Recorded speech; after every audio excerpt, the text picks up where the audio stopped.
So let's stand. I want to say what I'm grateful for on this Thanksgiving. I'm grateful for every one of you that's here standing for freedom. All right, Brandon, I see it. I'm grateful for every one of you in this nation and across this country, the globe. Because in Dublin today and in London today, they gathered in the thousands to say exactly what you're saying. That we will not be separated from what we know to be true. We will not be silenced. We know what tyranny is, and we know what freedom is, and we know now that it is in our hands, and we will move in peaceful, civil disobedience to end this tyranny. So let's start with our national anthem, which is the light of the world. Our country. Let's go. Celebrate the fires!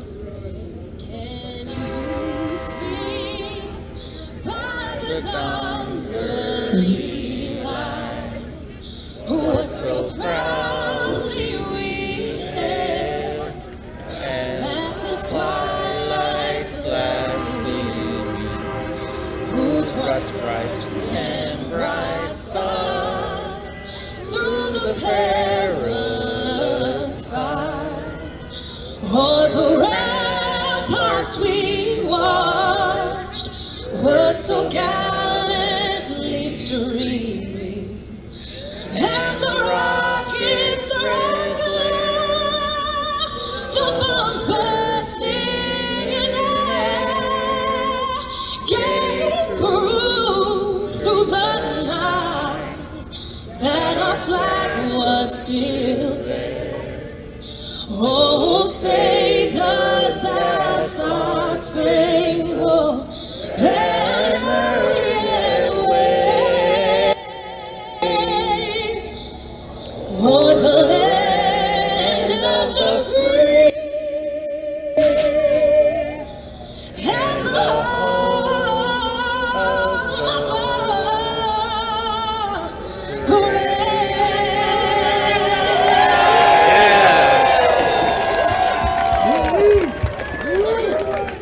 Thank you, Heather B. USA! USA! USA! USA! USA! USA! USA! USA! All right, we're going to have a prayer. So Lydia, our pastor, Just so you guys she's a know, truth speaker, and she's one of the spiritual community leaders that are standing up and fighting like the Black Robes did at the American Revolution. Let's give praise and thanks also to our pastors and spiritual leaders of any faith that are willing to stand up and speak truth to tyranny and guide their congregation. just so you guys know, the Proud Boys cover their face with a mask God bless you guys. because they don't want to be Pastor exposed Lydia and from lose their Past jobs. Ministry, if you guys don't So know that's me. why they're wearing a mask. I'm not your normal pastor. We're going to open up in prayer. I say things like, I'm done with the bullshit. I'm not taking no more bullshit from the enemy. We know that the enemy comes to kill, steal, and destroy. And he's going to use images, which is people in the flesh, like the left wing. They've been doing this all along. And we know our president stands for God. He puts him first. And his main Let 'em troll agenda every was time to they come make a and bring comment, Jesus and then the I Word get better back in higher up on the America YouTube to channel. expose those who are walking in the ways of the enemy that want to take our country out and make it a one world government. And that's why he's set up to be our president. And from day one, they wanted to take him out. We see the radical left of what's going on. And we as the body of Christ, we as one nation, we as all race, all color, any religion you are, we need to really start taking a stand. We need to come together, every single person. If you feel that you're strong and you're led in your city, in your community, do something at least on a weekly basis. Call a stand for the Lord and call a stand for truth. Call a stand for justice. We have to take back our land. In the Word of God, the Lord told the Israelites, go in and possess Canaan. The land is yours. But he said, we have to fight for it. So we have to fight for it physically, coming together, fight for it in the Word of God. We all have to go back into repentance and start seeking the Lord first, put Him first, like our president does. And we need to stand together and say, you know what? We're not afraid of you. We're not afraid of the BLM. We're not afraid of Antifa. We're not afraid. For if God is for us, who can be against us? We need to say, you know what? The Lord is on my side, and we will march. We will stand. We will rally, and we will take back our land. So let's just open up in prayer. Sorry, guys, I can't control their mic. I have another woman with me, Ellen. From Ellen Lee Sacramento. Zhao. She's She ran gonna for the mayor lead of after- San Francisco. San Francisco, sorry. And she's going to open up in a prayer in Chinese after, okay, you guys? Father God, Lord, we come before you and we humble ourselves before your throne. Lord, we seek your face and we ask, Lord, that anything in any one of us, Lord, if it's not lined up with you, Lord, return us back to you first. Lord, we need to return back to you first and put you first like our president does. Lord, for you elected him for such a time as this, my Lord. And we stand for you and we stand for our president. Lord, I pray that you put a hedge of protection around every single person in all four corners of this earth, the north, the south, the east, and the west, did stand for you and stand for our country and stand for Trump and stand for truth. Lord, did you protect them and you guide their feet everywhere they step, and you protect them from the wills and the plots of the enemy and BLM and Antifa. Lord, I pray that you continue to expose the wicked of the enemy. Lord, it doesn't matter if Fox or CNN or any news media does not do the exposing. Your word says that you will do the exposing, my Lord. We thank you, my Father God. We declare and we decree that Trump will be our president. That you're true. Your word says, Lord, that you lead us into truth and you lead us into victory, and you will expose all evil. And therefore, that's why I could stand up here and declare and decree that Trump will be our president. Sir Law, you're right. They're wearing the mask so that way they don't lose We their pray, jobs my for Father God, being that you Proud Boys and continue Trump supporters. to lead and guide our president into truth, putting you first.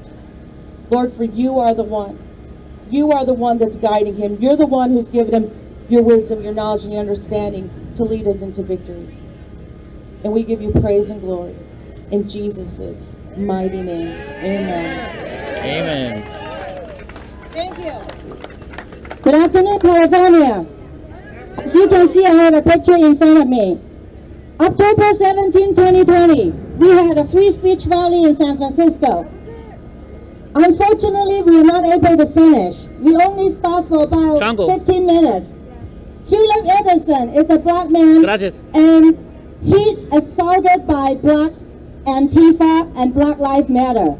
I was with him on the stage. We were throwing eggs at, and we will get water bottles and chemicals into our bodies. And this is not America. This is the lawlessness been going on for the last 4 years. Ever since President Trump became a president, after he sworn in the coup, the communism, the globalists, trying to take down America, and President Trump and the people behind him, which is the military people, and you and I knew that something is wrong. If you vote for Republican, if you vote for Democrat, it's your right. But you don't have to hit people, assault people, and kill people, and threat people. America for everyone in America, not just for Antifa. My experience with Antifa and Black Lives Matter people, they are being washed. Today we are gathered here to pray for them. I am bilingual, I am bicultural. I came to America as a teenager. I went to high school and college. I learned our nation is the best and the greatest nation in the entire world. In fact, globalists cannot take down the entire world because of you and me. We, the Americans, will stand for each one who live in America. So let's bow our head and pray for our nation. Okay? Dear Heavenly Father, Lord, we pray in Jesus' name. We pray in the Father, the Son, the Holy Spirit. We pray for the people who are standing before me right now, and we pray for the people in other 49 states, because each the state, total 50 states right now, we are collaborative together at 12 noon, that we all standing up for America, for a nation that the last light before the dark is gone. So we are the light for the world right now, and we are the light in here for the entire California right now, Lord. We know that there's more people in different cities rally against the deep states. Lord, we are praying that you send mighty angels and the angels and the warriors, that you raise them up, especially the people in church. They're still sleeping. And Lord, we are praying that you, for some reason, that you send them the holy fire to ignite the hearts, so they can rise up and take back California. And Lord, we are praying that you protect and you bless the Antifa participants, and you bless the Black Lives Matter people and the people behind them, Lord, because you said we pray for the enemy, then you bless us, you bless your people, the people who are choosing your path, and we pray this in Jesus' name. Amen. For the purpose of multicultural, I'm going to pray in Cantonese. 親愛天父，多謝你帶我嚟到Sacramento，多謝你帶到我哋嚟到美國。美國係一個非常民主嘅國家，但係我哋依家受到外嚟國家嘅侵略。求你憐憫我哋，因為你好清楚話我哋要謙卑我哋嘅心，讓我哋嚟到認罪悔改。求你就帶領我哋認罪悔改，以致我哋可以重新嚟到得到主耶穌基督嘅愛護，我哋重整美國嘅生活。我哋咁樣禱告係奉耶穌基督名求。親愛的主耶穌，感謝你帶領我們來到加州這個地方，我們來到美國這個地方，我們來就是我們想好的生活，但是我們現在受到其他國家的侵略，請你原諒我們的罪，饒恕我們的過犯，幫助我們認識你，我們在前邊的人，讓他們有機會，每一個人都得到主耶穌的愛，主耶穌永恆的生命。我們這樣禱告，奉主耶穌的名禱告，感謝上帝 ，Amen。Praise the Lord, thank you. Mark, Remember, Antifa who down the there? Son sets free is free indeed. We are free, amen. There's Linda Hanna. Oh, sorry, guys, give me 1 second. We have a little. Oh, okay, so we have a band coming. Hey, Mark. Hey, Press. Is there anything going on the perimeter? Is there anything going on the perimeter? No. Let me know if there is so I can go catch it. Yeah, catch it. I won't get in trouble. I'm just going to film it.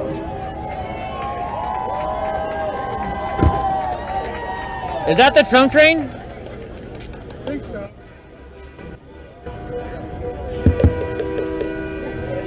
Oh. All right, guys, let's go see what's going on over there, and we'll be back. I'll be right back. Let's go check it out over here. Excuse me, guys. What's up, guys? Excuse me. Hey, how long until you go up? Not sure. Okay, I'll try and be back in time to watch you go up. Okay. All right, bud. How's it going, guys? Hey, What's going on? what's up, brother? Oh, sorry. Let's go see what's going on over here. I heard a bunch of screaming over here. I'll try and find you guys some good stuff so you're not just looking at the stage all day. Brandon said to make sure I get the good stuff.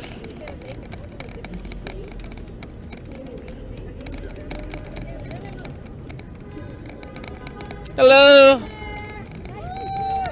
Nice to see you.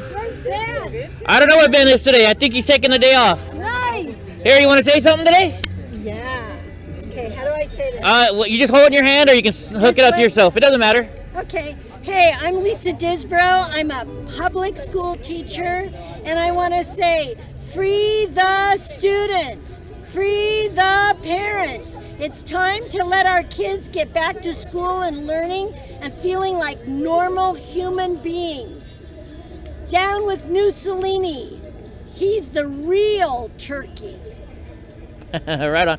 So everybody's saying that President Trump has divided this country, and looking here, I think he's bringing us together. What do you think? Oh my goodness, I was a never Trumper.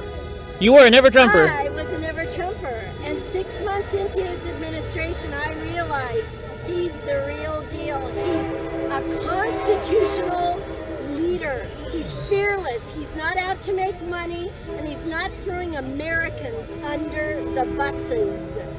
So God bless Trump. We won this. We won this. Anybody interested in protesting in Lafayette, California? Come to the El Curtola overpass Mondays and Fridays. Right on. All right. Thank you, ma'am. sir. Yes, Thank ma'am. you. I hear we got the Trump train around here too. What's going on, guys? What's up, buddy? How's it going? Anything going on right now? Huh? No, they're walking people out. Oh, they're walking people out. There's a couple of them taking pictures. Okay. I've never been on any of your videos, bro. Well, you're on my video right now. You're on live right now. Yeah. Time, you know? Right on. Yeah. Well, It's weird. I haven't seen any. There's only a couple of them right now. Normally we see a whole bunch of Black Lives Yeah. Matter by now. And Antifa. well, because they think that they won the presidency, so they aren't funneling cash to them no more. So, Oh, they're not paying him anymore, huh? yeah, Soros stopped paying. Right on. All right, guys. I'm gonna go try and find some. Brandon wants me to find some action. So Yeah, is Brandon here? no, he's down south. Man, But he's sharing my stream right now. You haven't met Brandon yet? I'll hook you up. Brandon's my boy. Thank you, officers.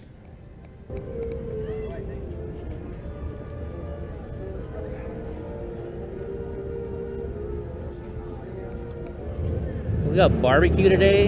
How you guys doing?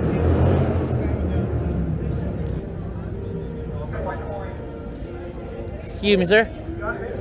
Hey, what's going on, brother? How you doing? Good, how you doing, man? Oh, not too bad, bro. Hey. You seen Ben anymore? I don't think he's here today. What's up, brother? How's Eddie? Hey, did you see the pictures? Yeah. I got both of us in those pictures. Dude, he was just trying to protect the women. What the hell did you do to him? I know, right?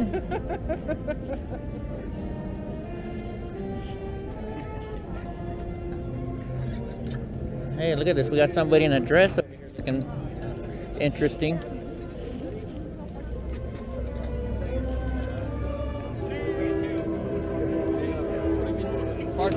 You're fine. Don't mind me. Oh, come on through. I'm just a crazy cripple guy.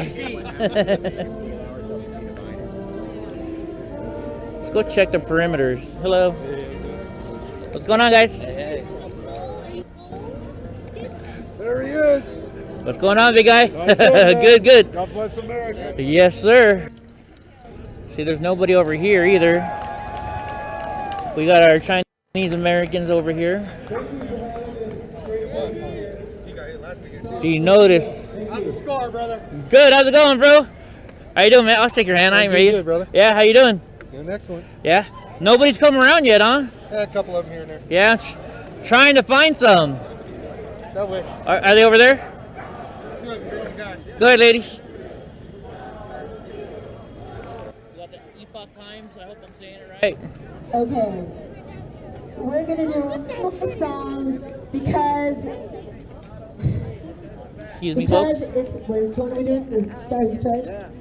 Stars. and Excuse me, Stripes sorry. together. Because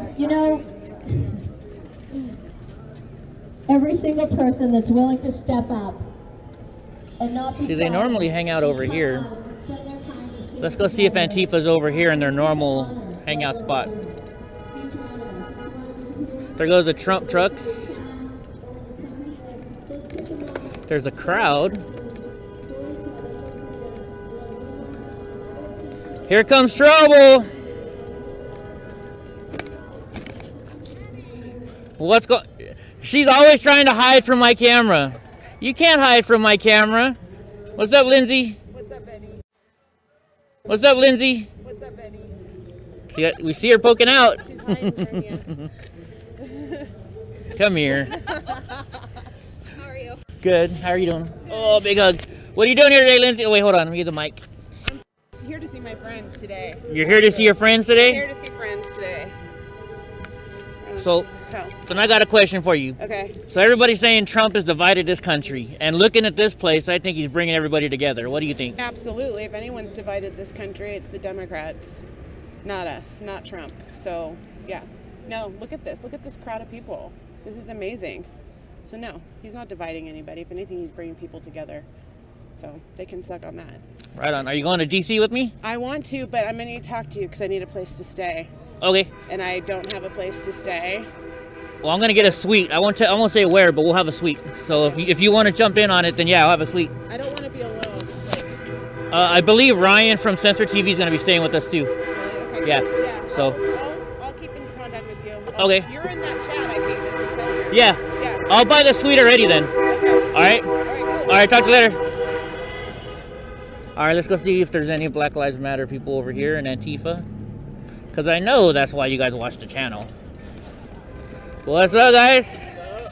What's going on? I went the wrong way because there's a curb right here. Let's see if we can see anybody.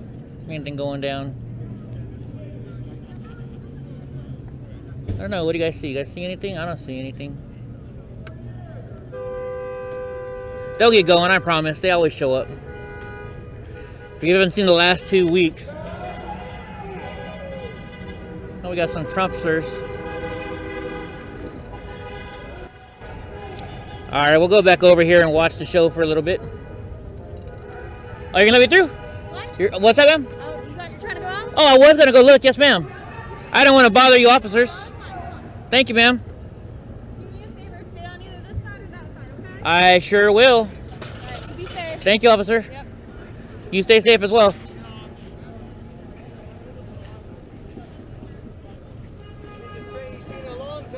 Well, I know, huh? What's going on, guys? You want to move this real quick so I can get through? They said as long as I stay on the sidewalk, they'll let me through. Thank you, sir. What's going on, folks? What's going on, big guy?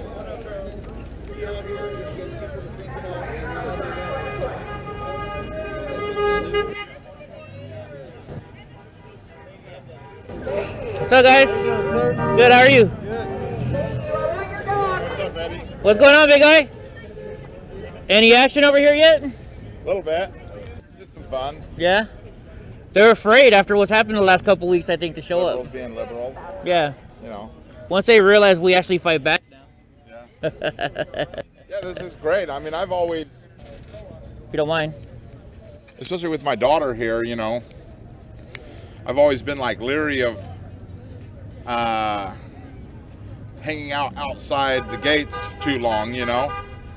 And, you know, it's like park, grab your flags, head into the event, or even not with the flags, just so you can be kind of incognito for the, you know, suicide walk from the car to the Capitol. And, but no, I mean, this is great. We've got a great presence out here outside the gate, which is great. And we're about to head in, so Yeah, we're winning. We're Hey, definitely we have winning. Proud Boys watching these standing guys are guard fantastic. non-stop. You Proud guys Boys make all the and difference. so guys. Absolutely. Right on. Well, thanks, sir. Right on. Thank you. Yes, sir. All these guys, their mission here is to make sure nobody messes with anybody, nobody gets hurt. That's the main message. Anybody across the street? Look at all the flags on this truck.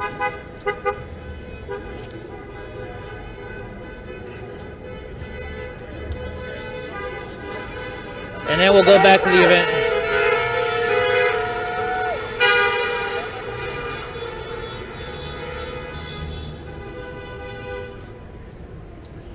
All right, guys, let's go back in the event. I was trying to see if there's any Antifa out here for you.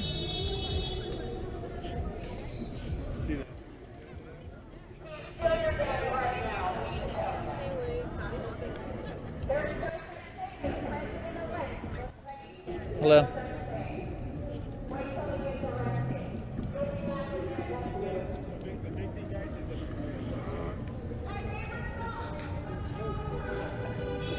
I hear from a little birdie that they're down at a park and they're going to be heading over here soon, so we shall see.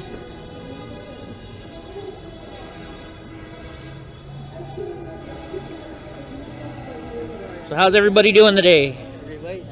How you guys doing? Good, I'm doing very well. I hope so too. I am. You guys mind if I interview you since you're right here? What? I don't know. You don't have to. Yeah. Alright, that's fine. Thank you, though. Sure. Sure I ask everybody. I'm sure you'll find it. Oh, I got tons of people, yeah. Good. Yes, sir. You too. Alright, guys, look at that crowd. If I had to guess, there's at least 1,000 people here. What's up, brothers? What's going on, brother? You're looking for me? Yeah, I saw you get knocked off your thing. I was going to put a flag on your back. Remember me? Oh, that's right. Yeah, right. That's right. Warren, right? Yes. I saw you get knocked off your Sorry, chair. I don't know if I can say your name on here. I'm live right now. Oh, well, hello. No, I'm cool. Hello. Right nice on. to meet y'all. Right on, yeah. Yeah, I just wanted to follow up. So you Yeah, saw I'm you doing got great. knocked off. I was kept trying to get over there, but the cops were running pretty quick. Oh yeah, no, I worked it out. I got the guy 5 or 6 times. Outstanding. So yeah, yes sir. And I got his hat and his mask. Yes sir. Right on. God bless you, sir. Thank you. Thanks for looking out. Everybody's always looking out for me. Look, we're gonna get her. Camera. What's up, brother? How's it going, big guy? He's being on camera. I got a spare.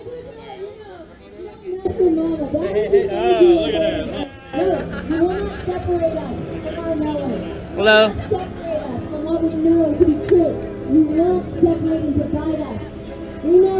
Hey. Who's that? Who's that? I think that girl might be Antifa. Which one? The one with the black. Yeah, and her mask, she turned it around backwards. Really? So it must say Black Lives Matter on the other Probably side. does, because it's the white part showing. So Let's go follow this girl. that's why she's here.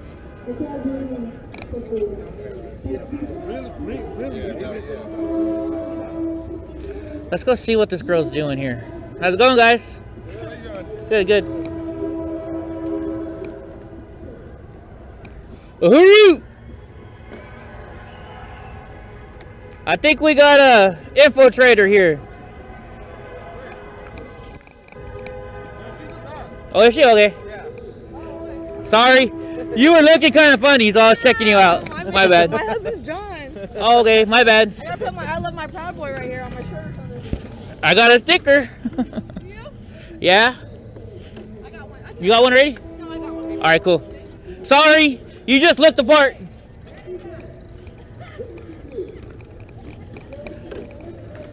Okay. Eddie was wrong. That's the first time I've been wrong about Antifa. But it's better to be safe than sorry.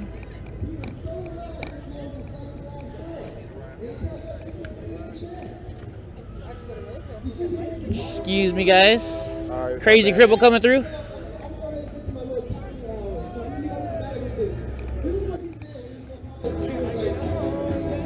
Central Valley Proud Boys, right there. That's a nice picture. It causes all the havoc down there. Yeah, we are. Yeah, these are the troublemakers. Right. You're the one. Where's my chain at? I'm gonna take that motherfucker. Where's Penelope? Penelope's not here. What's up, brother? Where's the flag? Penelope? Oh, it's in my truck. Is it? I got my 360 camera, so I don't want to fly it. Are you going to DC? Yeah, I'm going to DC. So am I. You are? You want to stay with me? Yeah, we're trying to find a place to stay. I won't say right now, but I got a suite. It's a 2-room suite. So we'll have a living room and a bedroom. Oh yeah. So- When are you flying out? I'm on your same flight as. Are you with Sean? Sean, are we on the same flight? Are we on the same flight or no? Yeah, Yeah, we're all on the same flight. going there. But listen, we have a room. It's, I don't know, like 15 people can stay in. So if you're Oh, so you $100 do. for the whole time. Okay. Yeah. Okay. Well, because Lindsay was gonna have me get a room and Ryan, but how close is it? I don't even know.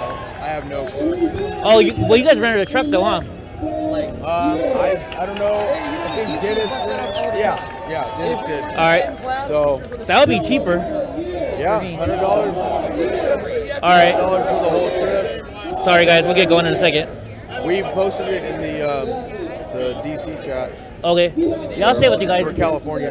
The only thing is, Ryan from Censor TV might be staying with me, so I got to figure out, because I got to film for Gavin this time. So. Yeah, definitely. Laughing at that shit. They tried to tell me that Irish people yeah, I won't show those pictures. I don't want to. All right, brother.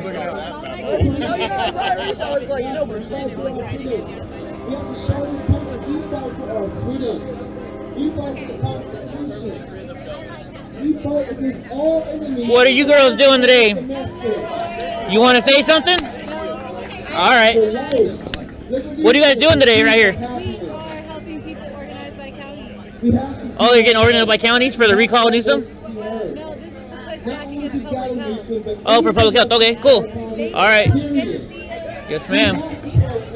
There's trouble right there. There's double trouble right there.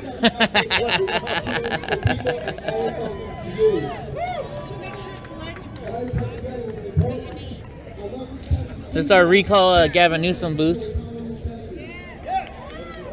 Wait, is Ben Brooklyn? Yes, sometimes. I thought so. Yeah, I'm Eddie. Yes, ma'am. Yes. You want to say something? Not at the moment. Okay. Oh, you're eating. Okay. I have food. Find me later on and I'll honor you. Wheels, right? Oh, yeah.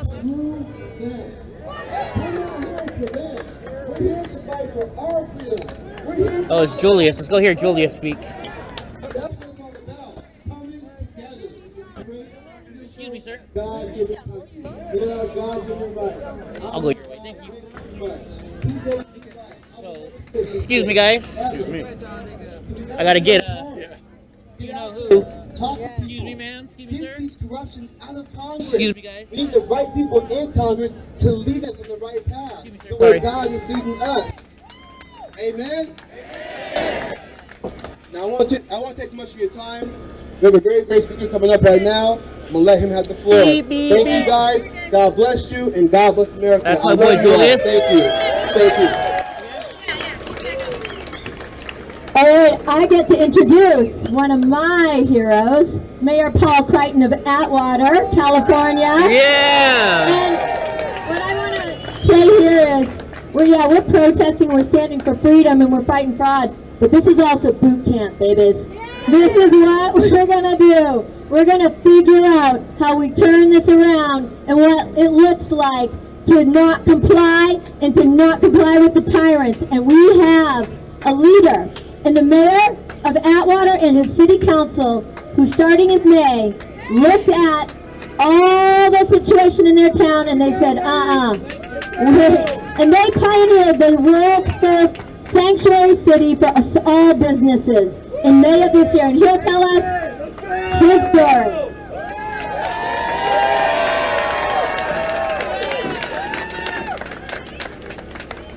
All right, it's hard to follow such great speakers there. I'm gonna give it a try. I'm not a great speaker. I got elected because I wanted to move out of our town that was messed up, and they told me I had to go fix it. So we went from $6 million in debt to debt-free a month ago. Yeah. So when I was back in Washington, D.C. in January, I met President Trump, and I asked him to come help us in California. And he grabbed me by my hand and squeezed my hand really tight. He said, first, you got to help me. So what you guys are doing here, what we've been doing, we need to help each other, and we need to help our president, because there's no way we're going to be able to help ourselves if we stand alone and we sit on our couches. So I want to give you guys a little bit of background that you're not familiar with Atwater and what our sanctuary city is. So businesses and citizens kept coming to me after the lockdown. We were you talk? Be right here. At the point where our hospitals, we smashed the curve, people weren't getting sick, nurses were being laid off, our neighbors were losing their jobs, businesses were closed, small businesses were throwing food away at their restaurants, making the rent payments. They just didn't know what to do, so they were coming to us on the council asking us for direction. And Jesse Enriquez, Brian Raymond, the council member, his next door neighbor, and him were talking, and Jesse said, well, if they could do a sanctuary city for drug addicts and needles and illegal aliens and criminals, the whole thing, why can't we do a sanctuary city for the city of Atwater with businesses and churches. So, as over 200 businesses and residents came to our city council, we heard them, we listened to them. We didn't get elected to tell them what to do. They elected us, and they told us what to do. So, we became a sanctuary city in May, and since that time, we've been prosperous. We have businesses coming in, over 20 new businesses being built from the ground up. From as far away as San Francisco to LA, we're prospering, and we're doing it safely. But we're not trying to get anybody hurt. We're not disregarding any health orders, but we're giving you the freedom as citizens, business owners, and religion to assemble and move freely as American people. So, as we did that, more and more of the businesses were able to stay open. They had to go outside, they had to socially distance, they had to do these things, but we stayed open. And it's the difference between destroying our municipal budget and going bankrupt, which we were $6 million in debt, I said earlier, to paying that debt off. So we generated the taxes to feed ourselves, and then the governor came in and said, hey, you guys, you're not going to get the CARES Act that the president and the others all said you're going to get. But that's okay, because we knew when we did this, we'd be standing alone. And we're not alone anymore. Texas, other states, there's other cities that have joined us. Just Tuesday, Tracy, the city of Tracy, tried to be a sanctuary city. They came this close. If more of you would have showed up, we would have had Tracy as a sanctuary city. 100,000 people strong over there. Atwater, we're not going to give up. We reaffirmed when the governor relocked you all back down. Atwater, we redid our resolution.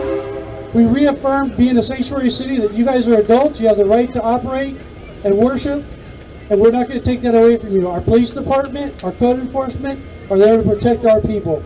So the thing I want to drive home today is a lot of people are sitting at home on their couch or they're folding chairs and being viewers. You can't view anymore. You gotta look at right now. Look at the person next to you. Look them in the face right here, right now. Look at everybody next to you and promise them that you're going to get 10 more people to do what you're doing, because we got to get up and you got to get off your feet, get on your feet and make it happen, because sitting at home watching this on Facebook and Twitter and YouTube while they're editing what you say is going to keep you ignorant. You need to be smart. You can't have a dumb mind. You got to be smart. You got to listen to your heart. You got to talk to your neighbors. You got to support your businesses, and you got to do it safely. But we can do that. Look at here today. There's hundreds of you across the whole nation. So this isn't just a small group of people here. We reached out to millions and millions of people. When I was on the Glenn Beck radio show and the Dennis Prager show, I reached over 10 million people preaching about what Atwater's doing in Sanctuary City.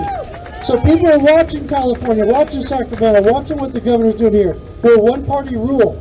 You guys can't let that happen. You gotta stand up, put your feet on the ground, and make decisions that you're gonna charge the other person next to you, your neighbor, your friend, to get up and do something, because you guys are what made us do something. The electeds work for you. We don't tell you what to do. So with that, I just want to say thank you guys very much for inviting me up here. I love what you guys are doing. Stay strong, and God bless America. Just for all you liberals that are writing comments, thank you, because every time you write a comment, it adds me up on the, so this is freedom of brings honor. This me is up boot on the camp. This is algorithm. learning what to do, how we're going to do it. So I want you to, I hope you heard, 20 businesses, new ground up businesses came to Atwater since May, since they declared a sanctuary city for businesses. And they just balanced their budget without the blood money Newsom was trying to hold over them. That is significant. And that is because they listened to the people of their community. Well, I want to know, what would happen if 1,000 people showed up at their city council or board of supervisors meeting? What would happen? Well, right there, what she just said is the most important thing. We had 200, I said. The most before that was like 80 people. Nobody goes to their city council. Nobody tells their elected what to do or hold them accountable. If 1,000 people showed up, I think there would be some electeds that would probably pee their pants, and you would get their attention, because by going to a city council meeting and only have 2 or 3 people that are voicing for you, so well, I got John, my neighbor's going to go speak on all of our behalf of the neighborhood. Well, all we see is one guy or one lady standing there speaking on behalf of you. We don't see all the rest of you on your couch. You're tuning in, you're raising your fist, but that doesn't work. Come down to City Hall, stand on that ground that you paid for and demand change. 1,000 people, all the difference in the world. We had only 200 people. And our police chief, our fire chief, our city manager, and every one of our council members knew what direction we had to go, and we did the right thing. Well, I just say we know how to win right now, don't we? We can turn this around. If you want, so back here behind the stage, behind the flatbed truck, we have the Freedom Angels sign up for our county protest. It's based around public health, but what we really are doing is we're teaching you how to stand and where to stand in your counties. We have a challenge out, first county in the United States that gets 1,000 people to their city council or board of supervisors. They get bragging rights for turning this show around. Yeah, let's go sign up with us by county back here, but know that you don't even need that. You just start to go and talk in your community. Connect with us because we'll stand with you and we'll support you and we'll help teach you, but you already have everything you need in your town, and there are people everywhere waiting for someone to step up and take a hand and then lock arms with them to turn this around. Yeah, I'm trying to tell her. What else? So get down to your city council, board of supervisors meeting, demand, go to the local businesses and have them call in the churches to the elected. What else? So a big thing we did in Atwater is we have at every single council meeting, we have a pastor. We don't care what church you belong to. We have a pastor give a prayer every single council meeting to start it off with. So if you don't let religion back into government, you're going to lose everything, because with the prayer, it's for everybody. It's extremely important. Amen. So as you get down there, you have to be physically active, and you can do it in any numerous ways. Right now with the COVID, you could do it on email, voicemail, or physically show up outside of City Hall. I recommend you guys show up outside City Hall. That's the most powerful thing you can do. And this is a non-partisan lockdown. Amen. The Democrats, just as bad as the Republicans are, just as bad as the independents. There's 40 million of us here in California. We're talking to 40 million people right now, okay? They can't survive. We can't all survive doing this. So the people want to get back to work. They want to do it smartly, and we have to demand that we allow these people to go back to work, save their businesses. This is the one time a year that America has to make their businesses profitable, the last 2 months of the year. And these clowns came up and said, we're going to lock you down at Christmas and give you 2 days before Christmas to shop. They're crazy. We got to get out there. You got to support your businesses that are open. Follow your heart, follow your neighbors, and encourage positive progress, because that's our motto in Atwater: positive progress, and success breeds success. Thank you. And did we do that? Or, it's also pots and pans at their doors. That's where we're at. It doesn't have to be pots and pans if you get together with 1,000 people, or even 500 people, or 300 people. But I'm going to tell you... I want to say something real quick. I was watching the city council meeting in Tracy Tuesday night, and they were waffling. It was, I don't know, what do you want to say? Then she's, oh, I don't know. Then there was one person on that council, the mayor pro tem. She had conviction. I was so proud of her that she knew what she wanted to do. She knew why she wanted to do the Sanctuary City. She wasn't wavering on it. She knew that it was a mental health issue for our community, our citizens. You can't live in this fear and this tyranny and lockdown. She was so articulate. I was just moved, emotionally proud of her. But the others waffled back and forth, and I saw a couple of them were angling for positions to work for the governor, it looked like. And then some of the residents out of the blue start banging. You need to watch this council meeting. They start banging on the doors. That's right. All 5 of them sat up in their chair, and you got their attention. Whoever did that at that Tracy council meeting, my hat's off to you, because you got their attention. And they got scared. And when you wake up a politician, they'll listen to you. But until then, they think you guys are asleep, so wake them up. Yeah, I hope you heard that. That is called peaceful civil disobedience in the face of tyranny. I want to tell you, last week in Denmark, for 9 days, the community by the thousands stood out, and with pots and pans, they clamored them for hours. They were grandparents, they were children, until the parliament turned around the mandatory COVID vaccination law they were trying to pass. That's how they did it. They stood together. This is, again, this Tell is Tara to take the mic away from her mouth. This is what you do. And it's easy. You can bring the baby, you can bring your grandmother, just be warm and bring some pots and pans, or get ready to beat on the door. This is not violent. It is peaceful civil disobedience, and it is the only thing besides God above that's going to turn this around, because there's nothing that's going to change that hasn't already changed for this course to change. But that's a lot of change I'm talking about. I gotta get this next speaker because he's gonna make a big announcement. I can also tell you that in December, January last year in New Jersey, I was with 10,000 people outside of the Senate as they beat back a law that was going to remove religious exemption to vaccination. The only way we did it, the only way we protected that First Amendment right, is because we stood for 12 hours in the rain and cold on 3 separate days over 2 months, and we chanted, and we pounded on pots and pans, and we said, we will vote you out, and we said, stand strong to the ones who are standing strong, and all those things, and that is the only thing that stopped that bill, because it was that law, it would have been a law. So we have a roadmap. We know what to do. And I can tell you, think the DJ those turned the mic days, down. I count those days as some of the greatest days of my life. I am more proud of those hours I have spent than most anything I have done. And I can tell you, it is like going to church.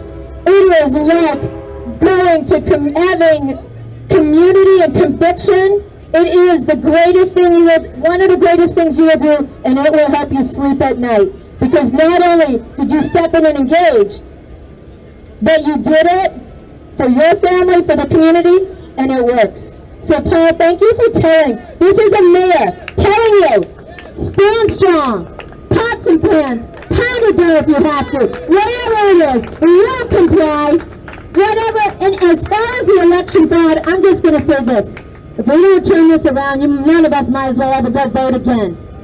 Because we will not have any integrity in a process that is vital.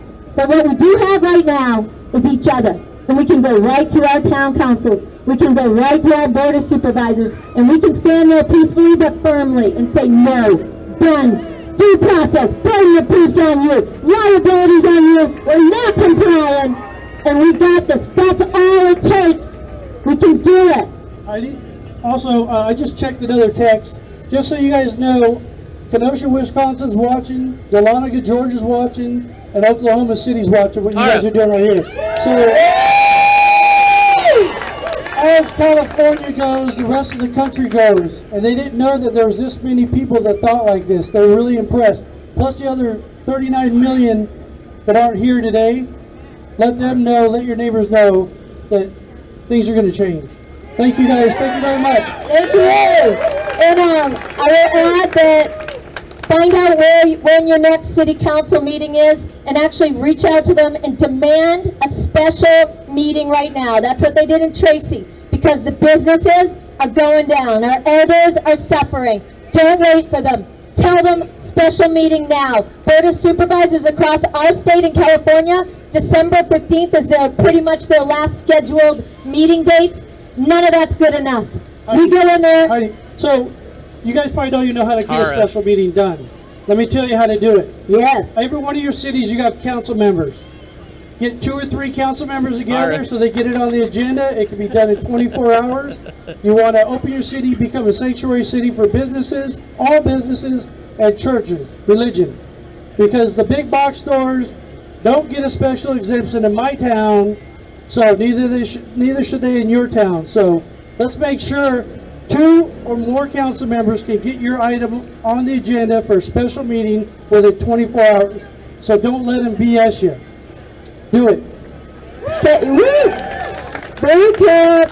Yeah, thank you for that. This guy coming up right now, you're going to want to hear his announcement. He's got a great announcement. The white paper PDFs of the Atwater.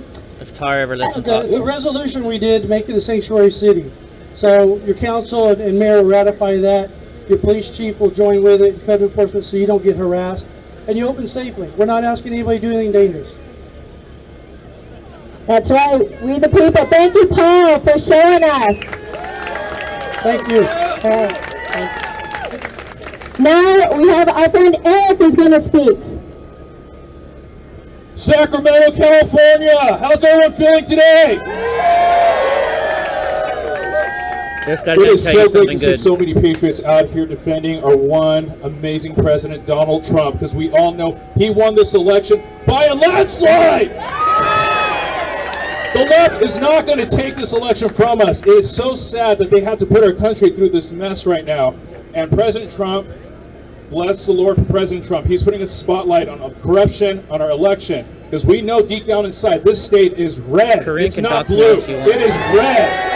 I am tired of seeing these made-up numbers. There's no way Biden won 7 million and Trump only won 3 million. There's more of us than there are them. And it's so great to see everyone out here making their voice heard. And we got to keep this momentum going and alive. Let me hear you guys. Make some noise.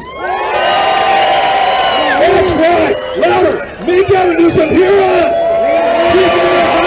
Make him hear us.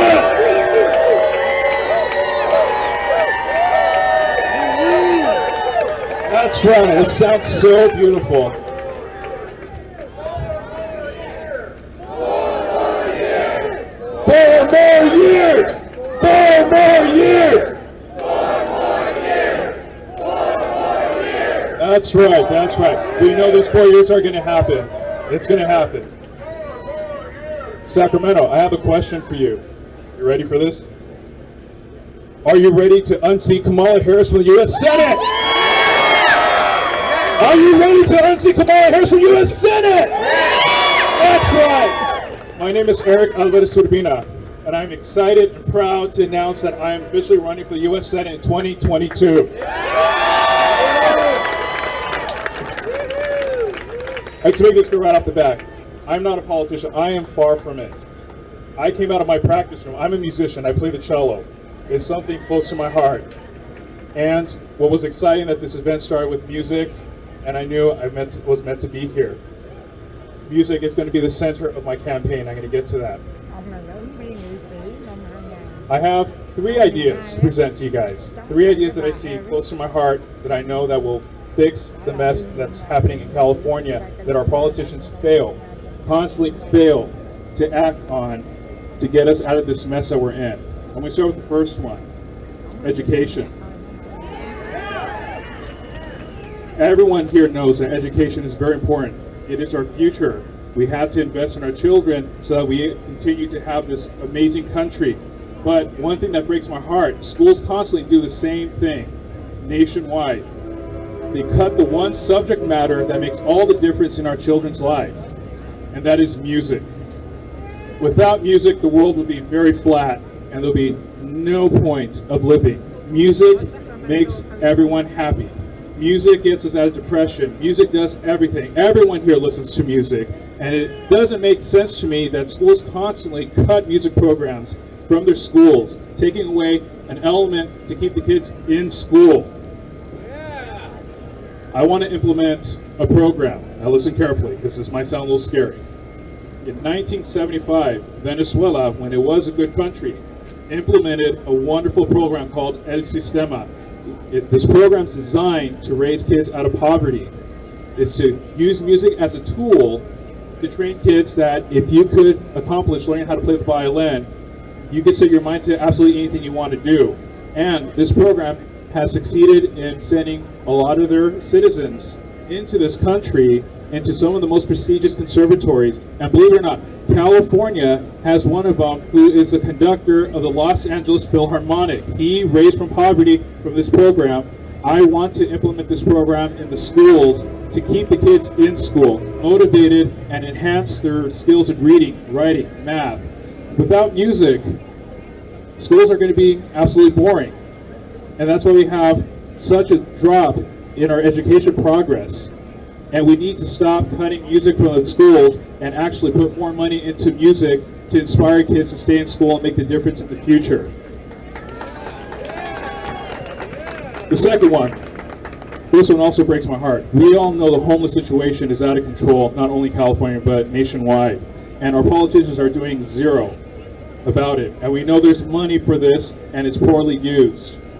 So I want to implement I want to introduce 3 ideas. The first one, we got to open our mental hospitals again so that these people have a place so they can be conditioned and provide them the help that they need. 2, making a transition period for those that are there's different stages of homeless. So this one's designed for those that need just that little extra help, providing a space for them to prosper and then condition them to be back and work in society. The third one is to designate a location in each city so that we can say, you may set up your tent here with a couple of restrictions. No drugs, no polluting, and no roaming around the streets. If so, then it will be automatic admission to the mental hospital. We got to get these things running because we got to get these people off the streets. The way how I look at it is that California is beautiful. We live in an amazing state. It's just ran poorly by the wrong people. No one is brave enough to take on these ideas, these policies, but I'm not afraid to do so because San Francisco was once a beautiful city. Sacramento was once a beautiful city. They still are, but we got to clean these streets, and I'm tired of waiting for these politicians to get these things going. So, even before I continue with my campaign, I'm going to be knocking on the mayor's doors. And I'm going to talk to them, and I will name every single mayor that refuses to see me because we got to get this started now. We're not going to wait for 2022. I'm going to start this right now. I'm going to be going to mayor's doors and just knocking on the door saying, here's what I propose. Let's work on this together now so that we could enjoy our beautiful cities as they should be. And the third one, which I'm pretty sure most all of us have been affected by, is censorship. Censorship is a huge problem. Why is it that only conservatives are being censored on social media? It's absurd. These are the same people that believe in diversity. These are the same people that say that they want to hear both sides, but yet they're the ones that are creating this term hate speech, which up to this day, I still don't know what hate speech really is. Just because you don't agree with me doesn't make it hate speech. And same with music. We got to hear both sides to make the world go round. We should not be censoring anyone. Every single voice is important, and we must hear every single voice no matter what. And I can tell you guys, I am a victim of being censored. I've constantly been blacklisted from orchestras just because of my conservative views. This is me not even talking politics on the job. I am a good citizen. When I go to work, I just keep it just to work. I love music, I play music, and I want to share music with everyone. And the left tries to silence me, and I did not let that happen at all. So what I did is I built my own private studios so that I can continue to play music and teach and nurture the future. I was recently fired from a school job for expressing my political views on social media, and this was even during my summer break. I was called a racist. I was considered a threat to children just because they did not agree with my political views. This madness needs to end. Conservatives should not be fired for their political views. This is absolutely wrong, and this is something that I want to tackle to protect everyone's voice.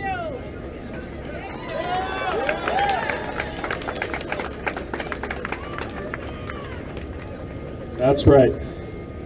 Sacramento, thank you so much for letting me speak.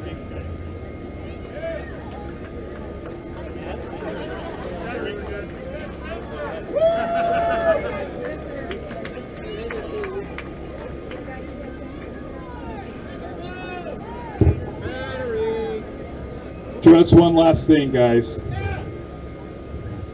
I guarantee I'm going to be your servant. I'm not going to be a leader, because our elected officials are supposed to listen to we the people. And I'm sick and tired of them running around acting like they're kings and queens. They are not. We are the voice. I will be your voice.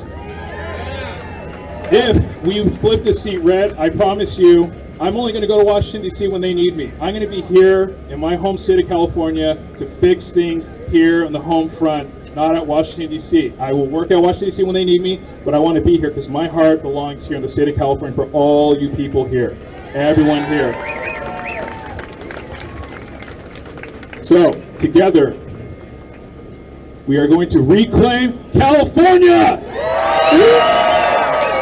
Thank you guys so much.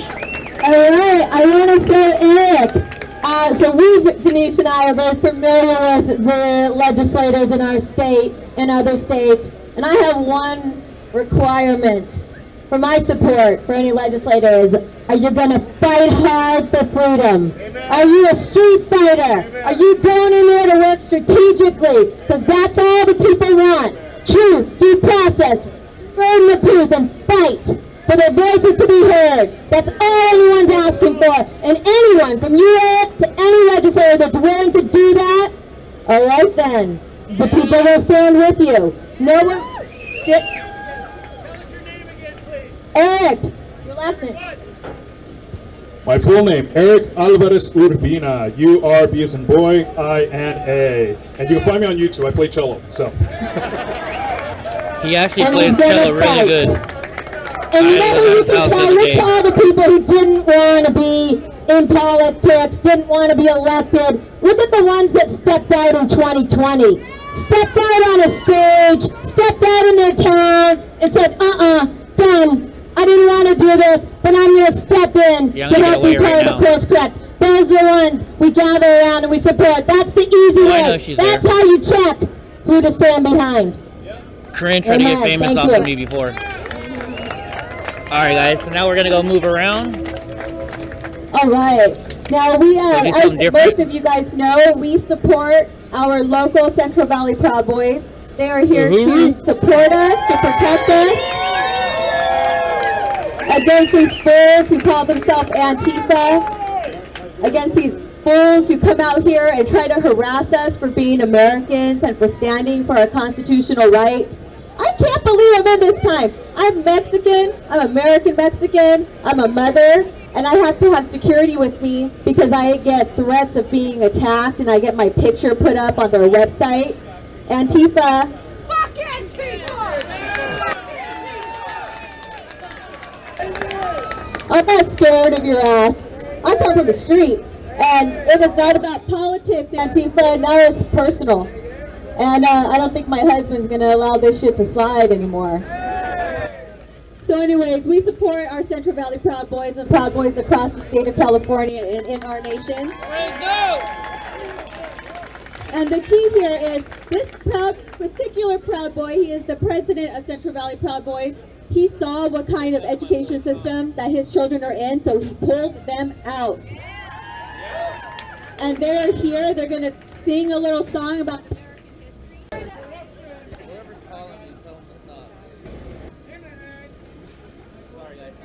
I think it went away. Like that. Hey Jay, you know every time you say something on my stream. Black here again. Try to get. Go on Facebook and look up their stream. Where they at? I can't do it on my phone. Are you on Facebook still?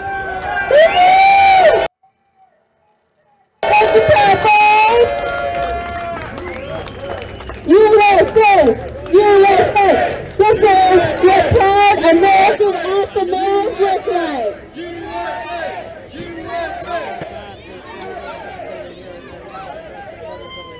In a line. Alright.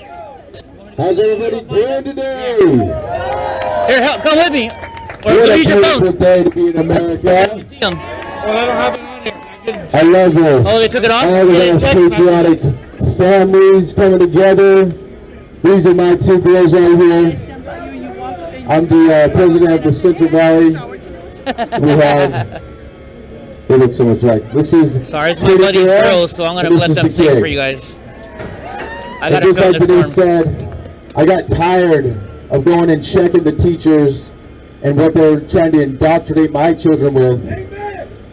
And I got tired of them coming home and I had to go and re-educate them, uneducate them, and then re-educate them over and over. If you guys are watching the Black So I Beaver said, channel, no, can you tell me I've where had they are? enough.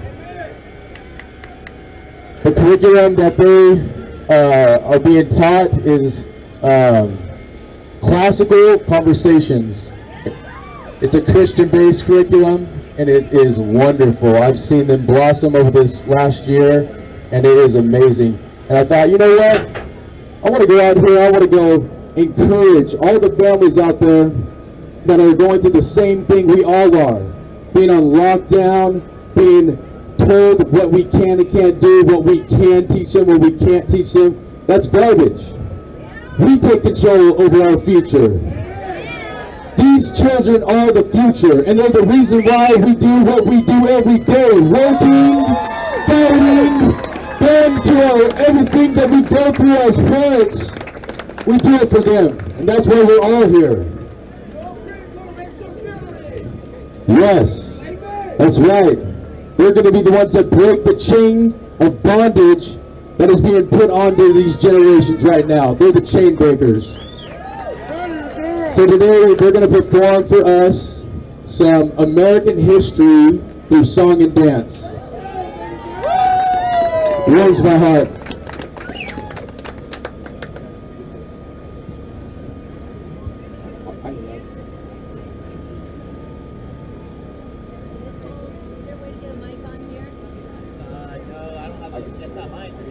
Just let them hold it. So, first off, something that we do every day in my home, they wake up and they do a pledge of allegiance to the Bible.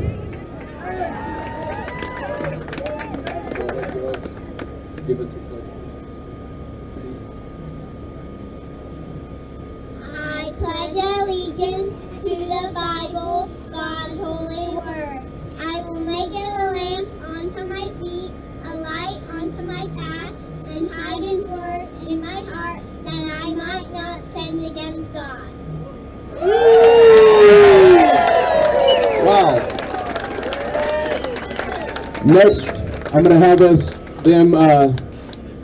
start us or do the Pledge of Allegiance. I pledge allegiance to the flag of the United States of America and to the republic for which it stands, one nation, under God, indivisible, with liberty and justice for all. Yes. These are some cute little girls. Now, this one, she's the older one. I know most of you are thinking they're probably twins.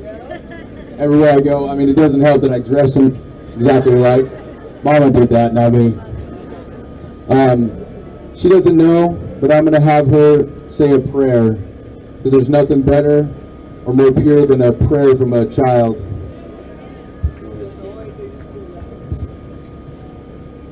Jesus, make sure you give us hope.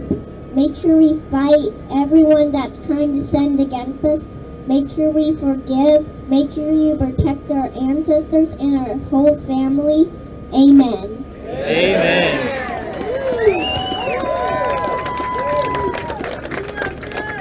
USA! USA! USA! USA! USA! USA!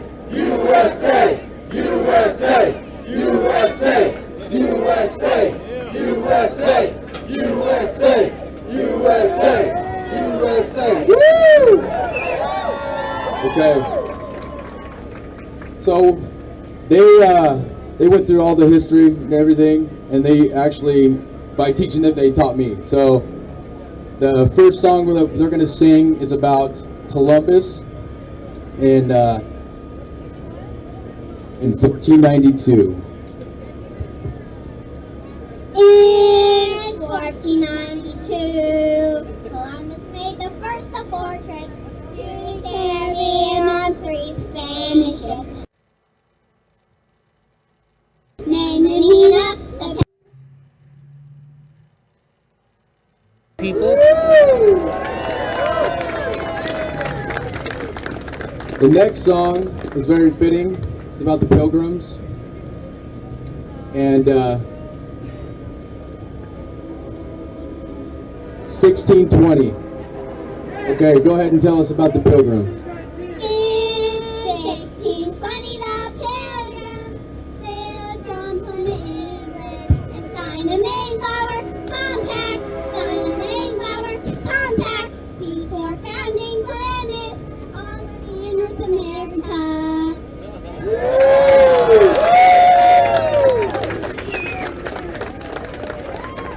All right. I didn't know that the first activists were All right, guys. I hear the Antifa. Tea Something's Party going on. I gotta go over here. that dumped the tea into the Excuse me, guys. the Boston. Excuse me, folks. Good. How you doing, sir? You guys Uhuru. make me nervous. All right, I gotta find my sergeant at arms. Something's going on. About the Boston. I can't call him.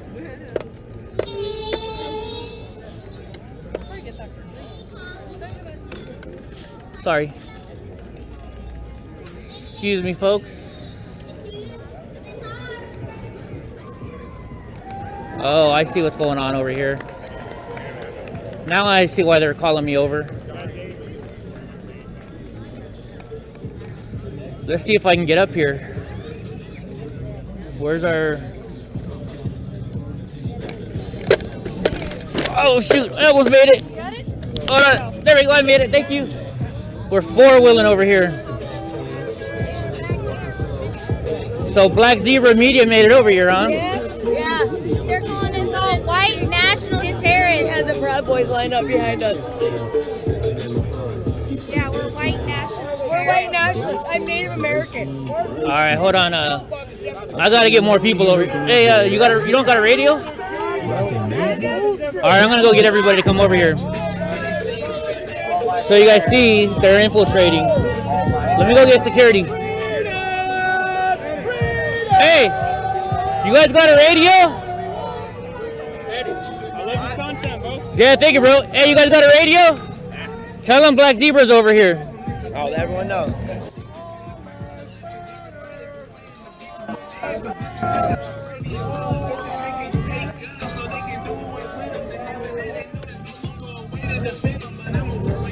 Excuse me.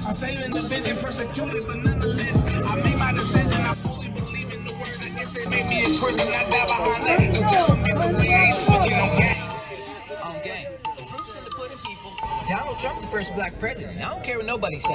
Black people want opportunities. This goes on. Come on, man. We some mega boys. We gon' make it joy. Try to silence us, we make mega noise. We ain't got no time for the beta boys. Say it with a mega voice. We some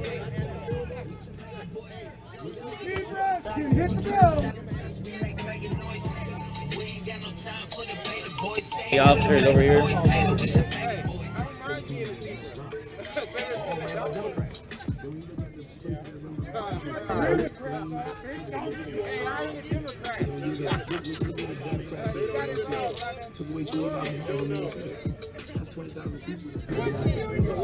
I'm a patriot. Yeah, you leaving it. They want to put you in a position not to do that. You gotta think. I think really hard when I hear white nationalists. Okay, I think really hard. I think so. But that's not my word. That's my word. Yeah. You only never had a job. Exactly. White nationalists out of context. And that's what we're talking about. This is the young lady that got want to take it out of context.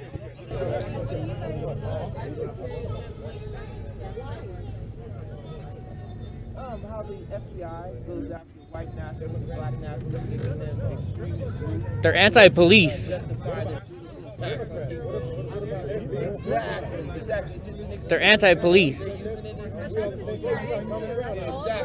Can you guys hear what he's saying? I got a mic up there in front. That requires intelligent discourse. Exactly. Something unfortunate. He, I just saw him a second ago.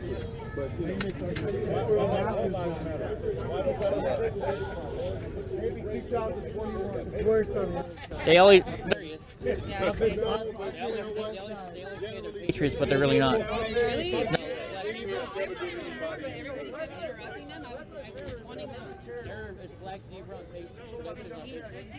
No. We don't even agree on all this stuff. We just work on their website, right? Let me go get the action over here, guys, so you guys can see. Yes, that's literally on their fucking website. I've seen it. Why does donations go to Joe Biden? Why does it Why is that? Why does it go to bank? Why does it go to questions. All solid questions. You don't want to talk to I got this. All Black Lives Matter donations go to Biden. Why not one? No, if you, I've seen a Black Zebra video and this guy's right on it.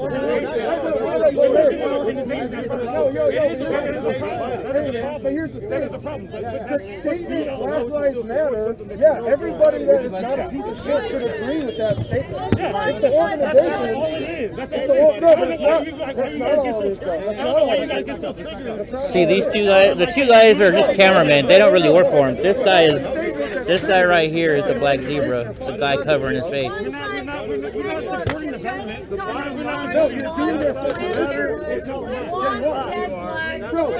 Black Lives Matter are each other. The brown shirts and the Bolsheviks in the early 1900s. Thank you, Coffee or Die. I appreciate it.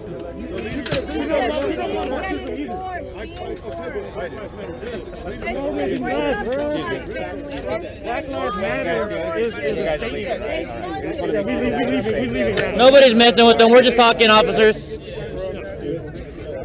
You guys move so they can get out? You guys going that way? All right.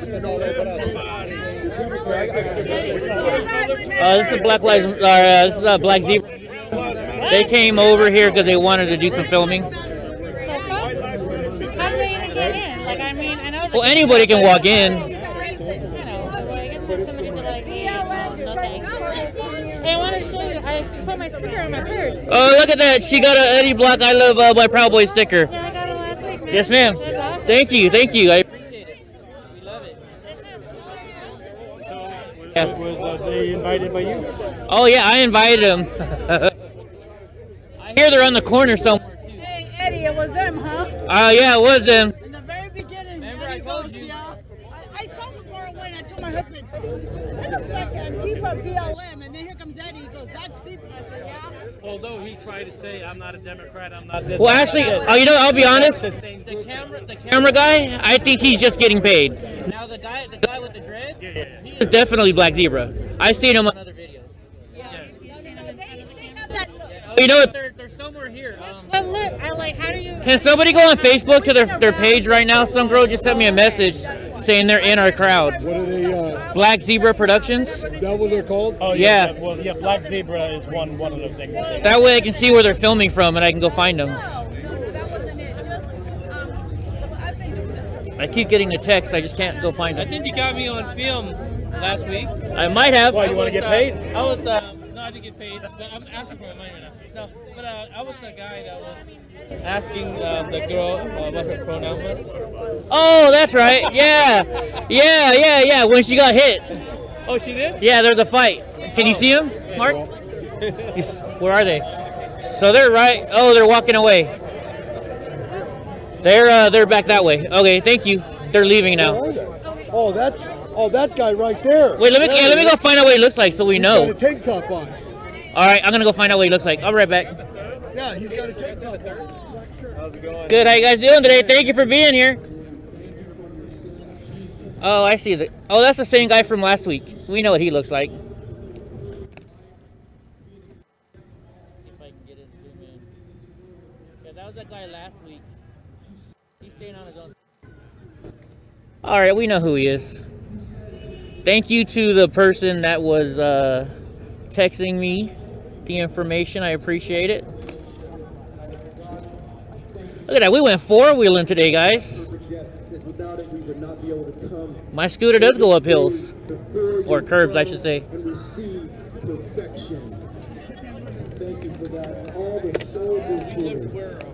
What's up?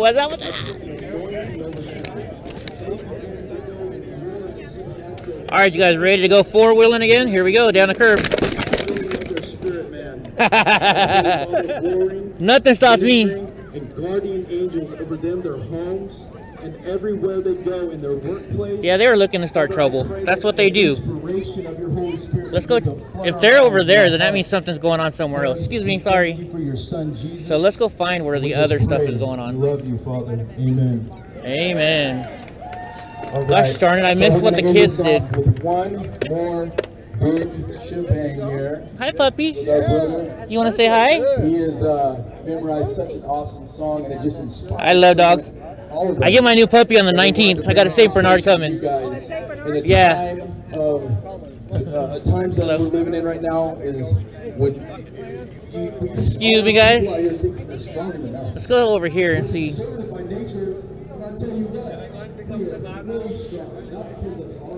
We're just gonna go check, because if there's something going on there, they did that to distract us from something else going on. Right? That's what my thoughts are. Delivered. Your package has been delivered. All right.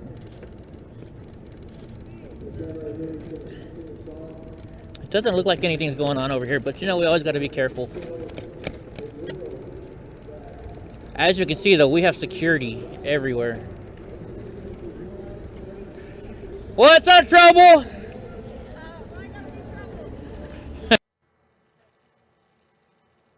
He showed up over there, and I'm just thinking, if they're over there, then something's going on somewhere around, because they're gonna, you know, so just be on the lookout, guys. There's nothing out there? I'm just doing I'm gonna go check, see if there's what's going on all sides. Someone's getting arrested?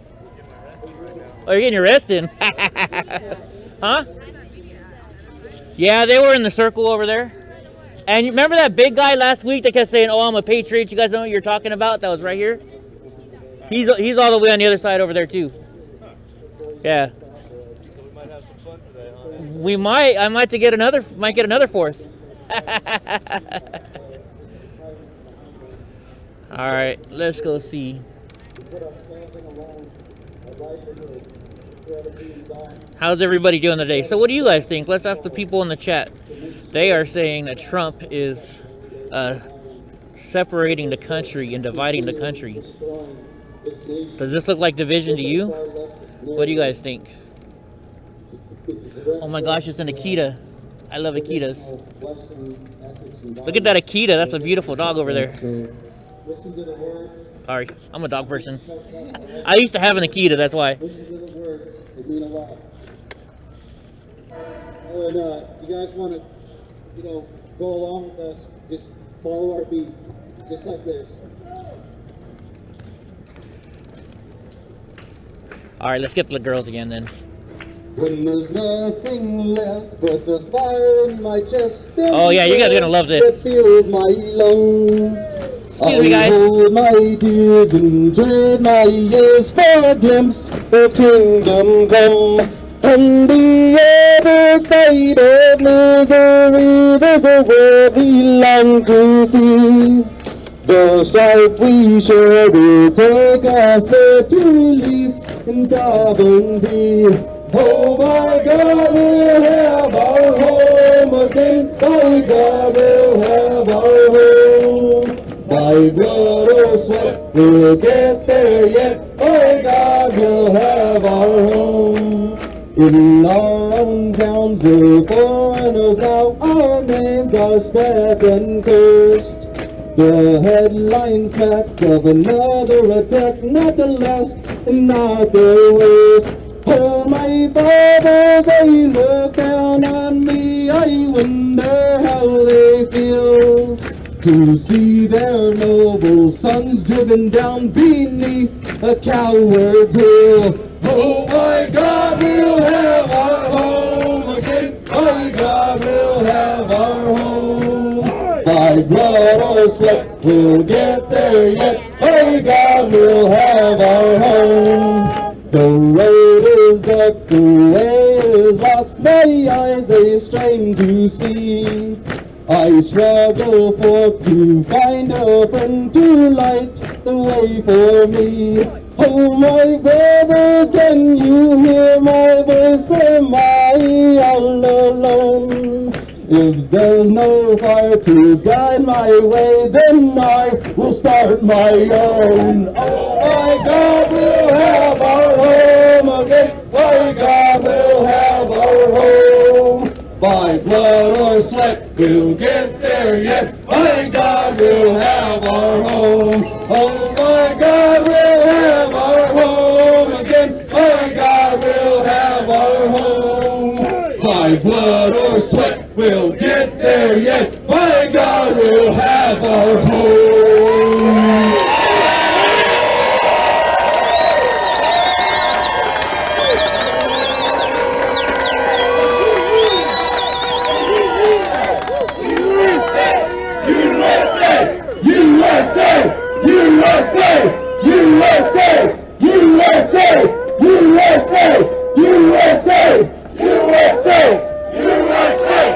Hey, thanks, Jungle.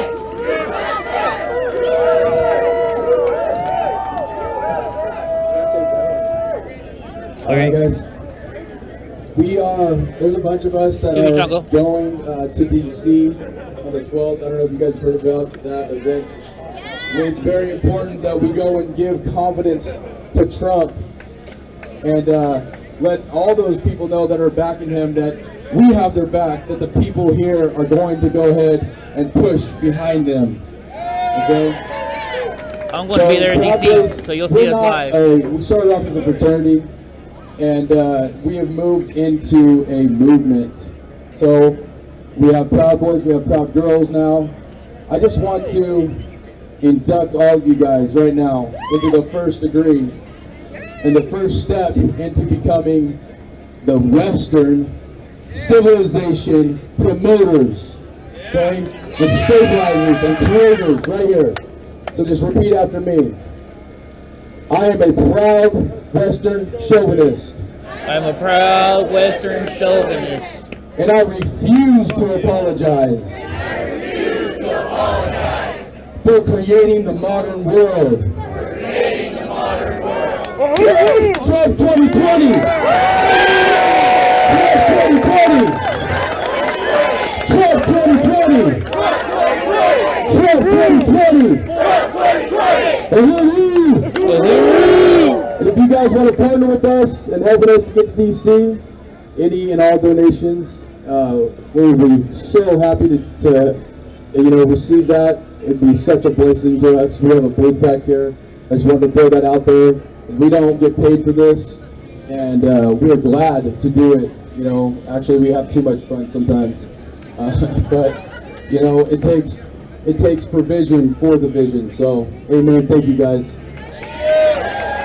If you guys want to buy my stickers, I'm selling these stickers and too. if anybody needs help to their car, come back to our booth right here. We will be glad to help you to your vehicles. Anybody, if you have that worry. Okay. God bless.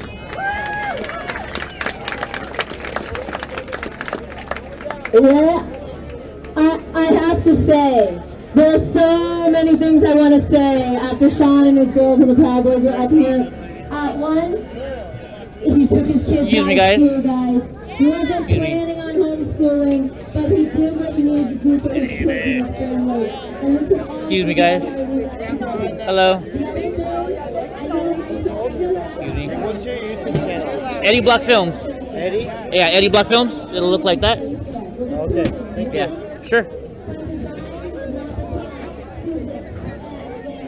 Ooh, that food smells good. Alright, here, I just got a text message that people were at the gate messing with other people, so how's it going?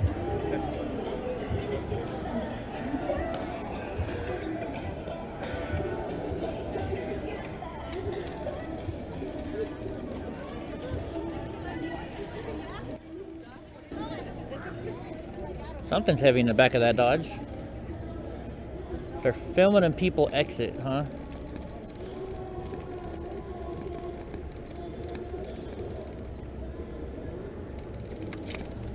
Yes, Proud Boys are the greatest patriots around. But then I'm kind of biased, and I am a Proud Boy. You know what? I don't see anything going on over here. Oh yeah, there he is right there.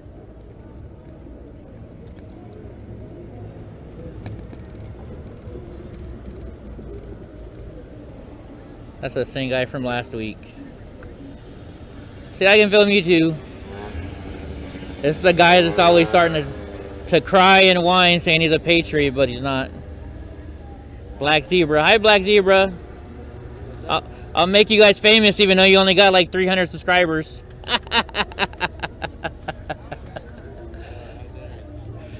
There you go. How do you buy a sticker? You can go, actually, Calvin, I'll get you one next time I go to Vegas. I'll bring you one, buddy.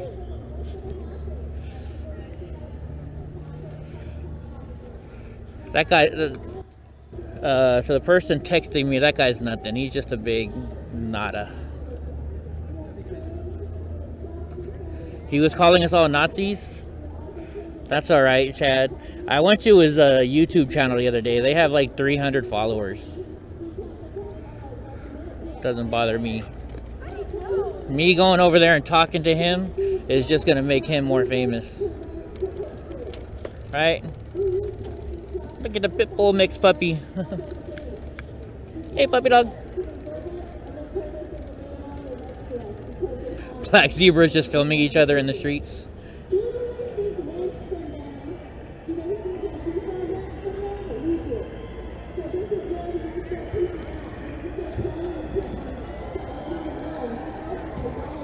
Where are you going? You gonna go start trouble? You're standing right with the black zebra. Yeah, I know. My friend was able to spot him. They spotted me on camera. Is it Yeah. the guy or the girl? It's the guy. It's that, you know, the big guy that was over there last Let's week. see what it looks like. You want it? He's right there. You can go see him. He's got a camera. Looks just like what I got. It looks just like what you got. Yeah, he's got a black tank top and. I don't need masks. I don't need. Hey, they can try and dox me all they want, because guess what? Stay-at-home wife. You can't dox me. I doxed myself. Right? You doxed yourself? Let's see. Oh, he's gone now. Thanks for your service. Yeah, he's gone now. Yeah, I know. I was talking to him a minute ago. Oh, you actually talked to him? I mean, he's on this side, so we can't exactly stop him from filming. No, that's fine.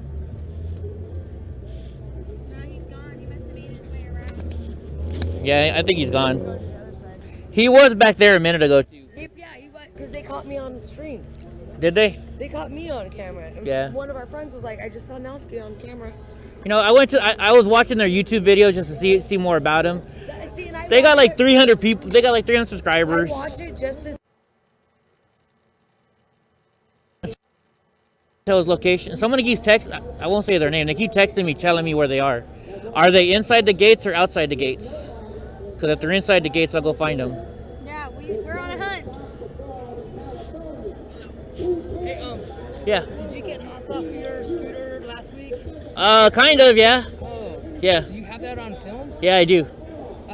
What's your... It's on Eddie Block Films on YouTube. Eddie Block. Just look for the scooter on the blue scooter on there. Oh, you got kicked off of YouTube? Videos on there. I have a Facebook account. That's the only thing I got left. Yeah. That's weird. I normally get kicked off of Facebook before I get kicked off of... Yeah, no, I think they did a permanent yank on me. I've never been censored or anything on YouTube. Uh-huh. And one day, I think it was the 13th, Friday the 13th. Yeah. They just pulled my account. And then I tried to enter into... do you try a new email account? Yeah, and they still blocked me. All right, you know what you do? Try this. Get on Google Chrome. Do you have Google Chrome? Yeah. Go to Google Chrome, and when you open it, say click on Start New Incognito Page, so they don't know where your email you're coming from, and then try and start a new Google page. Try it that way. I'll try that. Yeah. I just I lost my phone. And then my boss said the Lyft driver gave it back to my boss, so I'm picking it up today. Once I switch over, I'll probably be able to do it because my other phone... Let me grab one of those stickers. I'll get you later. Yeah, grab it. Hey, I keep getting messages. There's another black zebra filming around here. Right here. You found him? Where? So, I'll talk to you later, bro. I gotta go. Where's How you doing? Hey, Eddie. Yo. You got stickers on you today? I sure do. Yeah, my wife. Yeah? How much are they? $5. They're cheap. Give me two back. 2? Don't tell nobody else. I won't. Thank you. I hear black zebra somewhere around here, guys. Well, he was. No, there's somebody actually in here right now. Oh, got you. Where? Thank you, AU. I don't know. He was over there by the fence. Is he still Yeah, it was that bit. Oh, Are she's you alive? She just. I got you your stickers. She's alive.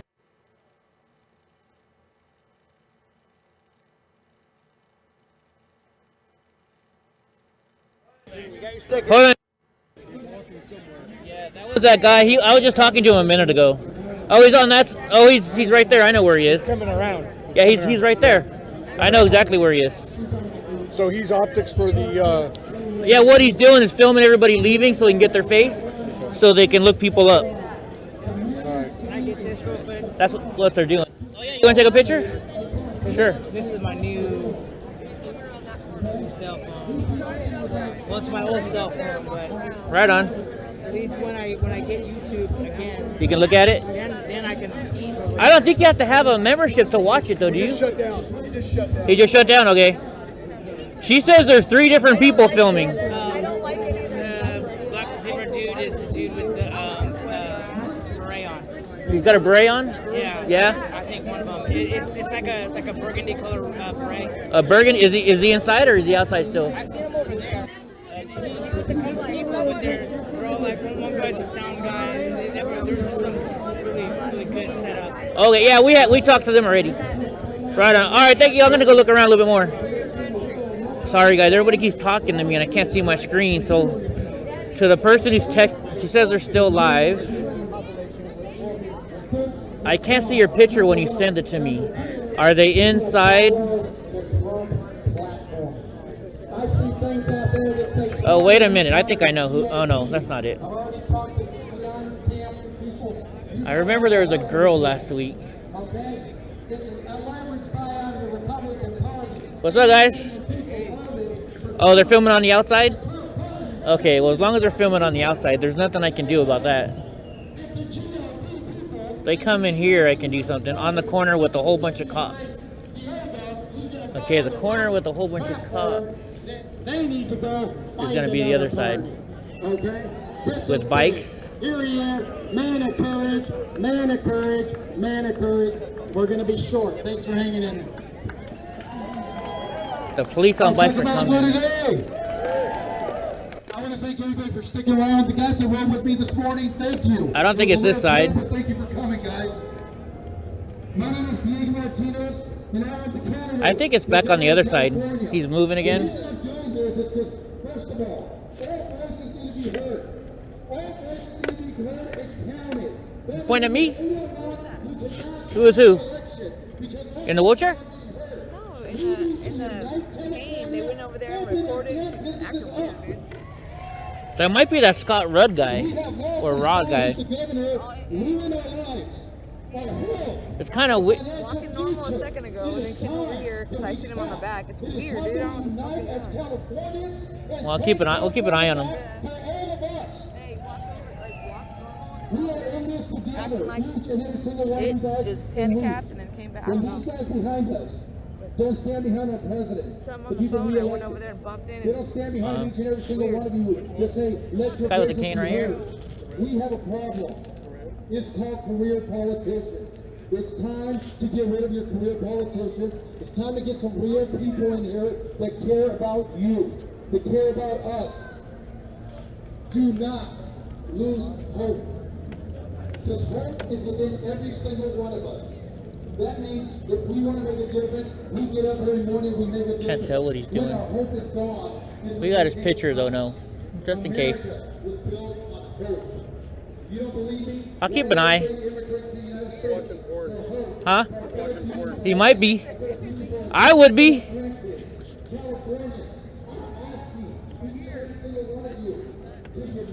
Uh-oh, we're flashing. I definitely got to get a new scooter with a better battery charge.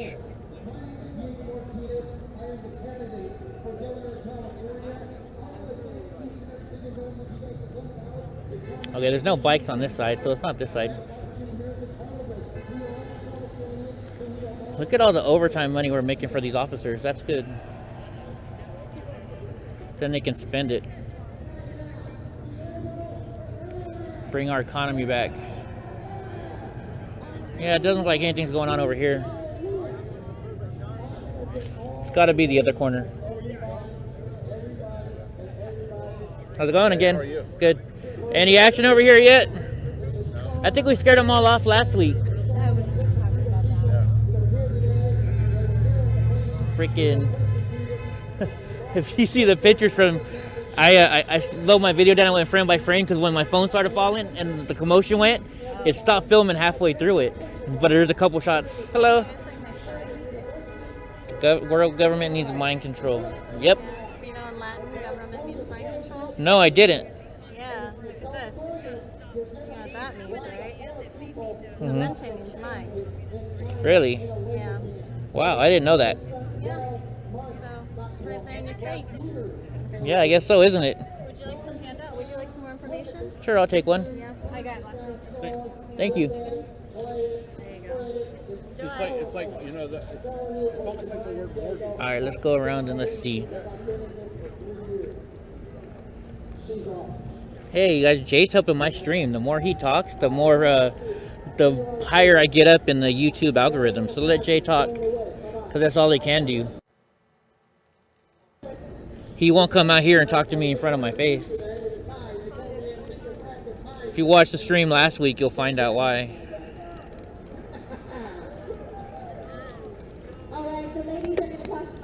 Hello, hello, ladies. Have a good day. I need some water. Sorry, guys. I'm stopping to grab a drink of water. Some of you have been back there. We have notebooks back there for those of you that are interested in signing up for their newsletter. We're taking things. If I can find where my water went. You can sign up for their newsletter if you want more information about events. Oh, duh. It's right here in front of me. Okay. Also, if you want to help us at the county level, we all know that everything is being trickled down through public health. It's coming through our county board of supervisors. If you want to help us, whether some of you can't see in the face. All right, guys. Sorry. Had to get some water. You can help us on an email campaign. You can call From 2020. What's going on, guys? County will be voting on enforcement for the public. That's the only problem being on camera or doing what I do. Everybody wants to talk to you. So they're talking about enforcement. They're trying to film. So there's a lot to do at the county level. We have Placer County ended their declaration. Look at all the beautiful families here. Hello. We still have cities to pursue to get them to designate themselves as sanctuary cities or Board of Education. There's a lot to do at the county level. So if you want to help, What's up, brother? we need you. That guy's going to run for governor. We're also helping fundraise. Or he is already running for governor, I should say. For events like this, the stage costs money, the DJ, the porta potties, and we're Yeah, Biden's not going to be our president. Excuse me, folks. Sorry. never be a will-be-paid woman. Ladies first. I thought it said American badass, but it says beautiful badass. Good to see you, man. Glad to see you again.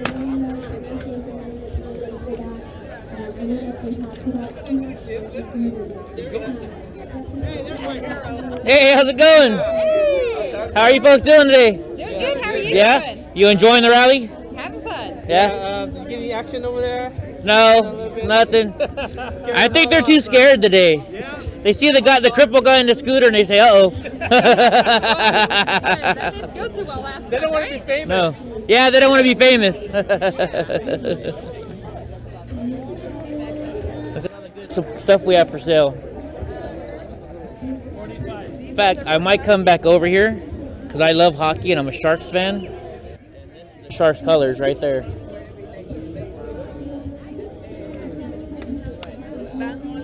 Hello, hello, how you? Yes, I'm back. How you doing? Love the song, brother. I got all of it almost. Hell yeah. Hell yeah. What's going on, big guy? You ready for New California State, huh? Man, we're working on it, man, every day. Where's Paul at? Oh, no. Thank you. Doesn't Paul live around here? He lives in Cuba. Cuba, okay. Yeah, he's a good guy. Right on. We're putting it together. We're picking him up, putting him down, you know? So, what part of California are you trying to separate from? We're going to separate from what? San Francisco, San Diego, and LA? Is that what it is? Yep. 24 million people separate from. 24 million people. 6 counties have 24 million people. 52 have 20. Wow. That's amazing. So 3 counties is what controls 6 California, counties control or 6. All the whole state. Yeah, we went out. And that's why we have the Electoral College, but we don't have that in our states. No. We should get an Electoral College in our states. In 1964, Reynolds versus Sims, that changed all voting by population. Now, if you think of that as senators, 40 senators in California are in basically 6 or 7 counties. In America, we got 2 senators per state. If you made all voting in the nation by population, everybody in the middle wouldn't be represented. Kind of like California, where it's all red. Yeah.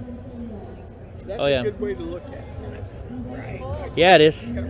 I got Yeah, it the is. sun came up right there. Right on. You got your camera and your. I've got 4 cameras on. I even got this camera back here is a 360 camera. That'll keep watch your back. Yeah, and in fact, so when I put this on like say YouTube, wherever you move your camera, that's what you're gonna see. So it's pretty cool. Very cool. All right, I gotta go keep an eye on everybody. Keep an eye. Yes, sir. Eddie, you be good. Oh, me never. I don't know what being good is. Let's go see what's going on over here. We're just doing our rounds, guys. We're gonna get going in a minute here. Because my battery's getting low. And I'm getting tired. I'm holding this phone.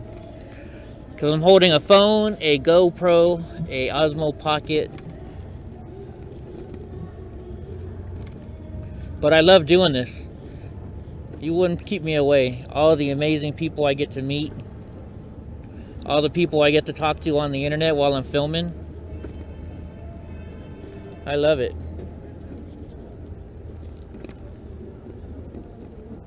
I don't know if that guy's not here anymore. Hey, officer.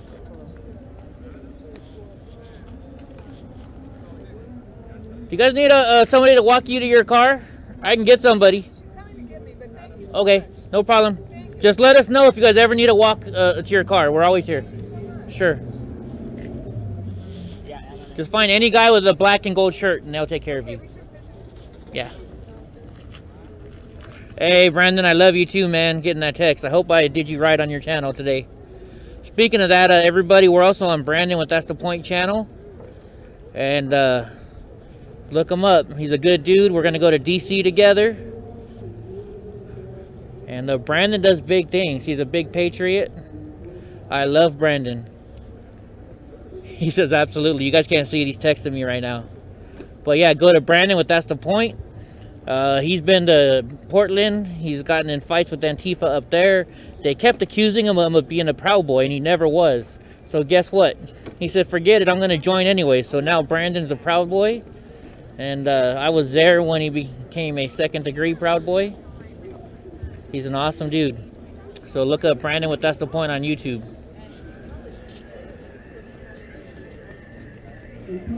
I don't know if I should get one of these hats. I don't know if I look good in a cowboy hat. Hello. Hi, my husband's watching you. Your husband's watching me right now? He just works like a wheelchair. I said, I don't know. You want to say hi to him? I'll put you on camera. If he's still watching, Ma'am. Right on. Tell him I said hello. Yes, ma'am. God bless you. You're from Texas? Jack Sparrow the Patriot. How's it going?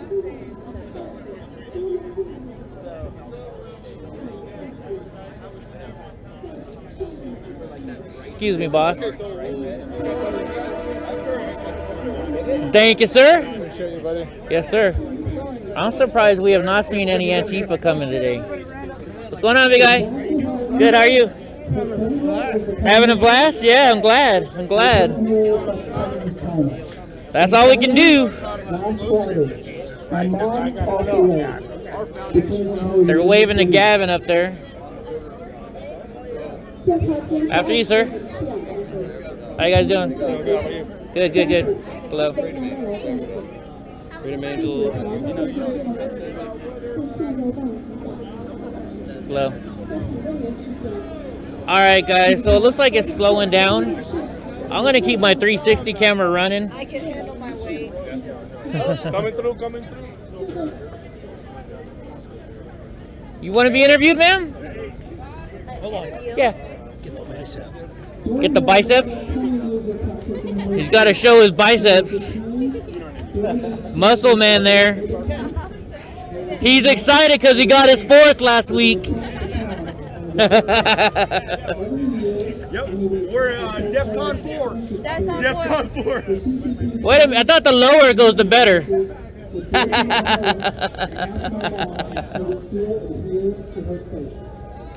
Hey, you gonna go up? You gonna cruise or are you live streaming right now? Yeah, I'm live streaming. All right. Why, where are we going? Where you guys going? Same place. Cesar Chavez? Yeah. You guys are going right now? In a minute. We're trying to gather the truth. All right, let me know. Yeah, I'll follow you guys. Definitely. All right, guys. Stay here because we're gonna go. Although I need some. You know what? Hey, because we have guys whose cars are parked up there, so we have to walk into the car. Car, okay. Yeah. Hey, we're not looking for problems. just so you guys know, my battery's really low. So if I run out of juice, I might need some help getting back. You got your little bump start? You got a bump start for me? What kind of bump start?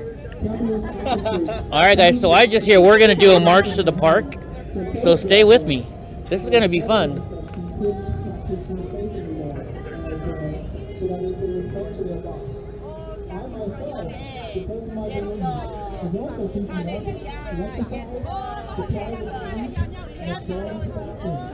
He's praying to the Capitol.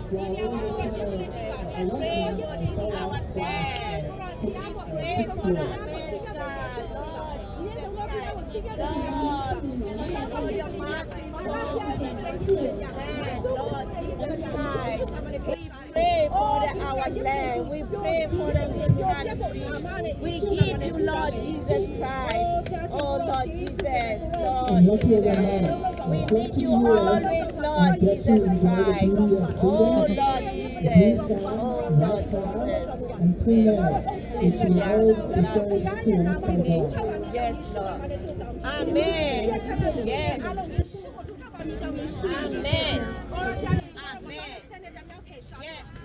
Ladies and people are from communist China. And they're praying that for him. 我现在每一天都穿着这个葬礼的丧服，因为我回不去中国，我不能参加那一个葬礼。 I know my battery's low. I'm not sure if we're gonna make it to the park or not. Oh, I can show your face. Your face has been shown already. This is what Proud Boys do, because he's a poor boy, so he's pouring that beer down his throat.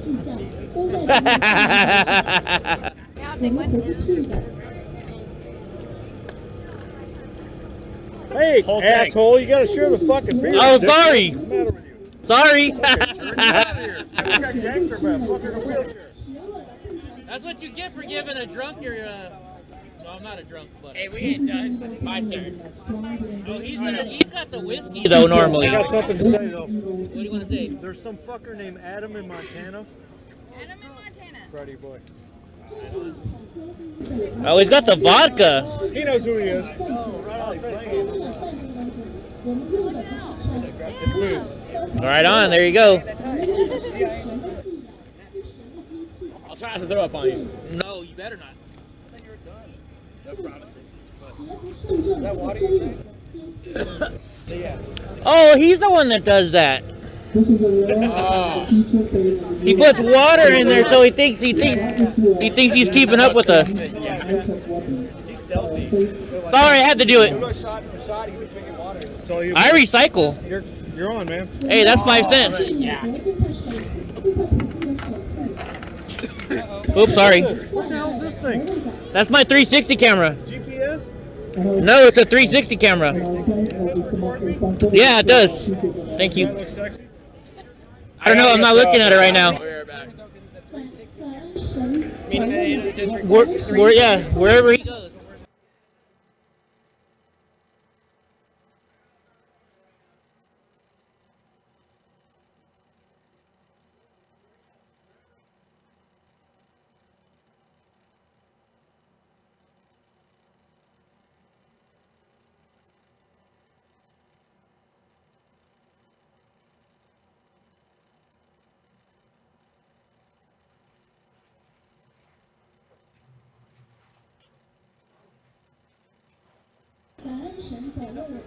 You want a 60 camera.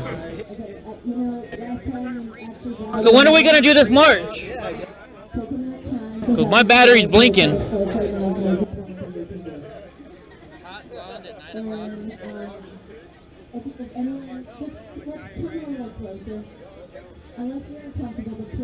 Do they know that we're doing it? Is the Sacramento thing? We're going to wrap it up after come in closer. Hi, Brittany, sure. Because we're going to do this together, guys. We got this. We know how to do it. We know what to do. We'll help you if you need Should I say Hey, T! Oh, what's up, fellas? I don't do well on the camera, but proud of your We were doxing you there, bro. His name is George McFly. I know. Into my family. I have a commitment to each of you. To all of humanity. Because that's Very good shape now. All right, guys, we're sitting here because apparently we're going to go for a march down the street. Human rights. How about you and White? Hey, si te vas? Si te vas allá? You know, as our friend just said here about this is very Come on, y'all. Come on, let's get one. So I want to thank you, Kennedy, for staying with me. And Go get my prez. He'll go with. Big tall guy, red. And you know our little short sergeant arms.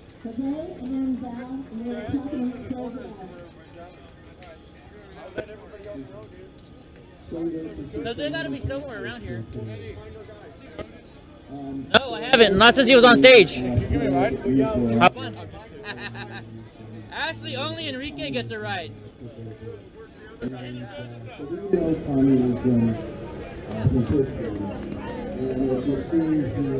I'm ready. Let's go. Let's do it. We gotta go walk our Patriots to their cars, so. Yeah. Unfortunately, some people parked at Cesar Chavez Park. Yeah, why would they want to do that? Why would they want to do that? Hey, who is that right there? Look at the guy on the bike.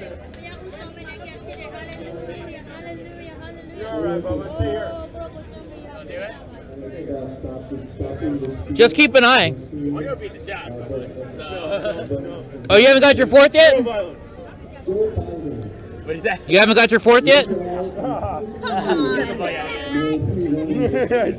Dude, you know what? It's amazing when you get it. Did I say that? No, it was a little bit different. I punched that black guy. I'm that black. But I changed it up, dude. We got a good laugh out of that. I swear to God. Dude, I punched the black. I'll show you the footage later on. For the group. And how many people are watching this? I don't know right now how many people are watching it, but probably maybe a couple hundred. Well, to all the 200 people out there, Trump 2020, motherfucker.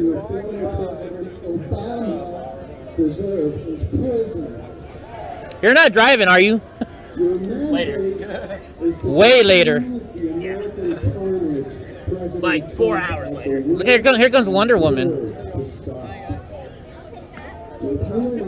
Hello.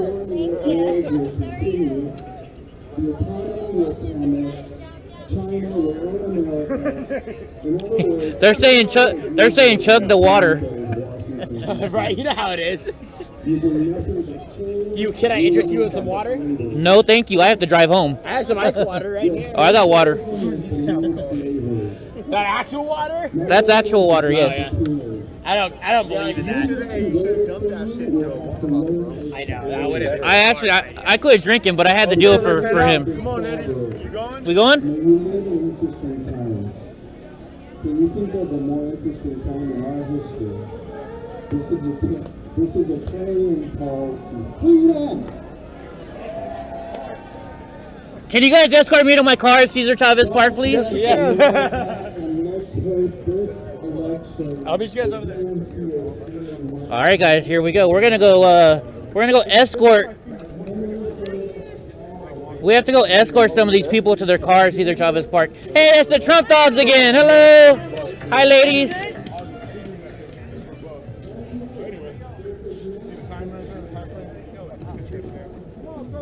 Moves, you fucking homos.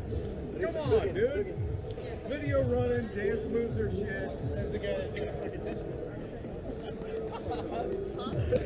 You guys, hey, we gotta go escort these people to their cars, Cesar Chavez Park. You guys want to come with? Yeah.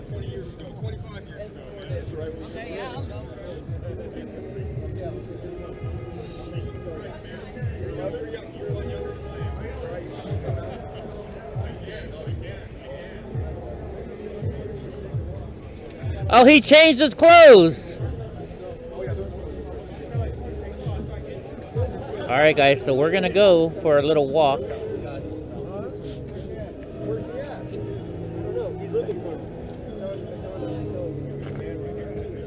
Why'd you change your clothes? Oh, never mind. I thought you were spark plug for a second. You want to get elbowed?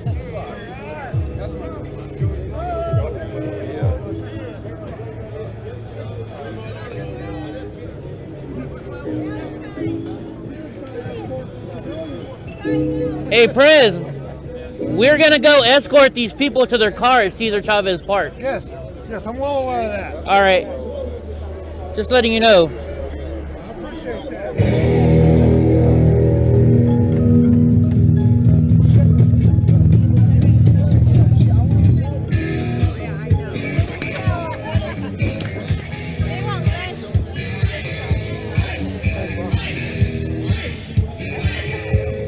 My dance partner.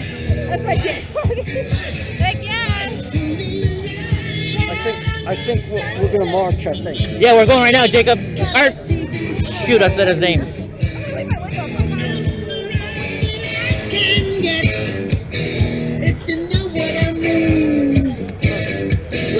Just a heads up, I'm low. Is there any way you can carry like extra battery for that? I think maybe I could buy 2 more and like I might have to weld like a. Yeah. Are we gonna go or what?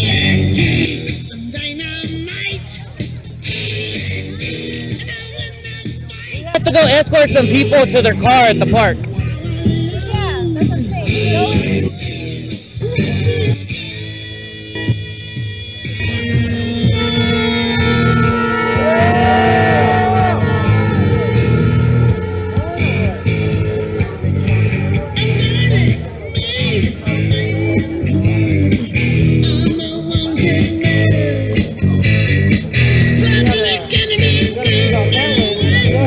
I think we're going this way, aren't we? You wanna go that?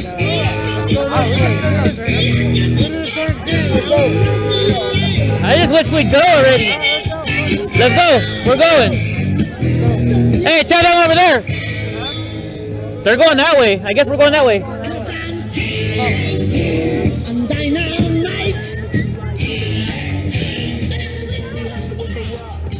Alright, it says I got low battery, guys. I gotta unplug my mic. So give me a second. And I gotta plug in my phone. Sorry guys, I just gotta plug in the battery for my phone. So mic's coming out.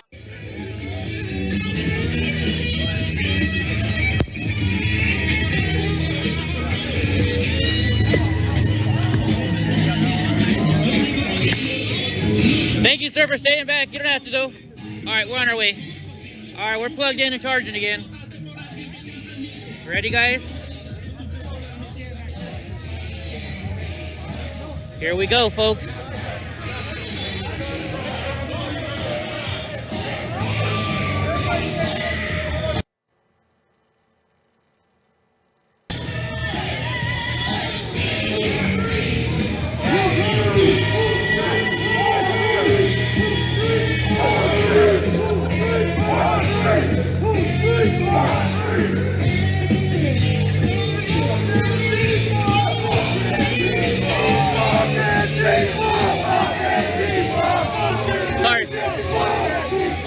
What's up, man? What's up, bro?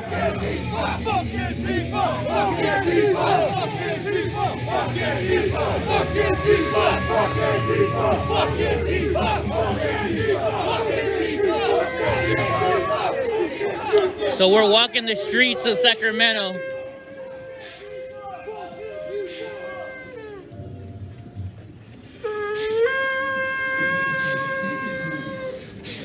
This channel is PG-13. Just wait for a few more minutes. Everybody here, we're all fucking brothers. Yeah, motherfucking brothers. Keep your fucking head on a swivel.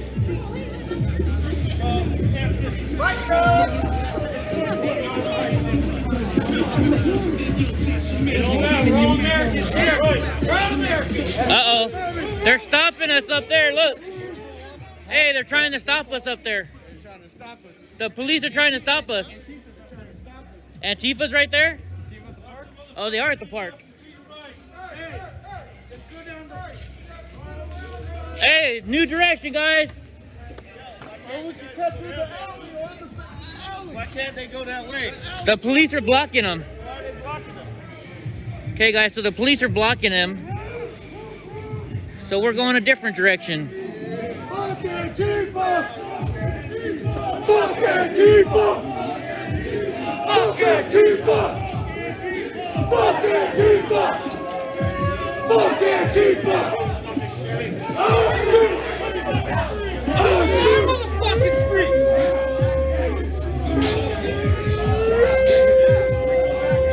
Try to stay in your scooter today, big boy! I'm trying.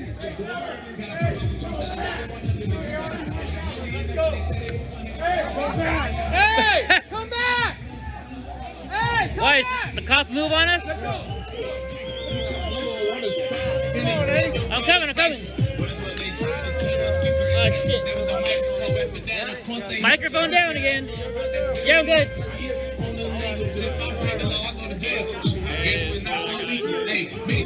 So what's going on right now, folks, is they're trying to get to Antifa, but the cops are blocking them off. Look at this. Is that what you want?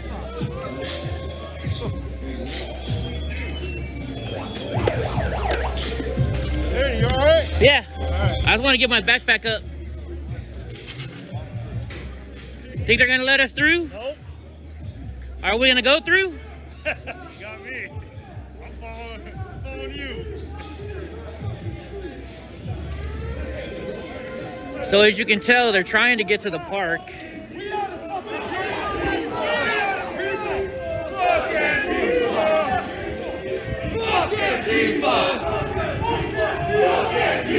And the police are trying to block them off.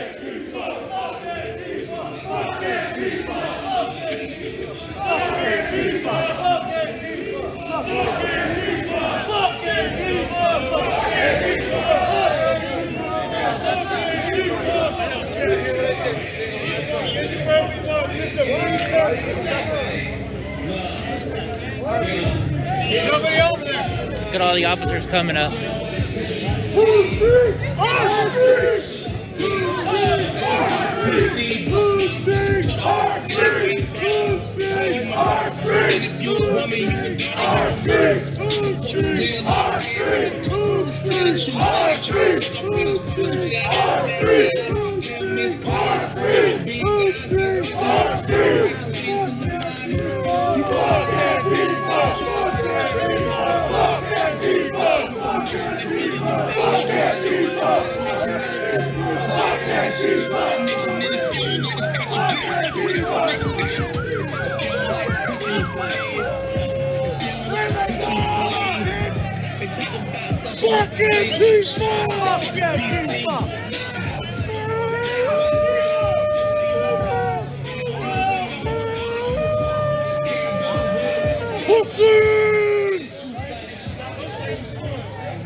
What's up, Julius?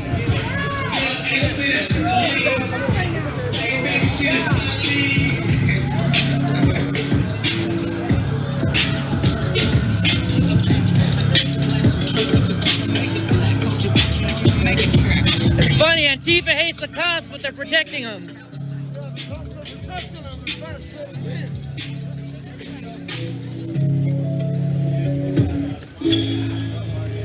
I thought Antifa doesn't believe in borders or walls. I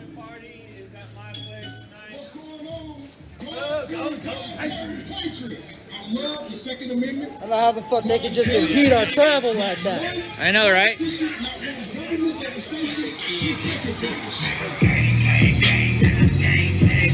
That's a good speaker. It really is. I gotta find out what kind it is so I can get it. Normally they sound like junk.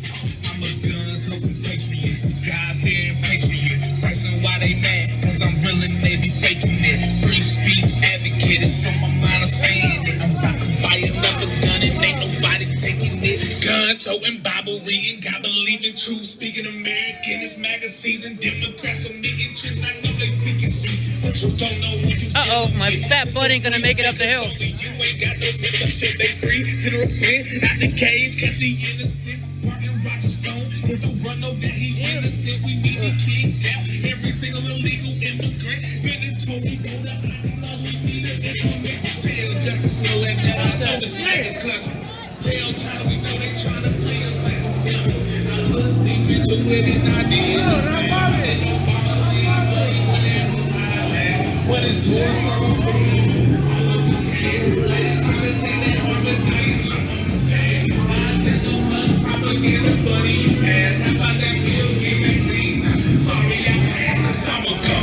They're not even letting regular citizens walk.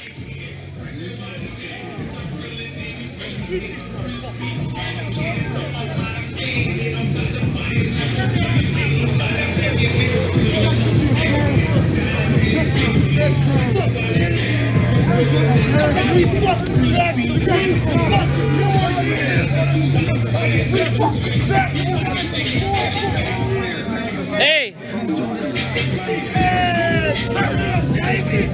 Hey! Fucking Jacob! Remember how they were talking about Scott Rodd, that reporter? That's him right there. Tell, get them. Who should we tell? Who's in charge right now? See this guy right here? He's a fake reporter.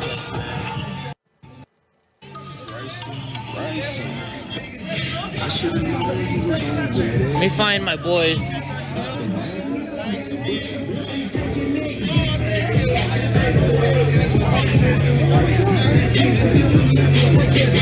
Spark plug!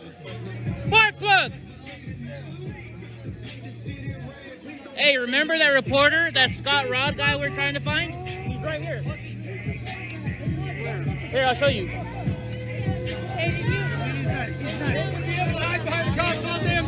With the green mask on. With the green mask on.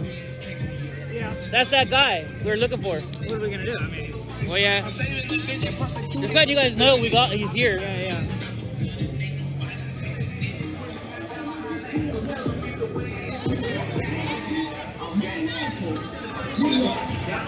I wish they'd let us go over there. The problem is I'm so obvious I can't sneak anywhere. Yeah. The press card, right? Yeah, the one with the press card. He's the one that was taking everybody's pictures and doxing them.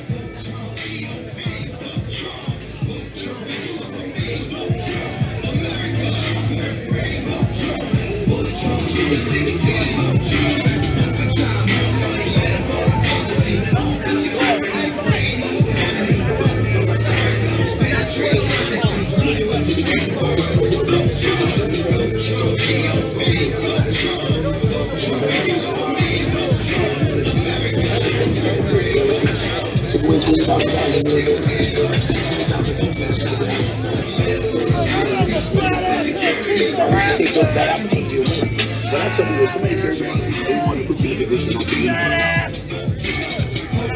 be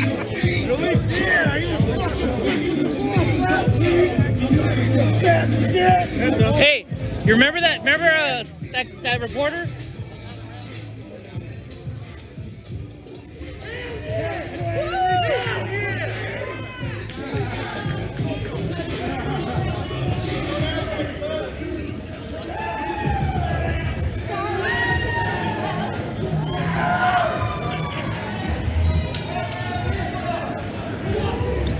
I know I'm not gonna be able to keep up with them guys.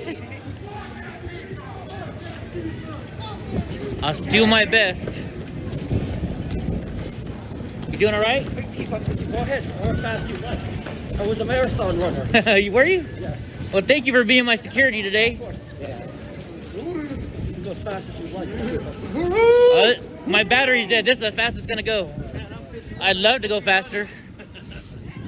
What's going on, guys? 51 and running for a... All right, it's open on this side, guys.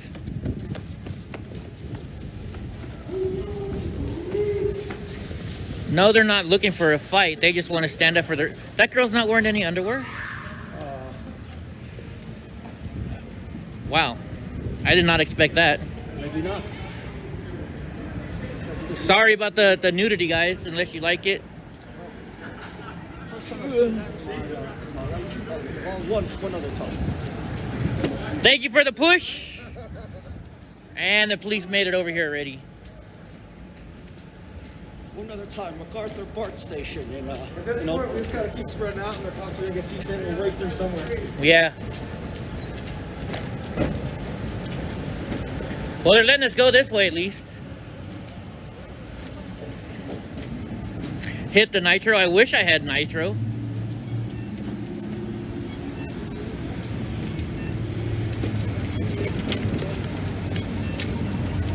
Oh, look at the pretty pimple. Look at the buildings down here, folks. These are boarded up not because of us. They're boarded up because of Antifa.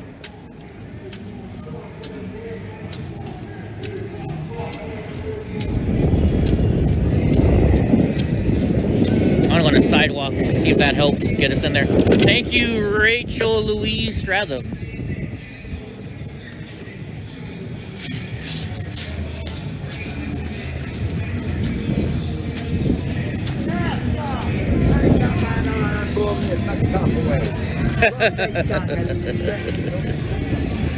I don't know what that guy's saying, but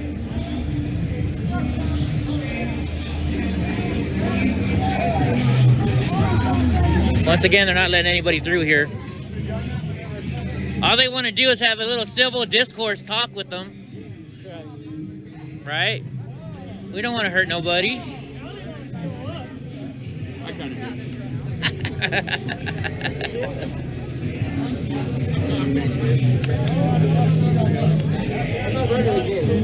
No, they're just gonna keep walking off. Yeah. We might as well just go back almost.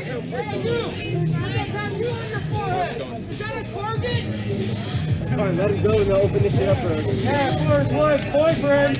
Find the Thongro again, sorry. There.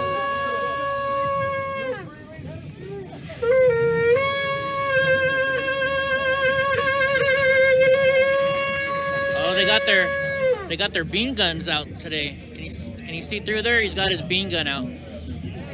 They never really do it to us though. Oh, they're right that close. I didn't realize they were that close. Jeff, you ready? Take that spot, man. Thank you, sir. There, bro. Hey, Jason, can I get by your left foot? No, I don't think you can, buddy. No, I just mean get close enough. There we go.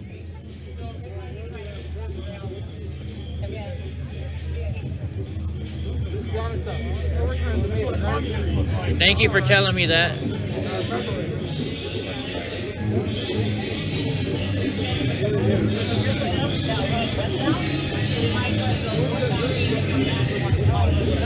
I agree with you, Sal.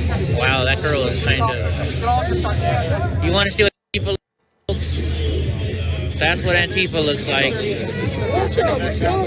What the fuck is that? It's a target! That's what Antifa looks like, folks.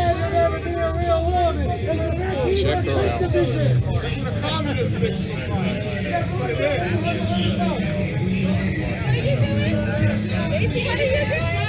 Thank you, Nelson. I appreciate it.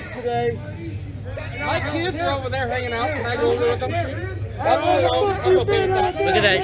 She wants us to come over there and she wants to threaten people, but she has 20 cops in between them. This is Antifa. This is BLM. Shut up, bitch. I don't want to hear it. Come on here, bitch. Let us through. See how quick you 9th and J Street in Sacramento, California. If you're just joining the live stream, or joining. She's saying you're bigger than me, and of course you can beat me up, but you're a pussy. Howard! Howard! Hey, you in the back! In all seriousness, when this is over, can I have your number? These individuals across Yes, CHP officer, you can see I want your number. to us. They are Antifa and BLM. As you can see, severely outnumbered. I know you like that. Don't lie. But as you can see, I would say it. Sacramento PD and CHP blocking entrance to the public. She's saying it'll take us right now. Where's your boy that got his ass whooped last week for protecting the women? Who's he at? Antifa, this is BLM. I don't know their words. Beanie on. Oak Park with the glasses on and the black face covering. You see a couple of them there. With the hazmat. Fuck Antifa! I count about 10 of them at this point. Let's see, 1, 2, 3, 4, 5, 6, 7, 8, 9, 10. Yeah, about 10 Antifa BLM members. And they are being protected by the police. I bet you're going to. You would need a whole sack of flour? Oh my god. I'm sorry. I shouldn't laugh, but that was funny. In front of police. They threw that. Police did nothing. Oh, you made a call, man. Okay. We should get it. That bike is getting that bike just because it's a different colored bike. Give me her number. Hey, can you go ask her for her number for me? Can you handle that? I can handle that. Craigslist misconnections? Do they still do that? Has that ever worked? I saw you on a bus. You were in a pink hat.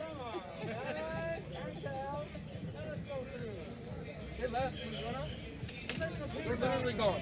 Play volleyball.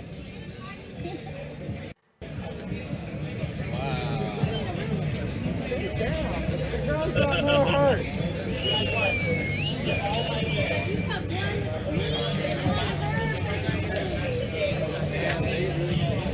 Last weekend, then let's go to the park. What's that mean? I guess this weekend they're closed down.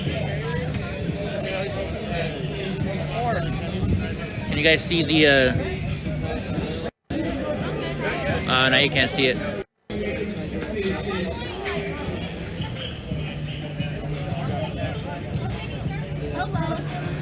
Sister, are you on the wrong side? No. Hey, are you in the CVP chat? Remember that cameraman that we were talking about? That Scott Rod guy? That's him right there with the green mask. Is that guy with the green mask? Yeah, I talked to him earlier. Yeah. Oh, did you? Okay. Miss Mandra. I see you, Miss Mandra. He sees you, Miss Mandra.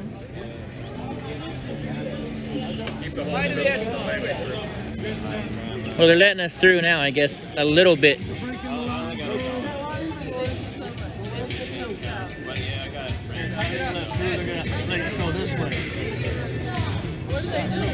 They're just letting us mix together.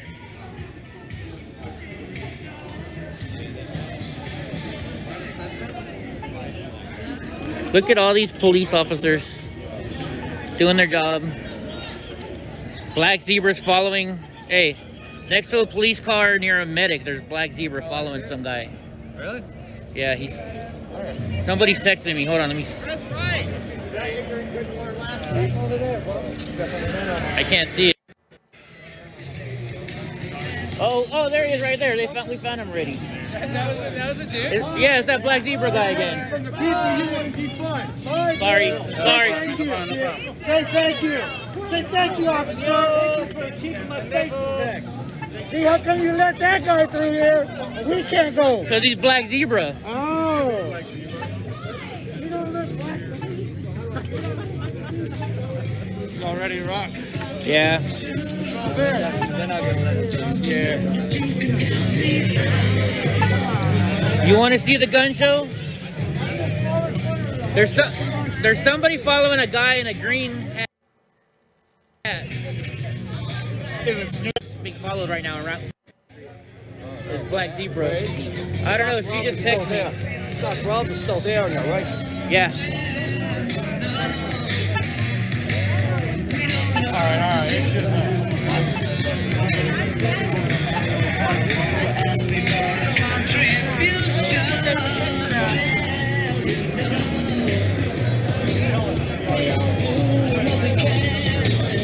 Doxers. That's all they're doing. Somebody, they're saying that somebody in a black, their green shirt is being followed by a black zebra.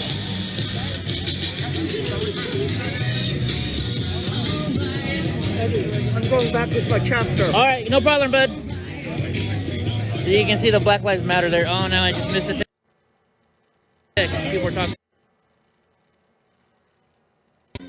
Thank you for taking me that information. I don't know what laws you're enforcing. I shouldn't be impeded in my travels. I don't know what fucking law you're enforcing. None of you. What law? Did anybody tell me? I had a shot of the people over there, and then somebody got in my way. None of you can tell me why you're impeding my travel. No supervisor, no sergeant, anybody? Let's see if we can see their faces over there. You're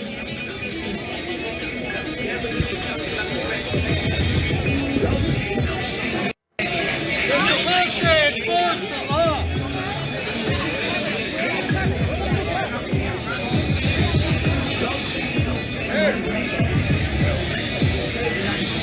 Yeah, I think we got them. The person that's texting me. I think it was that same guy.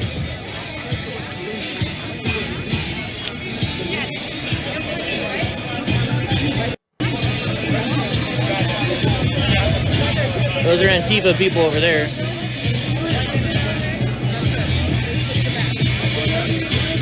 The girl in the yellow and black?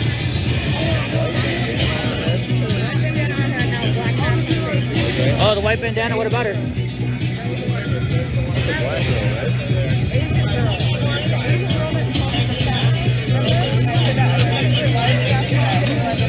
black girl, right?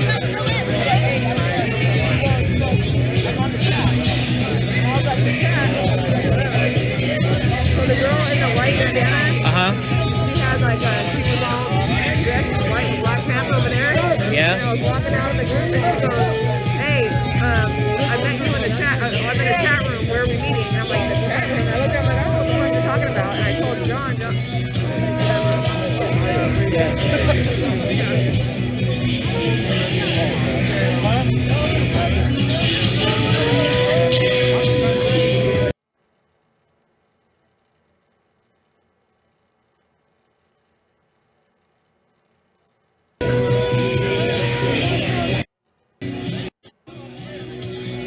Alright, now I know who I'm looking for. Hey, have you seen a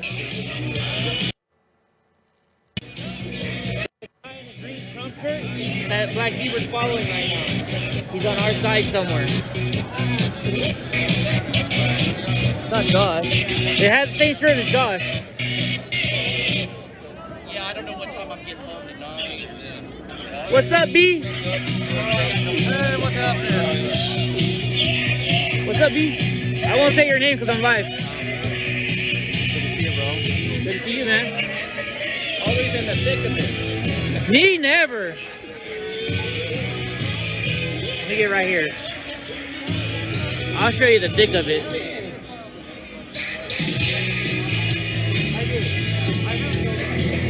Some Mexican stare down right there.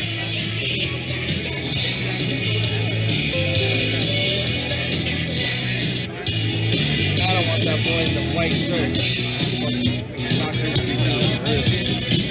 Hey, there's somebody filming me on this side that's Black Zebra. Look for people with the camera.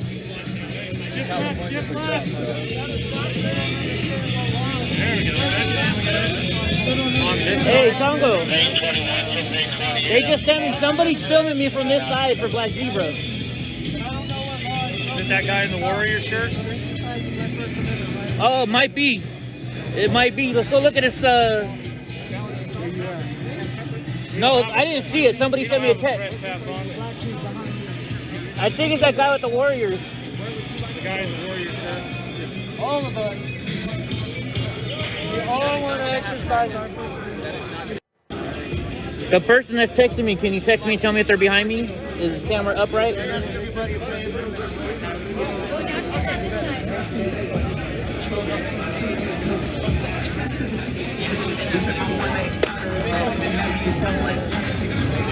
Is that him? Is that guy? Oh, the cop pushed him to the side? So he's near the cops?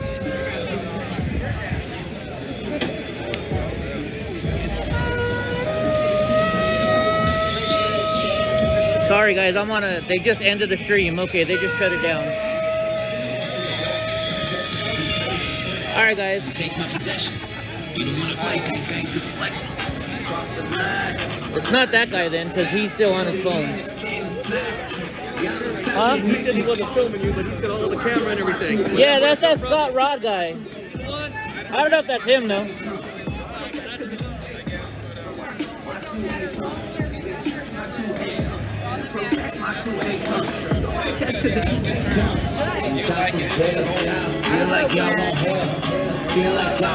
No, that's that Scott Rod guy that likes to dox everybody. He likes posting people's pictures on Twitter. I'm about to plunge without just stoppies. Now you about to give myself a profit. He's next to the driver's side of a cop car. Oh, he's okay. That's not near us then. If he's next to a cop car.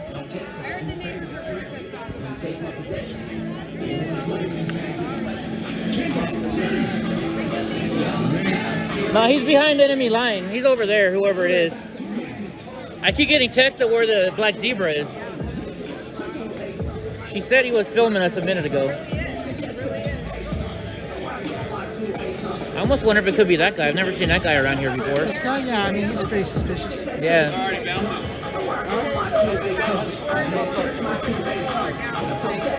I got a picture of his press pass. Yeah, Scott Rod, right? Huh? Scott Rod?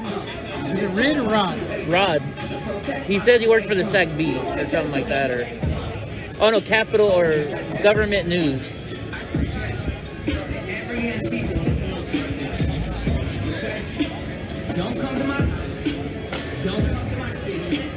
It's funny, they hate the cops, but they'll stand behind him and threaten us from him.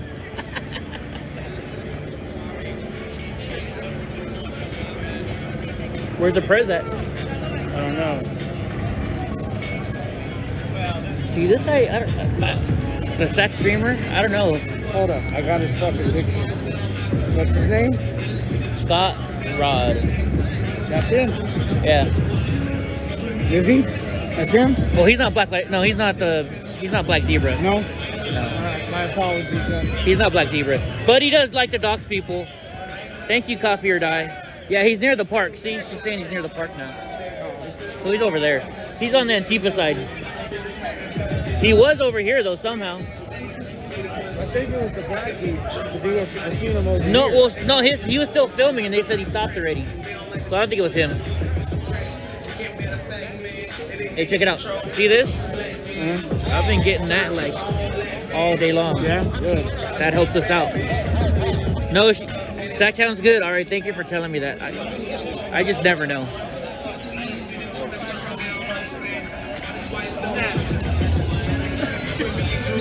Look at this officer's eyes, though. That's what worries me. 900J. What's 900J Street? What street are we on?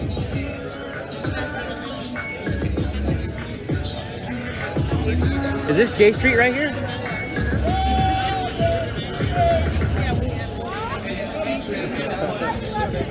To my right, sitting down on the building. Sorry.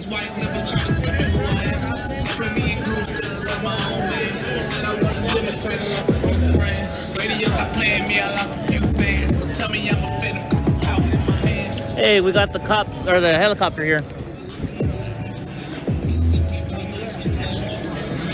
Look to my right. Tell me, is it that girl right there, you think? She looks like Antifa. Are you feminine? Do you see yourself as a feminine man? That's not her? Yeah. Something femininity. I think femininity is beautiful and anybody can be feminine. You think a man is beautiful when he's feminine? Is it Scott? Certainly. No, a feminine man is a this weak guy? man because he's a woman. He's a beta. No, he's not, Jeffy. Yeah, he's a beta. Or is it the guy with the green mask? Oh, wait a minute. I know who it is. Hey, I found him. I found him.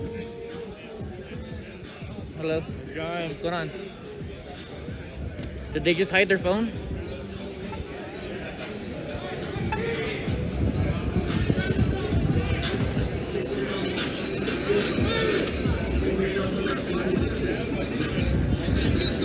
Walking with the guy with the yellow pants. Is that the black zebra person you think? That's Antifa right there. Hurry! That was her, that girl. How you doing? I'm doing well. How about you guys? You guys having a good day today?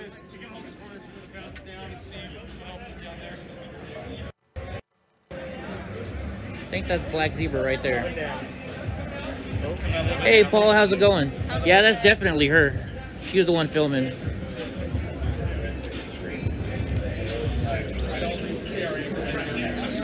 All right, so we figured out black zebras. Two guys with red hats. How you doing, officers? Yeah, I got it. I'm good. I can four-wheel drive with this thing.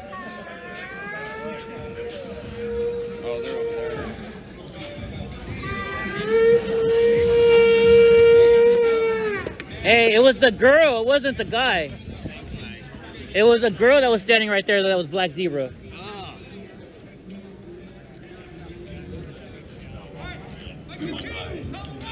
Yeah, good to hear from you too, Paul. This one officer looks pretty mad with that stick. Like he wants to hit somebody, doesn't he? Look at him. He's got like G.I. Joe action figure In front of the that. statue in the park. Yeah, I can't go over there. Sorry. Yeah, he's, But this down. He's gonna hit the wrong motherfucker.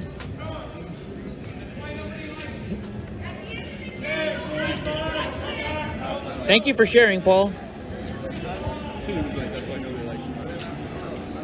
I guess we're going back. We going back to the park, or are we just gonna stay here?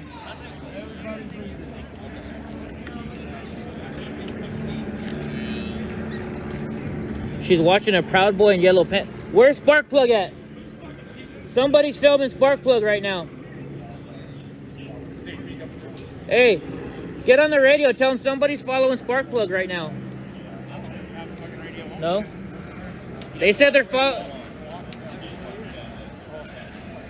Black zebra's following somebody with a yellow pants. That's the only one is Sparkplug. Is he by himself? Is he by himself? Can he? I'm just going by what they're saying on the comments on here. This girl keeps texting me what's going on because I asked her to watch Black Zebra for me. But yeah, she's following Sparkplug. He's alone and they're following him near a statue. What statue could Sparkplug be by? There's a statue in there. Is Sparkplug over there? Probably. Oh, fucking get anywhere. It's like Brandon. Then we better stay here just in case. If Sparkplug's over there, we don't want to.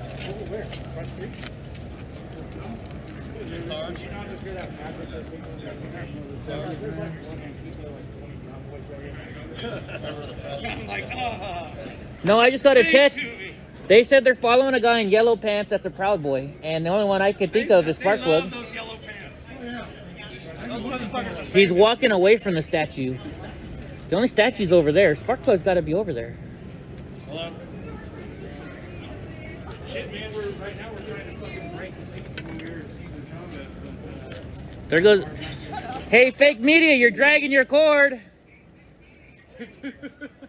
Scott, you're dragging your cord.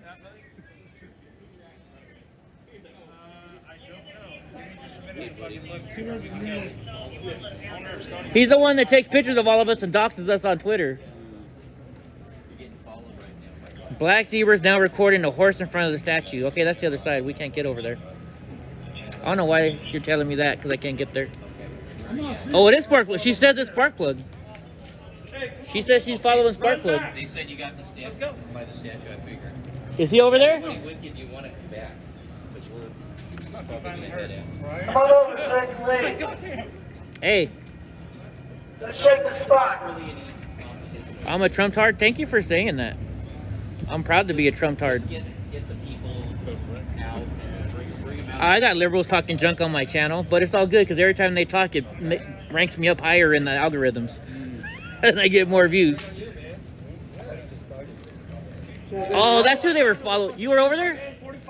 I was getting text messages to come find you because they said you were following it. I'm what? I was getting text messages saying Black Zebra was following you around over there. Following me. Give them my address too if they want to come and grab. Maybe I'll convert some of them. So Sparkplug's still over there. Got a hold of him. He's coming back. He's coming back? He's gonna bring everybody over. How the hell did he get over there? I don't know. Little crazy guy. They literally went one road over and crossed. Oh, is that what they did? Yeah. So we were the diversion. Yeah. We were going that way. They were blocking this. He went around.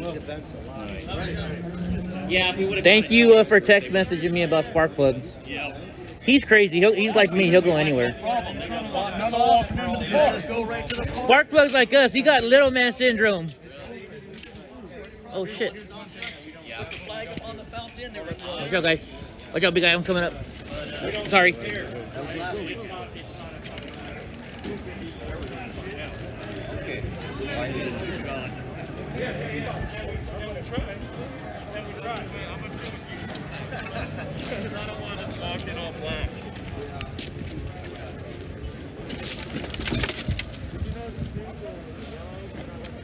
Circle statues with black. Okay. We got people coming to help right now. We're going over there right now. I'm a Trump-tard? Well, I think, you know, every time you write that, that just makes me go higher up on the YouTube algorithms. So I love it. Thank you. Because I'd rather be a Trump-tard than a dumb liberal like you. Yeah, I do. It's a voice, huh? I've seen you quite a few times.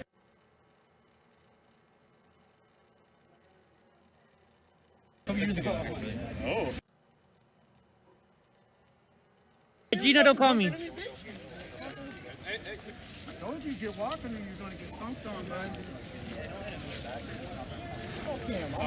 Yeah. I didn't see shit. I don't know what you're talking about. Oh! People protest. That's all right, bro. Let him take one. Hands in pocket is peaceful. Hands in pocket is peaceful. It was his dog, it wasn't him. There you are. I'm getting text messages nonstop about you. This is your guys' choice to stay yeah, here. you're over here all by yourself. You know? All you guys, if you guys are scared for your lives, all you gotta do is walk away. The whole setup. Walk away. Yeah. How much that rig cost? Walk away. This guy right here. That one it was like $350. Walk away. Don't just stare at me like a retard. Walk away. Yeah.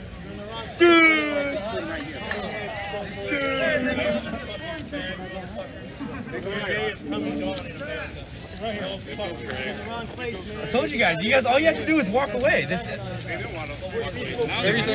You can walk away too, man. Father, sorry. You can walk away too. Yes, sir. Here, make a line. Alright, I'm going that way.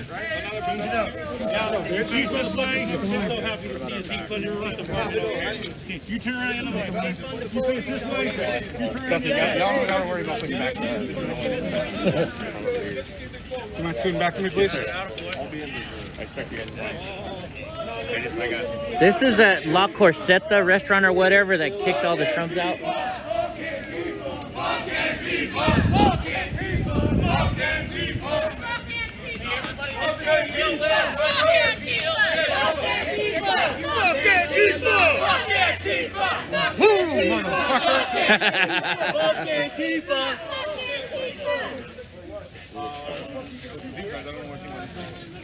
Hey, Black Zebra, right here. I got enough for all of you motherfuckers. Get out of here!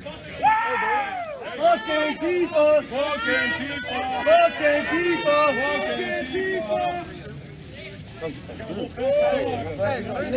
Guys from supposedly Jewish News, store through Jewish News. Is he? I don't know who the guy with the green mask right there. I don't know who that is. He was questioning me. He was just asking about my camera. But I mean, oh, that guy you think is with the Jewish News? Well, I mean, he may be. You never know.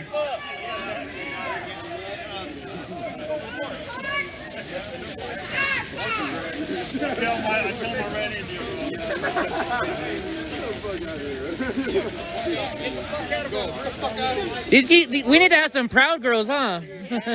You girls are gonna kick some butt. Yeah, we are.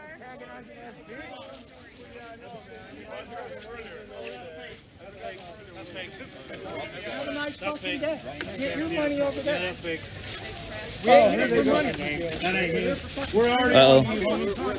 already know who you are, where you're at. We see his Twitter all the time where he doxes people.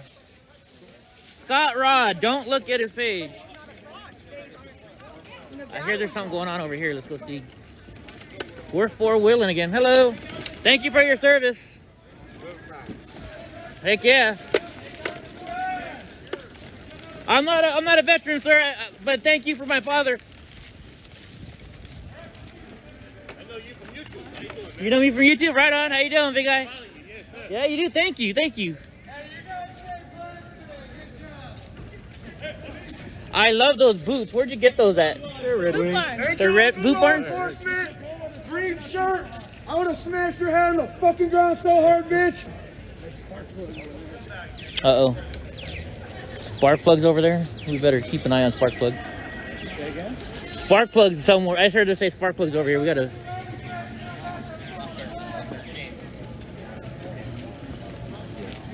Moses, I can get it on camera right now.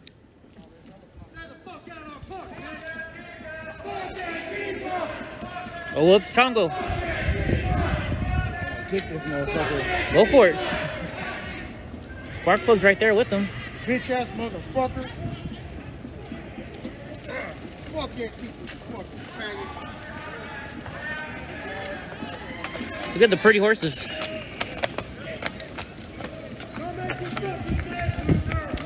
Quick enough, man.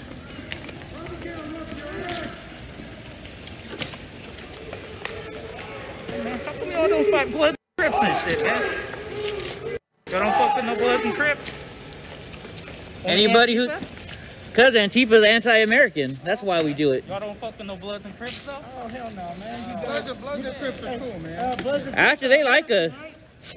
Yeah, okay. There we go. Are you Crip, man? I ain't gonna say it. I'm gonna take that as a yeah. All respect to the Crip, homie. No, we don't fucking trip on the Crip. Crips are fucking Americans. It's like little kid shit. You gotta make your money, right? Antifa's like little kid shit. Oh yeah. Yeah, until people are walking by themselves and they attack them. So we make sure they don't attack our people. Yeah, that's what I'm out here. I'm out here making sure.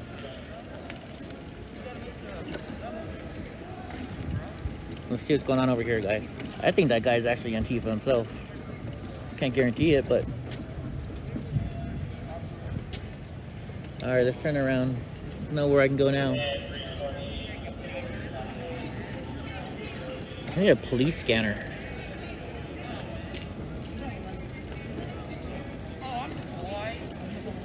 Yeah, you know, United States stole Hawaii. Remember Stole that? Hawaii. Yeah, I remember that shit. There are a lot of Asian countries like they escaped their mom. Where does spark plug go now? That fucker's crazy. Excuse my language, guys. Jay still in here? Jay, thank you for commenting. You're making my stream go get a lot more stuff. Mao did the same. He was communist. He killed a lot of people. Yeah, see that restaurant there, La Coqueta? Which I thought that means coqueta is like a girl who likes to get around. But that place, oh, Coseca? That's the place that kicked all the Patriots out when Ben got arrested over here.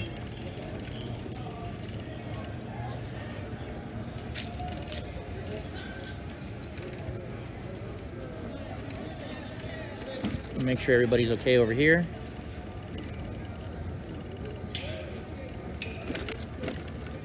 For nudity. Oh, you're gonna call the cops on me? There was no nudity. How you doing, officers? Great, how are you, sir? Good, good. LT, with your approval, I'm gonna get my guys back in the car. Get them warmed up.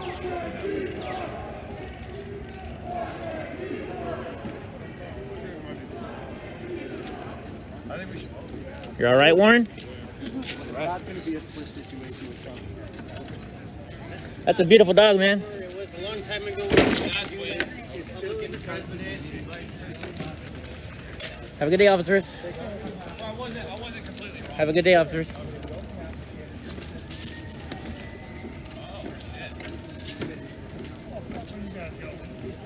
We were trying to keep up with Sparkplug, but he took off.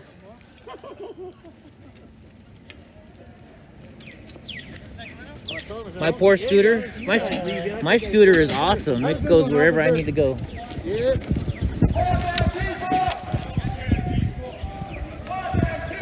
Thank you, Rachel. I appreciate the donation.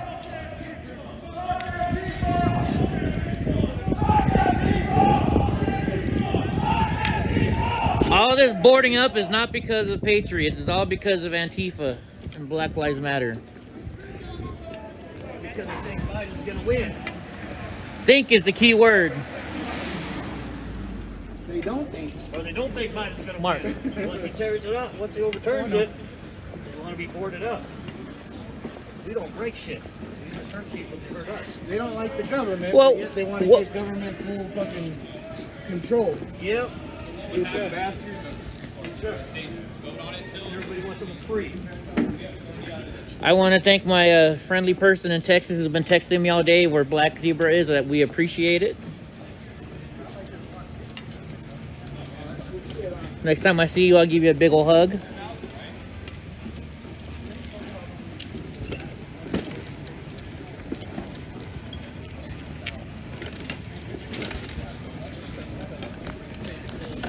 Three hours of holding this up makes your arms tired. All black. Yep. See, I gotta get away over there. Let me in. Reflect her off. All right, folks. You had the right idea earlier. She said you're welcome. So look at this. I want to show you.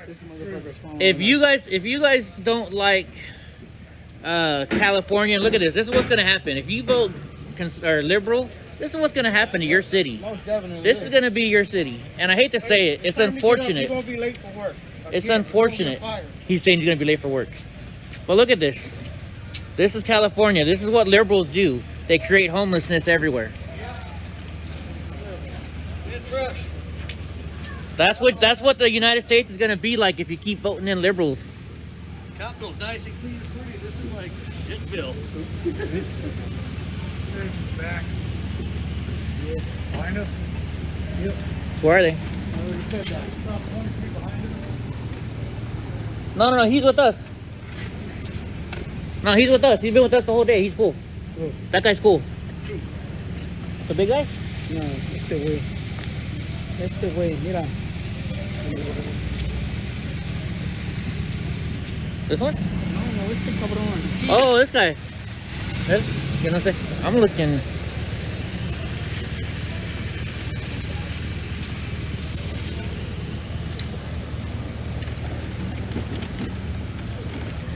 Somebody's brakes are burning up. What's the name of the yellow pants behind you? Finally, that motherfucker rolls up. Him and Brandon? Brandon's not here today. Yeah, he is. He told me he wasn't coming. Oh, not that one, man. Oh, spark plug. Oh, yeah, well, who's with him?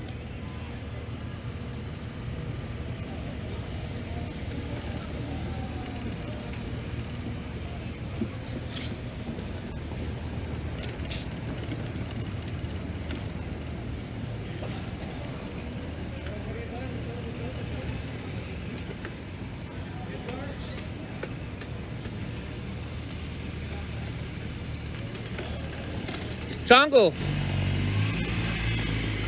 Aquí or allá?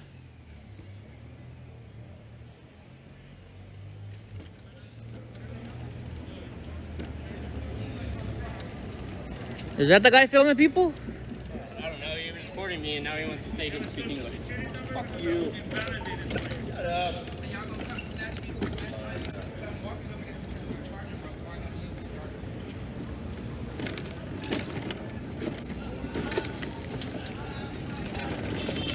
Sorry, I thought they were saying that.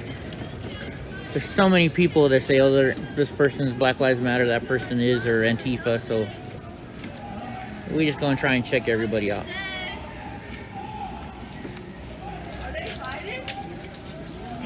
Possible. The police protect Antifa, they don't fight. Hello. They get escorts. Wait, they're fighting. Moses! Or Jungle! I hear they're fighting down there? No. Somebody yelling.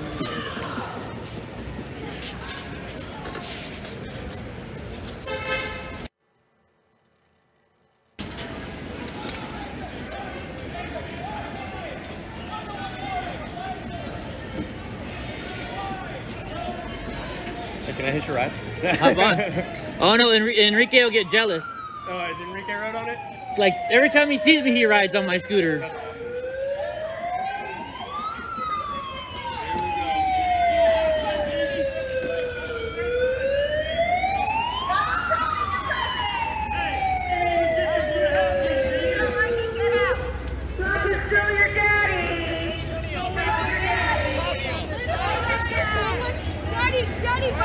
You don't like it, you're here to leave.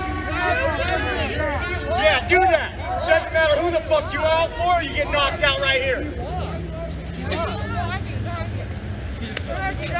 Don't argue, don't argue. I'm not fighting anybody, I'm just next here. Shit, you ladies gonna take you home. Bro. Oh, there, you're the one that's fucking triggered. Move on. Go spend your EBT.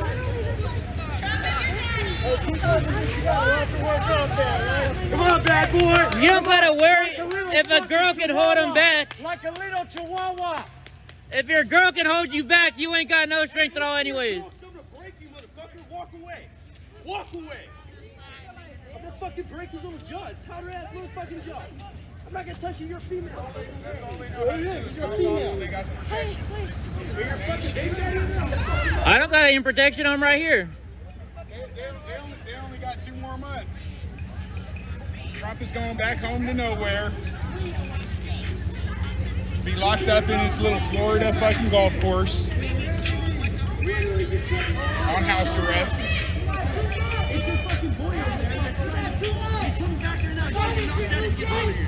No, that's your daddy. He's your white king. Your white king. Daddy. You got 2 months. Biden's your new daddy, boy. You better relax. That's black. Smalling's not black.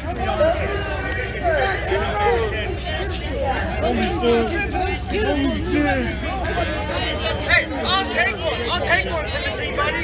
Guess what? Because of your side rules, I'll be out tonight. They're not gonna do nothing. I drop kick him in one of their heads. Where are you guys? Come on, friend. It's okay, friend. Let them know. 2 more months. 2 more months. 2 more months.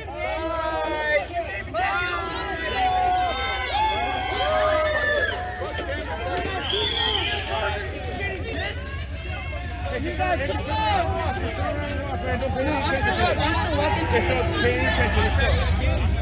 Hey guys, can we stop following him, please? I just asked. Please, just please. He is a pretend tough guy. His girlfriend was holding him back. If he can't get past his girlfriend. Hey, anybody who can't get away from their girlfriend to get in a fight. She's I mean, like come a on. 10, hold him back strong.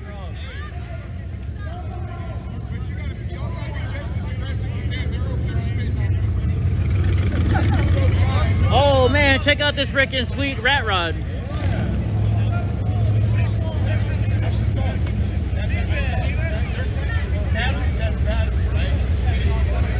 As the Trump flags roll by.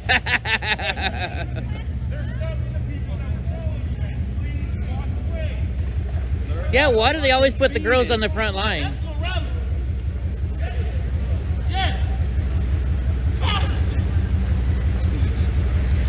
Can't spell it.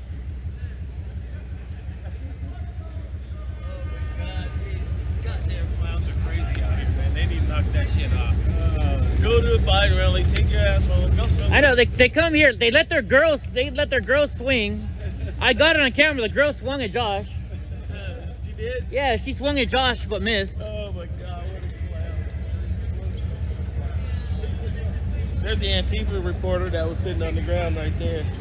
Which one? Leaning on the pole. Leaning on, oh. Yeah, so that is Antifa reporter. That's what I thought. Yeah, she's on the other side. Oh, I thought that was for me. Sorry. No, she's telling me not to get in trouble. Let's get her photo though. See that girl? We got her earlier. She's the Antifa reporter.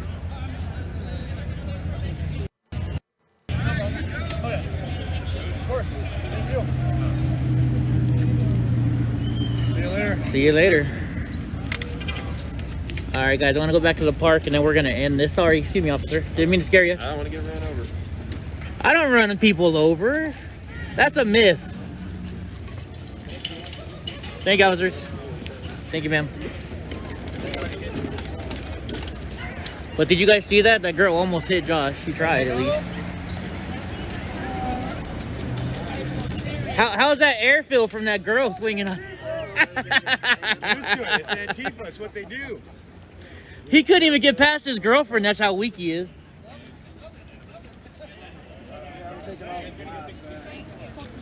Get out here. Catch you guys later, man. I'm showing up with a bunch of Proud Boys. You guys stay safe. You too. All right, let me go find Gina because she was calling me. Yeah, I think everything's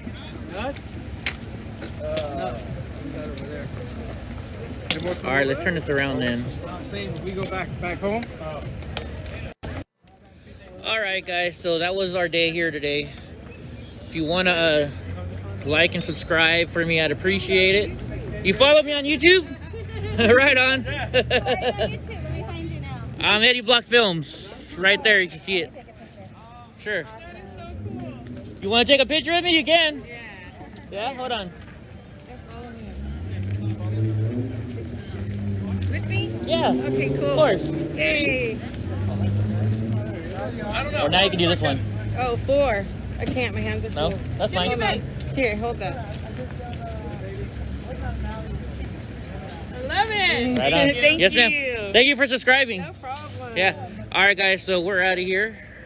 We're gonna cancel this, close this down, and we'll see you next week. I'll be back on live again next week somewhere, and I'm gonna make a whole bunch of short video clips of this. So like and subscribe. Donate if you guys want one of my. I Love My Proud Boy stickers. I'm selling them for $5 plus $1 shipping. Just send.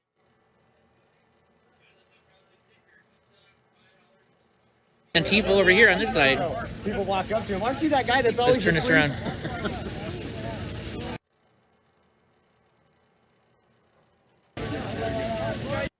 There we go. Odin! Cover your mask. Fuck Antifa! Fuck Antifa! Fuck Antifa! Let's see what's going on over here.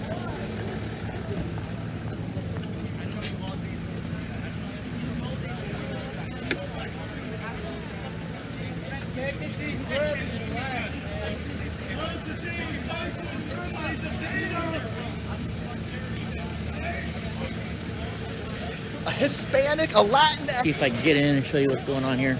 Boom!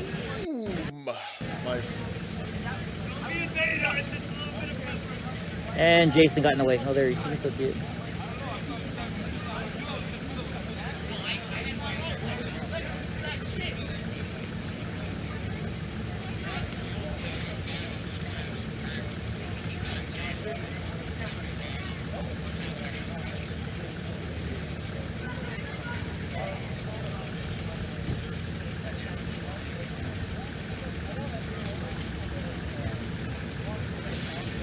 Look at that, Antifa and a Proud Boy shaking hands.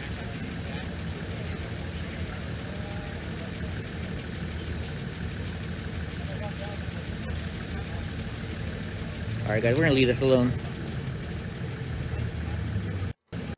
Alright, so yeah, if you want to like and subscribe to this channel, say hi. I'm on Parler at Eddie Block Films. Twitter, I think it's Wills559. Because that's my, they call me Wills, because as you can tell, I'm always on my scooter. Dang, my battery's totally dead. Hopefully I make it to my scooter. Yeah, I'm doing good. Thanks, bro. Alright, guys. So you guys have a good night. And we'll catch you later. God bless you, and God bless President Trump.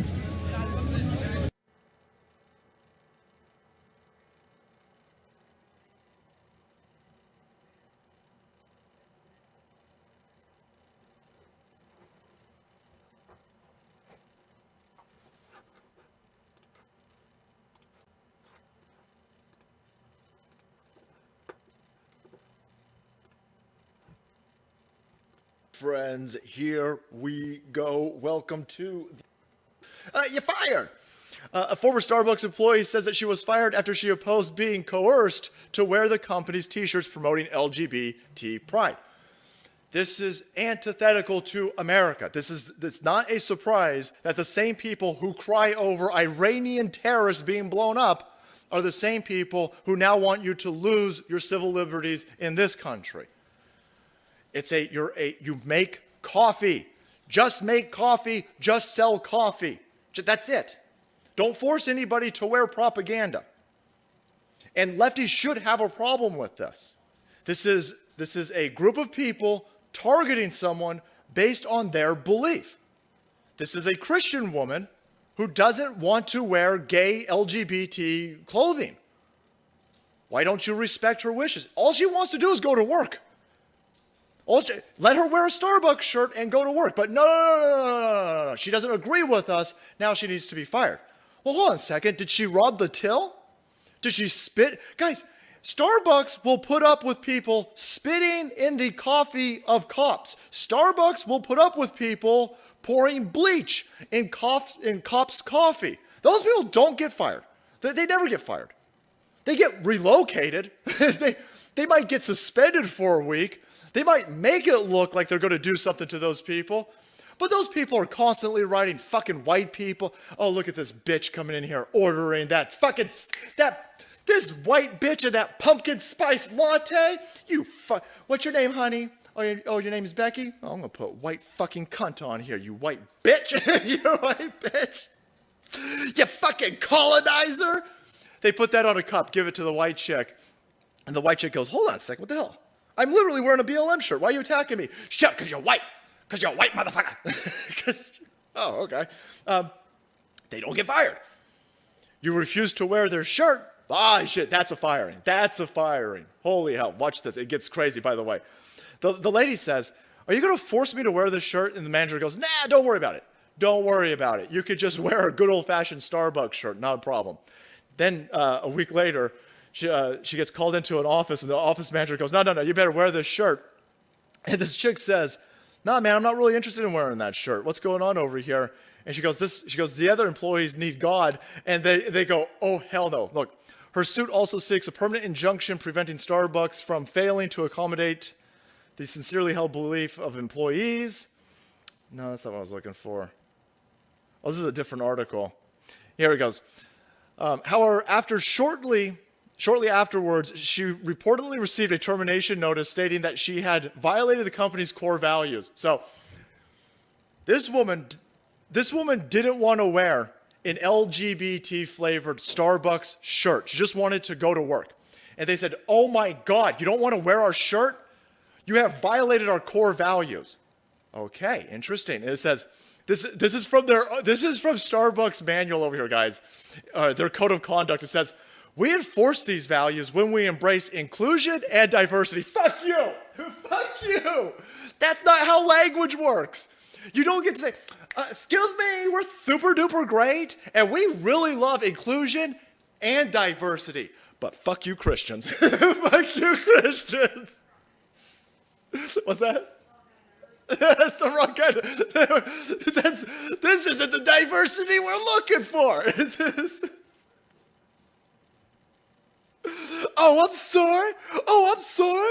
I thought you were an inclusive company over here. I thought I would be able to take my beliefs as long as I didn't push them on other people and just pour coffee for a living. But I guess I can go get fucked, huh? I guess I can get fucked. We enforce these values when we embrace inclusion and diversity and welcome and learn from people with different backgrounds and perspectives. No, you don't. No, you don't. And fuck you, you scumbags. You would never fire a Muslim person. Oh my God, could you imagine? A Muslim person working in a Starbucks and out comes Stan from the Diversity and Inclusion Home Office. Hello, everybody. I'm Stan. Pronouns are he, him, hers, her, blah, blah, blah, blah. And we've got some new shirts for everybody. All right. Excuse me, miss, come up here. I would like you to wear the lesbian Starbucks coffee shirt. And the Muslim chick would be like, oh, no, I can't do that because the Quran says that's not cool. And then the fucking Stan from HR would be like, holy shit, what do I do? Excuse me, what is your religious affiliation? Okay, so you're a Muslim, okay. Well, I think I can force you to wear this shirt, but before let me pull out my SJW bingo card. Are you perchance a Muslim lesbian? Oh, no, you're not a Muslim. Do you have autism? Oh, you don't have, are you an ableist? Are you a senior citizen? Oh, okay. Oh, shit, what do I do? What do I do? You guys don't care about anything other than pushing an agenda. You are a corporation that has merged clearly with the identitary politics of the left-hand side. Holy fuck. What's that called when corporations and state powers merge together? Capitalism? Oh, no. Fascism. Sorry, thanks Benito Mussolini for the definition of fascism. Yeah, no, that's exactly what's going on over here. You've got a circle jerk between these gigantic corporations and the left-hand side of politics, and so you're able to discriminate against Christians, Catholics. They can get fucked. Screw them. Screw them. Screw you guys over there. That's not the inclusion and diversity we're looking for. We don't care about your core values. We don't need to learn anything from... What the fuck we gotta learn from you? What do we gotta learn from you? Religion ain't ever done no good on this planet. All religion has ever done, and by religion, of course, we only mean you filthy white people with your Christianity. The only thing that you guys have done is killed BIPOC, motherfuckers. Really? Really? I don't know, man. I think kind of the foundation of Western civilization is built on Christian principles, and I don't know. I think you know, Western civilization that everybody breaks the law to get into. You got a problem with Judeo-Christian beliefs. It's kind of the foundation of this place that seems to be a magnet for all these people who hate us. By the way, fuck you. Yeah, it's getting awfully hard to turn that other cheek, boys. It's getting really hard to sit there and listen to people denigrate and attack the core belief structure of the most prosperous place on this planet. And here you go. This is another example of the pure hypocrisy out in the open. Wear our shirts, bigot. Hold on, what? No, I just want to pour coffee for a living. Fuck you. You will wear this shirt. Really? I can't just wear the regular Starbucks shirt? No! You're racist. You're fired. Balls, I hope she wins, man. I hope she wins the hell out of that lawsuit. I hope that chick becomes rich enough to own her own Starbucks at this point.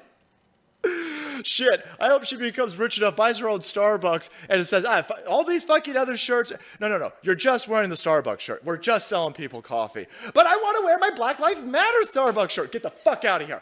No. Ain't nobody care about that. Black Lives Matter itself doesn't care. CMG, New York City 580, what's going on? To properly make a pasta noodle dish, you're going to want to make sure that you cook it al dente. Pasta noodle. Everything is racism. Also, use 2 different jars of sauce. Throw FBI off the investigation. I like to use a nice vodka sauce and then a nice herbs de Provence sauce as well. It really screws them up. Next week, I'll teach you how to make linguine garrote to keep up the good work you do. Thanks so much, CMG. Walter, thanks, man. Patriot Paladin, happy Thanksgiving. Salty Family, Salty Army. Hey, Salty, if you're ever in LA, let me know. I ain't ever going anywhere near LA, brother. I love you. I love my base, Los Angeles Peds. You guys are MAGA as hell, but there ain't no fucking way I'm going anywhere near a place that has bubonic plague. That being said, a few of my buddies and I are members to a private fishing range, and you're more than welcome to come hang out. Oh, well, maybe I'll. That sounds good. I'm sitting in the dark because SC Edison can't stop starting fires in rural Los Angeles County, so here's a little bait money for keeping me sane. Where we go one, we go all, and the salt must flow. I know, hell of a... I'm so tired of watching all these people tell me how much they care about COVID restrictions. Meanwhile, we can't have fucking electricity in Los Angeles. Be so trashed, man. What's going on? Freedom isn't free. Will you be willing to pay the price? I shall not comply. Happy Thanksgiving, Mr. and Mrs. Salty. I ran his ice hole. Be so trash, dude. Thank you. Incredibly generous. Scott, what's going on? Congrats to the 500K. Bring on the Killer Sushi. Mr. Salty, that ma'am had a face with makeup that looked like an Etch-a-Sketch. Keep that in Portland. Deacon Osborne, smell Inuits, reptilians, and Nordic aliens stealing my bathtub. Jeez. What? Oh, shit. Not my bathtub cheese. All types of craziness, boys. All types of craziness. But yeah, maybe we need some. I saw my mom the other day for Thanksgiving. Oh my God, my shirt's all messed up. And all of the kids in her area, she's in the middle of California. California is only blue in the Bay Area and Los Angeles, really. I mean, that's pretty much it. Los Angeles, San Francisco, Oakland, that type of stuff. And once you start going towards the interior of California, it's red. And so we're sitting out in her front yard, and there's a park across the street. And I was watching, there were 3 different families, man. They were all partying over there, not a single one wearing a mask. And I was like, yeah, MAGA! We were looking at each other like, yeah, that's what we're talking about. California red, boys, California red. My mom is a super lefty. She had, we were talking about, and I was like, oh man, look at these kids over there roughhousing and playing. And she was like, well, you know, roughhousing, it's not that good anymore. And I was like, oh, for fuck's sake, Mom, you're drinking all the Kool-Aid. You want the kids over there wearing dresses? She goes, well, you know, if they're wearing dresses, they're wearing. I was like, Mom, 5-year-old boys don't want to wear dresses, right? Mothers of 5-year-old boys want the boys to wear dresses. Has anybody seen any numbers, by the way, of how many of these families, or I shouldn't even say families, because there's never a dad around in these situations, where you've got these 5-year-old boys who are now girls. I don't ever see 5-year-old girls becoming boys. It's very interesting. I wonder what the odds are on that. But watching all of these kids play, and I was sitting there going, in blue areas, it's a hellscape. You're only allowed to go outside if you're going to set something on fire. But in red areas, kids go out and play still. That's America, boys. That's what they're trying to kill. That's what we're fighting for. Do you want the rest of this country to remain in lockdown forever? For kids to not know what it's like to go outside and play? Or do you want to return to this very crazy notion that kids will go play? I don't know about you. No, I do know about you. Preacher to the choir over here, of course. Of course. We want dumb kids to play, boys. Well, let's get into some grifting. I thought this was hilarious, by the way. Got a warning for black people. For all the based black peds out there, all the black MAGA fans, and brown guys, I guess, at this point, too.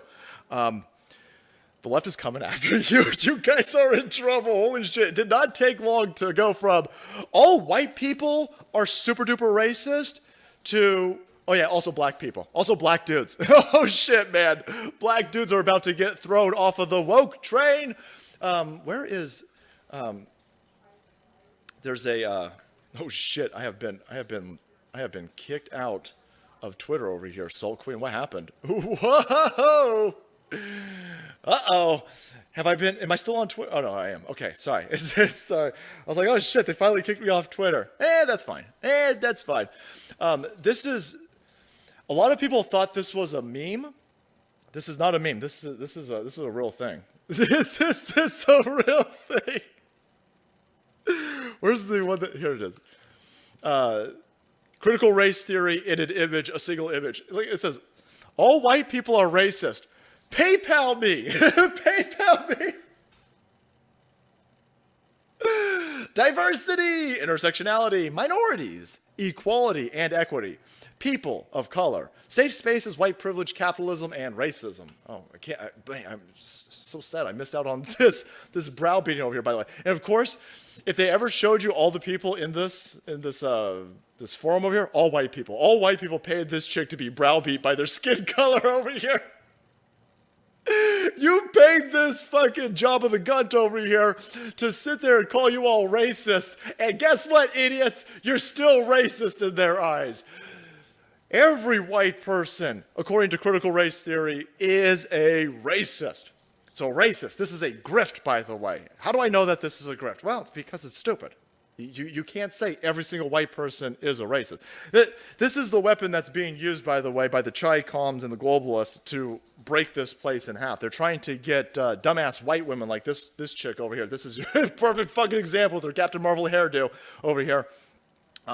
That chick right here is the beneficiary of Western civilization right here. I don't know, this might be, it's probably not even a dude right here these days. Probably got some sort of testosterone pills. It's probably a chick. But this individual right here, born, raised, and was the beneficiary of women and children first. A mentality that dudes will go out there and they will destroy their bodies. They will go into fucking mountains and chip at mountains for 8, 10, 12 hours a day, destroy their lungs, destroy their bodies so they can bring home enough money to raise up their children and to support their wife. Now, when you have generation after generation after generation riding that wave, they get some guilt, right? They go, oh shit.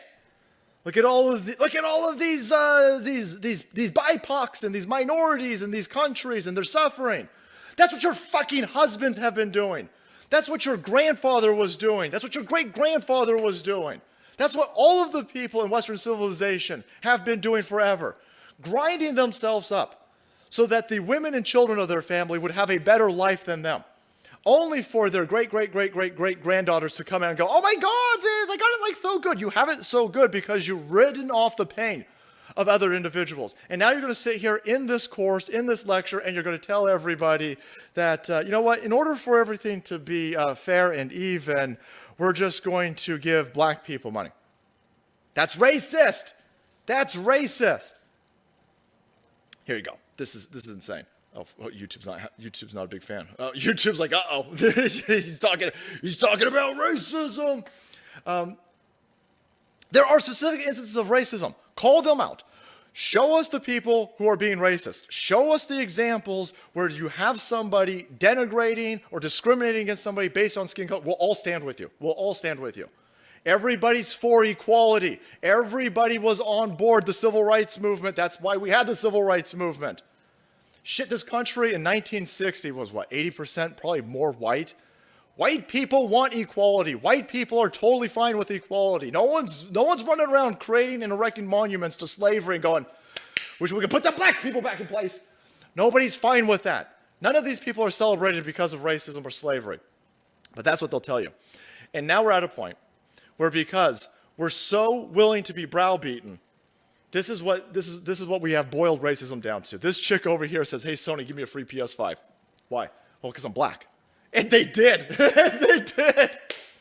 Holy shit. Hold on a second. What is the premise from BLM? And BLM, Antifa-tards, and you left-wing pundits and all of Hollywood at this point? Black people are being systematically killed and eradicated by white supremacy racist cops? Yeah, totally. Oh, well, how do we fix it? Well, give her a free PS5. She's black. Hold on, what? Hold on, you're telling me that a group of people are literally being genocided? Yeah, and society set that up. Yeah. How do we fix it again? I told you, I have a vagina and I'm brown. Give me a PS5 and that'll fix everything. This is a grift. This is fucking stupid. And my favorite part about this entire situation is, watch what happens. Because they running out of runway, boys. They running out of all of that racism fuel. Everyone's starting to go, hold on a second. I have to start taking racism a little bit less seriously because you're talking to me about polar vortex attacks that aren't real. Yeah, every time you have one of these race hoaxes where the dude beats up his own fucking car and paints backwards swastikas on it, it always turns out to be fake. People are like, I'm not listening to these anymore. So now it's getting to a point where like, oh shit.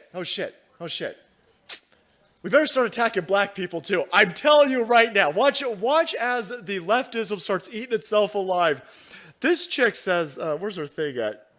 Where's it at? Look, hey, PlayStation, we notice a lack of representation of women of color, specifically black women. What do you mean specifically black women? Hold on, you notice a lack of representation of women of color, specifically black women? I would imagine specifically Native American women. Holy shit, there's like none of them left. I mean, holy hell. No, we don't care about Indians. You don't care about... Indians aren't people of color? No. Indians are people of color, but what you don't understand, there's not enough of them to vote as a block, so we can't use them. So they're no good to us. That's what... Someone's going to take that out of context. Someone's going to take that out of context and get me arrested. That's what lefties think. That's how lefties operate. If you're going to try and ride the wave of oppression and suppression, I would imagine that you would use Indian people. I mean, they're gone. There's like none of them left. We obliterated them. Now listen, those people were fighting us too. Rush Limbaugh had a great The Real Thanksgiving, or the story of Thanksgiving that nobody talks about. And the entire mentality of leftism is incredibly stupid. Lefty idiots think that all of the indigenous people of this country were all besties. They were all best friends in this country. Before you filthy white Quaker cocksuckers got to this country, every single indigenous person over here was bestest friends. No, that ain't shit. That's not how anything works in this world. No, they were all killing each other. When they weren't busy killing each other, raping each other, and enslaving each other, yeah, they were. In between all that murdering, there's a reason why there were different nation tribes all over this place, because they were killing each other. But anyway, that aside, I would imagine you would say, hey, we need some more Indian American women of color. But again, there's just not that many of them. And so, because the left can't use them to steal an election, I guess American Indians can go get fucked. That's not me saying it. That's lefties saying it. They don't give a shit. When have you ever seen American Indians calculated into anything? Nah, screw it. So anyway, she says, listen, they ain't no black chicks with vaginas reviewing your consoles. I'd like to volunteer myself. I'd like to volunteer myself. I got a feeling this is the only time this chick's ever volunteered for anything. They come back and they give her one, by the way. Sony's like, oh shit. Black chick calling us out. We better what does she want? Give it to her. She wants a building. Fuck it. Give it to her. And for anybody watching what's going on, if you want to see where this warfare goes in the future as they run out of white people to browbeat, it's black dudes next, man. It's black dudes next. Holy shit, if you're a black dude, watch out, because after they get done with Whitey, they coming after you. Actually, no, you got a few more months, black dudes, because right now they're transitioning towards getting them Asians. Those Asians are a problem. But then it'll be black dudes. And she says, look, where's this part right here? Some of us black women have had love for consoles forever. Cool. Awesome. I adore Xbox. Killer, me too. I want to see them in the hands of people that look like me for reviews. No! What the fuck? Oh my God, says everybody. The Sega Nomad's like totally awesome. It's got a 16-bit processor in it, everybody. Yeah, but what color are you? Oh, what's my color got to do with this? It matters a lot. It matters, the system architecture is a little bit important. The sound processor is slightly important. Button layout and how well the battery life is important. The screen to a lesser extent, but what we really need to know is, what is your skin color and what is your sexual orientation? Said nobody ever. It said that not a single fucking person cares. But when it comes to racially extorting a Japanese corporation, I guess it comes in nice. And then she goes, not just a few black and brown adjacent men. There it is, right there. There it is. You fucking white people. And you black dudes. Holy shit! Holy shit! What an incredible world that we live in, where black, they were just telling you last week that black dudes are being systematically hunted by white cops. But now fuck them, because they got PS5s, boys. Because they got PS5s and whatever the hell the new Xbox is, whoever the hell is naming the Xboxes, you're fucking fired. You're on Xbox 5. That's what you're on right now, right? Xbox One, Xbox 360 is the second one. Xbox One is the third one. Xbox 4. Now that'd be like Xbox 3.5. You're really on Xbox 4 at this point, right? Stop it. Xbox X1, Series X, Scorpio. We're like, what the fuck? By the way, you better send this chick one of them. You better send her 10 of them, by the way. Fucking hell. The race grifting is getting insurmountable. Series X is Adventure Life is a Series X. I can't keep up, man. I can't keep up. I have no idea what the hell they're at. What I do know is, there you have it. By the way, some YouTuber, Griffin Gaming YouTuber calls this out, and this chick then does a false flag brigade on him and tries to get the dude's channel taken down because he dared to point out that she racially extorted, a Japanese corporation. You fucking Japanese! You better give me the newest, most expensive, hard-to-find gaming console, or you're racist. I want to do a Japanese accent so bad right now, but I think that might be construed as racist. Fucking Japanese corporations like, the fuck we have to do? We weren't even in the slave trade. We weren't even in the triangle slave trade. We weren't even in. It don't matter. It don't matter. You got something that she wants, and she could use her skin color to bludgeon you. You better give it to her. F that salty. Never let him take your bane. Oh, thank you, Forrest. Thanks, Forrest. Andrew, thank you. The news is getting really awesome. Do you see General Flynn joining the admin officially soon? Major payback. Enjoy my little bit of salt sprinkle. Thanks, B. Yeah, I think General Flynn's working in the background. I think the job that he hasn't actually been created yet. I think that dude is working administration adjacent. We'll still let Chick's word. Gloria, thank you so much. Teresa, you're my antidepressant. Me loves the salt every day. Plus, you're hot. Or no, Whitmere? Cunt closed our bars. Teresa's into pimply head dudes. Right? You're in trouble, Salt Queen. Whoa, there's a market for me. Teresa, thank you so much. Y'all go do something fun. Love y'all. Ann and Winston Winston the Bug's back. Give that dude some neck scratch for me, Ann. Thank you so much. Incredibly generous. I ate AB for you and Mrs. Salty. Thanks for the most informative and hilarious part of my day. No problem. Thank you for the support. Evelyn, thank you. Jay Hand. It sure is 1984 up here, Salty. You know it. And Craig, what's going on? Oh shit, Dead Twist. Dead Twist dropping. Dude, you're Dead Twist. We gotta rein that dude in. He's too generous. Or she's too generous. I hate to fucking gender bigotry you. Dead Twist, what's going on? I'm over this pussy. Call me bullshit. Keep up the good work. Dead Twist, thank you. I think that answers it. Thank you so much. Dead Twist. Well, friends, now that we know that Starbucks super loves black people, and clearly Sony is definitely afraid of black people, I'm glad to see that black people are getting the type of protection that they need. Every single Fortune 500 company is on their side. Every mainstream media apparatus is on their side.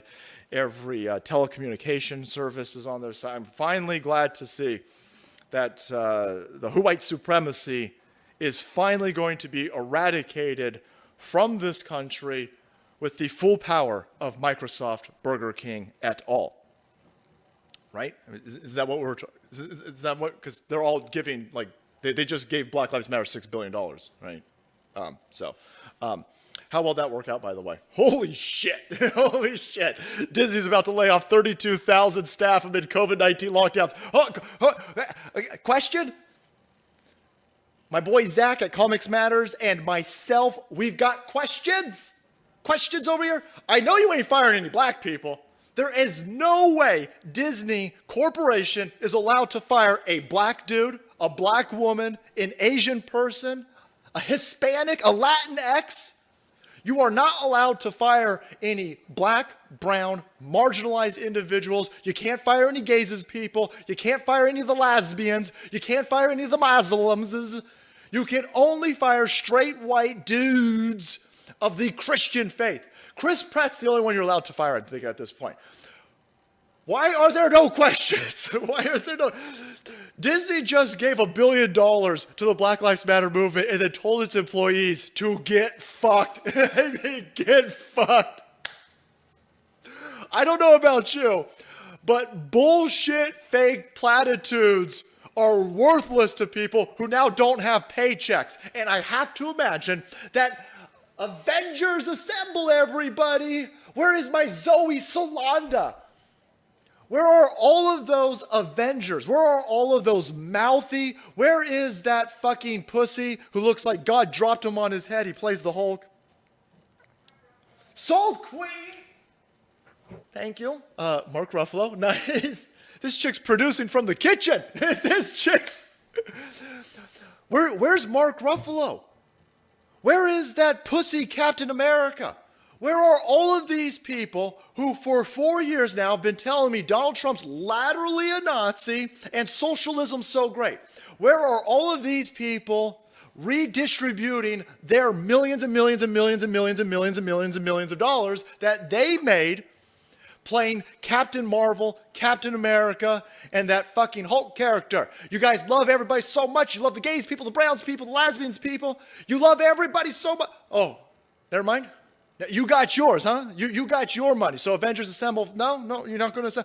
You just got together for Kamala Harris and told everybody how we needed this administration because this administration cares so much for the downtrodden, cares so much for the black cis people.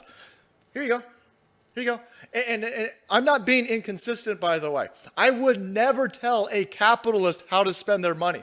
I would never spend anybody who's on the side of capitalism, I would never spend their money. But you fuckers push communism. You assholes push socialism. You are the type of individuals that go around on Twitter and all these late night cut comedy shows, tell everybody how great you are and how that everybody who follows you on your Instagrams should elect either Bernie Sanders, a fucking communist, or Joseph Biden, a communist light. But then when your own corporation goes out and fires the 32,000 ground level workers, no shit, man, no more workers of the world unite? No more communism? No more socialism? It would be nothing for you, by the way, to just take the residual paychecks that you get from the movies that you already made millions and millions and millions of dollars off of. It wouldn't be that much impactful to your bottom line to support these people so Disney doesn't have to lay them off. But you don't want to do that. You don't want to do, no. Socialism for the rest of us. Communism for the rest of us. Not so much for yourself. Get fucked, you assholes. Everybody sees that you're scumbags. And you better pay attention, by the way. Every time you guys on the left-hand side, especially you idiots from Hollywood, go out there and start revving up these Antifa and BLM tards in the middle of the street, you know they inching their way to your Hollywood Hills, right? Who are you gonna call? I know you ain't gonna be calling no cops, by the way. Don't you call no cops, because all cops are bastards. Am I right? Am I right? Oh no, you're gonna fold on that too. It's almost like all of your rhetoric's bullshit. Oh wait, it is. It is. Disney to lay off 32,000 staff amid COVID lockdown. How much did Disney? Guys, this is a place that they just gave Disney donation. $5 million. $5 million.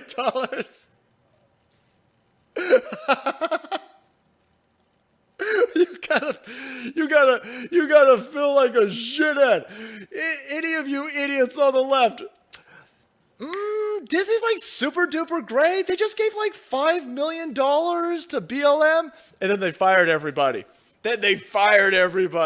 Has nothing to do with anything. Has nothing to do about caring about black people. This is why we mock you idiots. This is why we laugh at you. This is why we keep pointing out. All of this left rhetoric is a weapon, and it's a weapon against me. It's a weapon against you guys. It's a weapon against the 75 million others out there. We don't care what your sexual orientation is. Not a single person from our side who's busy trying to get through the day, trying to dip, dodge, and dive this woo-flu nonsense, trying to get to work, sitting there in traffic going, oh, fuck, these black people. Nobody's doing that. Nobody cares what your skin color is. Nobody cares what your sexual orientation is. We just want to go to work. We just want to be productive, bring that money home. We want to keep as much of that as possible. And we want to make sure that the generation after us has the same or better than us. That's what's considered a success in this country. Your sexual orientation, your skin color never factors into it. We're too busy. We're too busy being productive. Only you fucking assholes who sit in your mom and dad's basements have this much time to care about skin color, and you're getting grifted. The fucking people that just got fired over this are going to still tell everybody how great Disney is because they have BLM. They give BLM some money. BLM just robbed you. You've got kids who pour popcorn for a living at this theme park. Now your job is gone. Now it's going to be that much harder for you to build a resume, to get that entry-level job so that you can show future employers that you know how to show up on time, that you know how to be responsible, that you're dependable. Well, good luck with that. That job is now gone. That job is now toast. And you voted it in. Fucking insane. Incredible. Speaking of, what's up, Soul Queen? You okay? Oh, Soul Queen. She's so dirty. Oh, man. Sorry, Jim Russell.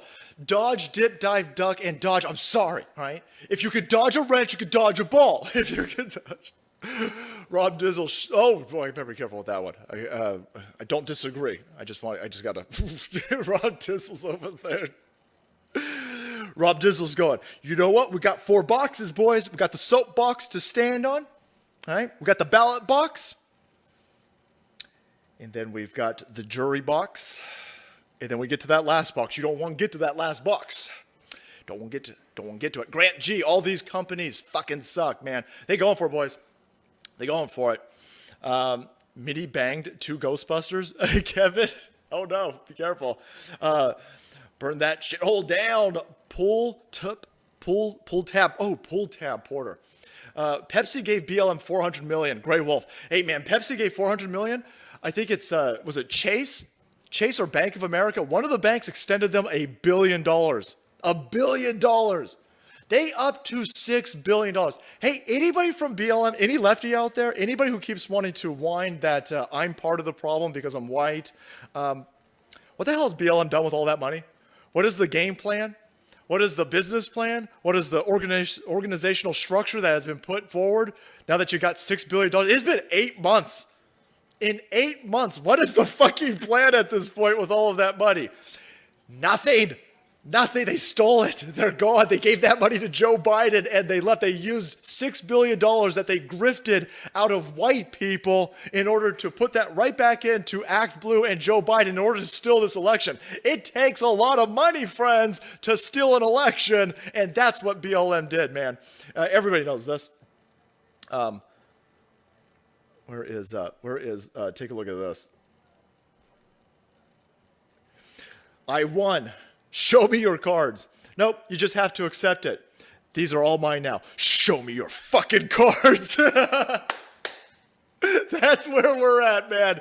That's where we're at. BLM, $6 billion, all this money gone up in smoke. It was used to steal this election.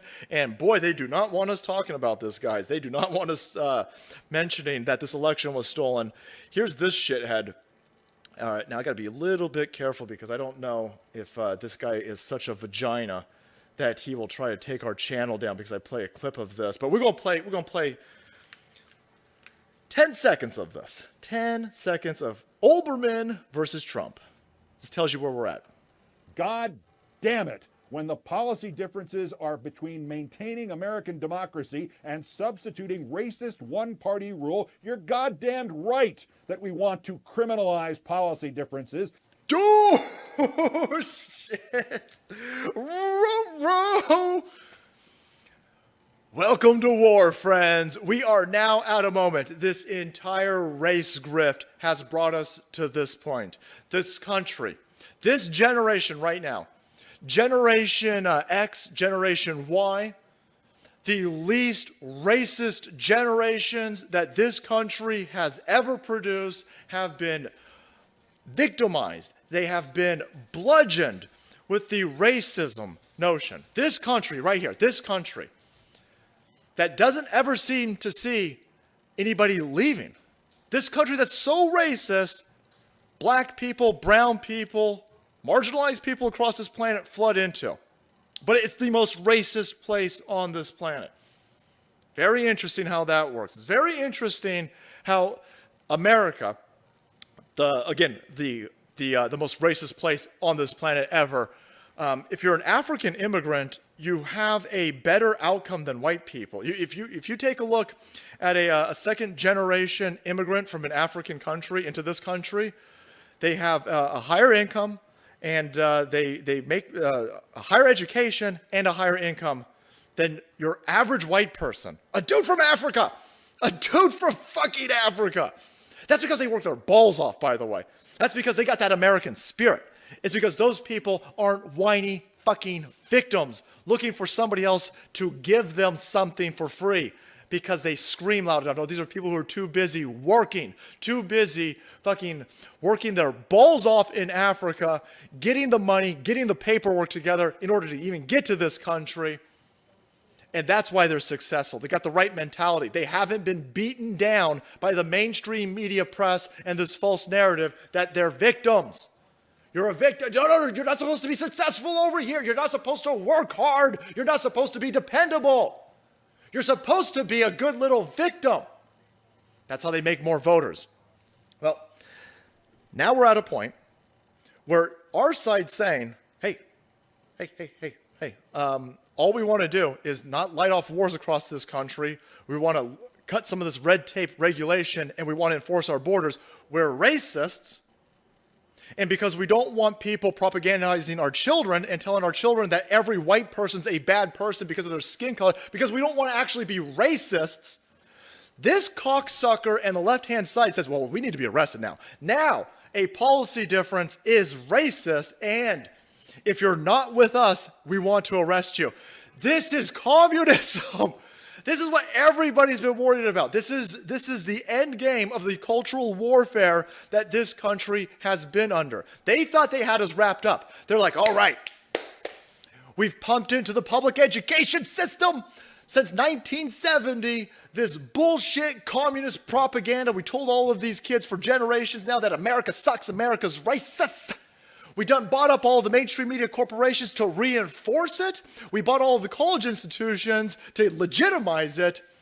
And now we got the tech corporations all plugged up. It's time to seal this country up and go.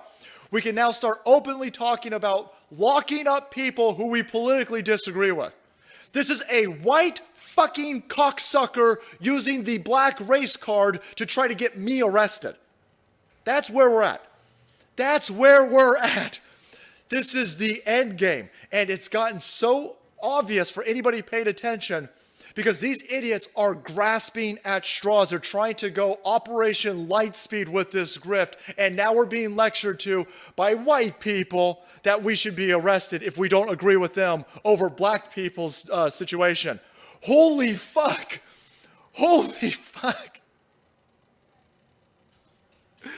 And while they do this, and while they tell you this, this is fucking insane. Watch this. Here is one of the acolytes of Who White Guilt, and she's grifting off of black people. This is Robin DiAngelo, the chick who wrote White Fragility, the person who's the basis for the critical race theory that they teach in our college schools and that bullshit that they pump in your local HR. If you run any type of business that has a contract with the government now, you need to take your white people. You need to take all of your white employees and you got to browbeat them with the nonsense in this cunt's book. Again, it's a white chick, right? You got a white chick. Guys, she charges more money than black people when talking to diversity forums. Holy shit. Holy shit. She doesn't even, they are so brazen. They don't care about the optics of a white chick costing more. She's making more money than the black chick while they try to tell everybody in this forum that white people suck and they need to give money to black chicks. You don't put your What's going on over here? 2 women were announced as keynote speakers at the University of Wisconsin-Madison's annual diversity forum. They keep doing it. Annual diversity forum. if you go to the Wisconsin-Madison University, shit, if you're a parent and you're paying for your kid to go to this shithead school, take your kid out. You cannot send this institution more money. They're holding annual diversity meetings, and then they pay the white chick more than they pay the black chick. Fucking shit, man. Holy shit. Oh, damn. Okay, so we've got our annual diversity forum. Both women were represented by the same New York-based speakers bureau, Harry Walker Agency. Both women spoke about anti-racism. Yet the white bitch was paid 70% more for her speech than the black woman. This is at a diversity forum. This is at a BLM-funded a critical race theory propaganda forum, and the white chick bringing home 70% more money, and they don't care. They don't care. This chick will openly grift other white people and walk out of this business meeting with more money than the black chick, and then tell everybody how great she is for black chicks. And everybody in here who pays for this, they love it. They love it. They love it. Oh, I'm such a good anti-racist. I went to the diversity forum. Yeah, but you ended up paying the white chick almost double what you paid the black chick. It's almost like that black chick working for free, boys. I don't know. Listen, I don't know about the optics over here. Don't know about the optics of the black chick almost working for free for a bunch of white people. But something about anti-racism. Something about anti-racism. Oh, man. And then it gets to the point where she goes, well, what do you want me to do? This white chick goes, yeah, I know that I'm making almost double what the black chick made. But what do you want me to do about it? I want you to shut the fuck up then. I want you. Maybe you should be a good anti-racist and advocate for the black chick to make more money. But if I sit there and I advocate for the black woman to make more money, well, then I'll make less money. Yeah. Again, I don't want to spend other people's money, but you keep telling me how white people are assholes and we keep robbing black people. But here you go, you're kind of robbing a black chick. But I wrote a book. Yeah, but you keep telling me about this black chick's lived experiences. So the black chick's lived experience in the most racist country on the planet, that doesn't have a monetary value to it? I mean, you want to completely restructure and reconfigure all of Western civilization because of her lived experience. You just wrote a stupid book. But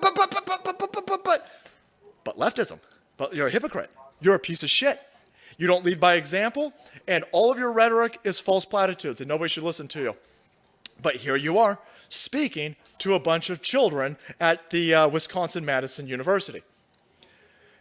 Everybody at this point needs to understand, and I think our side gets this very clearly, our public education system has been destroyed. Our higher education system has been destroyed. Everything's been destroyed by these cultural locusts pushing racism, while they make more money than their black counterparts. I mean, holy shit, they don't even care, boys. They don't even care. They don't even care. Ruh-roh, here comes King Whitey himself, Ken DeSoto. This chick over here. Just another one of these race grifters. Just another one. Mouse Ball. Jughead 69, reparations my ass. They're gonna be talking about it. They're gonna be talking about school blows. JSG, yeah, the schools are broken. Everything's broken. The lefties are breaking everything, and they need to break everything because in order for them to continue their assault on America, they need dumb people. The schools actually didn't fail the kids. The high schools didn't fail the kids, didn't fail the students. The colleges haven't failed the young adults. They created exactly what they wanted to create. Angry individuals who've got a lot of debt. They've got no personal skills. They've got no accountability skills. They don't have a background in anything. They've never held. They've never done a paper route. They've never mowed a lawn. They've never built anything. They don't have a resume because they never went to work. You got fucking people who are entering into their mid-20s. Some of these assholes are 30. They're leaving the college situation. They got a bunch of garbage degrees with a lot of letters on them and absolutely no work experience, and they get into the real world, and the real world kicks them right in their fucking bottom surgery. And they go, it's the fucking white people's fault. Well, it might be white. If your parents are white and they lied to you about all of this, or they fell for the grift, then yeah, I guess you could blame white people, but not white people at all, not white people at large. Nobody cares in the real world what color you are. All right, go to work. But the point was to make stupid, angry individuals. This is the basis of the left-hand party. This is the group of people at this point who are totally fine with this election being stolen right in front of everybody because, again, they're angry individuals because they think that they're going to win because their dude is not a racist Cheeto man. You guys are going to get fucked up. And I don't think that this is even remotely the case. I think Orange Man is going to upend this entire thing. But the worst thing for lefties, I'm telling you right now, lefties, for any moderate lefty who's taken for anyone who's taken half a red pill and they're just kind of getting a little bit groggy, the worst thing for leftism would be a Joe Biden president. You would have so many red-pilled individuals after 2 years of Joe Biden. This is what happened to me. This is what happened to me. This is what happened to the Salt Queen. This is what happened. We were lefty liberals. We were only voted left. We were totally against George W. Bush. We enthusiastically voted for Obama. And halfway through Obama's first term, that's the biggest red pill that we ever got. Everything that dude said was a lie. Everything that dude was a grift. And just that was my biggest red pill. That was the beginning of the turn. And Joe Biden's presidency would do that on steroids. I mean, you've got a bunch of dipshits on the left who after 2 years of this dude setting fucking bombs off everywhere, not paying off their college education, not giving them free shit because they're brown or they're gay, all this type of stuff, continuing the status quo of globalism and deep state oligarchs and perpetuating globalism, those people would be like, they'll be Republicans in half a year, if it even took that long. But we're not getting there. There's no way we're getting there because the entire thing is falling apart. The entire grift. For fuck's sake, here's this is evergreen, by the way. Here's our boy Biden. Boy's like, he's looking good before he got them haircuts in. Senator Biden, welcome to the Advocates. Thank you. Good to be here. Senator Biden, it's nice to have you here. As the youngest member of the Senate, the one, therefore, who may expect the longest career there, I wonder if you'd say to us, since it's clear that you're not corrupt and you got elected, why should people think that the system produces corrupt results when there you are? Well, I'm not sure you should assume I'm not corrupt, but I'm I don't think that you should assume that I'm not corrupt. Were there ever... That's the only true thing that this asshole's ever said, right there. Joe Biden. I love this entire thing. This is like 1970, boys. This is before I was even born. Shit, this is before my brother was even born. And they're sitting there going, you're the youngest member of the Senate. You got a long record, or not long record. You got a lot of opportunity to do a lot of really good work. You're going to have a really long career in Washington, D.C. Motherfucker hasn't done anything. He's had 47 years of doing absolutely nothing. 47 years. Motherfucker was the VP under the first black president, and now we're more racist in this country. I think he should be arrested. I would imagine black people should be hyper concerned. Shit, at one point, the Obama administration, they had the Oval Office, they had the Senate, and they had the House. And we're now more racist? Sounds like someone fucked up. How do you fuck up that bad? Well, I guess we should assume that he was never corrupt. There you go. Thank you for that. He says, you shouldn't assume that I'm corrupt. You shouldn't assume that I'm clean. Oh, brother, trust me. Ain't nobody assumed that you clean. Not a single person thinks that you're clean, you fucking asshole. But there you go. Joe Biden telling us, guys, 1970. Damn. Okay, interesting. Interesting how that works. And by the way, if you disagree with Joseph Biden, if you disagree with any of his plans moving forward, this asshole wants you arrested. Keith Olbermann, everybody. That's where we're at. If you're not paying attention, well, let me tell you what's going on. Boom. They're trying to wrap us up. Now that they have the propaganda machine, they got the gaslighting at full tilt. That's what's going on right now. There is no such thing as an office of president-elect. Joseph Biden is not the president-elect. All of the counties haven't certified, all of the states haven't certified, and certainly the Congress has not certified the election results.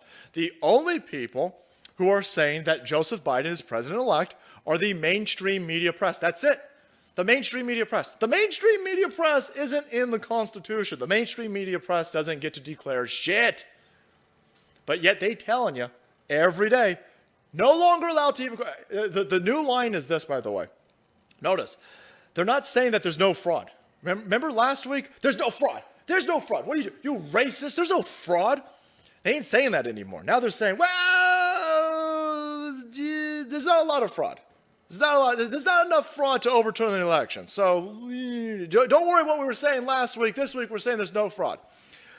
Well, now that's even more evolving. I saw this a couple times today. Now they're saying, well, the transition's in effect now. Now the transition is in effect. I don't give up. These lefties love their transition. I don't care. I don't care that he was given $7 million by the GSA. $7 million to Washington, D.C. is nothing, by the way. Now that the transition is in, he's picked half his cabinet. Now we can't go backwards. Oh, yeah, we can. The fuck we can't go. Hold on. You told us last week there was no fraud, and now you're saying you don't care that there's fraud, the transition has started, but the transition is only predicated on the fact that he's in there because of the fraud, but we can't look back at the fraud because of the transition. That type of circular logic is retarded. That doesn't make any sense. That's not how you set up a country. You cannot lay the foundation of a Western civilization, first world country upon that nonsense. But that's where we're at because they panicked. And shit, now you got Senate Democrats telling everybody, hey, you know that asshole, Sargon of Akkad, or Lotus Eaters at this point? You know that prick Styx Hexenhammer? Oh, that Styx Hexenhammer. You know that dude Mark Dice, liberal hive mind, CJ Pearson? You know all those, that fucking, that angry lunatic who yells in front of a Nintendo? We don't want them to talk anymore. We want them to shut up. That's a Democrat senator, boys. And it's Senate Democrats. They are begging for more censorship. Oh my God, we're having a difficult time because more people are interested in listening to a pimplehead moron than Don Lemonuts. That's right. That's right. Look, you look at me, mainstream media press. You look at this army over here. Take a look at the thousands and thousands and thousands of people in the salty army right now getting geeked up over the fact that you sweating us. You sweating motherfuckers using a Logitech camera?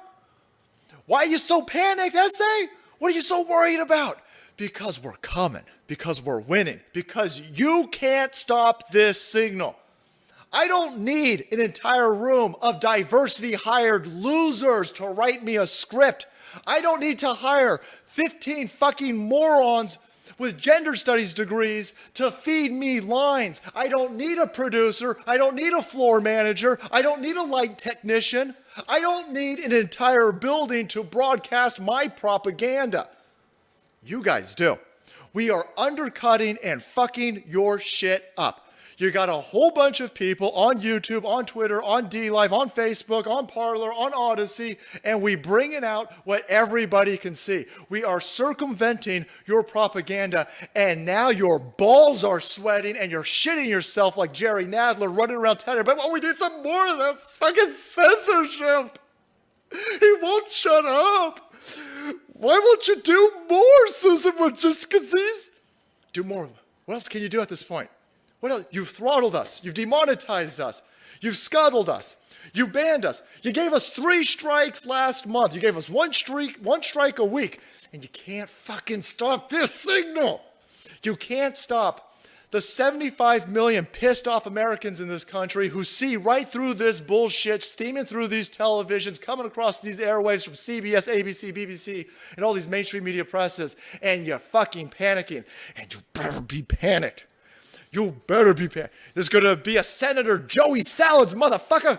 There's going to be a senator. What's that chick's name? That Jewish chick who locked herself to the Twitter, the building. Laura Loomer. There's going to be Senator Laura Loomer. You're going to get a whole bunch of geeked up individuals writing in to the House of Representatives, writing into the Senate, and not because we want to. not because we're sitting there and we want to grift America and we're going to be pissed that we have to even do it. We don't want to go to the Senate. We don't want to go work for government. I would rather sit here and play video games all day, but if I got to go to the House of Representatives and start overturning some of these fucking tables myself, I will bring this big dick salty army energy into that fucking place. And we'll torch that motherfucker with logic, by the way. The YouTube got all excited. You're going to torch it. You're going to Reichstag this motherfucker. No. We're just going to go in there and say, we see what's going on.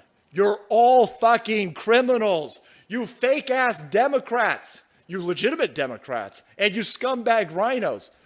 You're all bought and paid for. You've all been to Epstein's Island. You all like taking pictures and doing weird shit with little kids. We see you for what you are, and we're going to overturn this cart. We're going to take this money changer table, we're going to flip it the fuck over. Sometimes you got to get geeked up, boys. If Jesus is allowed to go into the money changer room and start kicking ass every now and then, well, then we all out of bubble gum in this motherfucker. And they panicking. They shit themselves. You are a multi-trillion-dollar conglomeration. Viacom, Disney, any of these different Netflix. You guys are a $1 trillion group of individuals, and you are sweating us. You sweating us. Get panicked, motherfuckers. You get panicked. Look at this. Senate Democrats ask YouTube to remove election misinformation. Well, what information? What are you so worried about?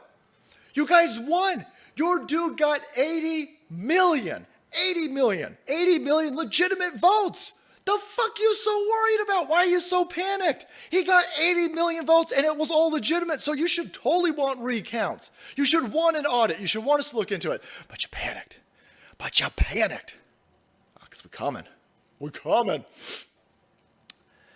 We had a straight up ass whooping in Pennsylvania, man. Straight up ass whooping. This is insane. Pennsylvania lawmakers go silent after Trump summons them to the White House. Why would they do that? Why would they be summoned to the White House? What's going on? What's going on? We have set into motion multiple avenues for taking this country back. One of them is the state legislature of Pennsylvania. Well, why would they do that, by the way? Why would they do that? Because all hell is breaking loose. Donald Trump is inviting the state legislatures to come down. Michigan went down there already. Pennsylvania's going down there. I imagine Arizona's probably next. We got a lot of state legislatures going down there and talking to Orange Man. And Pennsylvania, holy shit, look at this. Maybe they were discussing this. Legislature to seek to reclaim power to appoint electors. Pennsylvania State Senator Mastriano. Look at this dude right there. Look at that. That's pure alpha energy. I know he's wearing a beret, but you can put that aside because that's a war beret, Salt Queen. He's coming. He filed off today the Pennsylvania State, the Pennsylvania House and Senate. It's full of Republicans. They are writing up legislation right now to stop the Secretary of State being the one who picks the electors. They want to pick the electors. He wants the legislature to pick the electors because in the 30s, I think it is, they gave it, 1938, they gave that power to the Secretary of State, and now they want to take it back. Are they going to be able to take it back? I don't know. I don't know how this works out. I think the governor has to have an okay on this. I'm not sure. But the energy I love, the energy and the threat of, you know what, we fucking done. We are done with this nonsense. Mind you, yesterday, everybody in the mainstream media press mocked this hearing. We held a hearing at a hotel in Gettysburg, and that was done for a reason.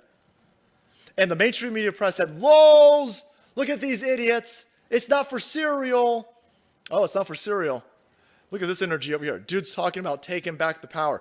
What was mentioned at that meeting, by the way? I wonder, since the mainstream media press didn't want to cover it, I imagine probably nothing. Probably nothing happened. Oh, wait, hold on. No, I'm wrong. Holy shit. Listen to this man right here. 47 USB cards are missing. Well, what is on those cards? He gives us credentials. This dude worked in military. This guy is a computer technician in the military. Told the next day by the solicitors, well, actually not the solicitor, but the attorney that we had secured, that they said every election they leave a couple of USBs in the voting machines and they're brought back, and generally the warehouse manager comes over and puts them in. So in talking to the U.S. Attorney General McSwain and other law enforcement officers, I found out that was not the case, that generally, more than two is unusual. So this is a retired commanding officer in the Navy. The dude has been overseeing these polls for a very long time. He's got a lot of credentials. More importantly than all of that is he put his name to this. He's reading off his affidavit. His statement is under oath. He could go to jail if anybody proves that he's lying. And he's talking about how in the area that he was overseeing, they were using USBs. And everybody said, hey, yeah, don't worry about it. Don't worry about it. We usually use 2 USBs. And he goes, well, how many did you use today? Well, 47. You usually use 2, but now we're using 47. Yeah, shut up, bigot. Okay, well, that's weird. That might be something worth looking into. Don't look into it. Looking into it's racism. Oh, really? Is this the same one? Did I just pull up the same one twice, guys? I'm an idiot. It gets worse.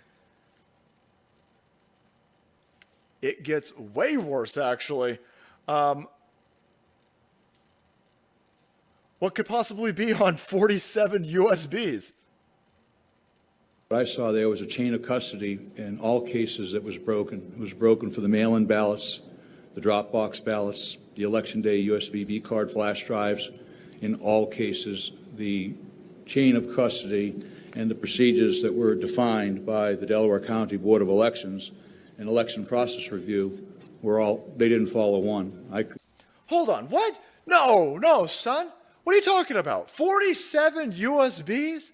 And nobody was following the chain of custody? They weren't following any of the protocols that were listed in their own state constitution? Well, what should we be like? There's nothing going on there. That's not, listen, it's only a little bit of fraud. What are you so concerned about? It's only 47 USBs that had not followed any of the protocols for an election. You'd be a racist if you had a problem with any of this. There's nothing to see here. Go home, you conspiracy theorists. CNN said that this was the most cleanest election possible of all time. What the fuck are you so worried about? What am I so worried about? Why, holy shit, watch this. Well, you know what's on that? Holy shit. His help and the help of the Thomas More Society, who we thank incredibly. Okay, well, listen, we ain't got time to go for the guys. I love the dude. Dude, thank you for your service. Thank you for everything you do. You're talking a little bit slow. Here, I'll just get to the case. Guys, there was supposed to be 120,000 ballots on that machine with your USB cards. So the guy goes, okay, so there's 120,000 votes on the machine. Let me just go back now and certify that. Oh, wait, now there's 200,000 fucking ballots on there. They dumped 80,000 ballots on that machine with those USB cards, and then they destroyed the USB cards. Nobody can find these USB cards. Holy shit! This is one place. I think this is Philadelphia. This is one place. Oh, this is a 30-second clip. Being ingested. As a data scientist, I want to see where the data is coming in. And I wanted to know the universe of the votes. Well, the universe of the votes was only supposed to be 120,000 mail-in ballots. We were told there were 6,000 ballots remaining. So I said, okay, we have a universe of 126,000 votes. And then when I get back there, the universe wasn't 126,000 votes. The universe was 200,000 votes. Fuck! Mail-in ballots, by the way. Mail-in ballots on a USB. Okay, nothing to see here. Don't question any of this. Delaware County. Thank you so much, Chris. So it went from 120 votes to miraculously 200,000 votes, and now we don't have any of those USB cards. The complete chain of custody was broken. No one's got any receipts. We don't have any of the hardware anymore. Just take for granted that there's no problem within Pennsylvania that almost 80,000 votes, 74,000 votes coming out of nowhere, and I got a weird feeling, Salt Queen, all Joe Biden. Not only all Joe Biden, but just mail-in ballots again that were just Joe Biden. No downvoting. All of these people in their households with their absentee ballots sitting at the dinner table, looking at this thing, sitting there going, "That's it, Donald Trump, you fucking Nazi, and you racist Republicans, that's it. I'm gonna send you this blue wave, you motherfuckers. Here comes 1 million. Here comes 100 million mail-in ballots, but we're just going to vote for Joe Biden." You don't want to do any of the down voting. I don't got time for the down voting. But we really need to take the Senate. I don't want to take the Senate, but we really should also expand our lead in the House. I don't want to expand the lead in the House. I just want to send a message to these fucking Nazis. Well, what's the best way to send the message to the Nazis? I'm just going to vote for Joe Biden. What? That doesn't make any sense. That doesn't make any sense. And every single lefty's like, that's like totally fine. We just picked up a few more, I think these were state Senate seats in California.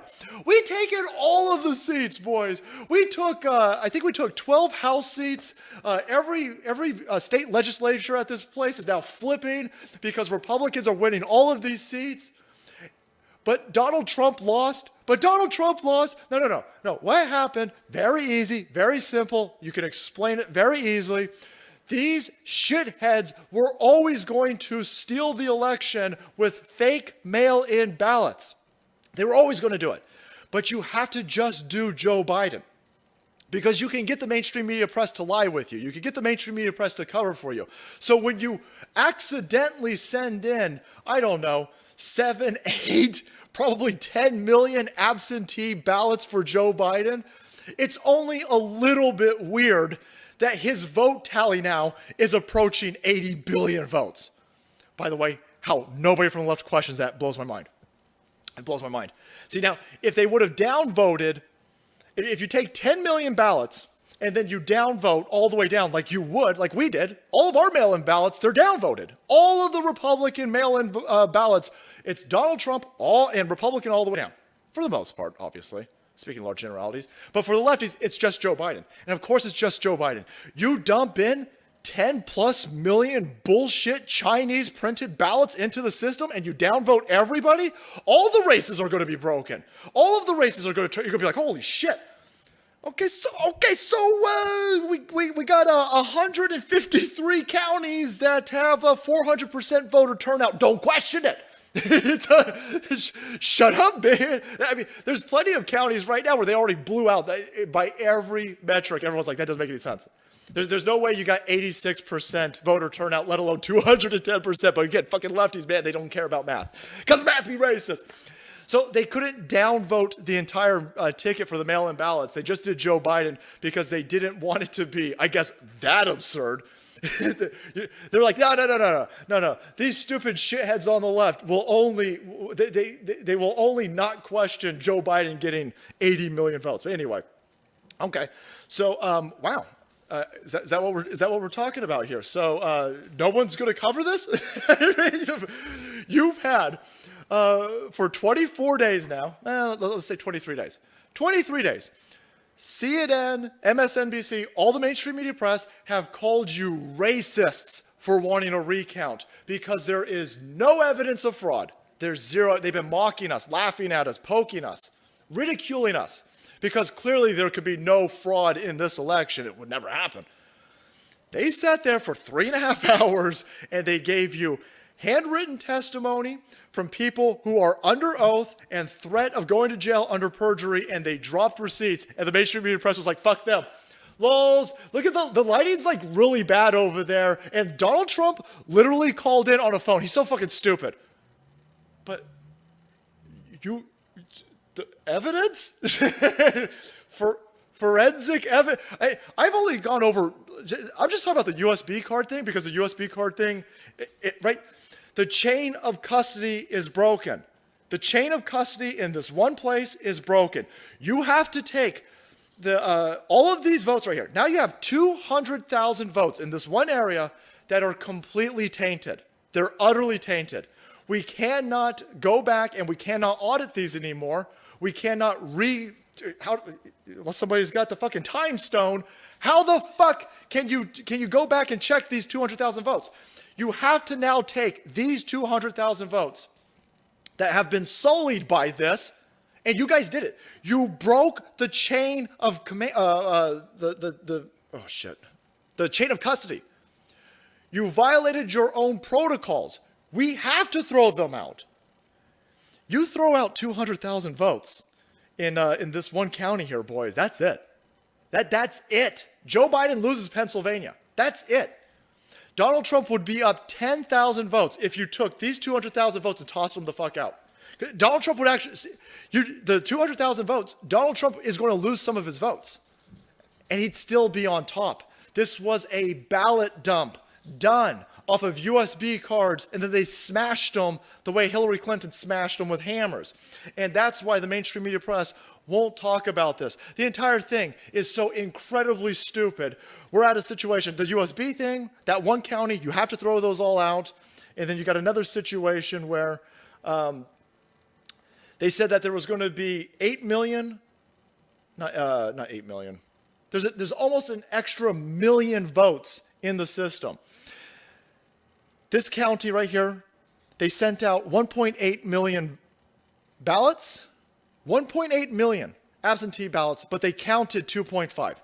You sent out 1.8, but you counted 2.5. Guys, that's 600,000 plus ballots. Again, you got to throw those out. You have to throw them out. That doesn't make any sense.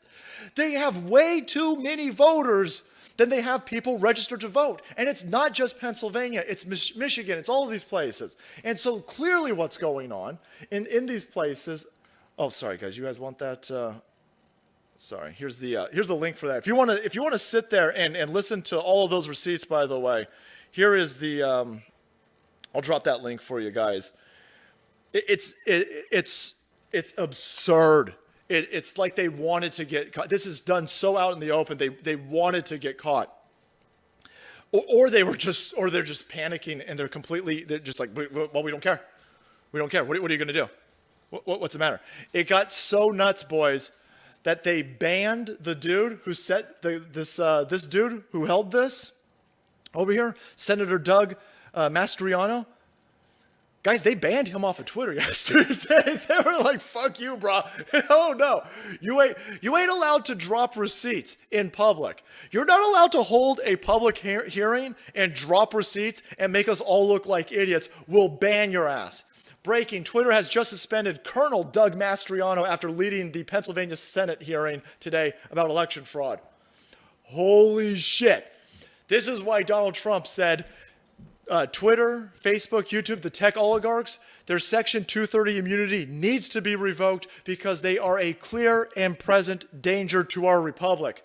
They are a problem to running our country, and there you have it. They are getting involved and they're silencing. They told you for weeks now that there's no fraud. There's no evidence of fraud. They hold a hearing and they bring the fucking receipts out for everyone to see, and then they ban them. You're going to Gitmo, Jack, and I am going to love it. I'm going to go to bed at night and sleep very soundly knowing that you get in that cock meat sandwich, asshole. He might like it, though, so I don't know. Maybe he'll get a vagina meat sandwich. Whatever he doesn't want to have, I want him to have. But yeah, there you go. They suspended the dude, and suspended is gone. You're not allowed to have receipts. Having receipts is racism.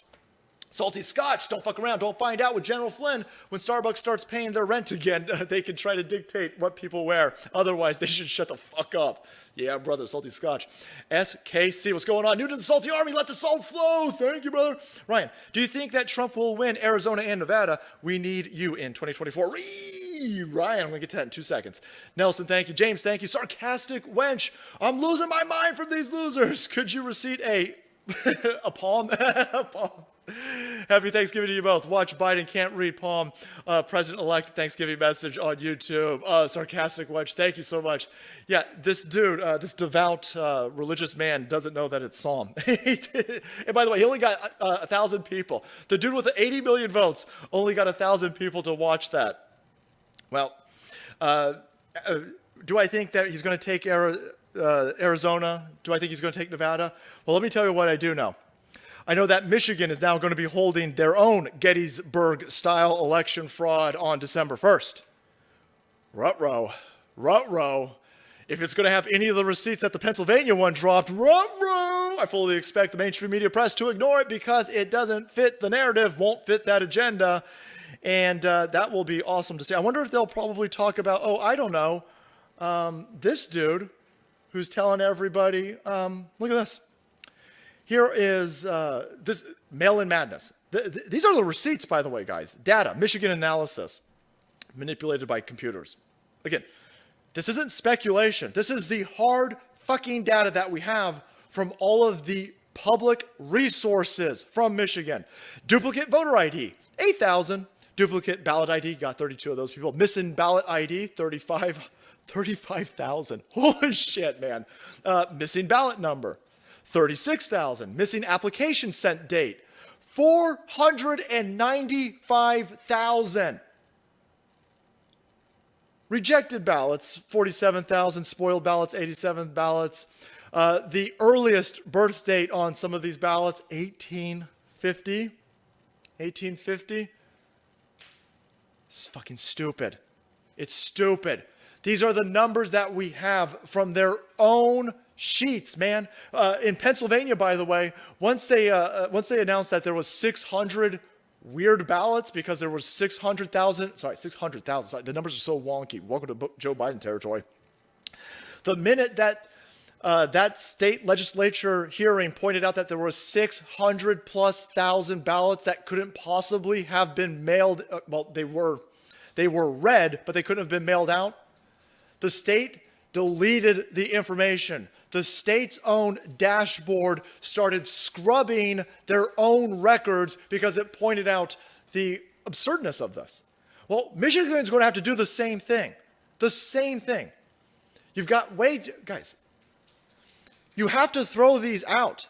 If a ballot is missing a signature, if it's missing its application, if it's missing the date that it was sent, these are all safeguards from fraud. If you're missing any of these, then you have to throw the ballot out. If you put in all these safeguards to make sure that there's no fraud, signature in your application, the security ballot, the envelopes, and the receipts from when they were received, if you start skipping any of that protocol that was in place to stop fraud, you have to assume they were skipped because of fraud. You throw them all out. You have to throw them all out. It's your obligation. You can't let them stay in there. You have to throw them out. And again, we were talking about this on the D-Live stream. You are now looking at millions and millions and millions of ballots across 5 places that now have to be thrown out. And these people who are all upset, I know the left keeps going, well, you're going to disenfranchise black people. I didn't disenfranchise black people. I didn't take in ballots without the ballot ID. I didn't take in ballots that didn't have an application. I didn't take in ballots that were missing the signature. I didn't do that. I'm not disenfranchising anybody when those get thrown out. The election officials, all those election officials with their BLM shirts and their BLM face diapers who signed off on this, all those criminals in these Democrat-run places who are the officials officiating this election and signed off on this, that's who you hold responsible. If you're in Detroit and your fucking ballot gets thrown out, it's not because of white supremacy, it's not because of some grand conspiracy to disenfranchise black people.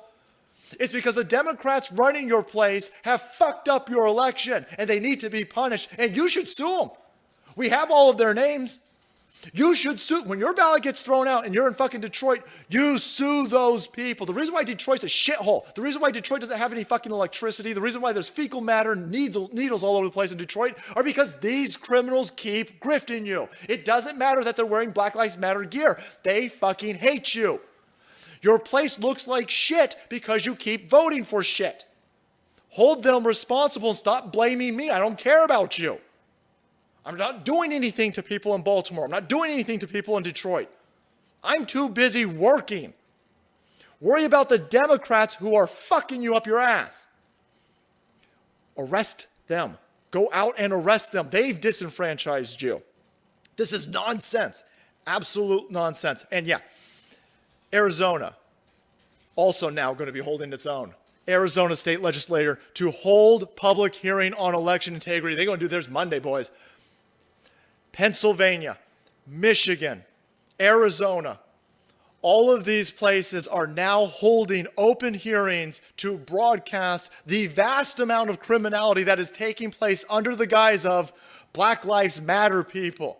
All of these Black Lives Matter people, we got your names. We know who you are.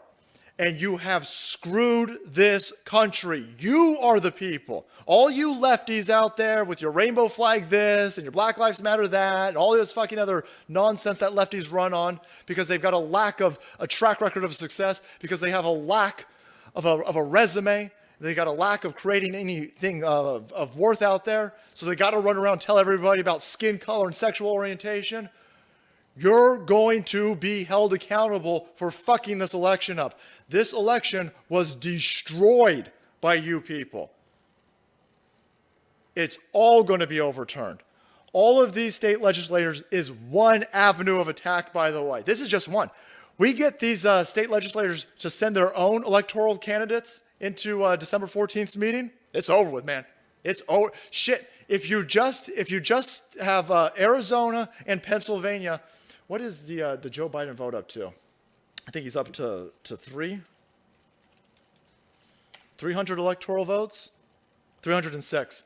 So you take away Georgia, 16. It goes 36, 46.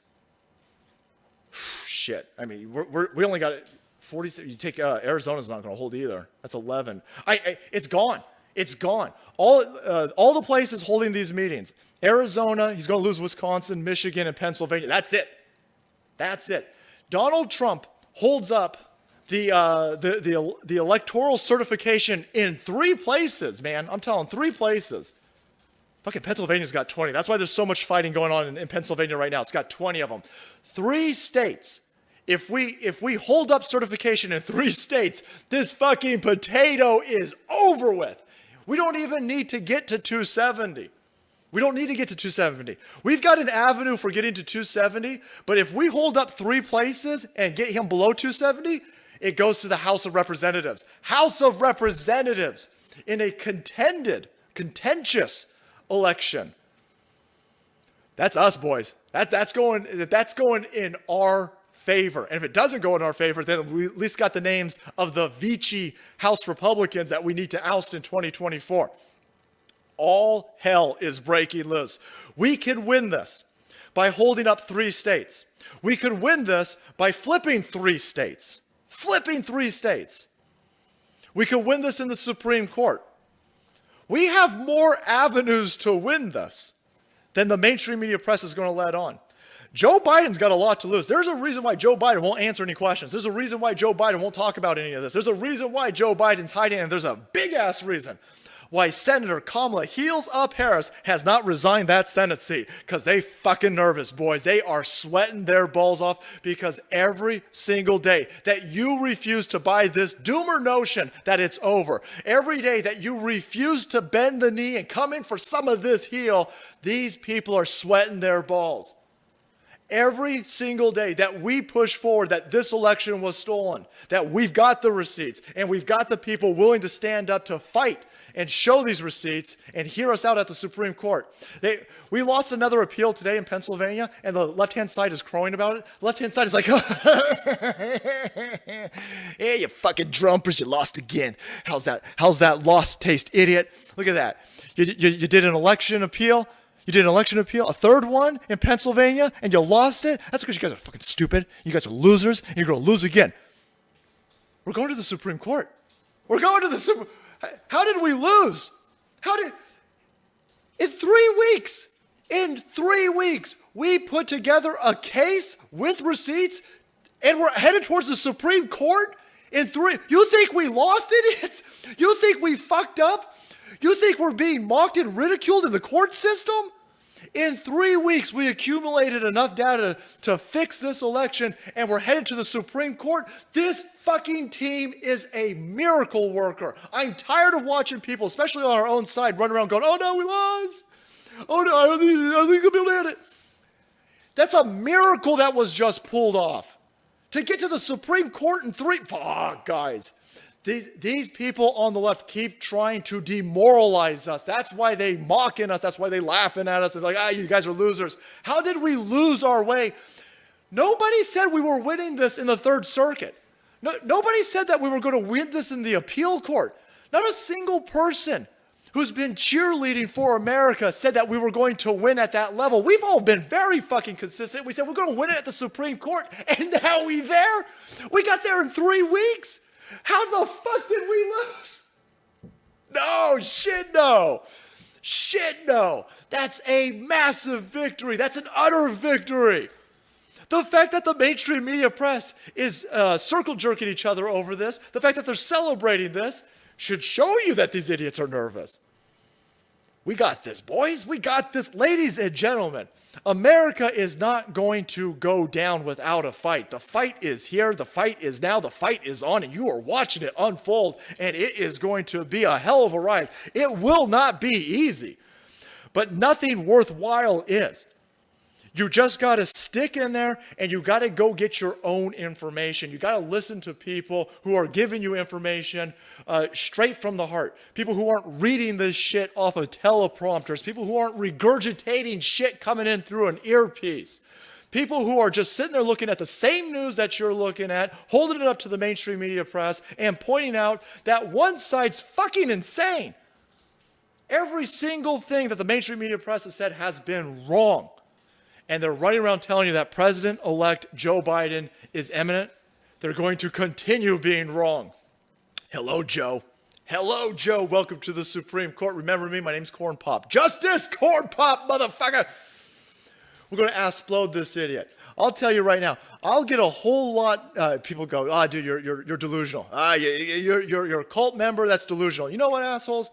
I will get nervous when I see Kamala Harris resign her seat. But when Kamala Harris actually puts a little skin in the game, these people who love skin so much, when Kamala Harris resigns her Senate seat, then I'll get fucking nervous. Until then, I'm going to sit here and go, oh shit, look at this. Look at this dude. Orange man operating on 15 different levels, and the dude's got a track record of success, and he's showing us that he got that track record of success. Flipping that MAGA out there, boys. That's what we're talking about. Thank you guys so much for joining us. 6'3", Mr. Mandela.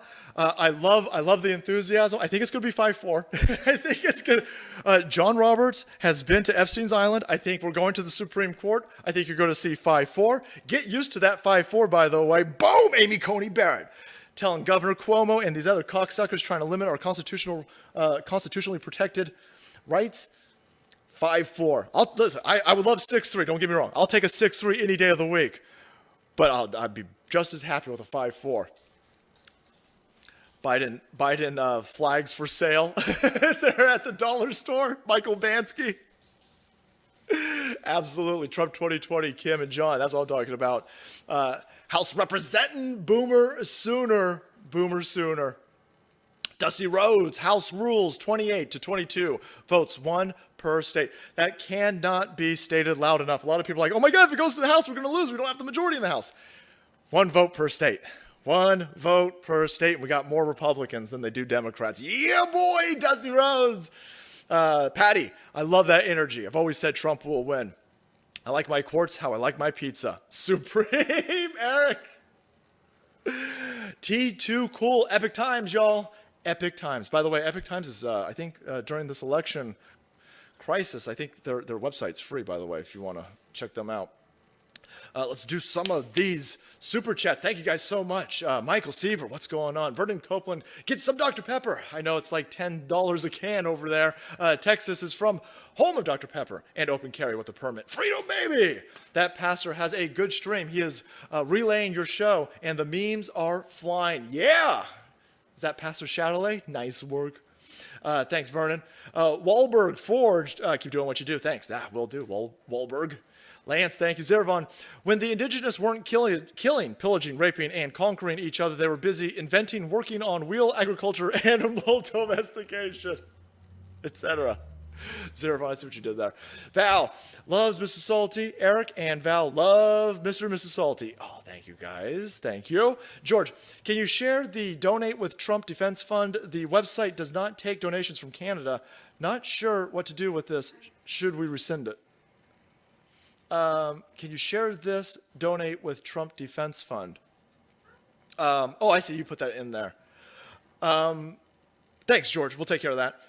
Killer Bees, what's going on? Salty, bless the Salty Army. I received my Salty merch and found out on Thanksgiving that I have members that are part of the Salty Army. Whoa! When it's the time to fight, we need to give us this inspirational kick-ass speech. Salty, kick-ass speech, I'll bet. Thanks. Salty Army is Legion. Killer Bees, man. Dead Twist. I identify as an evil monkey. My pronouns are face eater, finger biter, banana hoarder.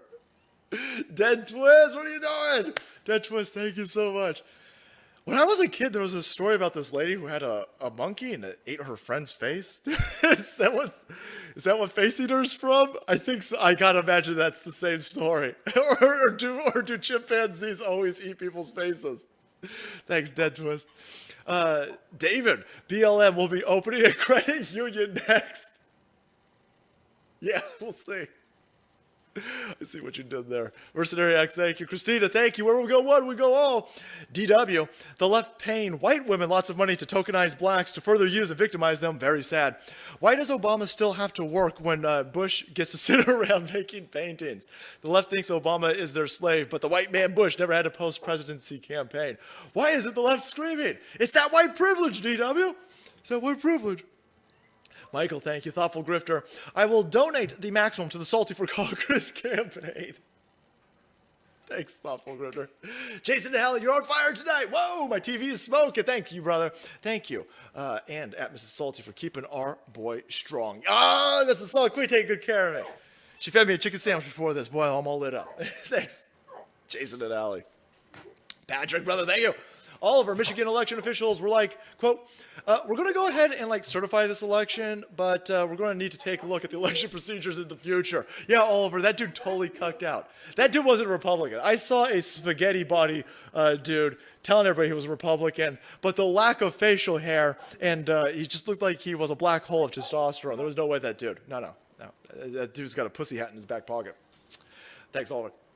Robert, there is no requirement for governor to sign for them pulling back that authority in any state that has delegated the election process. It is due to how the authority was granted via the U.S. Constitution to the state's legislatures and not any other branch of government. Oh, that's fucking good news, Robert.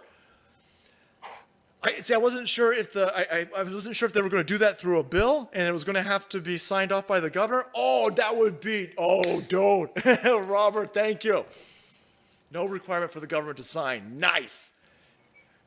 Do not cede fucking power to these people, man. What the hell happened in 1938? Oh, that's probably Nazis. Probably Nazis.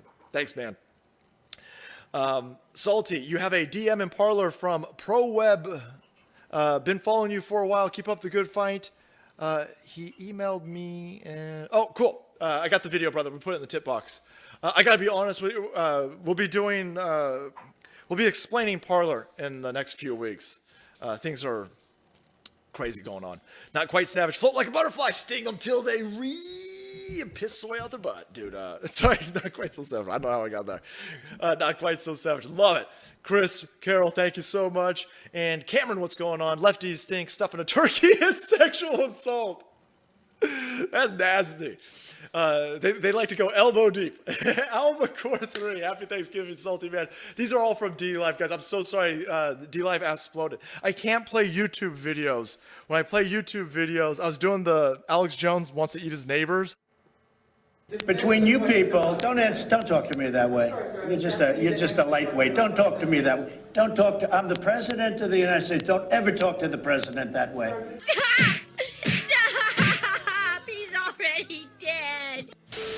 That clip is awesome. I got a feeling that this pussy went on workman's comp right after that exchange. They were like, excuse me, HR? I'd like to file a complaint. My vagina super duper hurts this. I was like interviewing Donald Trump. He like yelled at me. And he like spoke over me. And he doesn't understand that I have a degree in fucking journalism and gender studies. You're not allowed to talk to me. I'm a lesbian or something. That fool got torched up again because, of course, they're pushing a narrative. They're pushing an agenda. This was Thanksgiving. Donald Trump decides to go out there and talk to these numbnuts. By the way, hey, how come your Joseph Biden doesn't hold any open press conferences, you cocksuckers? How come Kamala Harris hasn't done a single open press conference since she was announced the winner of the skin color roulette game that they were running in order for a VP pick? Not a single open press conference has been held by any of those shitheads. And when one dude decides to get enough balls to throw a question in that potato's direction, he got yelled at. But the mainstream media press was like, that reporter was like speaking out of turn. But in this situation, Donald Trump is the baddie, right? Donald Trump shouldn't stand up for himself. Donald Trump shouldn't tongue lash these idiots who are out there pushing agenda, pushing a narrative. And of course it's, hey, we're going to ignore all of this fraud. Again, all of this fraud. That's what this pussy's asking. Hey man, when are you going to concede? Won't you leave the White House if you lose the election? The election isn't over yet. The election isn't over yet. The only people who think this election is over are a bunch of dumbass lefties and the mainstream media press, Fox News included at this point. And what the fuck were you guys recording this video on, by the way? My 1989 Game Boy gets a better reception than this fucking camera over here. But anyway, take a listen to the rest of this clip. He lays it out very succinctly what's going on. Election. So, no, I can't say that at all. I think it's a possibility. They're trying to look between you people. Don't talk to me that way. You're just a lightweight. Don't talk to me that way. Don't talk to. I'm the president of the United States. Don't ever talk to the president that way. All right, I'm going to go with another question. Go ahead. So, if the Electoral College does elect President-elect Joe Biden, are you not going to leave this building? Just so you, certainly I will. Certainly I will, and you know that. But I think that there will be a lot of things happening between now and the 20th of January. A lot of things. Massive fraud has been found. We're like a third world country. We're using computer equipment that can be hacked. They talk about glitches. How many glitches did they find? So a glitch. Oh, gee, we had a glitch. 5,000 votes. In all cases, right? In all cases. I'll take it from here, sir. In all cases, the glitch only goes in one direction. If all of the glitches, if all of the errors, if all of the missing ballots that all of a sudden come up 15 fucking weeks after the election, they're all for Joseph Biden, if all the thumb drives that miraculously appear with thousands and thousands, tens of thousands of votes on them for Joe Biden, if all of that only goes in one direction, you fucking tards, of course it's election fraud, of course it's criminality, but of course these people in the White House with press credentials are going to sit there and ask dumbass questions like that. Excuse me, sir, if like the Electoral College like voted for Joseph Biden, are you like going to not leave this building? Imagine this. This is the type of notion and ideology that they're pumping out to their shithead viewers, readers, and listeners out there. That Donald Trump is going to sit in the White House, bunker style. He's going to get some fucking grenades or something, machine guns. He's going to implant himself into the corner of the West Wing, and they're going to have to send in SEAL Team 6 to come get him. Are you fucking stupid? Are you fucking dense? Is he that insane that he would resort to that? I love how they're covering this. This is the type of question that this type of media has for our president. They're not asking any questions about the hundreds of thousands of wonky-ass ballots that they're finding in Pennsylvania, in Georgia. All of these ballots, all of these tranches being dropped off in the middle of the night, being processed in a half hour, 168,000 votes being processed in a half hour by a machine that can't handle anywhere near that load. That you've got that whole watermark thing turned out to be real, by the way. It's not some sort of radioactive watermark that they're going to be able to follow and trace. It's not even that crazy. It's just the Chinese printed off hundreds of thousands of fucking ballots, and on legitimate ballots, you have a transparent watermark, and on these fake ones, you've got gray watermarks. We got all of these ballots, by the way. Rudy Giuliani's telling everybody they're going to use an ink spectrometer analysis. We've got these people dead to rights. But the mainstream media press keeps turning a blind eye to all of the actual evidence that we're moving forward. By the way, we're getting lawsuit after lawsuit put forward. We're getting deeper into the court system. And they're not asking any questions about this. They're asking, Donald Trump, are you literally going to bunker in the West Wing, in the corner of a fucking room? Are you going to hold yourself up Waco style? Are you fucking insane? I mean, you have to be out of your mind to be listening to mainstream media press at this point. To take them seriously, to get your information and build a wealth of knowledge off of what they're spinning over there. These people are fucking insane. And I also love the fact that none of these dickheads have anywhere near this type of energy when it comes to asking questions to that potato, Joseph Biden. How come none of you guys are asking Joseph Biden about any of these court cases? How come you're not asking Joseph Biden about any of these anomalies? How come you're not asking Joseph Biden about all of the ballot counting going on in the middle of the night because you said a fucking broken pipe took place, but there's no evidence of a broken pipe. Nobody fixed a broken pipe. No plumbers were ever called. You don't ask that dude any fucking questions outside of, hey, excuse me, like what flavor ice cream did you get? Because you're all kid fuckers, the whole lot of you. The the embedded deep state people, the Democrat establishment people, all of these media cocksuckers, you're all complicit in this grift. And in order for you to be let into this grift, you gotta be compromised with some of that kid fucking. You have to own one of these Wayfair cabinets. That's why all of you assholes are on the same page. And that's why you're coming out against all of us who want to point out the depravity of your side. That's why you guys hate us so much, because we see you for what you are, you fucking ghouls. But there you have it. Donald Trump ain't having any of this. Donald Trump flamethrowing these idiots. He likes his turkey burnt, and he likes his mainstream media press idiots flame broiled. And that's what we saw today. I'm loving this energy, by the way. Hey, dickheads on the left, start covering some of this information or get the hell out of our way and we'll cover it over here on Alt Media. This is why this dumbass channel is getting more views than Don Lemonuts and Andrew fucking Cuomo being broadcasted out of a multi-billion-dollar corporation, right? You idiots are losing to people like me. You idiots are losing to people like Mark Dice. We're being throttled. We're being fucking throttled. They are stepping on the neck of all the conservative channels on YouTube. And that's not opinion, that's just facts, right? These videos, the basis of this channel, are getting less views than our live streams at this point. You idiots on the left haven't put together an algorithm to throttle both. You don't understand that there's YouTubers out there who make daily videos and live stream. All of the people who come to the live stream are there because of the daily videos, but we get less views on the daily videos than the live streams because you're throttling, because you're trying to stomp us out, you're trying to demoralize us, you're trying to snuff the signal, but you ain't stopping shit. Can't stop the signal now. You're only making us more lit up. We drinking that Brawndo, we spitting out that flame, and we coming from all you idiots out there on the left-hand side, and we're going to make America great again. All right, everybody, thank you so much for watching the video. Support channel. You'll be kept up to date with Orange Man lighting fools up over there in the White House. Hit that subscribe button and make way, because the salt must flow.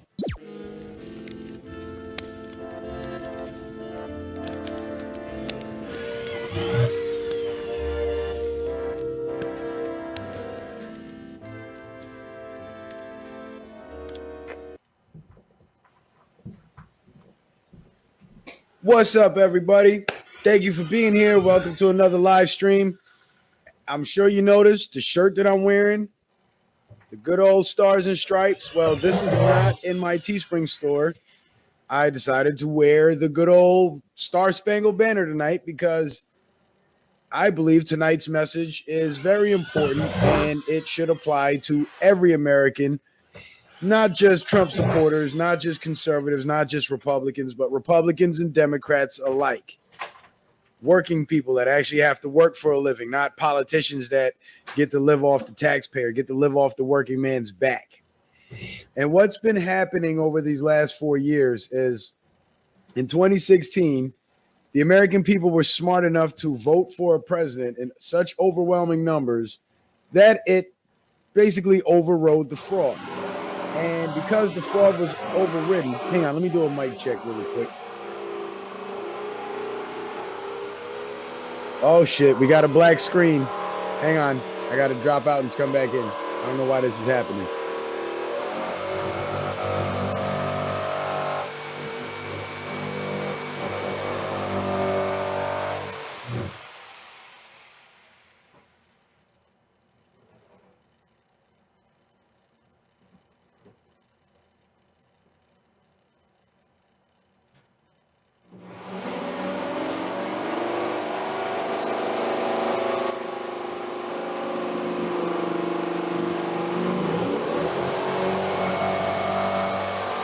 All right, I'm back. I should be back.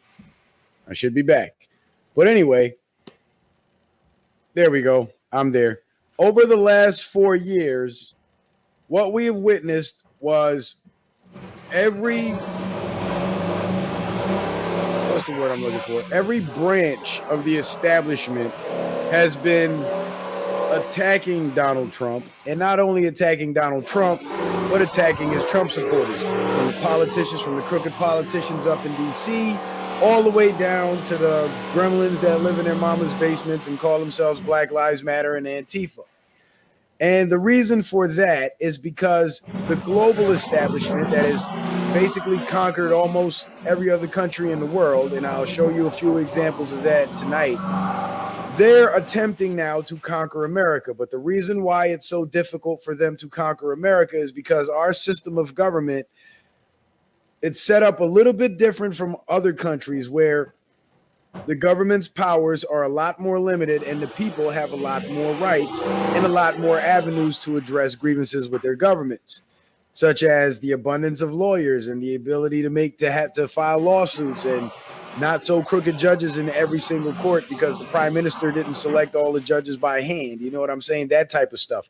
So they were having a very difficult time conquering America. And when we voted for Donald Trump, we set their plans back even farther because a major key to their takeover plan was to seize the power of the presidency in order to gain control of the military specifically and the federal agencies to begin oppressing the people and overriding the will of Congress, which are our elected representatives, and having the agencies and the crooked judges they appoint legislate.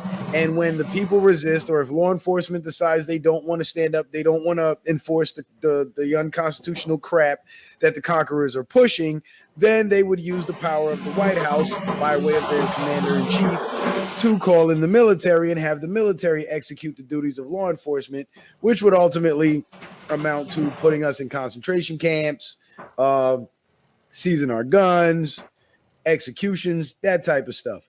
But Donald Trump has been turning things around. Make sure you guys hit that like button, by the way. We got over 80 people in the house, and we only got 60 likes is what I'm seeing, 65 likes. Make sure you guys hit that like button. But with Donald Trump in the White House, he's been throwing monkey wrenches in their plans every which way they turn. And he's been doing this simply by using the laws on the books, a lot of little known laws that many of us weren't even aware of. One law would be the way the election is decided in the courts when an election is contested. A lot of people didn't know how loose the standard was for overturning an election. And the reason that is because any little sign of fraud will cost whoever that fraud favors to lose the election, which acts as a deterrent to prevent the fraud. But in Democrat cities, like Rudy Giuliani explained, in cities that they control, that they own, they were able to carry out the fraud because not only do they own the people at the polls, but they own the judges who are supposed to make decisions about this fraud. And this is why we're seeing judicial decisions in this election case with all these lawsuits being filed, all these rulings coming down, saying exactly what the mainstream media is saying, that there's no evidence of fraud, when there's obviously clear evidence of fraud.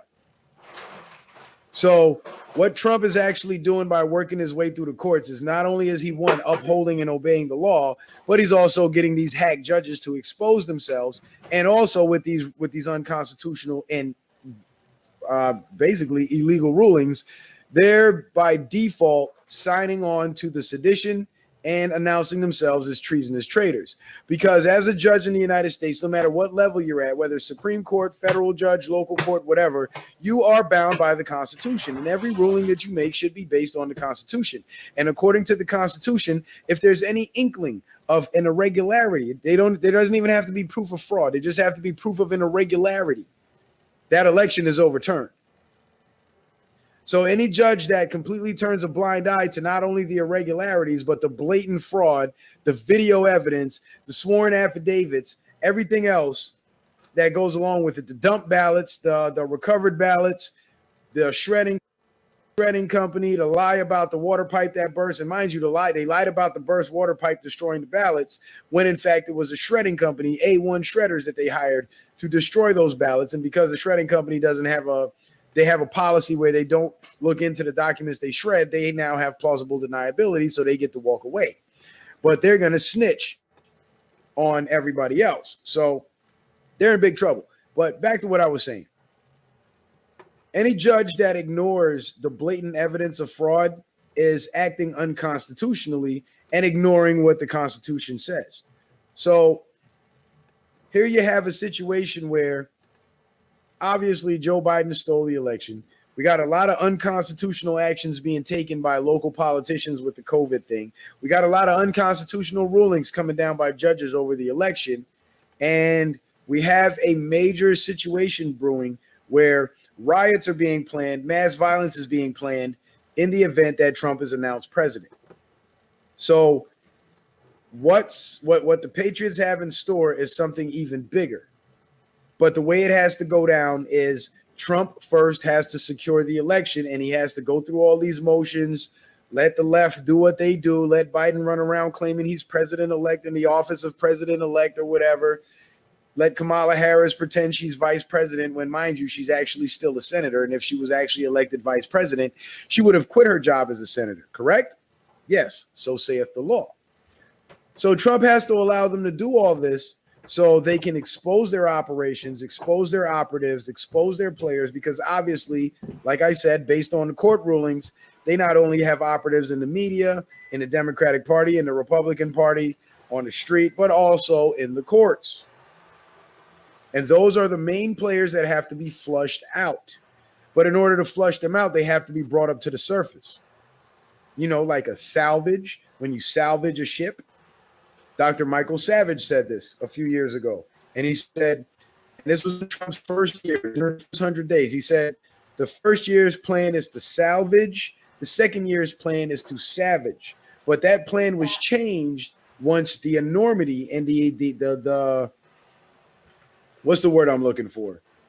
Once it was discovered that the swamp runs a lot deeper than what we previously knew. So the plans changed from a 2-year plan to a 2-term plan. So it went from first year salvage, second year savage, to first term salvage, second year savage. And what have we been seeing this first term? We've been seeing a lot of salvaging going on. A lot of things being brought up to the surface that many of us weren't aware of. Like, we all knew about the election fraud, but we didn't know how big the conspiracy was. We also didn't know about the connections to Germany and the connections to communist China in terms of the voting machines. We also didn't know that the voting machines were used to elect Maduro and Hugo Chavez.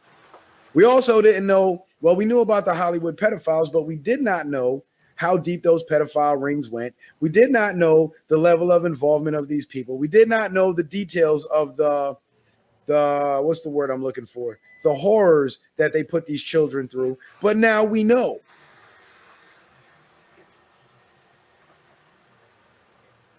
And how do we know these things? We know these things because they were brought up from beneath the surface to above the surface for all to see. They were salvaged. And the reason why it had to be done this way is because it's not us on the right that Trump has to wake up. We're already awake. We just have to follow along. And I don't mean follow along as in do what he says. I mean follow along and watch what he does, understand his moves so we can predict his next moves. So when the counter moves come, we know what counter moves to make. We know how to counter their counter moves. Oh, shout out to James for the Venmo, and shout out to Marsha for the PayPal. Appreciate that. We have to learn, we have to know what moves Trump is making so we can predict the counter moves by the enemy so we can then protect ourselves and brace ourselves for what's about to come. Here's a prime example. When Trump said, I'm going to turn over the response to the coronavirus to the local leaders, that was him making a move. The counter move from the enemies would have been the local leaders subverting the Constitution and taking away our rights. So it was at that moment that we were supposed to know This is what they're going to do to us. So let's start letting people know what they're about to do, build our credibility, because this conspiracy theory stuff is about to come true. Then sit back, let them all deny what you're saying, and then sit back and watch the Democrats do exactly what you told the people they were going to do. And now the people have seen, and now they're awake, because the people cannot be told the truth. They must be shown the truth. So had we been paying attention to Trump's moves and understood the counter moves that were to come, we would have been able to better protect ourselves against this COVID bullshit. And we would have been standing up to the health departments and the local police the instant they decided to try to enforce any of this under color of law, any of these COVID restrictions under color of law. And it's under color of law because they're using law enforcement in the courts to try to enforce this crap, but there is no law that supports it. It's not written in the law. So by color of law, when you see judges enforcing it and you see cops enforcing it, they bear the appearance, or they're painted in the color of the law. So when they do unlawful things under the guise of it being lawful because of their authority that they now attribute to themselves, because the Constitution doesn't matter anymore to them, that's called color of law. And there's actually a federal statute, and it's section 242 of Title 18 of the U.S. Code, and it is deprivation of rights under color of law. You guys should look it up. I actually covered it here on a couple of streams in the past. So if you've been exploring my channel, hopefully you were fortunate enough to find that little gem. But if you want to look it up, it is Title 18, Section 242 of the United States Code, USC Title 18, Section 242, deprivation of rights under color of law. And every single COVID restriction falls under that law. And the punishment for that law goes up to 10 years in prison and all the way up to death, depending on the level of force and the level of trauma they put the victim through based on their abuse of authority. It's an anti-abuse of authority law is what it is. And that is the law that we should have all been aware of, along with our civil rights laws, along with the Americans with Disabilities Act, and along with the understanding that government cannot pass medical mandate because they are not doctors. This is why we have licensed medical physicians. So government doesn't have to play your doctor. But unfortunately, too many of us, we didn't understand it, and we allowed the bullshit to get us. And this is why they have to use the fear mongering and the fear programming. This is why they have to lie so much, because there is no law. If there was a law, they wouldn't have to lie. Like, you don't see anybody running around lying about weed right now or lying about cocaine because it's illegal. So they don't have to lie and make up laws about it. They know it's illegal. So they're able to enforce it. And the people who get caught violating that law by possessing it, they understand that they violated the law. So they don't have to be coerced and lied to into surrendering. Well, at least not for the reasonable ones. Because the law is the law and it is what it is. But the COVID restrictions are not law. And this is why they have to blow the whole thing out of proportion to keep us in fear, because they know that the fear is going to make us give them consent to force all this crap on us, even to the point where they get us to force it on each other. This is why we got Democratic governors saying, you know, snitch on your neighbors for Thanksgiving and whatnot. But enough of the preaching. Enough of the preaching. Let me go turn my fan on. You're right. Who told me that? Who said that? Who said that? Johnny Rhodes. Johnny Rhodes, you're absolutely right. I am going to turn my fan on.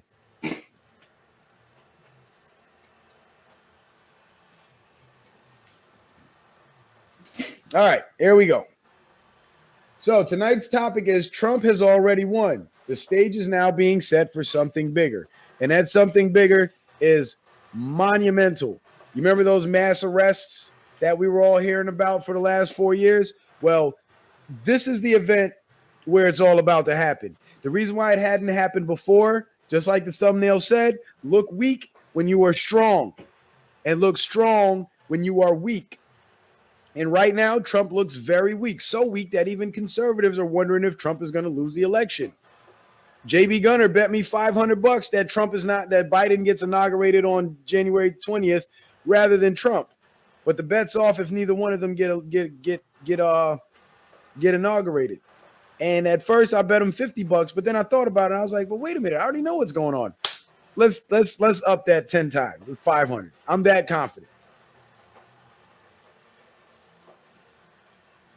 But that's because I know Trump's already won. The legal standard to overturn the election is already met, and the Supreme Court is constitutional now. So once the legal standard gets put before the Supreme Court, that's it. It's over for Biden. Biden is done. Trump is declared the winner. But when that happens, there's going to be another series of events to follow that we now have to brace ourselves for. Because remember, Trump going before the Supreme Court with 3 of his appointees and 2 allies on the Supreme Court means that he's now making his move. And just like I told you, when he makes his move, the enemies are going to make their move. But because their finances are drained, a lot of their players have already been arrested and rounded up. Their plan has been exposed. One of their organizations, Antifa, has been pretty much declared a terrorist organization. America doesn't trust the left anymore. They've lost all credibility, basically. And their support base is literally a fringe. So what they're going to resort to now is all these COVID prison releases, going out and rioting in the streets and targeting conservatives and killing conservatives. That's going to be their counter move. Their counter move is going to be the mass attacks that we've all been so worried about for these last 4 years, because they're down to the wire.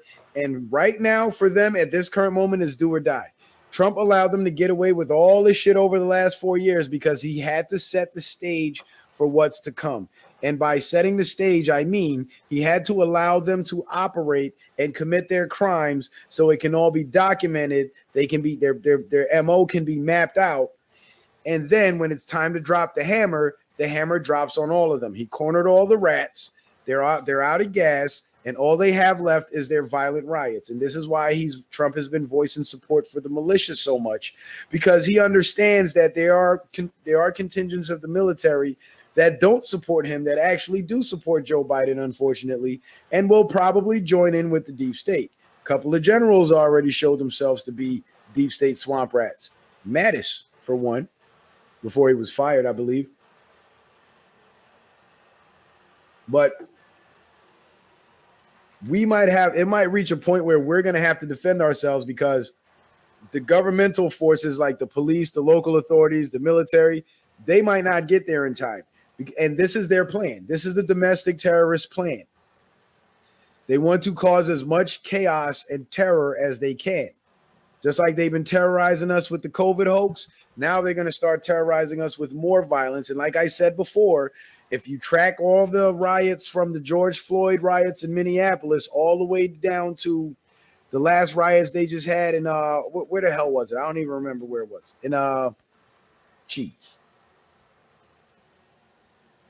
I don't remember. But if you track the riots from then to now, they have gotten progressively more and more violent, where more bodies started dropping. So the next set of riots, when it's the deep state's last gasp, it's going to be the most bloody and the most violent, and that might be the civil war that we've all been anticipating. But the reason why Trump is going about it the way that he's going about it and using the law is because as long as he stays within the law, the government forces will be able to do the dirty work for him in terms of fighting off the domestic terrorists, mopping up the stay-behind networks, getting rid of the violent actors in the streets and so on, and we can keep our hands clean for the most part. So he's trying to do it the peaceful way where these people can be arrested and jailed. But it can't happen until he exposes them to the maximum degree. And for us, they've been exposed to the maximum degree because we know almost just about everything about their dirt. We know all their dirt. But again, like I said earlier, the left that he's appealing to, those are the people he's trying to wake up. Because if 90% of Americans realize that Trump is actually working in the best interest of the people, and the people that are being arrested and locked up, the politicians and the bad actors and the governors and the mayors and all those fuckers are people who are taking our rights away and not working in the best interest of the people, there will be no violence and there will be no riots. So what he's doing is he's neutralizing their force by opening their eyes. So he's giving this weak appearance. So the left has the bullhorn, The left has the loudest voice. They have control of the media. They have control of social media. So all their messaging gets out and all the lemmings get their messaging. But now that the tables are starting to turn and the messaging has reached a point where they're lying about Biden being president and he won't be president, what is that going to do for the listeners of left-wing media and mainstream media? It's going to show them just how much the media lies, at least the ones who can be awoken. Because not all of them are sheep. A lot of them are sleeping lions. You know, there's a lot of people out there that are really passionate about wanting what's best for the country, but they also hate Trump because they don't understand what's really happening and they don't understand how the system works and why Trump is going about things the way that he's going about them. And this is a reason why what's up, Amp Dog? And this is a reason why a lot of people, even on our side of things, are getting frustrated with the situation and getting impatient and getting frustrated with Trump because they also don't have a full understanding of what's going on. Only the few of us that have been watching this from the very beginning, from the time Trump announced he was running for president to now, and those of us who've been actually following Q, we're the ones who actually know what's going on and what's about to happen, or can accurately predict what's about to happen, because we have the roadmap. We've been following the roadmap and we know where these roads lead. We know what Trump is doing. We know about the moves and the counter moves, and we know where we fit into the picture. But the reason why I do these streams the way that I do them is because I want to get all of us conservative brothers and sisters into the fold. So when Trump makes moves that make us uneasy, at least we understand that it's for a bigger purpose and he's going to come out on top and we're going to get the win in the end. We just have to go through this dark period. And then once us conservatives start to realize it, because what happens is the lefties that hate Trump and that are doubting Trump, when they start to see real conservatives and Trump supporters doubting Trump, that gives them hope and that makes them want to fight harder. And all that's going to do is strengthen their motivation to want to get out in the street and get violent when Biden is declared the loser, because they're going to say there's no way, because even Trump supporters said Biden won. And now that's just going to give them another reason to get active. We want to keep them neutralized. We want to keep them calm. Keep the children calm. But again, like I said enough of the preaching. I started preaching again. Enough of the preaching. Let's get this slideshow going. Let me get this Instagram live fired up and let's get this show on the road, shall we?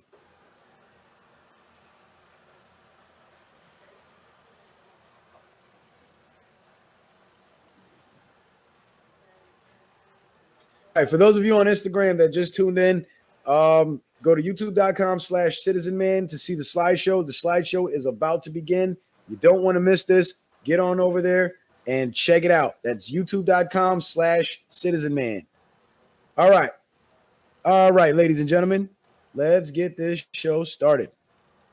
First things first, I would like to start with this excerpt from this WikiLeaks email that I read to you on the last stream Wednesday night. And it says, Bill Clinton, NEA chair, we wanted citizens compliant, so we made them unaware, now unaware and non-compliant. So Trump, wikileaks.org/protected emails, blah, blah, blah, blah, blah. And let's just read the highlighted part. And as I've mentioned, we've all been quite content to demean government, drop civics, and in general conspire to produce an unaware and compliant citizenry. Okay, we're clear. The unawareness remains strong, but compliance is obviously fading rapidly. This problem demands some serious thinking and not just poll-driven, demographically inspired messaging. Now, this is the part I want you to focus on right here. The unawareness remains strong, but the compliance is obviously fading rapidly. That basically means that people still don't understand what's going on, but they're resisting because they know something's wrong. And what I'm trying to do is I'm trying to cut down the unawareness and balance out the unawareness with the non-compliance. So the level of non-compliance will match the level of unawareness in terms of how much it has decreased, which means awareness will increase and so will non-compliance increase. I don't know if you understand that, but this is what I mean by unawareness and non-compliance. This might make you chuckle a little bit. But this is a headline from CBC News, CBC.com.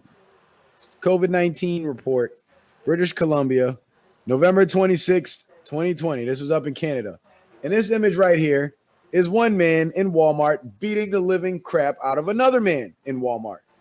And the reason for this is, as the headline said, I don't know if you guys caught a glimpse of it, man arrested after assault of Walmart employee who asked him to wear face mask. British Columbia RCMP say. And this is what I mean by non-compliant but unaware. Because you see, he doesn't want to comply with the face masking, with the gagging, because he knows it's bullshit. And he knows it's so oppressive and wrong that some people do need to get their asses whooped for trying to force masks on people.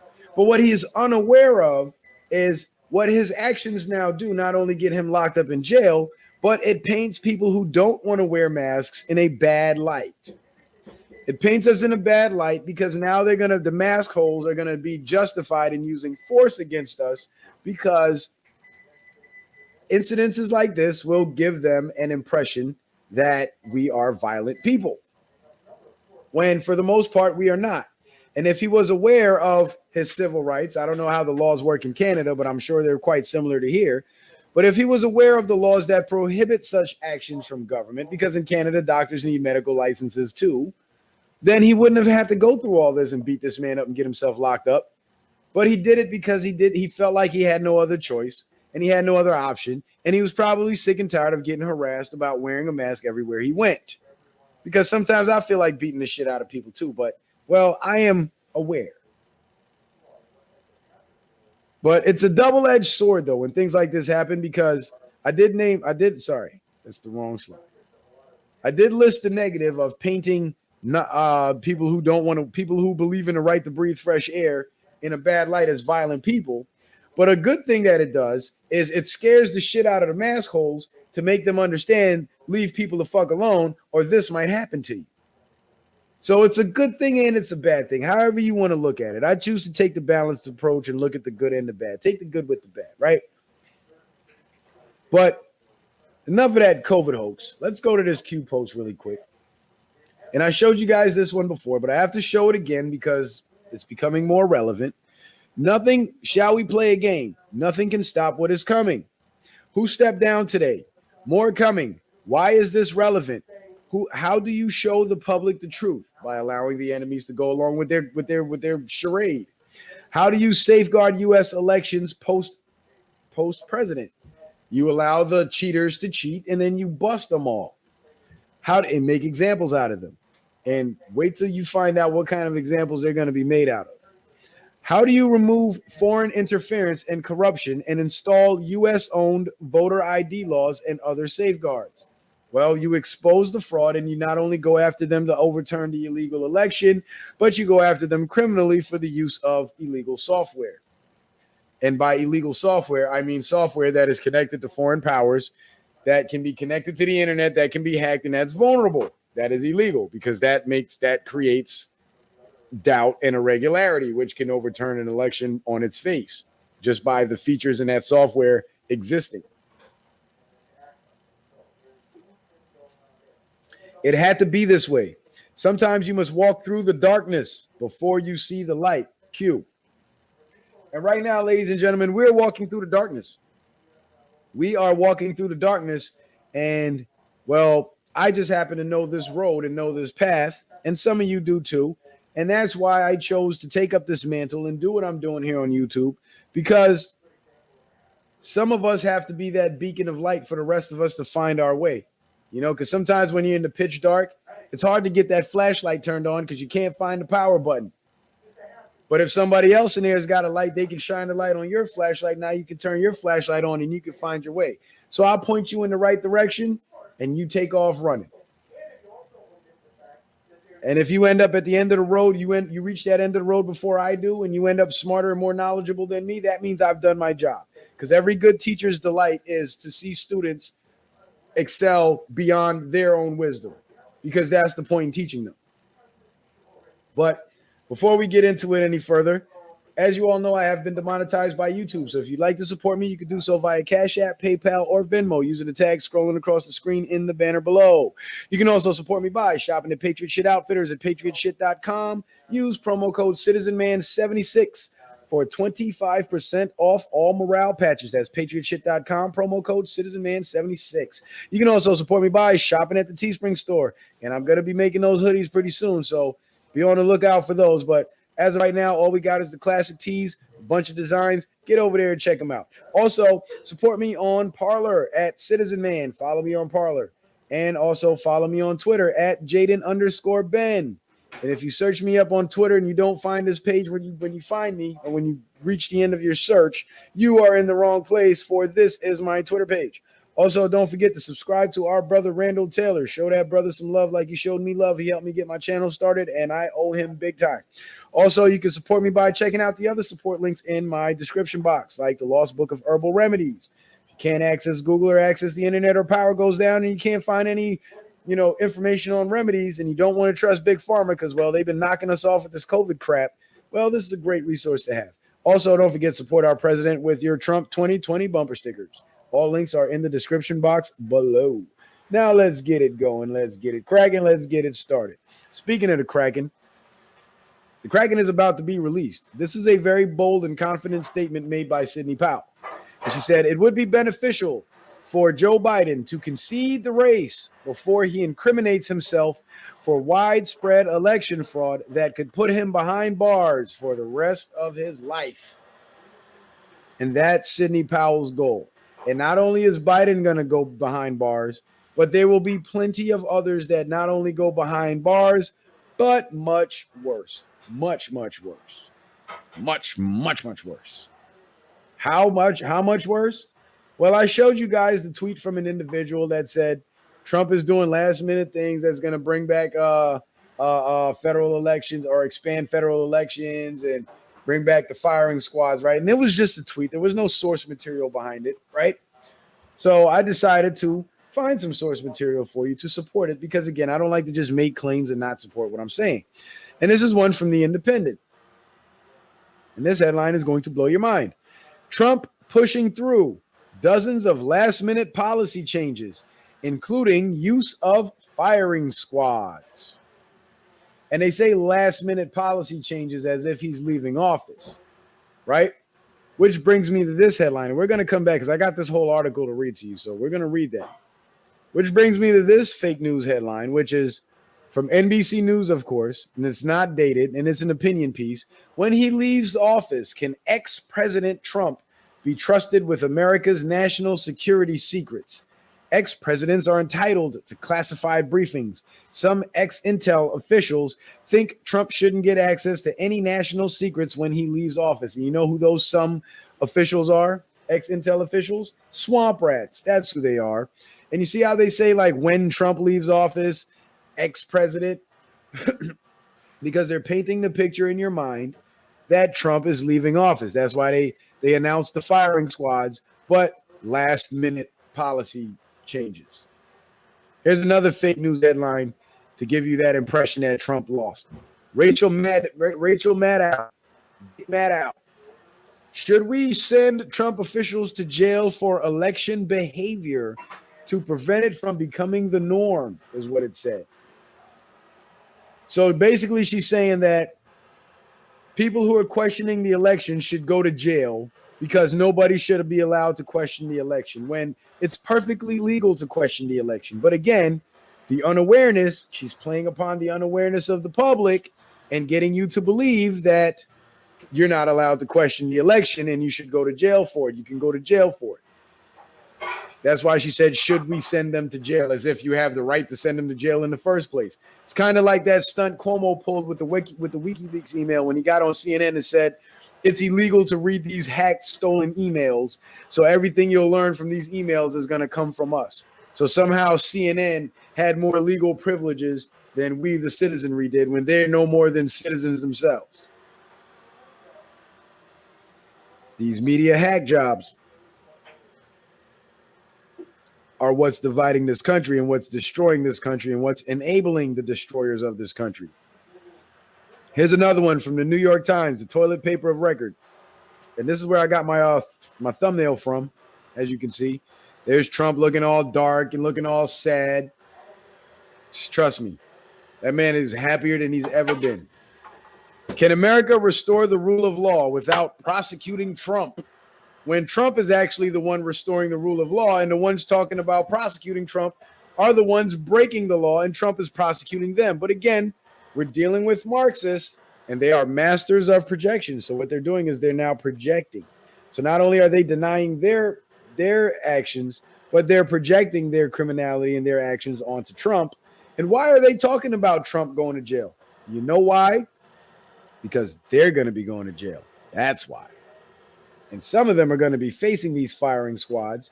That's why Trump is authorizing the use of firing squads.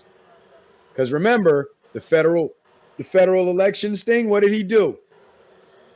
He signed the executive order for William Barr to bring back federal executions. And did he not start executing people?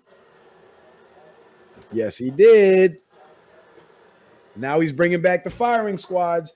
So what do you think's going to happen now? Yeah, you guessed it. Donald Trump has sought fast-track authorization. What the hell? Donald Trump has sought fast-track authorization. I thought that was a Z in authorization. I don't know. Maybe I'm wrong. For several administration-wide policy changes before he leaves the White House in January, including the use of firing squads and electrocutions in federal executions, according to a report from ProPublica. The Department of Justice entered a proposed rule change into the Federal Register in August. It cleared a White House review earlier this month, and the president could authorize the policy before he leaves office. You see that? Spinning it as if he's leaving office. He ain't leaving no damn office. But they say last minute as if he's actually leaving office because they have to project that false impression as if he's leaving office. Because if he's leaving office, then that can only mean one thing. That can mean Biden won. But obviously Biden didn't win because Kamala Harris is still a senator. And you can't be a senator and a vice president at the same time. You got to quit one. So if they really won, she would have quit. By law, she would have had to, but she didn't. That's your proof that they didn't win shit. So everybody's saying that Biden won. Just show them Kamala Harris's resume where it stops at U.S. Senator. There you go. Federal executions are typically carried out by lethal injection, unless judge orders a person to death by other means. And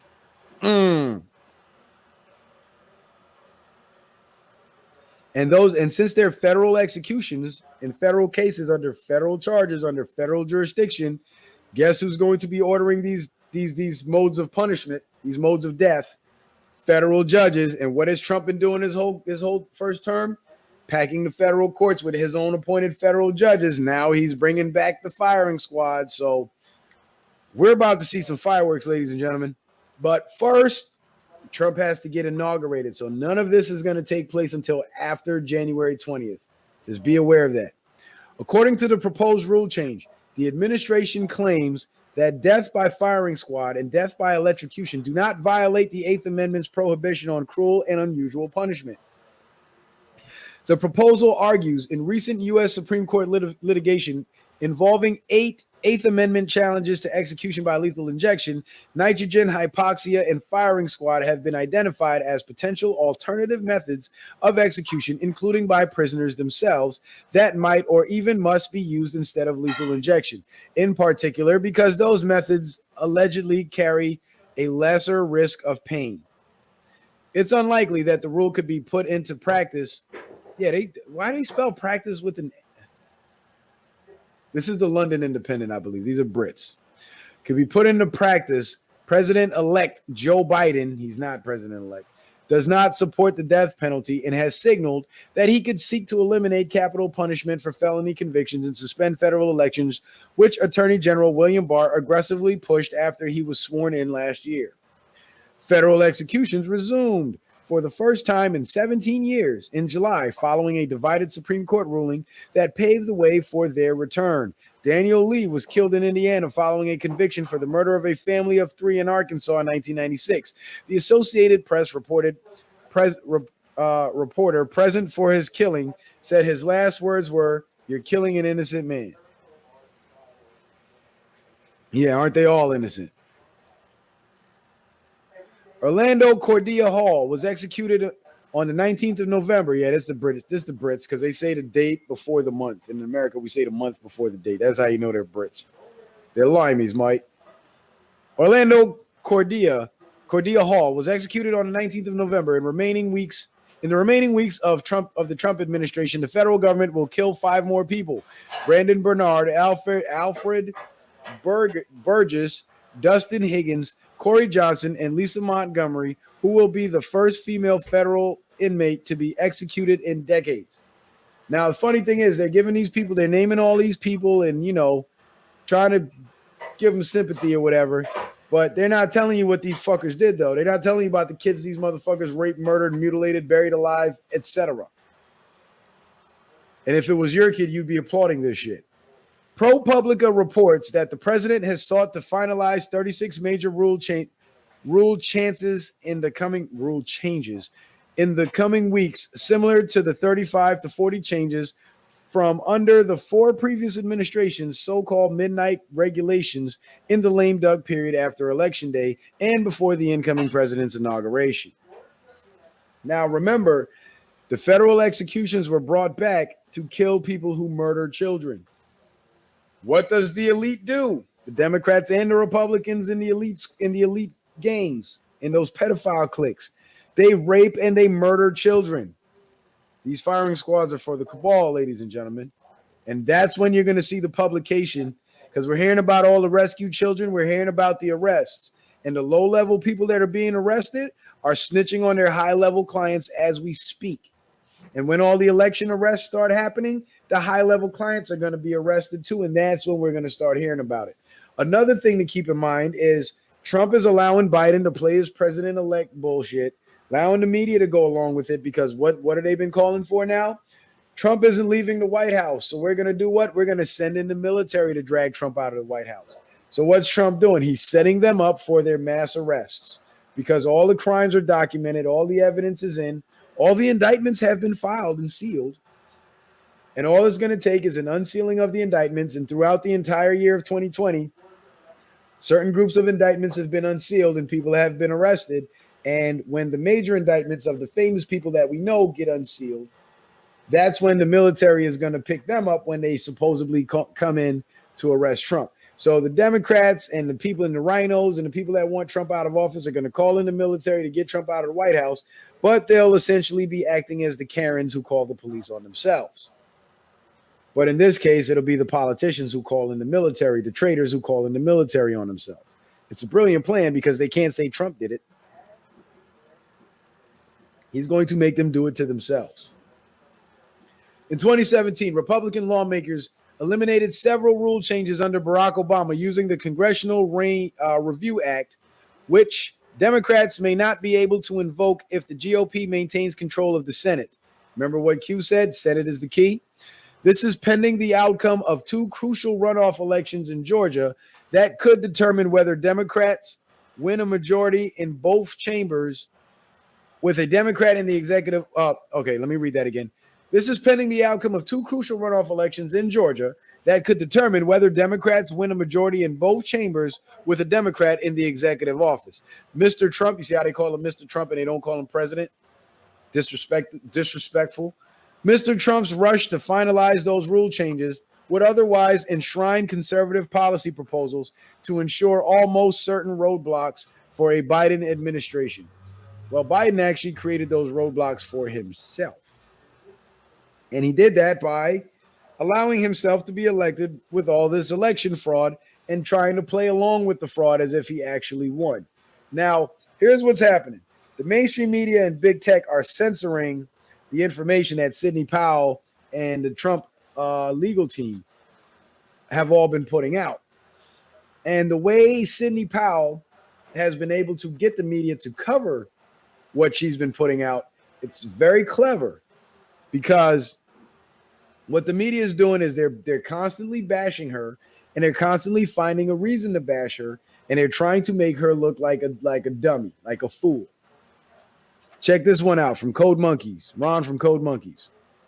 And he says, make egregious typos in the first line of an important document to get biased reporters and mainstream media to cover something that they would otherwise ignore. Weaponized spelling errors. So because they're so busy, hang on a second. So because they're so busy trying to disparage Sidney Powell and trying to find and nitpick at anything, she just puts the typos and the misspellings in, and then when they report on what she misspelled, now the document gets published to the public, gets published to the people get to see it, and now they're curious as to know what it is and what it's about. It's genius. Weaponized spelling errors, because they're going to censor you, so you spell. It's kind of like the same way how we put spelling errors in the titles of our videos and in the chat sometimes to trick the algorithms into not censoring us, right? Weaponized spelling errors. There you go. Hang on a second. These dogs are losing. They're tripping. Guys, can you knock it off, please? Thank you. President-elect Joe M.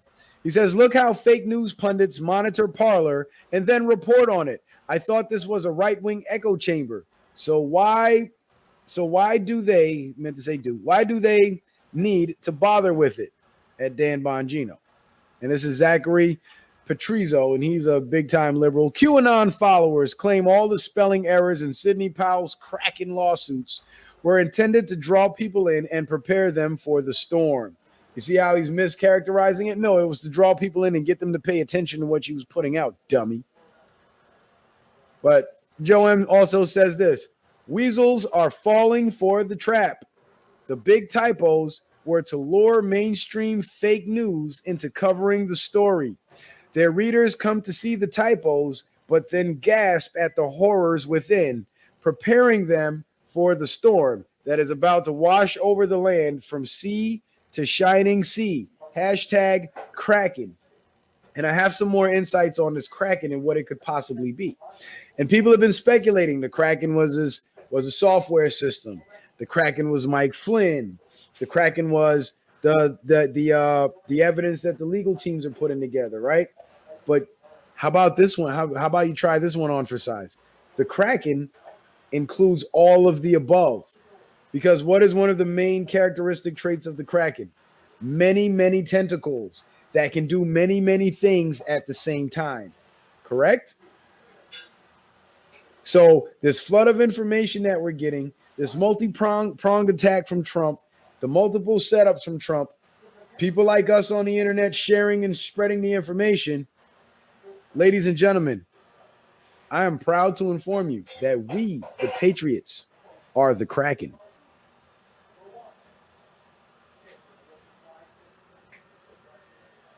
How you like that one?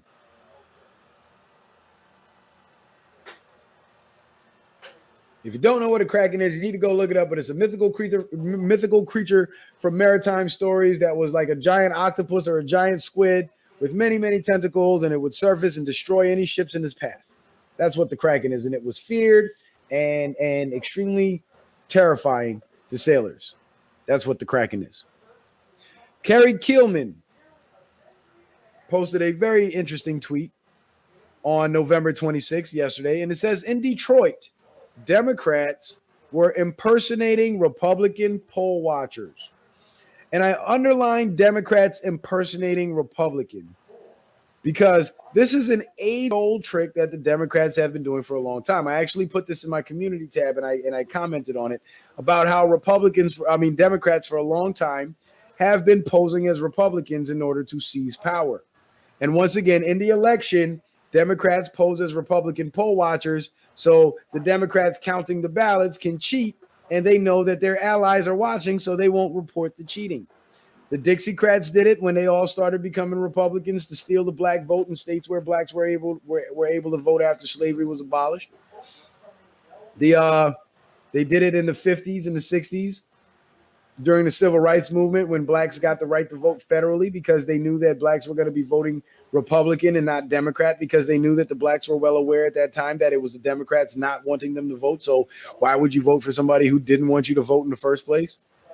So they started calling themselves Republican. And today, the biggest phenomenon I see is them calling themselves Republican solely to get elected in Republican areas so they can push the same Democrat / globalist / Chinese communist agenda onto Republican voters who otherwise, if they had free and fair elections and did their research and knew these people were bad actors, wouldn't be subjected to that because they would vote for people in Congress and in government that would protect their rights. But these Democrats impersonating Republicans are what we know now to be rhinos. Speaking of rhinos, here's the biggest one so far. And it seems Brian Kemp has outdone Mitt Romney. And Brian Kemp got elected to be the governor of Georgia in 2018. And we dodged a bullet because had Stacey Abrams been governor, Georgia would have been in a lot worse shape.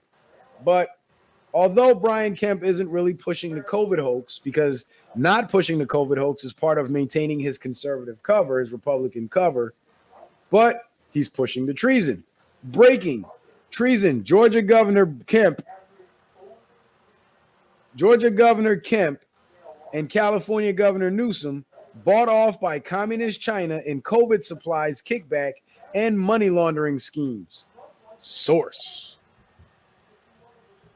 So this is why Kemp was allowing cities in Georgia and counties in Georgia to push the COVID hoax, but he himself wasn't openly pushing it. Kind of like he's a Republican like Ron DeSantis, right? The governor of Florida. But what is Ron DeSantis doing? Ron DeSantis is making it clear to cities that you cannot enforce this shit. But what Kemp is doing differently is he's allowing them to enforce it, and he's not making it clear that they cannot.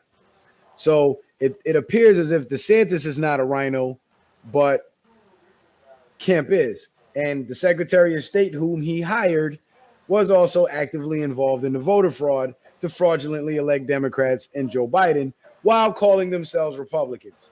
There are your rhinos, the traitors, the Democrats impersonating Republicans.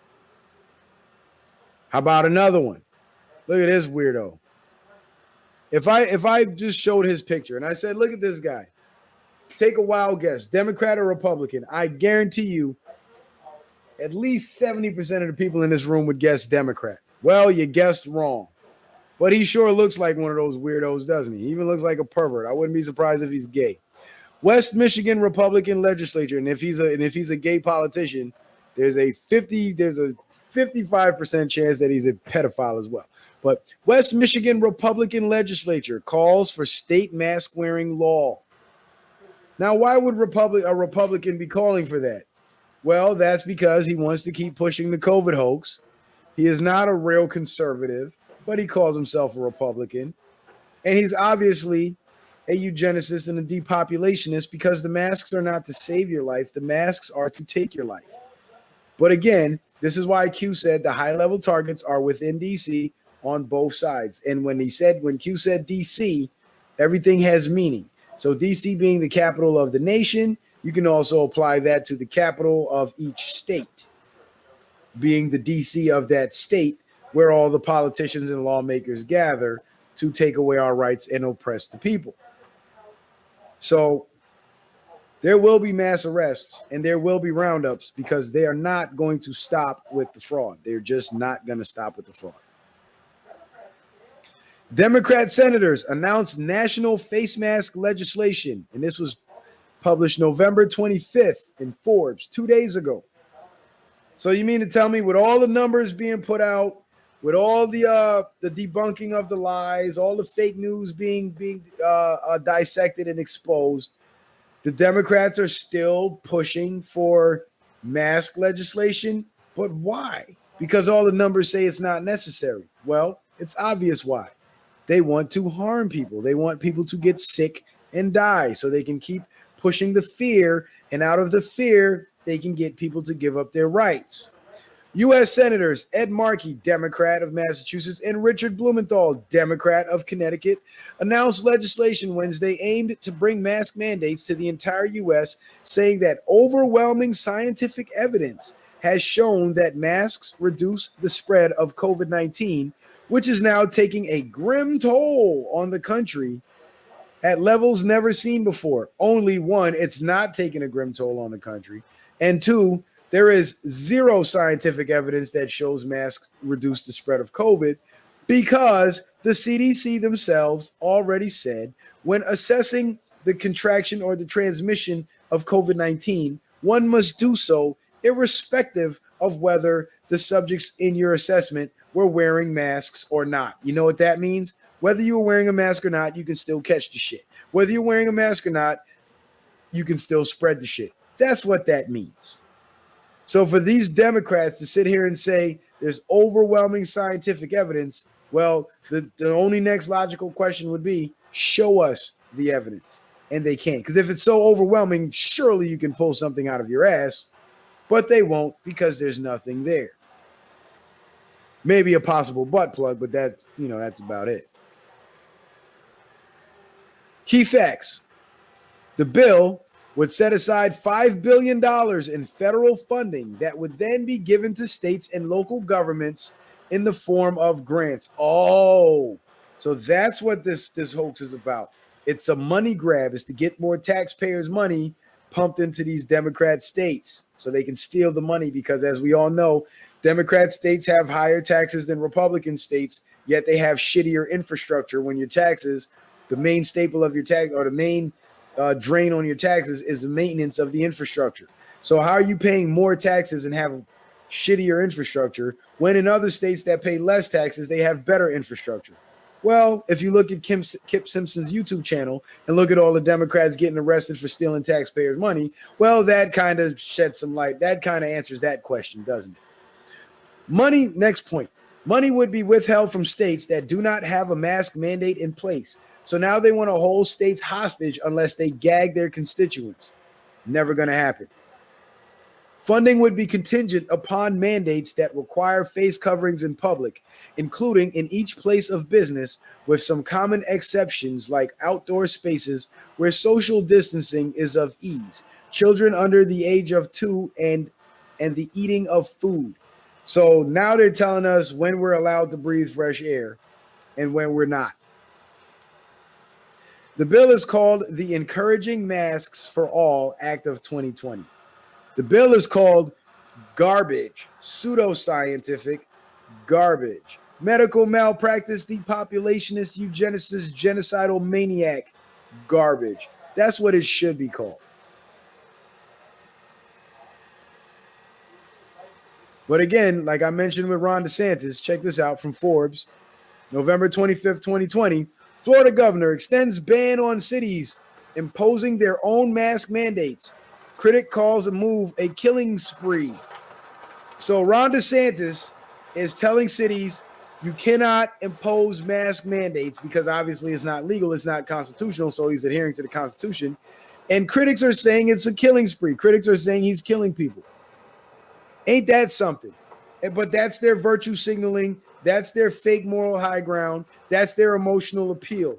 Oh, violate the law or you're killing people. You better save lives, so we have to violate the law to save lives. You know, kind of like violate the Second Amendment to take away their guns to what? Save lives. Mind you, this is the party of abortion that has no regard for life inside the womb.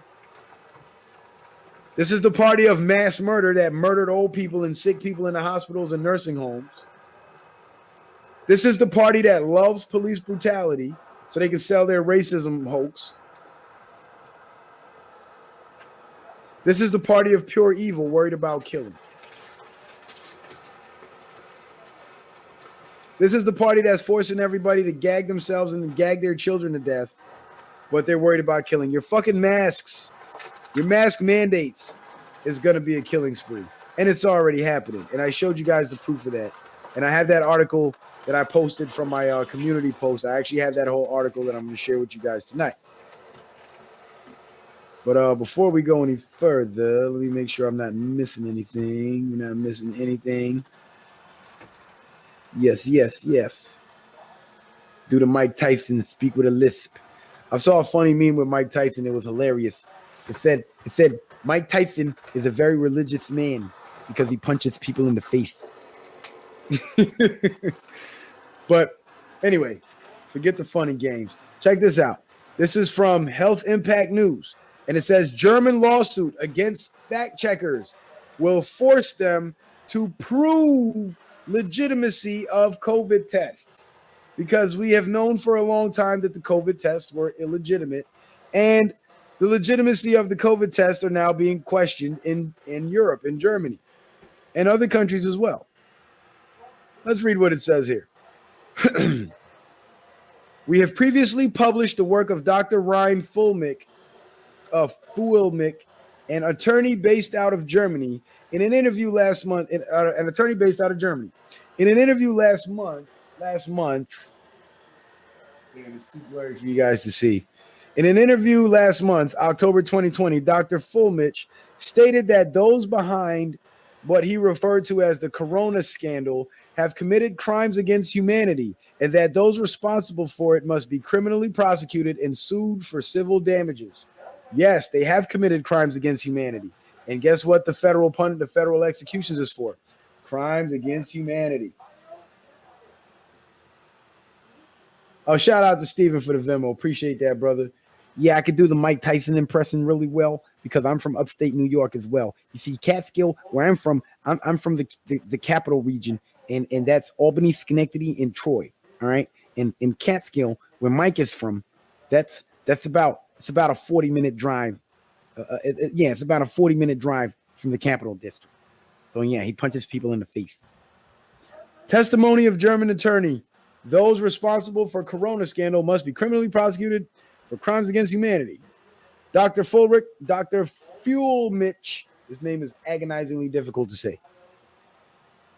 Dr. Fulmich was recently interviewed by journalist Ben Swan of RT to discuss his latest lawsuit against the Facebook fake checkers. This is a defamation lawsuit since Dr. Fulmich works with many scientists and doctors in Europe who have been censored because they do not promote the globalist narrative on COVID.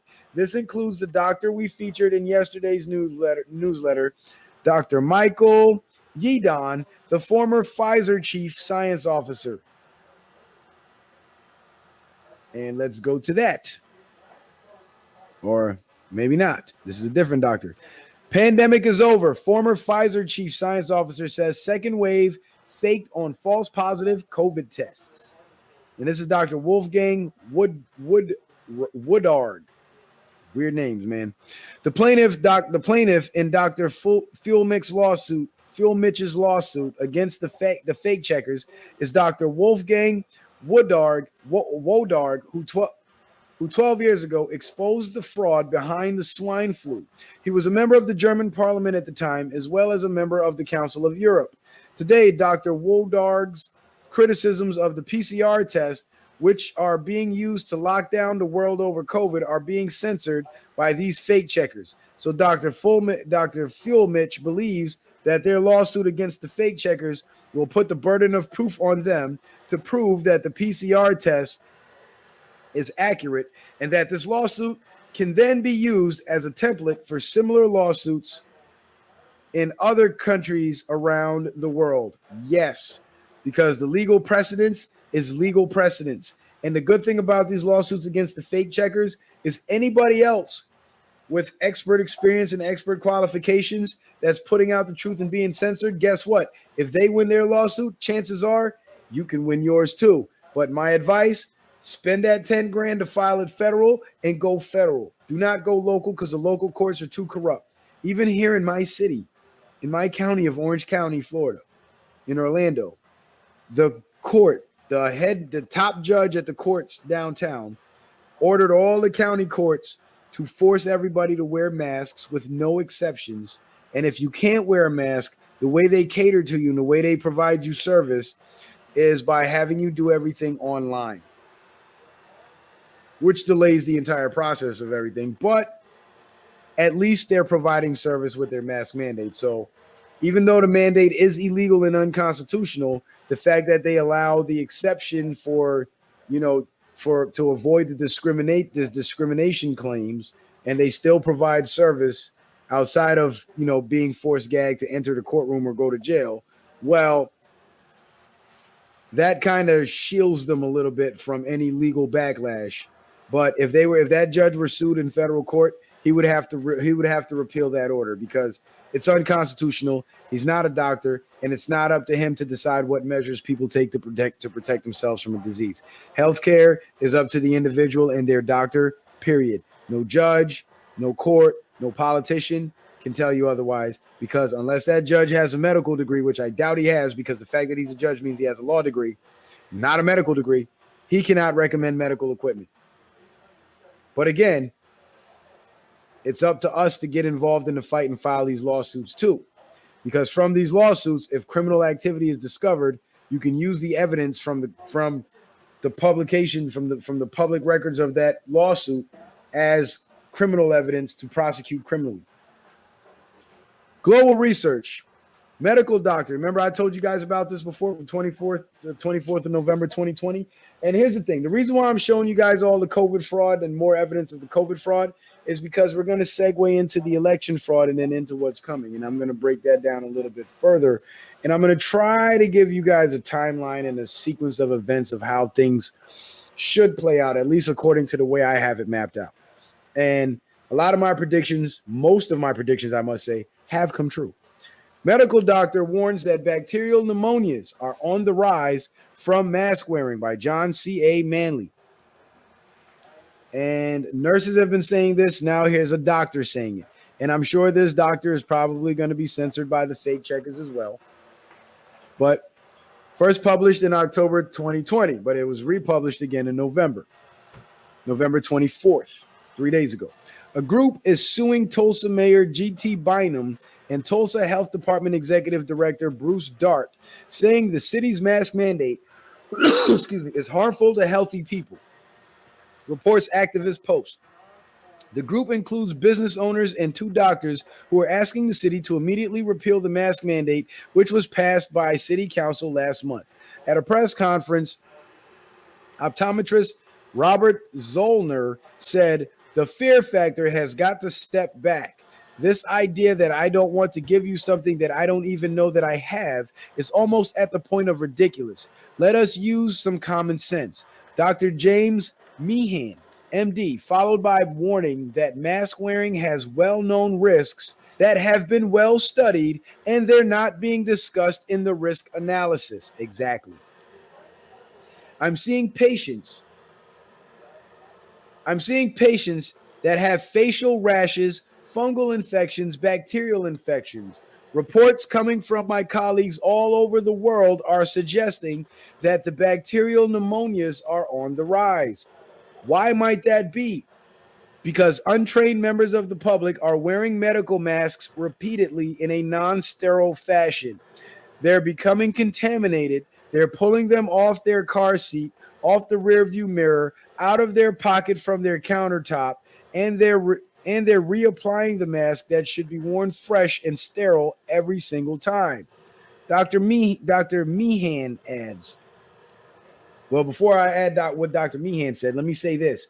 I looked up a study one time, and if you guys should look it up too, and look up just how dirty and how much bacteria and germs reside in a man's beard. It turns out that a man's beard is extremely dirty and disgusting and should be washed and groomed every single day. And now think about all the mask holes with beards that pull their mask down on their chin and it rests right on their nasty ass beard. And then some asshole comes by, "Put your mask on," and then they grab the mask off their nasty ass beard and pull it up over their nose and mouth and start inhaling all that crud that started growing into the mask from their beard. Just keep that in mind. Look up that study. Matter of fact, I'll do you one better. I'll look it up myself and I'll show it to you. How about that?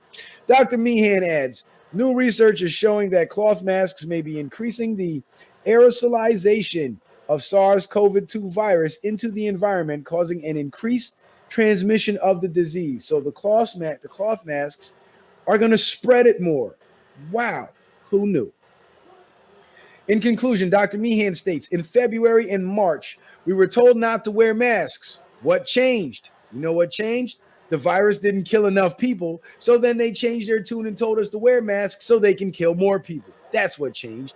The science didn't change, the politics did, and the kill strategy too. This is about compliance. It's not about science. Our opposition is using low-level retrospective observational studies that should not be basis for making a medical decision of this nature, nor of this magnitude. But all hope is not lost, and this is why I tell you take it federal. This is Justice Samuel Alito, one of the Supreme Court justices.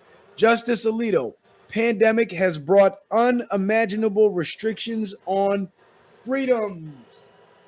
Unimaginable restrictions on freedoms. There you go.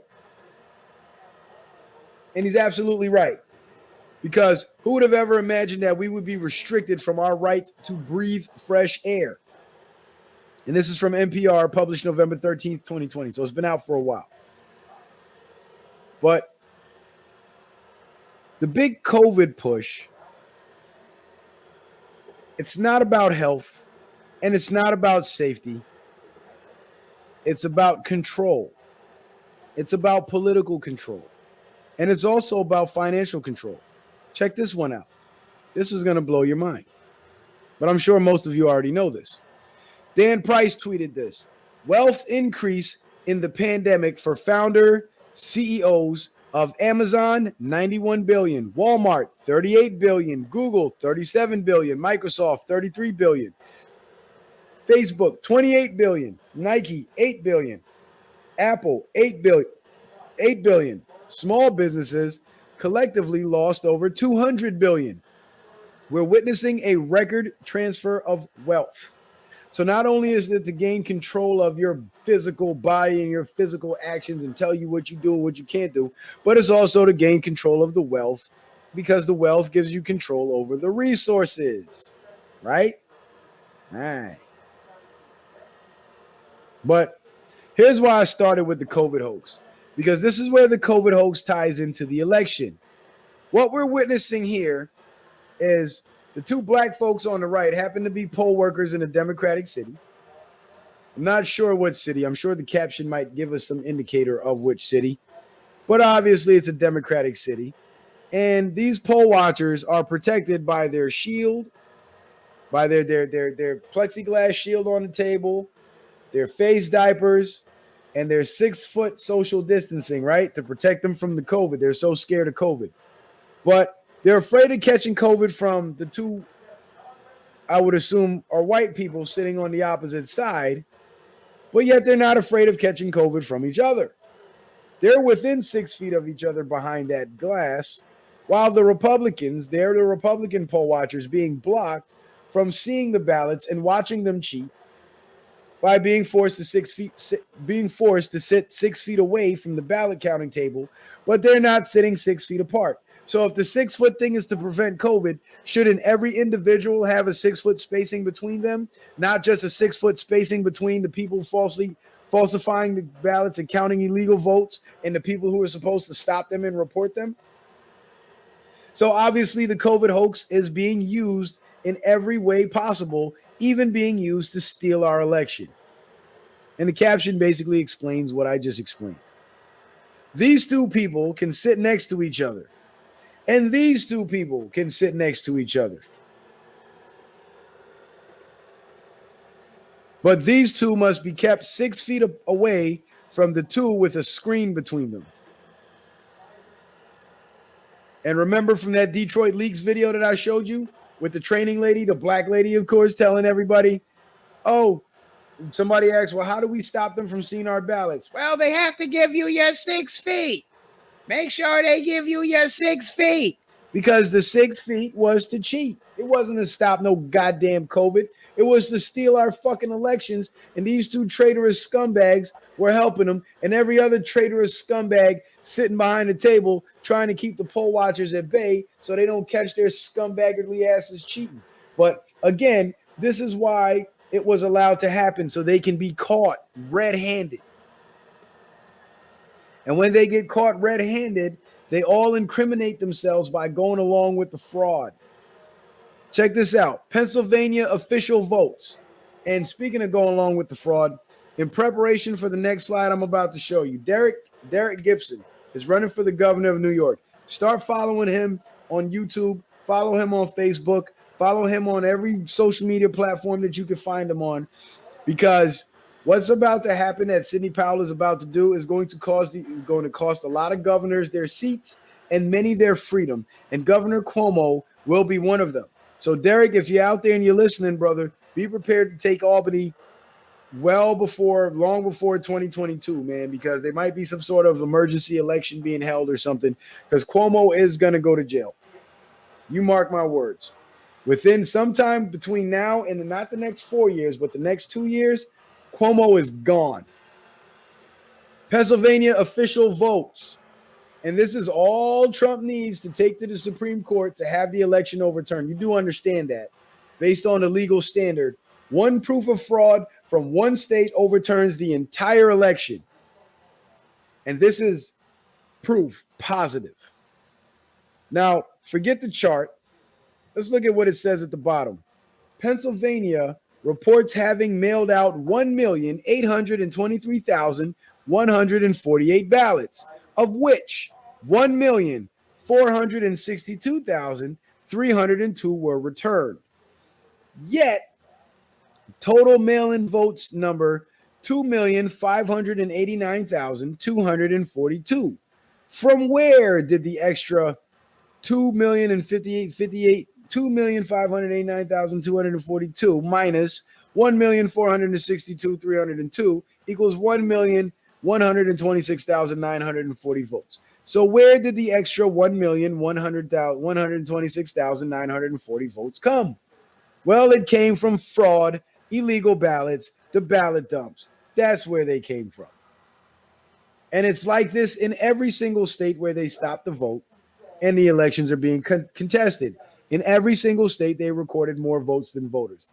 Prima facie evidence of fraud. So Trump knows that he won the election. But again, he's got to work his way through the lower courts, get the lower court judges to expose themselves by ruling in the face of this evidence, this prima facie evidence, to expose themselves as traitors.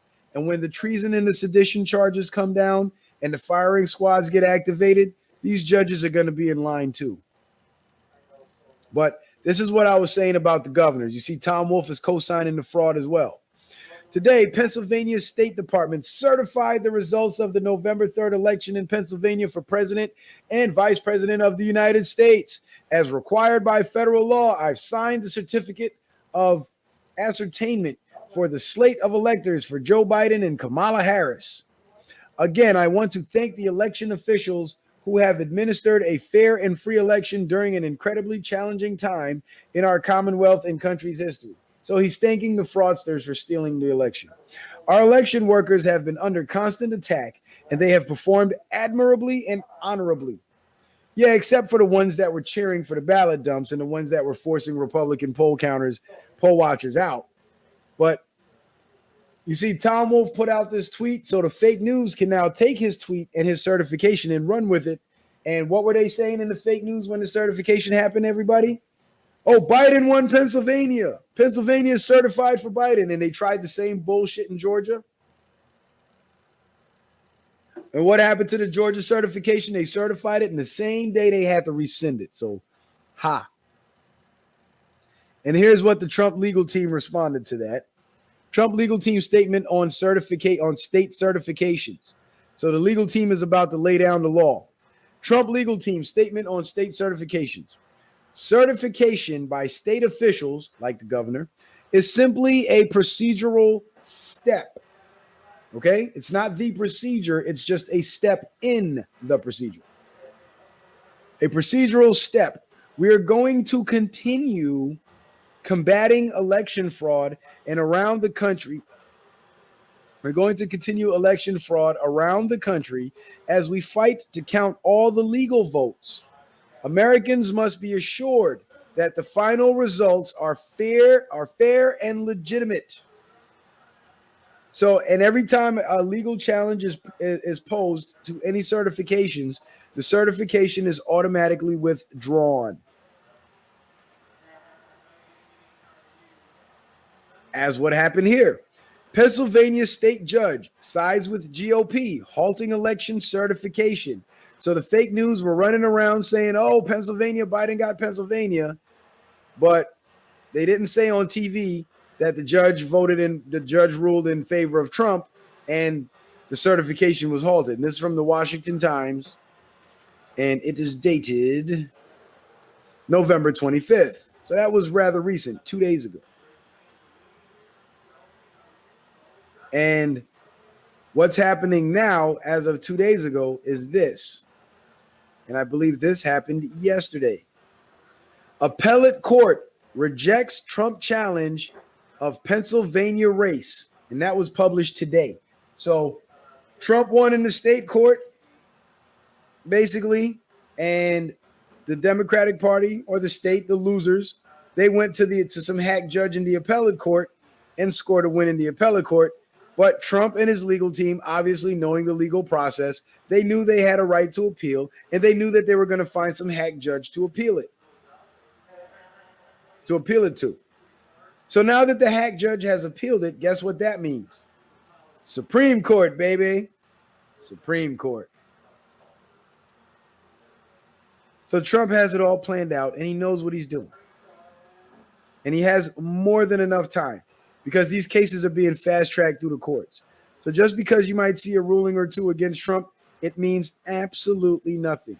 And this is proof positive that it means absolutely nothing. Because if the liberals were winning, this tweet from November 25th by Jenna Ellis, what she said here would not be happening. I keep getting a barrage of threats and false accusations from Democrats and reporter activists. My only comment is this: do your worst. I am not intimidated. I won't back down. My mission is truth. My God is the Lord Jesus Christ, and my client is the President of the United States. And Jenna Ellis is a member of Trump's actual legal team. Now, if the left was really winning and Trump was really as weak as they're trying to project, trying to have us perceive him as, would they really have to resort to making threats, threatening lawyers, and trying to intimidate lawyers? Because isn't that what the mafia does when they actually kill somebody and they're on trial for it and they know all the evidence is there against them? They intimidate witnesses because they know they're guilty and that's the only way they can get out of it. Oh, what we're witnessing here is mafia tactics from a dying establishment that has already lost. Because again, if they were winning, they wouldn't have to resort to violence, would they? And this is why in public school, they don't teach you to use logic anymore. Because a little bit of logic applied to the fake news narrative, you will see just how fake it is. And this is Lynn Wood's tweet. Thanksgiving Eve news. 11th Circuit granted my emergency motion for expedited review of law challenging validity of Georgia election procedure. We the people delivered a historic landslide win for Donald Trump in Georgia and nationally. We the people will not allow it to be stolen. And there's a copy of his emergency filing right there. And the courts agreed to hold it, agreed to hear the case. So JB Gunner, my man, my brother, you know I love you, man. And if you out there and you're listening, I hope you're listening, because the other day you were saying they certified it for Georgia, and you were right. But now the legal challenge has been accepted. So guess what happens to that certification? It stops. No certification for Biden in Georgia. No certification for Biden in Pennsylvania. No certification for Biden anywhere because there was just too much fraud. Oh, how about this one? About that watermark. Here's an update on that watermark. It turns out the watermarks were there. John Reese tweeted this out. Boom, boom.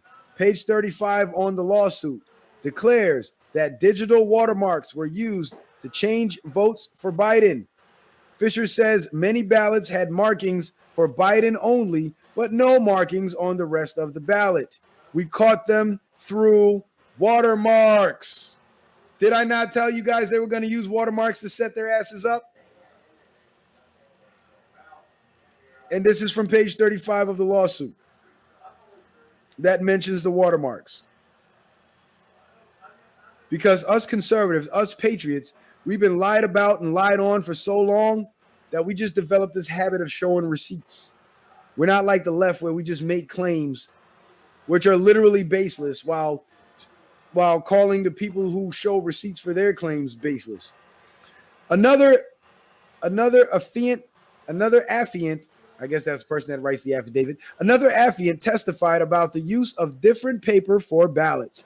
That would constitute fraud. Starting, I noticed that almost all the ballots I received were for Biden. Many batches went 100% for Biden. I also observed that the watermark on at least 3 ballots were solid gray instead of transparent, leading me to believe the ballot was counterfeit. Did I not tell you this a couple streams ago that Trump had the watermarks put on the ballots so they can't counterfeit the ballots?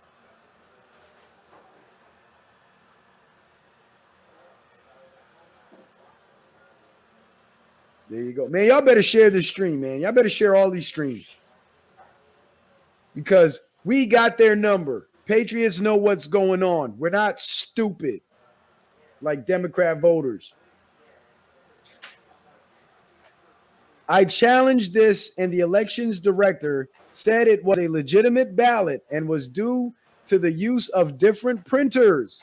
Many ballots had markings for Biden only and no markings on the rest of the ballot.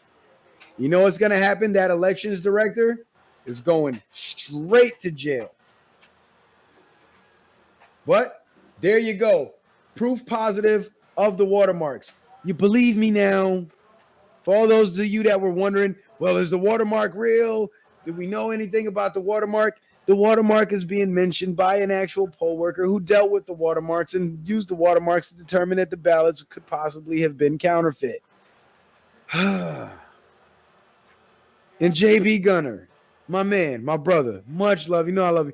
Please stop calling us Teenage Mutant Ninja Turtles because I know what the fuck I'm talking about. And your Teenage Mutant Ninja Turtles thing is going to cost you $500 on the 20th of January. I can't wait. I can't. I'm licking my chops. I can't wait.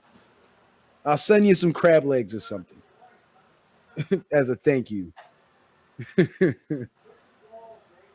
But like I said, Trump has already won. Here's one from PJ Media. Breaking. Sidney Powell releases the Kraken in Georgia with explosive new lawsuit. Defense attorney Sidney Powell, Linwood, and others have filed a lawsuit in Georgia demanding that the results of the 2020 election be set aside because of massive election fraud and foreign influence. You see how she's adding foreign influence to the election, to the civil case, to the lawsuit? Because when she makes that claim in the lawsuit, she'll have to provide proof for that lawsuit, because in lawsuits, the burden of proof is on whoever's making the claim. So she confidently makes the claim of election fraud. She's got the proof for that. She's confidently making the claim. Hang on a second. Dogs, stop. She's confidently making the claim of foreign influence, and she's got proof of that. And when the proof of the foreign influence comes out in court, guess what goes along with the foreign influence? The name of the Americans who were influenced by these foreign powers, which brings up the treason charges. That's why she's including this in the lawsuit, because from the lawsuit is the seed that's going to be planted to grow the tree of the big bloody tree of retribution. This is why she's including the foreign influence in the civil lawsuit, because she's going to use that same evidence to go after them criminally. Those military tribunals you've been hearing about, we're about to see some. Those executions you've been hearing about that happened in secret behind closed doors, like H.W. Bush, Bush Sr., and McCain, we're about to see them. Because remember, Donald Trump is in his second term, so he doesn't have re-election to worry about. And he's winning over the support of the public by showing how evil these people are that are trying to steal power in our country. So when we see them getting put on trial, confessing all their crimes, pleading guilty, and getting executed, nobody's going to bat an eye. But again, the wheels of justice turn slow, and we got to wait because the proper steps have to be taken. Just saw the vote tabulations. There is no way Biden got 80 million votes. This was 100% rigged election. And it's a true statement because the facts and the proof is there. And this was from yesterday, the 26th of November, 2020. And look what Twitter decided to do. This claim about election fraud is disputed. Disputed by who exactly? Oh, yeah, that's right. The ones that are about to go to jail for the fraud. So obviously they're going to dispute it. Just like every murderer in prison didn't murder anybody. But like I said, appear weak when you're really strong. And I can see through the appearance of this weakness on Trump's part because Trump does have the power to shut down all this censorship and make these platforms free and open platforms again. But he's not doing it because he wants people to see the audacity of these platforms. So when the people involved with these platforms start getting tried and sentenced and sued and everything else, nobody's going to come to their defense and bat an eye. There's nothing more egregious than censoring the president of the United States, especially when he's making a true statement and your censors are lying. Your fact checkers, your fake checkers are lying. Do you understand? That's bordering along the lines of sedition at this point, correct?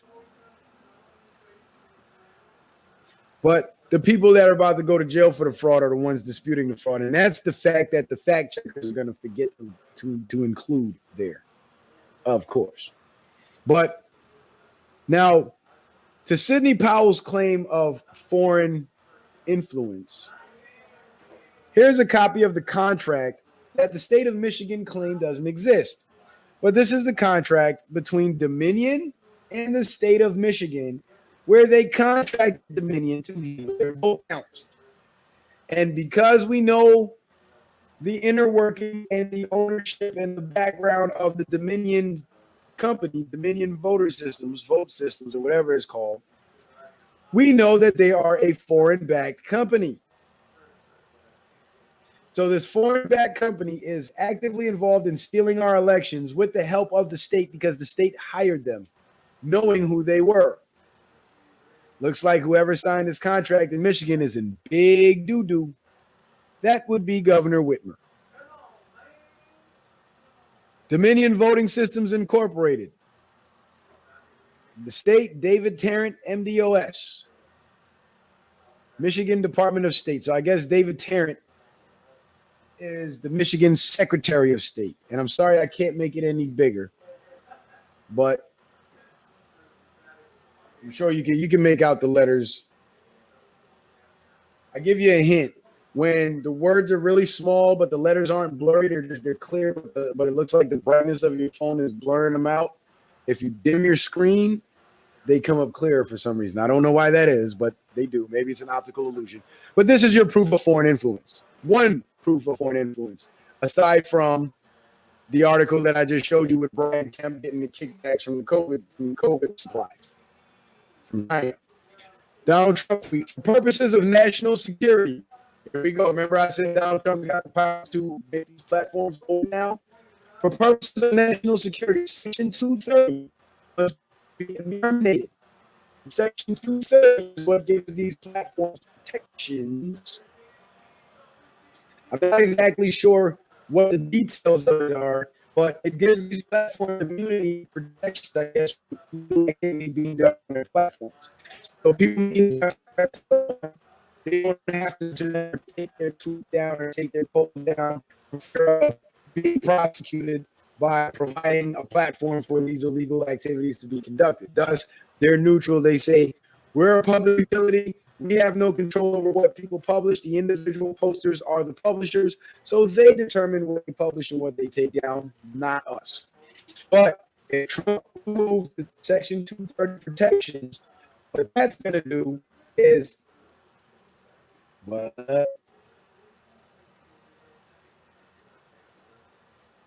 we still live? Okay. If Trump removes the Section 230 protections,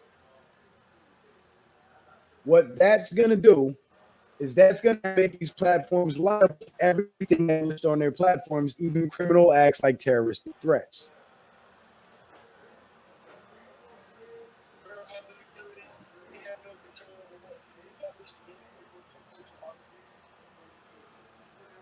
Okay, audio is going out. All right, give me 1 second. I'm going to jump out. I'm going to stay live. I'm going to come back.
we back? How's the sound?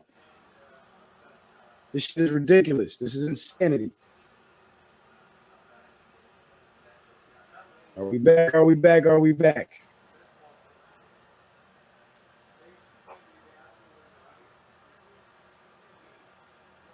Are we back? Are we back? Are we back? Are we still buffering? Are we back? It's showing me live here on my computer. What the hell? So I'm back.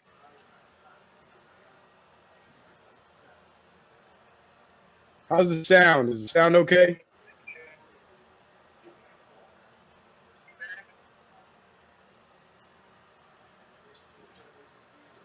Sounds crazy.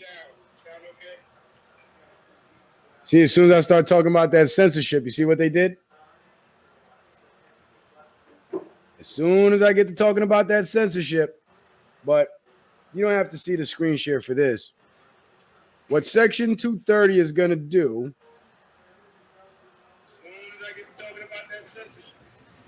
it's going to make them now liable for everything published on their platforms, because since they've been censoring conservatives, they basically by default declared themselves to be the publishers, where they, the platform, determine what goes on their platform or not.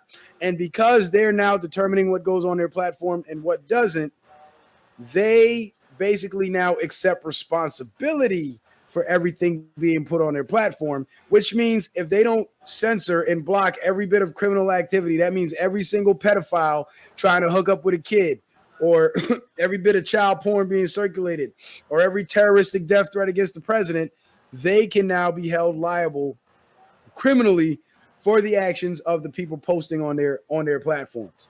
And that's why they're so afraid of the removal of Section 230, because as long as they have Section 230, they believe they can continue censoring conservatives and not have the duty and obligation to censor any criminal activity going on their platforms. So they allow the criminal activity, but they censor the truth. Removal of those protections puts them in a whole nother ball game, because then yes, they can censor conservatives at that point, because then they become publishers. But as a publisher, they can be held liable. It's like a magazine, right?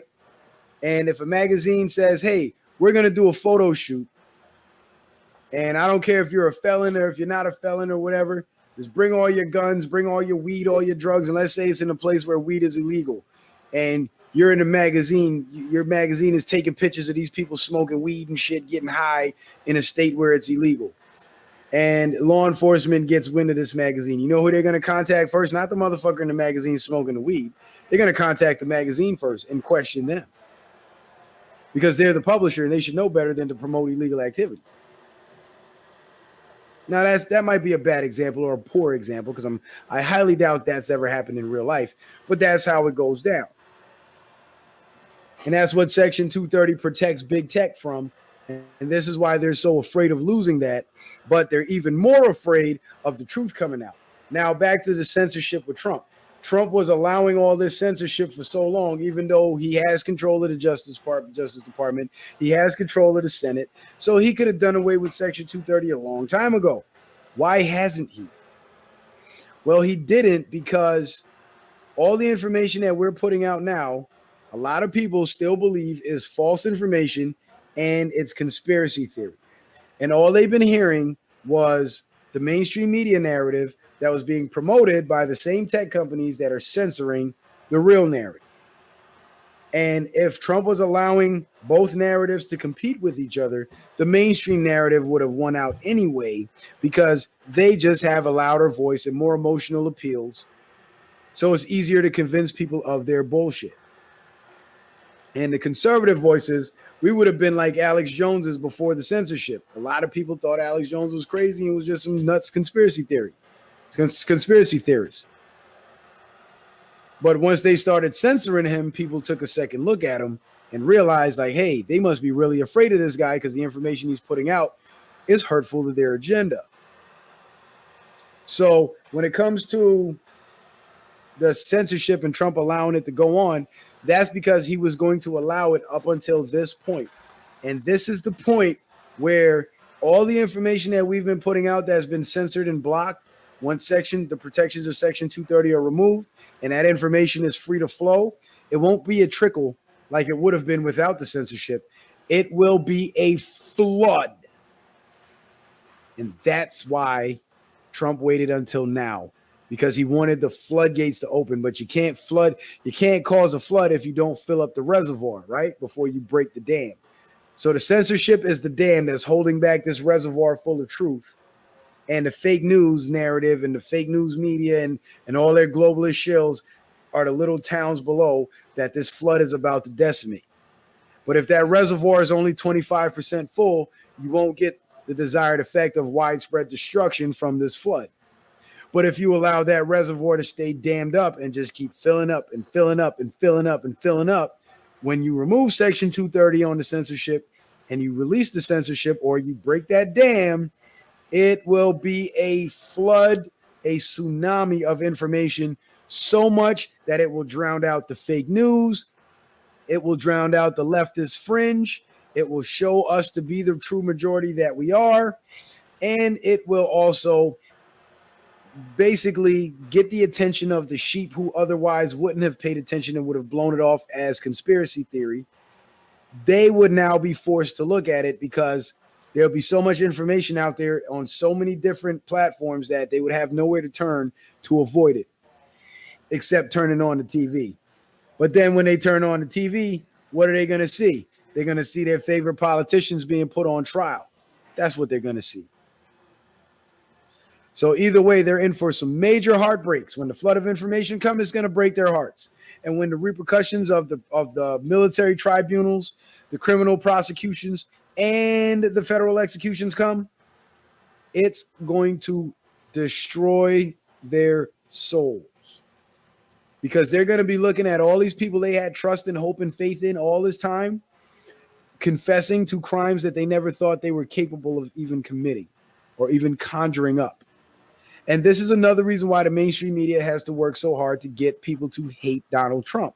Because if they get us to hate Donald Trump, then when Donald Trump's administration starts punishing these traitors that are selling our country out, people are going to be mad at Trump and they're going to think he's just taking out his political opposition. But in his second term, when his political opposition poses no real threat anymore because he's already been reelected, that's when he can do it, because then they'll take away, then in his second term removes the ability of the fake news to say he's doing this for political gain, because there's nothing to gain politically in your second term. So again, none of the big stuff is going to happen until after Inauguration Day. I would say watch for some big announcements coming down the pike here in December. January, of course, watch for the big announcement of Trump being declared the winner. Watch for Inauguration Day. And pay close attention after Inauguration Day. Now, let me go ahead and get the screen share back up again, because I have some important things to do. I think I showed you everything I needed to show you. So yeah, Section 230 will be terminated. And he's saying must be terminated immediately because he knows that his Justice Department can do it. But he's saying must to stress the importance of Section 230 to the big tech censors. He's stressing the importance of Section 230 to them. That's why he's saying it must immediately be terminated. And of course, the fake news. And yes, ultimate control is what this COVID hoax is for. See this guy right here? Michael B. Hancock. Look at his bracelet. You see the cross on it? You see how he's holding his hand flat on the desk, but the cross is upside down? That ain't no Christian. That's a Satanist. But he's posing as a Christian. Because when he's walking around and you see that cross on his wrist, you don't know if it's upside down or not. But he puts his hands on the table in the proper position, you'll see which way that cross points. And it says, after warnings to avoid travel, Denver Mayor Hancock flies to visit family for Thanksgiving. Yes, he told you, don't travel to see your family for Thanksgiving. And then immediately after he says that, he travels to go see his family for Thanksgiving. Because these people are tyrants. and they don't care about no disease. If he was really afraid of a disease so much that he said, you all should be just as afraid of me and don't travel, you think he'd be traveling? Of course not. After warnings to avoid travel, Denver Mayor Hancock flies to visit family for Thanksgiving. Denver Mayor Michael Hancock has told people to avoid travel in order to slow the spread of the novel coronavirus, which is at record levels in the city. No, the fake tests are at record levels in the city. This is from November 25th. Denver Mayor Michael Hancock boarded a flight to Houston ahead of Thanksgiving despite his warnings that people should stay close to home and only spend the holidays with their own household if they can. Fucking asshole. About 30 minutes before the flight, Hancock's account tweeted out, avoid travel if you can in order to slow the spread of COVID-19. So obey my decrees, give up your rights, sacrifice your time with your family in order to slow the spread of COVID-19. But me, I'm going to go get on a plane and I'm going to go enjoy myself with my family and probably more than 10 people because I don't think Texas had the 10-person restriction in their state. Here's another plan. Aside from gaining total control, of course, there are going to be people who resist. People like that fine gentleman that beat the shit out that Walmart employee for trying to force a mask on him. And yes, I said fine gentleman because I kind of agree with what he did because I feel like doing it myself. And I applaud him for having bigger balls than me to do it because I can't afford to go to jail right now. New Zealand announces quarantine camps for people who refuse to be tested. Because if you refuse to be tested, if you don't get tested, they can't claim more cases.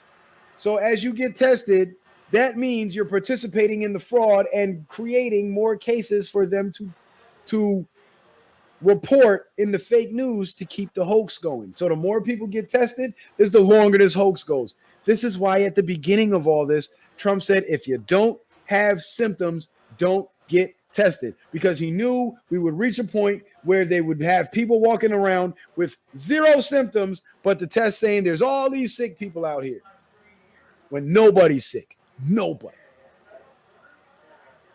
And this is why they want to force you to be tested, because then they could just give you a false positive and then take away your rights to slow the spread of COVID.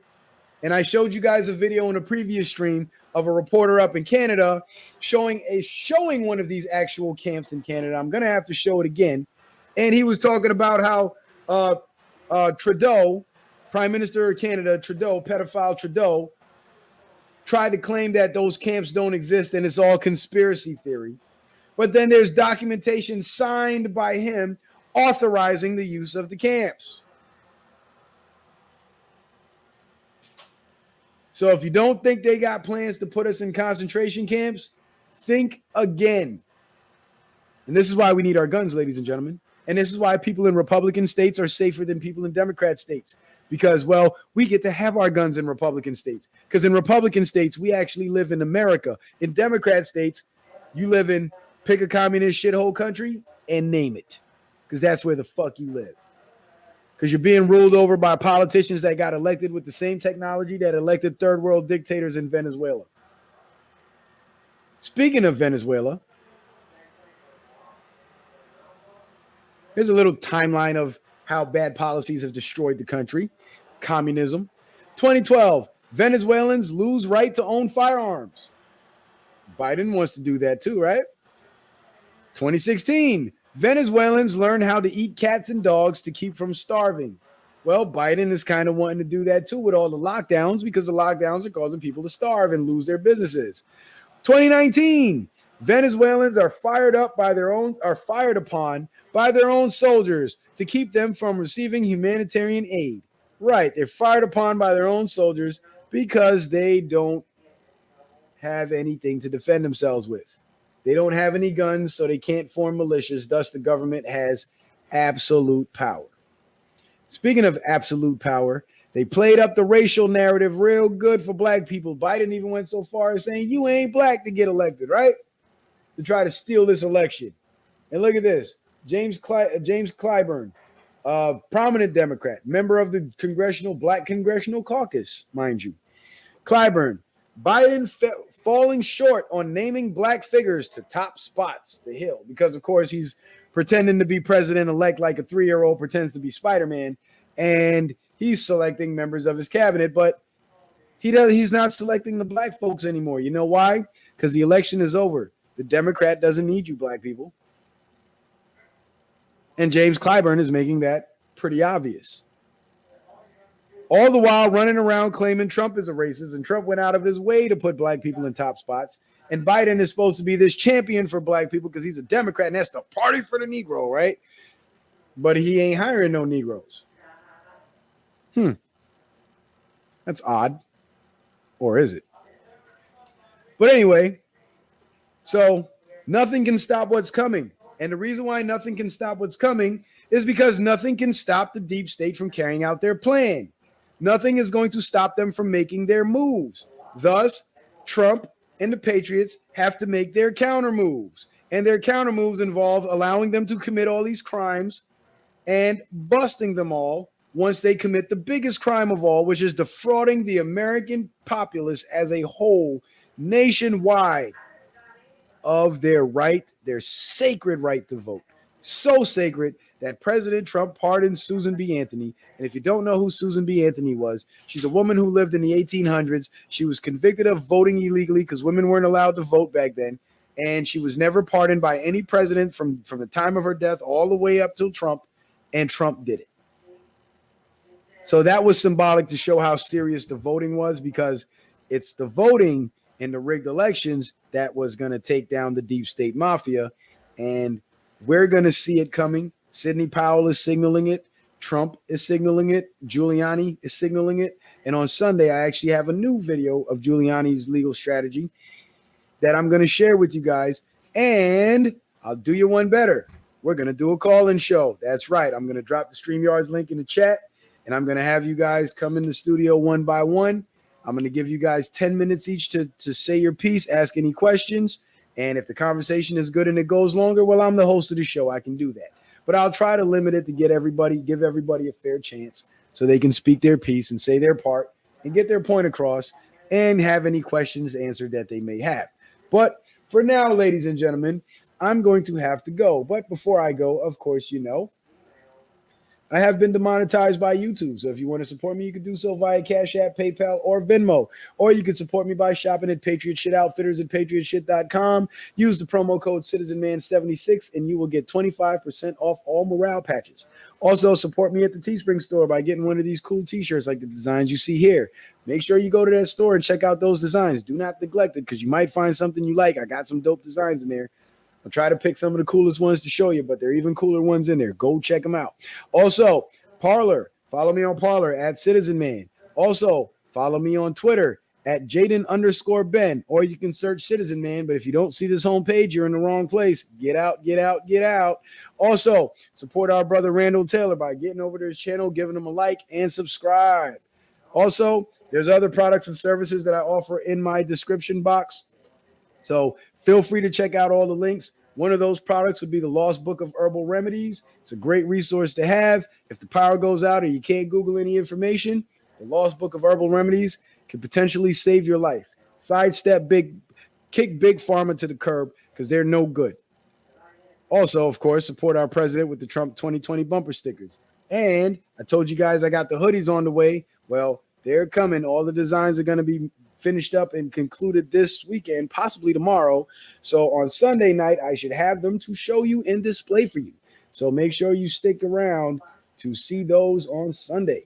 Now, let's read these donations. We got to read the donations. I got to give a shout out to everybody who donated. So just bear with me, and then I'll hit you with the closeout music so you guys can jam, and we're going to be done for the night. Jason Miller donated, and he said, for patriotic service. Thank you, Jason. I appreciate that.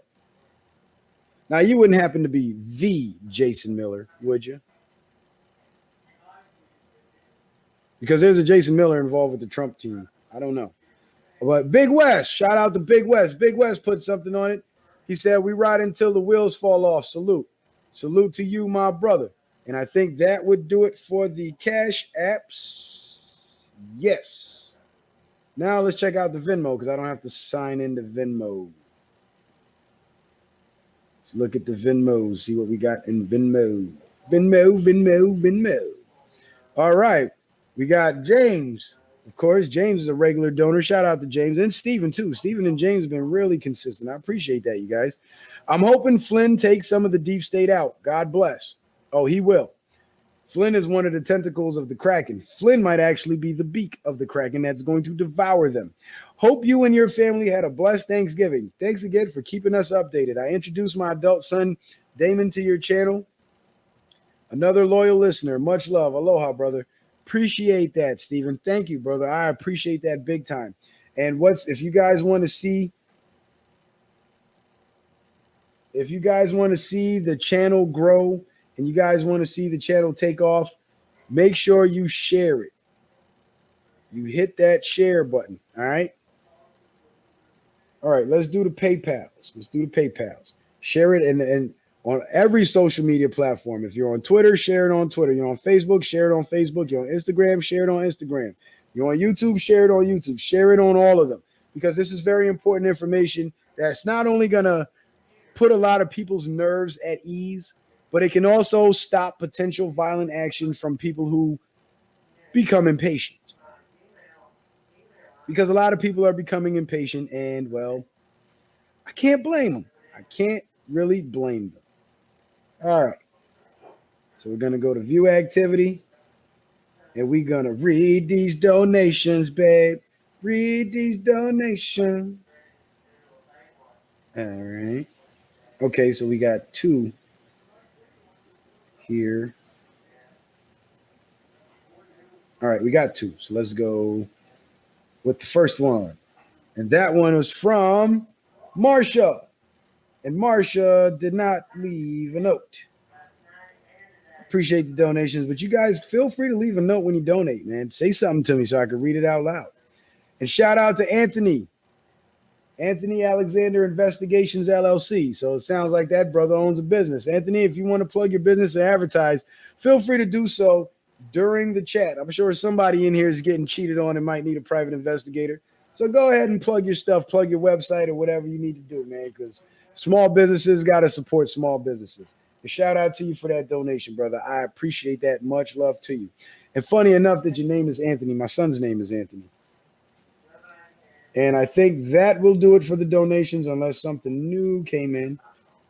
I don't think so. Just to make sure, let me clear all my notifications. So if anything new comes in, I'll catch it. So, guys, again, I want to thank you for being here. Let me drop out of this and go back to the big screen so I can give you the proper salute. Come on now. So, guys, I want to thank you for being here. Hey, guys, coming. I hope a great show. I hope I laid things out and mapped things out clear enough for you to understand what's coming next and how this is going to play out. I hope I have solidified in your mind the fact that Trump actually won and he's just playing these guys like a fiddle, doing what Hassan Campbell calls rocking them to sleep. Shout out to Hassan.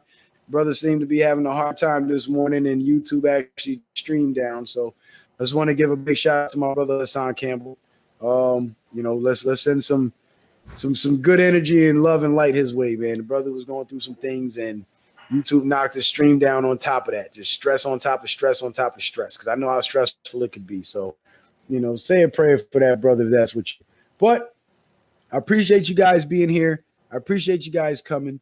Like I said, I hope I laid out things clear enough to give you enough peace of mind to know Trump won. He's just playing them like a fiddle, and he will be inaugurated on January 20th. And after his inauguration, that's when the movie really starts getting good. So get your popcorn, keep paying attention. Don't lose sight of the goal. Don't give up. If you got a YouTube channel and you feel like you're being censored or you're not growing too much, plug your channel in my chat.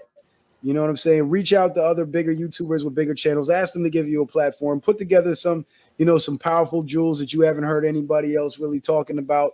Be accurate and concise with your shit and go on their panels, speak to them, show the people, show the audience what you're made of and what you're capable of, and you will attract people to your channel. That's what I did. And shout out to TR, man. Like me and TR used to do one-on-ones, and TR's channel was always bigger than my channel. TR helped me reach 1,000 subscribers and get monetized. So shout out to TR. TR News and Reviews and Sports. If you guys aren't subscribed, make sure you go subscribe to TR too. But that's how you do it. You got to network with people. You got to go talk to people. You can't just start a channel, make videos, and not collaborate with other people who have an audience and expect your audience to grow. Because it may, but it will grow extremely slowly. But those are just some tips and some pointers for, you know, the newer up and coming channels, because these are things that I had to learn on my own too. You know what I'm saying? And once I figured them out, now you guys see what my channel is doing and how fast it's growing and how quick the subscriber numbers are changing. The views done shot up to where they should have been a year ago. You know, and that's all thanks to you guys. But again, you guys wouldn't have been here if I wasn't able to do what I do the way that I do it. You know, I try to make it interesting. I try to keep the news coming, try to keep it flowing, try to kill any dead time. And yeah, I appreciate you guys appreciating me, because your appreciation is what motivates me to keep doing this. But with that being said, ladies and gentlemen, I must end it here, but I will leave you with a dope closeout song, so don't leave just yet.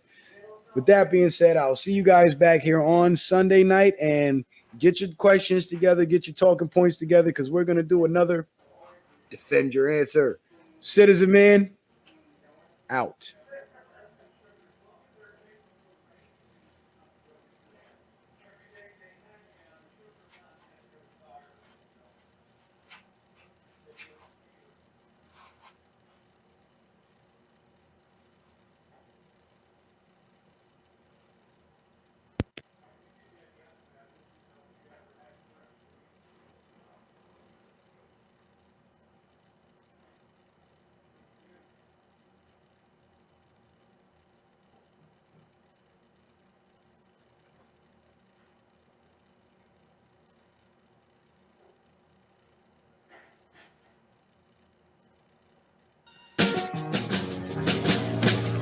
I see demons.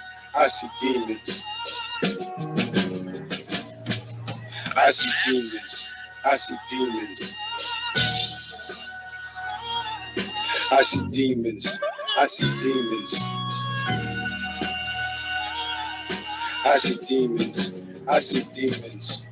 Before I hit the internet, getting cultures to intersect. First gun I ever seen at 12 was an Intratech. That was middle school days. We were thugging with cool grades. Had my share of fights, won and took losses like Touche. Been fighting all my life. The hood ain't nothing nice. Got my knuckle game tight. Now I'm fighting for what's right. They shot my brother in his head because he was fighting for his life. They couldn't take it from him. He's still here and he's all right. In spite of all that, I fell in love with the life. 9 to 5 by day and hustling at night. During that time, I see things that just wasn't right. Men with evil in their hearts, those were the demons of the night. Doing dirt in the dark, scared to death, it comes to light. See, kindness is weakness, you're a target if you're nice. And they all roam the streets, go to sleep at first light. Hard to spot because they look like people at first sight. I see demons. I see demons. Put these glasses on, tell me, can you see them? I see demons. I see demons. Creating hell on earth, lying and deceiving. I see demons. I see demons. I put my glasses on, now I can see them. I see demons. I see demons. They look like us, but they change with the seasons. Graduated high school, ready for the world now. Learn how to deal with acceptance and getting turned down. Was unaware before, but these demons get on my nerves now. Deeper than just envy, the hate is getting worse now. They want to kill you outright. Their mission is to put out lights like moths to a flame. They come to you if you shine bright. Moving packs and they swarm like locusts and bugs. Hide their hands and get close by showing you love. Dealt with my share of demons. I'm scarred but not bleeding like heathens. They hate truth and lie for no reason. Become your right hand, learn the codes from deceiving. The more they cross your path, the more you try to live decent.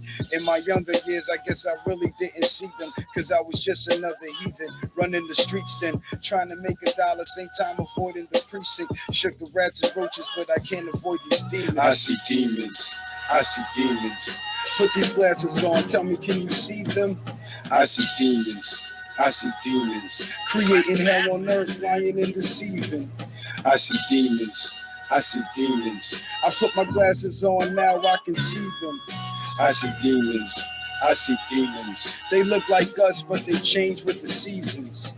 They always come with smiling faces to different places in many stages. Doesn't matter what the case is. And if you never seen demons, then you're probably one of them. Both you and your spouse cheating, sleeping with another one. I see demons, and they walk around everywhere on Black Friday, rushing the storefronts every year, looking fly while they kids are bumming your shit, running the strip, more concerned about money and dick. This shit's a trip. Know your enemies and what you up against. Sometimes you find demons in the same team you're running with. Be around for sunny days and leave when the thunder hits. Too scared to do it themselves, so they try to put you up this shit. See them for yourself, it's easy. Turn on the TV, watch them feed you lies, then tell you please believe me. Demons in every form, from pastors to thieves and do-gooders who get caught doing dastardly deeds. I see demons, I see demons. Put these glasses on, tell me, can you see them? I see demons, I see demons. Creating hell on earth, lying and deceiving. I see demons, I see demons. I put my glasses on, now I can see them.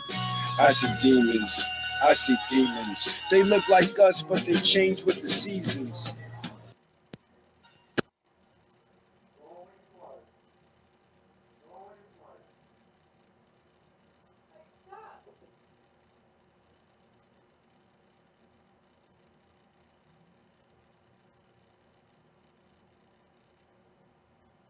Would they threaten the people in charge of the transition team like they have been? Would they threaten electors who refuse to acknowledge what, to block things because of the fraud that took place, yet as they have? Would they threaten their children as they've been shown to have done?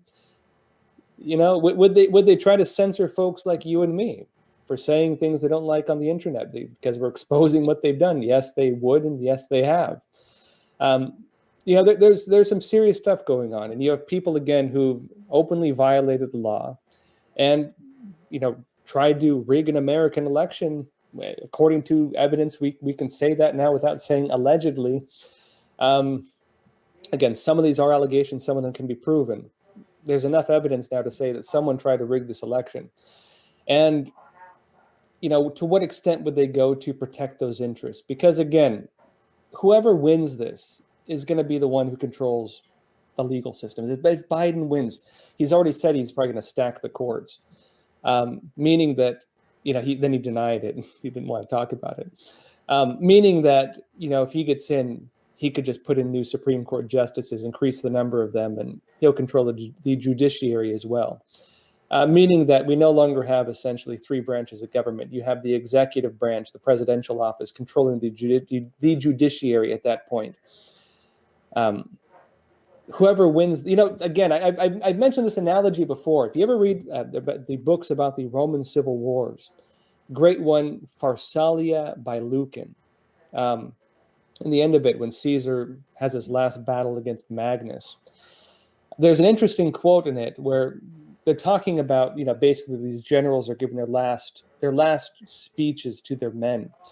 And Magnus is like, oh, you're fighting for your Senate. You're fighting for this Roman Senate. And people don't really have that much interest in fighting for the Senate. And then Caesar goes to his men and says, whoever loses will be the one who is blamed. You are dead men. You are dead men walking, essentially. Every last one of you. You win this or you die. And so, go to battle now, knowing that this is the end of it. That was a speech Caesar summarized, of course. That's essentially the speech that Caesar gave to his men. The idea that, look, whoever loses here, the opposite side is going to be the ones deemed guilty by history. We have the same thing happening with this election. Whoever loses is going to be the side deemed guilty by history. If Biden wins, it's going to be the Trump side, guilty by history. If Trump wins, all these people who committed this fraud are going to be called guilty, deemed guilty by history. And so you have people right now fighting this is life and death for some people. Let's put it that way. And again, this isn't just a U.S. issue. This is international, because every country in the world that has used these same systems for their elections, every single one of these people came to office with these systems. The validity of their positions is now called into question. This is an election that will determine the outcome of many, many governments in the world. This will determine the future of many, many governments in the world. And everybody who has interest in that is going to be fighting for life and death over what happens with these elections. Penumbra Shadow, I really appreciate the donation. Convince the public Trump's lost, number 1. Number 2, when Trump wins, convince them he stole the election. Number 3, watch riots and chaos and hope someone snaps and solves their problem. Seems to be the strategy. All right, let's keep going on. Number 16 on Cindy Powell's lawsuit in Georgia. Number 16 of the allegations she's making out of the 30.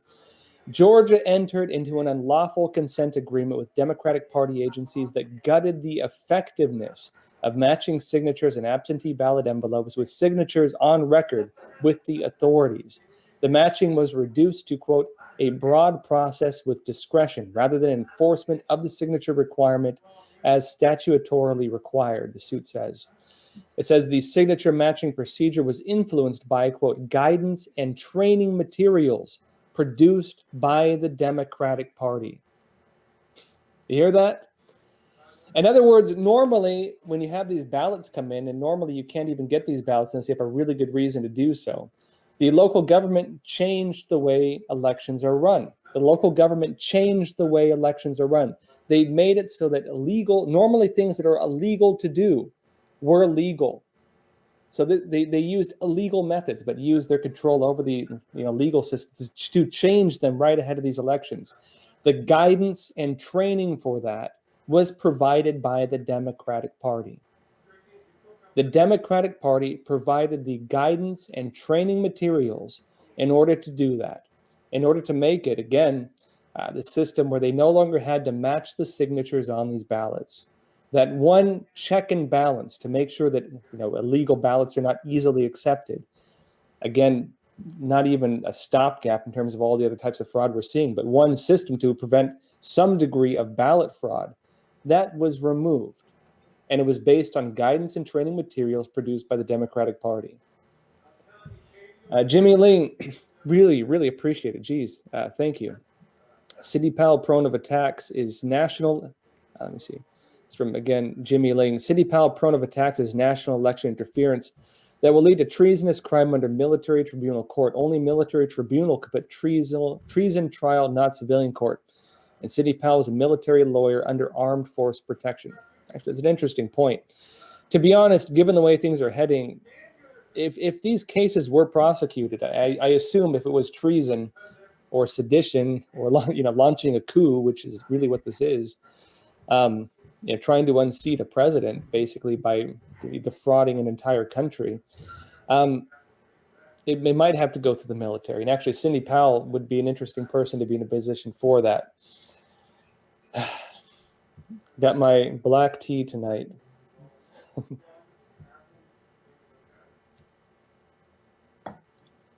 And again, those of you tuning in,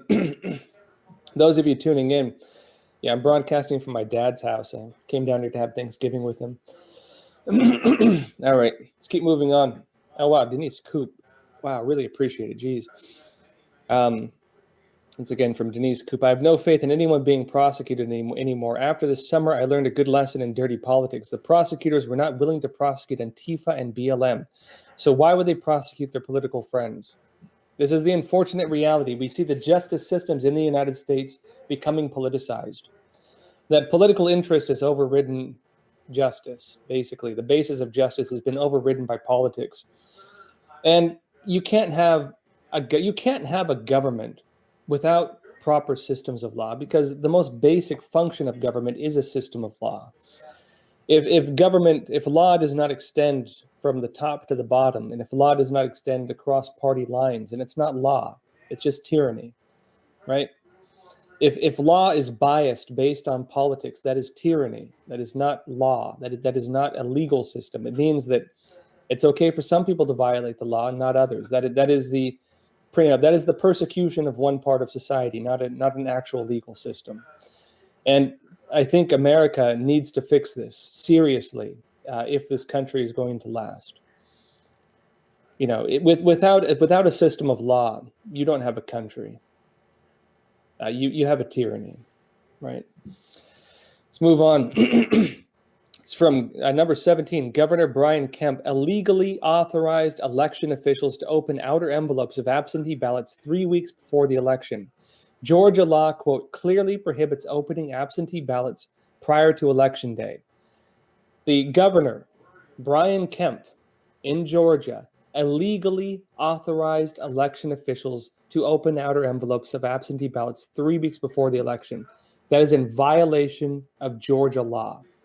That is in violation of Georgia law, and the governor was involved with it. And again, this is in the lawsuit filed by Cindy Powell. Number 18, Georgia's hand recount of the presidential race was illegitimate for lack of meaningful observation. Because they weren't allowing these poll watchers in.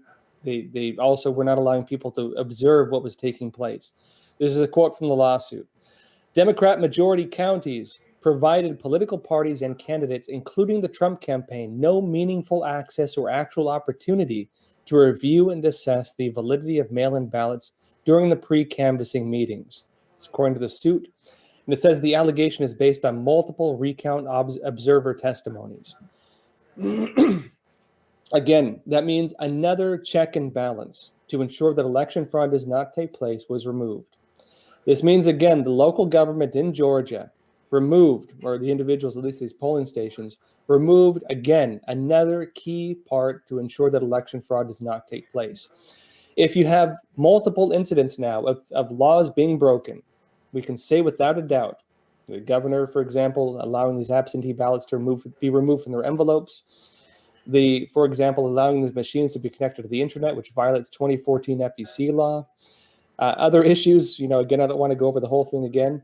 Evidence laws were violated. Evidence people in government there removed checks and balances to ensure that fraud did not take place. Evidence, again, that foreign governments may have been involved with these machines, China, Iran, and Venezuela. You're looking at a pretty big issue here, right? We're not even all the way done with this. We're only on number 19 right now. Going further into it, number 19. Votes for President Donald Trump were placed during the recount into vote piles for Trump's opponent, former Vice President Joe Biden. The allegation is based on multiple observer testimonies, as well as an undercover video produced by Project Veritas, an undercover journalism nonprofit. No, it's not just from Project Veritas, but cross-corroborated, including by witnesses. Maybe that's why they didn't want people observing what they were doing. Maybe the fact that they were taking Trump votes and putting him into the pile for Biden. Maybe the fact that they were doing this is why they did not want people watching the counts. Maybe the fact that they did not want people in these places observing what they were doing is because they were doing something that, again, constituted election fraud. Flipping the votes from Trump to Biden. Oh, wow. T. Mark Hightower. Really appreciate it. Jeez. Robust safeguards help ensure a win for the candidate favored by the deep state, regardless of the real votes. These robust safeguards failed in the presidential election of 2016. Agreed. Actually, as well, you can watch the interview I did with Rich Higgins talking about the deep state. Rich Higgins, actually, he was one of the directors in one of the intelligence community branches. He was fired for warning Trump about the deep state. He was fired from his position in the intelligence community for warning Trump about the deep state. He wrote the memo, the famous memo that went to Trump, warning about these groups. And again, call them what you will, the deep state, the permanent bureaucracy, right? These corrupt systems in the U.S. government of people who, are entrenched bureaucrats who believe they have more influence than the president of the United States. SBOZ 700, really appreciate the donation. Amats3, thank you. I really appreciate it. When Trump wins, what do you think will become of mainstream media and their lies? How do you learn who the president is if the media is working for CCP? Well, we'll have to see what Trump does, if he needs to do anything for that matter, and whether the public is actually informed of what took place after all this is said and done. Again, if they control public information, if they're the stopgap of public information, and they're playing this whole, puppet show where Joe Biden looks like he's, running the government already, and they're not even giving airtime to Trump in terms of what he's saying.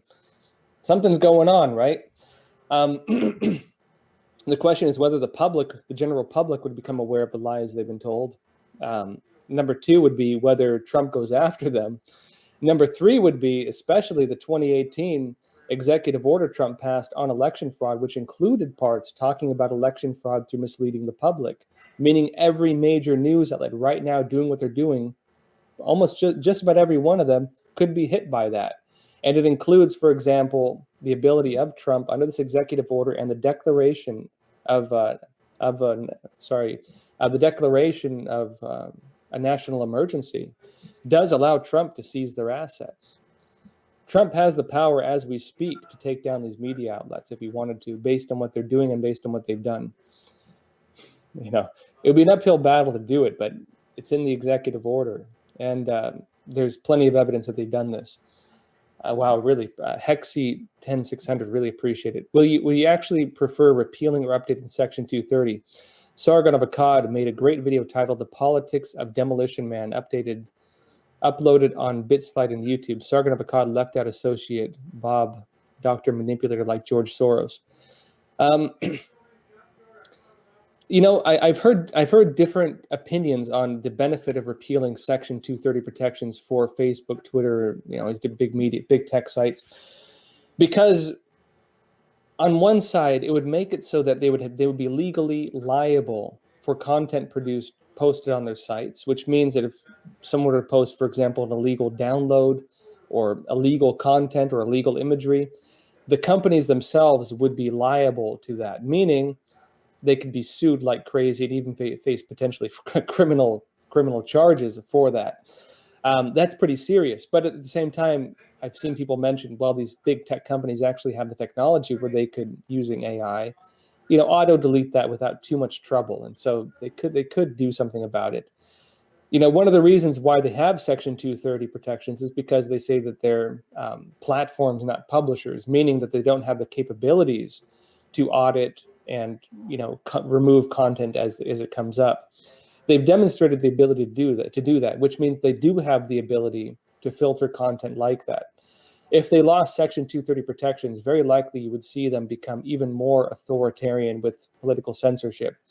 But were they to go and do that, the question is whether people would actually stick with these platforms. And it's not going to take much for a new platform to come out and replace these systems. I mentioned before, I know of some in development, and we'll see what happens with that. I've seen people mention before too that it poses a threat as well to other companies coming out, that they may lose Section 230. Look, to lose Section 230 protections, you need to demonstrate, you know, bias essentially, or, you know, that you're not just a platform, you're a publisher, meaning that competitors to these companies, if they don't engage in censorship, they're not going to be hit by that. So I don't think it'll affect competitors. The question is whether a platform comes around that is able to basically replace these things when that happens. Wow, really appreciate the donation, President-elect Linda Phipps. Good evening, Patriots. Good seeing you here. And Sharon, thank you for the donation. I appreciate it. Actually, everyone, I really appreciate the support as always. Let me keep going, or I'm never going to get through this. All right, this is moving on. Again, we're going through Cindy Powell's lawsuit in Georgia, and she made 30 allegations, 30 charges. We're on number 20 right now. So it says number 20, some ballots from the no vote and Jorgensen trays were moved to the Biden tray. One witness made the allegation. That's a big deal. That means if you voted Libertarian for Joe Jorgensen, you may have voted Biden, because they were moving these votes to the Biden tray. And also ballots from the no vote tray were moved to the Biden tray, according to one witness willing to testify under perjury. That's pretty serious. Again, maybe this and the fact that they were putting the Trump votes also in the Joe Biden tray. Maybe this is again why they did not want people poll watching, why they didn't want people watching what they were doing, why they did not allow observers into these areas to watch what was happening. You have, in other words, allegation of fraud at every single level of the election. You have government involved in altering the laws, using things that are even doing things that were illegal, even the governor of the state. You have, for example, alterations of the ballots, the machines. You have, for example, many different things that were done illegally that we can prove. You have, for example, them doing things that were, committing crimes in terms of moving ballots from the Trump pile to the Biden pile, and from the Joe Jorgensen pile and no vote pile to the Biden file. And at the same time, making it so that people who could review these things and ensure this was not taking place were not allowed to do so. This is just Georgia. This is just what we're seeing in Georgia. This is not even the entire country. And this is, again, just the Cindy Powell lawsuit, not even the official Trump team lawsuit. So serious stuff going down right now with this. Move on. Number 21, many voters weren't allowed to cancel their mail-in ballots on election day and vote in person. One witness made the allegation. And if people were if these mail-in ballots had issues, which there are allegations of, people receiving mail-in ballots or not having their ballots counted if they mailed them in, they went to go vote in person and they were not allowed to do so. Is that a valid election at that point? Each one of these, sorry, one sec.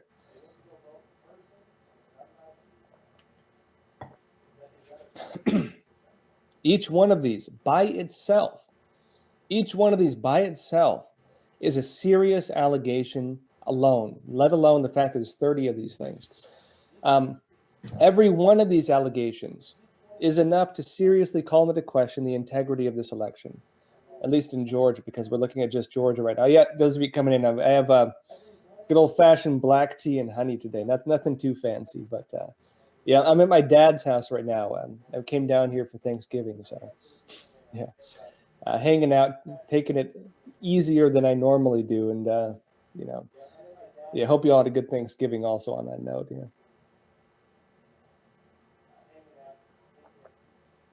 Oh yeah, those of you asking, father and son sportsman getaway 2019, a Yeti Cup.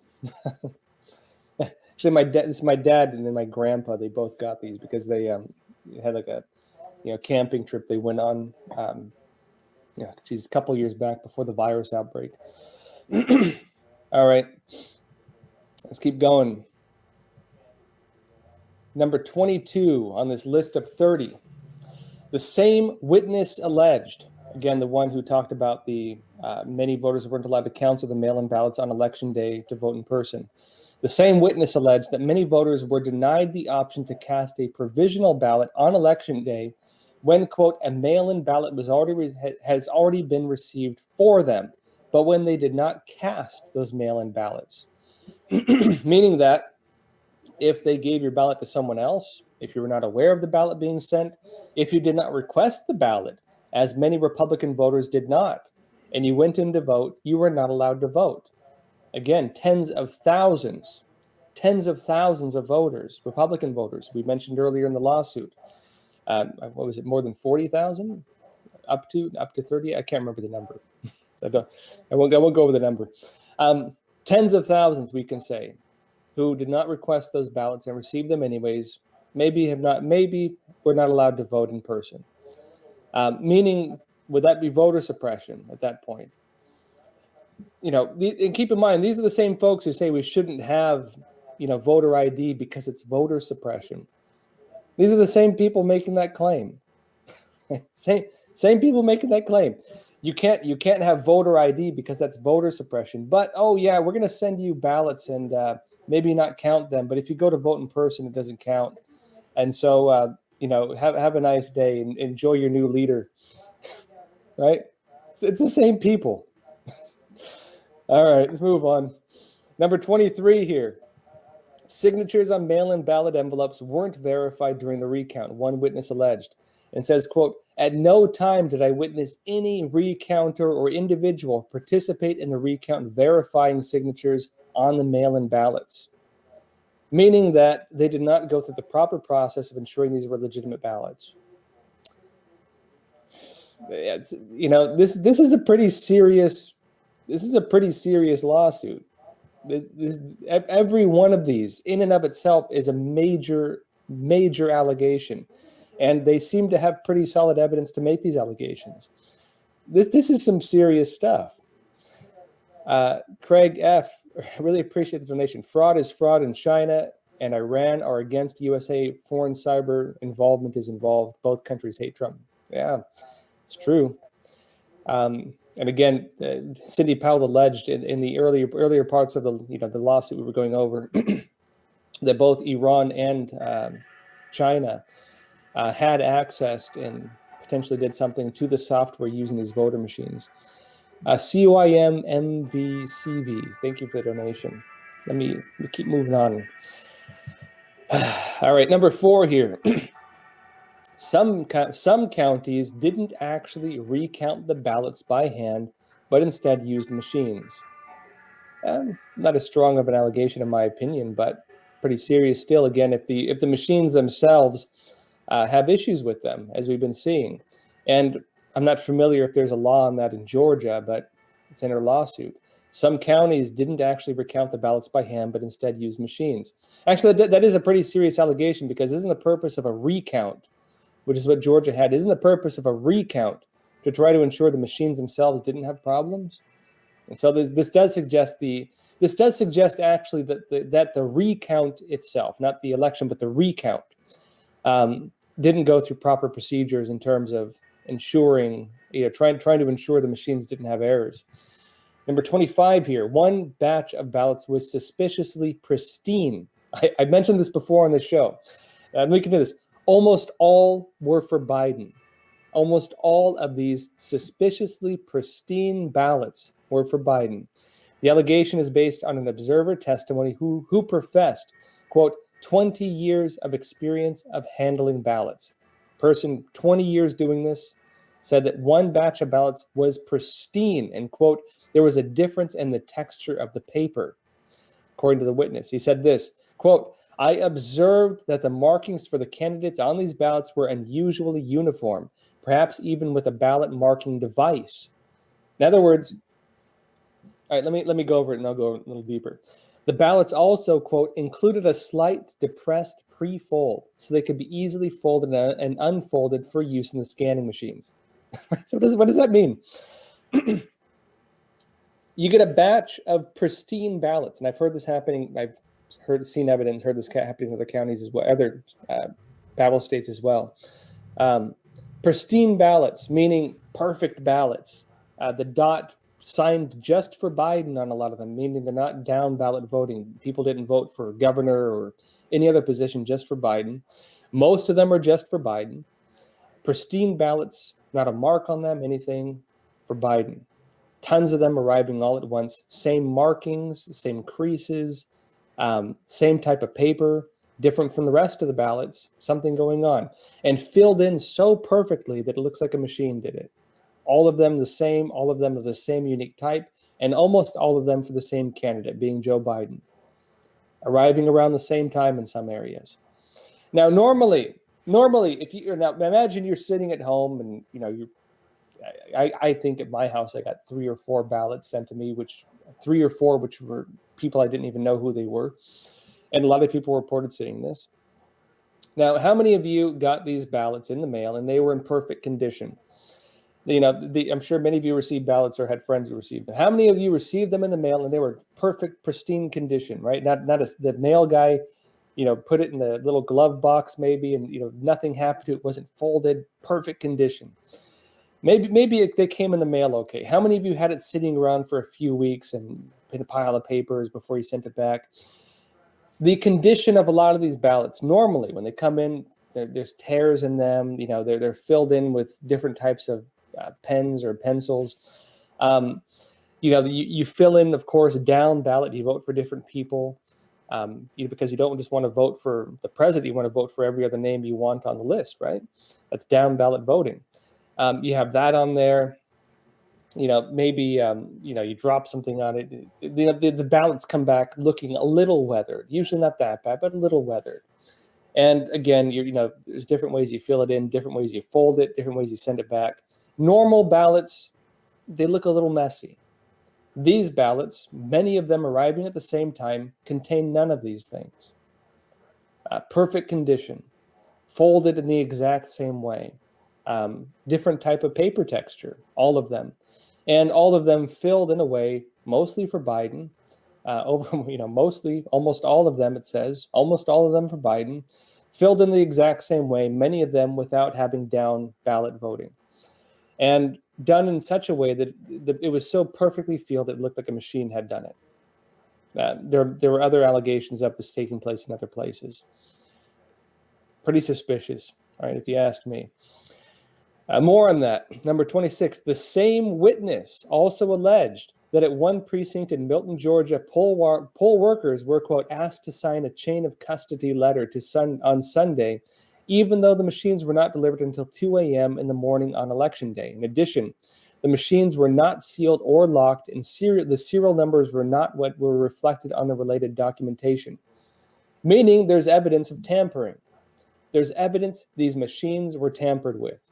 The machines were not sealed or locked. The serial numbers were not what were reflected on the related documentation, meaning that the serial numbers on the documentation did not align with the machines, meaning that the machines in the documentation were not the ones that went together, which again suggests there's at the very least evidence the machines were tampered with.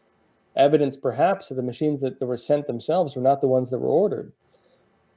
Something went wrong, right? Pretty shady stuff.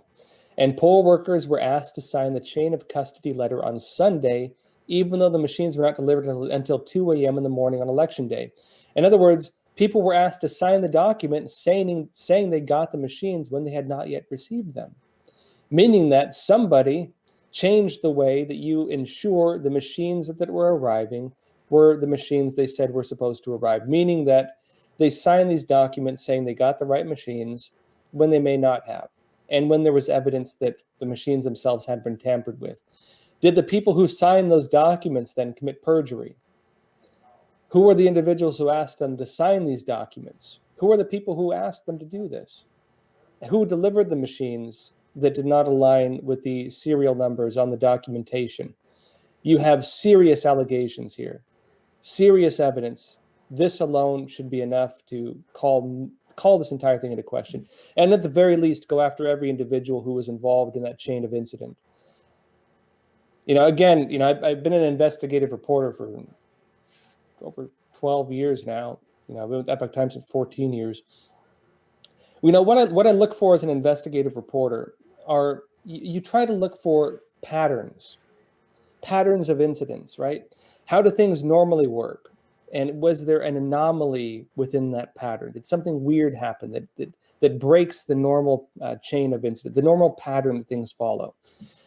Here you have anomaly after anomaly after anomaly after anomaly committed by what appears to be the same group of individuals in a way that appears to be coordinated. Looking at things from just a normal investigative perspective, there's massive evidence, not just of fraud, but of very well coordinated fraud. This is serious stuff. And again, this is just going over the Cindy Powell lawsuit just in Georgia. This is not even the other states that they're filing these in. And again, this is Cindy Powell working on the We the People lawsuits, not even the official Trump lawsuits. This is serious stuff. Let me finish these up, or we're never going to get through them. We just got a few left. Number 27 of 30. Many batches of ballots were 100% for Biden. And we saw allegations of that happening in other places, and mainly that started happening after the election process froze on election night and then resumed, and then everything flipped for Biden. Ballots 100% for Biden. Is that normal?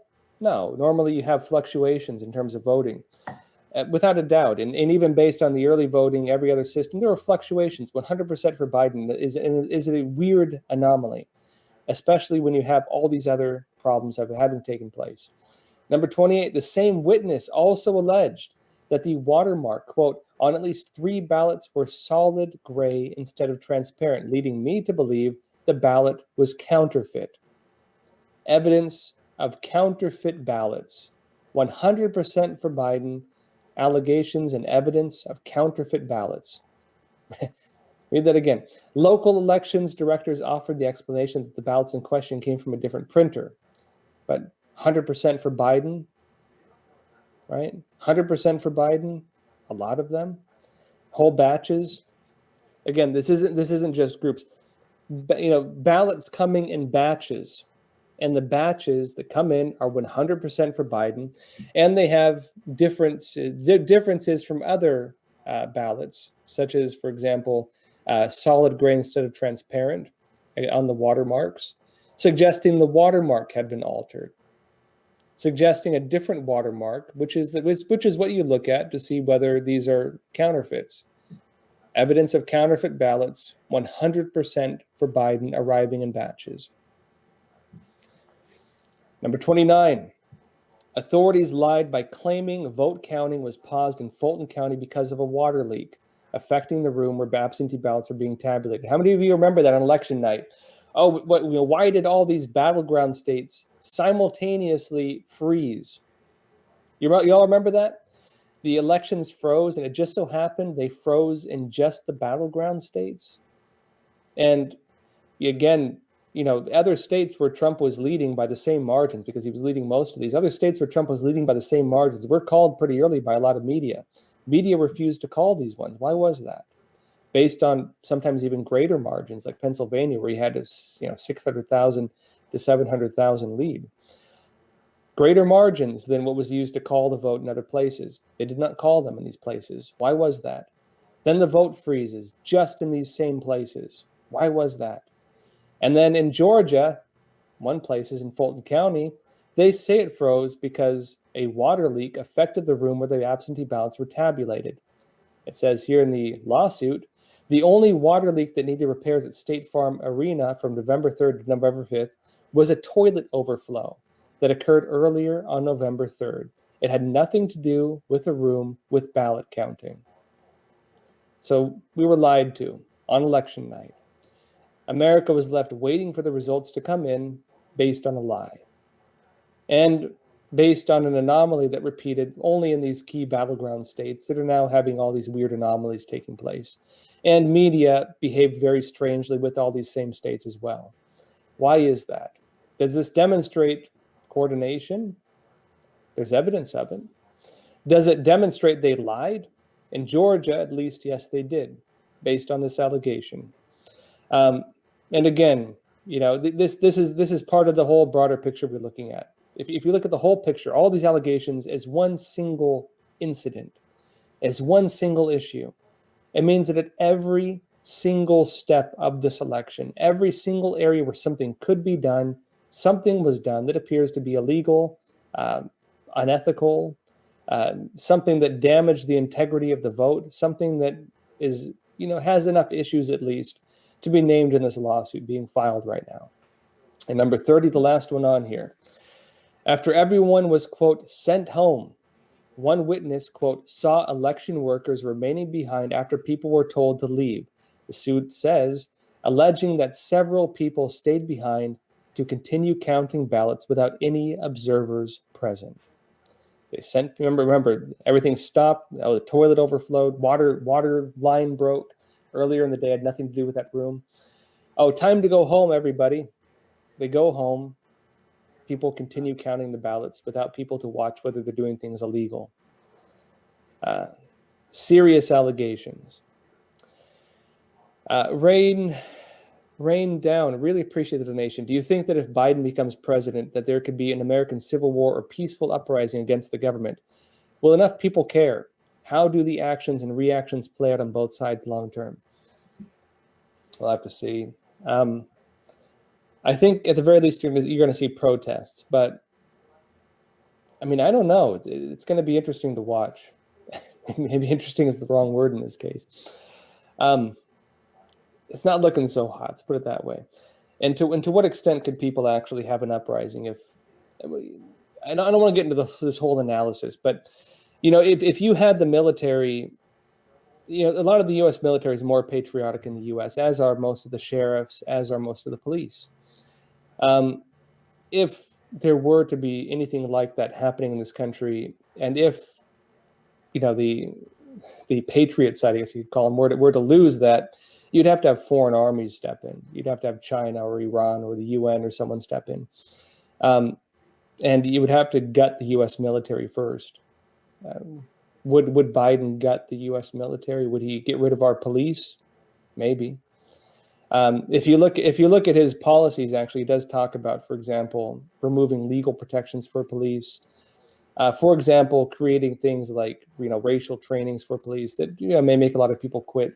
If police lose their legal protections, it means every person they arrest and their family members could file lawsuits any day of the week, multiple times a week if they wanted to, and police would have to pay for that out of their own pockets, meaning that police would have no way of basically doing their jobs without risking bankruptcy on a daily basis. That would gut the police. Biden would gut the police with that one law. In terms of the military, he wants to focus on more like climate change stuff. We'll see what he does with the military. But, if a person were to want to ensure there could not be an uprising in the United States, you have to get rid of the police and the military first. And then you have to bring in foreign peacekeepers or, communal policing or something like that to deal with it instead. We'll have to see what happens, but things aren't looking so hot, in my opinion, in that regard. Although, again, I am pretty hopeful, again, that Trump has a pretty serious chance at winning this still. Andrew Anderson, really appreciate the donation. I'll make this the last question of the night because it's getting late now. Josh, what percentage of American people do you think are questioning the election? Is there a tipping point? A number of Dems are having voting remorse and are starting to question. Biden can't lead if no one believes he's legit. That's a good point, actually. A leader only has power to the extent that people acknowledge that power. If the police and military and government branches and American people refuse to go along with it and refuse to acknowledge the authority of these individuals, do the people really hold power? No, they don't. But again, it's dicey just because the media is pretty lockstep when it comes to their narratives. They do seem to be working together. They do seem to be very dishonest. Well, they are very dishonest, and it's rough. But again, folks, honestly, this going back to the Cindy Powell lawsuit just in Georgia, these 30 allegations, they're pretty serious, and. Of course, I've given my own analysis based on my own reporting and research that I've seen some of the same allegations, and I know a lot of these things as well. They're pretty solid. They have a real chance at winning this. The question is whether the legal systems in the U.S. they have enough integrity at this point to actually do anything about it. Trump controlling the Supreme Court as he does, again, having a Republican-ish majority, or we could say at the very least a constitutional majority, they have a serious chance at winning this still. And as I mentioned before, and I'll say it again, if the Democrats and media and big tech were confident that Joe Biden could win, they would not censor people. They would not feel the need to prevent investigations. They would not feel the need to declare his victory early and pretend he's president and puppeteer him around in front of the cameras like he's president. You would not feel the need to do that. The fact that they're doing this demonstrates that they're not confident. It shows that they're not confident in what they're doing. They're not confident in making the declarations they've made. And so that, to me, is a pretty serious sign. Now, folks, it's already 11:58 here in where I'm at, so I'll end it here. But again, I'll be doing these. Tomorrow's Saturday. I won't be doing one tomorrow, but I'll be trying to do one Sunday. I'm going to be traveling still quite a bit, and so I'll be trying to get to do these lives Sunday, Sunday and basically every day of the week other than Saturday. I'm going to be trying to do these every day of the week other than Saturday, 10:30 p.m. Eastern time. The only anomaly is whether I can get to an internet connection while I'm on the road. I'm doing a lot of reporting right now and working on some interesting stuff, which you'll see soon. Good stuff. I think you'll like it. And again, as always, folks, so keep an eye out for the broadcast. Keep an eye out for our announcements and when they're publishing. I'm going to be making effort to do these in addition to the interviews I've been doing. And check out the interviews as well. Especially check out the one we published just tonight, Trevor Loudon. And also Matt Brainard as well. Really good interview. I think you'll really like it. Yesterday and today's very good interviews. More very good ones coming up as well. So keep an eye out for them. That said, folks, as always, happy Thanksgiving. Day late, but happy Thanksgiving. Take care of yourselves as always, of course. Also, stay informed, stay free. Thank you.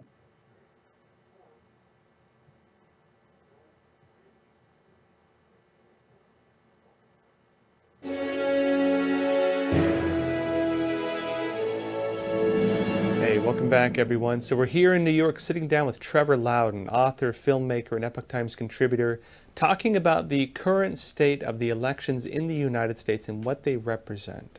So, Trevor, it's a real pleasure having you here. Most welcome, Josh. Thanks for having me. Now, first off, I'm curious. You've been watching these communist socialist groups for more than 30 years. You've watched how they've gotten involved in the political systems. You've watched how they've been involved very recently in the riots, different movements in the U.S., and you've, of course, watched what their agendas are. How do you see these agendas playing out in the current time? What does this really represent? Well, you have a network of pro-Chinese communist parties in this country. Communist Party USA, Liberation Road, Freedom Road Socialist Organization. All of them helped with the propaganda over the COVID. The Chinese line was force shutdowns, shut down everything. All of them were involved in promoting that and also saying how wonderful China was because China's handling it so well. So bringing down America, promoting the Chinese line. Then they were all involved in promoting the massive wave of rioting that took part in this country.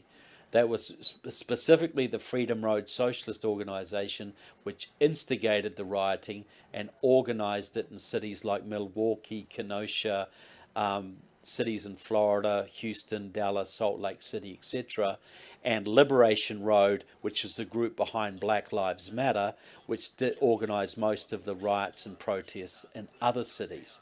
Communist Party USA joined in, other groups joined in, but those two pro-Chinese communist groups were the main instigators. And then, to top it all off, you have the same pro-Chinese communist parties running big voter registration drives in targeted states, the key swing states, signing up hundreds of thousands of low propensity voters, mainly in the minority communities, so they could lift the Democrat vote total enough to either win outright or lift it up enough where a little bit of fraud on top wouldn't be noticed. So the Chinese, through their communist networks in this country, were able to promote the COVID propaganda. They were able to burn American cities all across the country and bring the country to the point of chaos. And then they were able to target and specifically influence key elections across the country. They openly claim credit for swinging the election in 6 key states for Biden. They openly claim credit for this. Now, Trevor, what evidence can we show people when it comes to these groups having been involved in the elections and having ties to China? Well, if you go through the publications of groups like Freedom Road Socialist Organization and Liberation Road, they openly talk of their ties to China. It's there. They have big posters of Mao. They quote Communist China. They send delegations to China. They talk about their support for China. But the general public doesn't see this.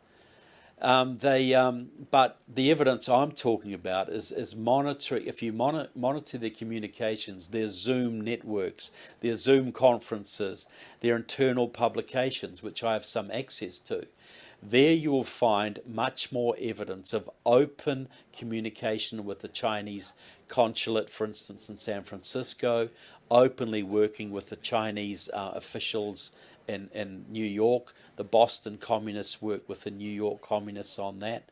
So the evidence is there if you dig for it. They're much more open than you think they might be. It's really a matter of connecting the dots.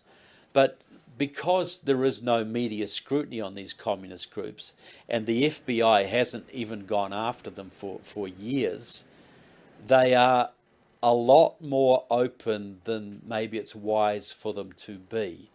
You read their publications, they talk about organizing the riots, they admit they organized the riots, they take credit for organizing the riots, they openly talk about how China is leading the world in dealing with the COVID. They openly propagandize for increased shutdowns in this country. They use their power in the unions to keep teachers away from schools, to shut down businesses who try to open. And then if you look at the same people involved in the key voter registration organizations in this country, and then you monitor their communications where they boast about flipping this state, they boast about the 8 million phone calls they made in this state, or the million doors they knocked in this state, and how we flipped Pennsylvania, and how we flipped Michigan, and how we flipped Wisconsin. They say it. All you have to do is connect what they're doing to communist China. So you just go to the places where they talk about their links with China, and then you connect the dots. What is the agenda of these groups? If they were to get what they wanted, of course you've been studying these groups for 30 years, if they were to get what they wanted, what would that be? Basically what you have in China now, communism. They want communism. And some of them believe in the old style communism of the Soviet bloc. Some of them it's more the Chinese style communism, but they all want some variation of the communist parties completely controlling the United States of America, where everything is under their control, where their opposition is completely suppressed, where people are in re-education camps or death camps if the re-education camps don't work. They want exactly what the communists that took over Cuba want, the communists that took over China want, every dictatorship around the world, where they came after their enemies, they imprisoned their enemies, they killed their enemies, and they tried to build a new society out of the ashes. That's what they want. They have never given up that dream. So these groups that were behind Black Lives Matter, that is their goal. If you look at their website, they talk about abolishing the family. They talk about a new society. They talk about socialism. You know, their ideal world is where there are no families. The only family is the state, where we all live in this collective whole. There are no real individuals. All wealth is centrally controlled. And you are just a cog in the machine. It's the beehive society of Plato. You know, you got the ruling class, the soldier class, and everybody else are drones. Everybody else is just part of the machine. And most of these communists want to be part of that ruling class. That's what they want, and they want to have a soldier class to keep all of us in line for eternity. I think it'd be interesting to talk about, I want to hear your ideas on what America represents and what is really at stake with this election. Well, I think the whole American idea is at stake. You know, I think the idea that as America will either go on from this election and be strengthened and gather steam and bring us to a much greater future, or it will be lost and we'll be heading into a very deep period of darkness, and who knows how long that'll last, and that doesn't bear thinking about. So what is the American idea? You know, the key thing about America is that on all of human history, we've been run by tyrants and oligarchs. Small groups of people have run virtually every country, and their word would be law.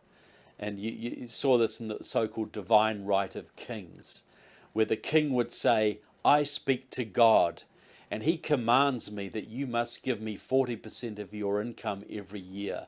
You must give me your every third son for my army, every fourth daughter for my court. And the king and God tells me this, and if you disobey me, you're disobeying God. And it always happened to be that God agreed with the king.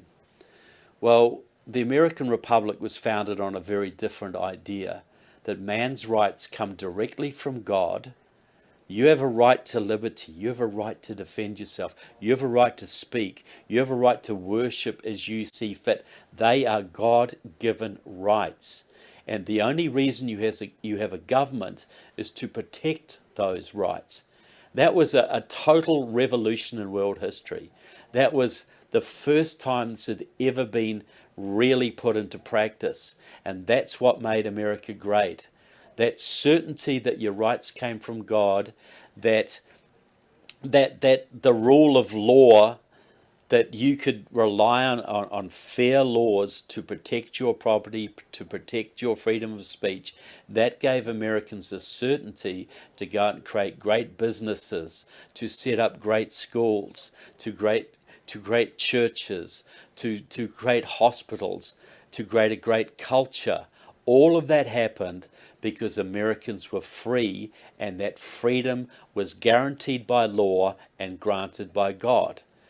But that's a very rare thing in world history. But look what it gave us. Look what it gave.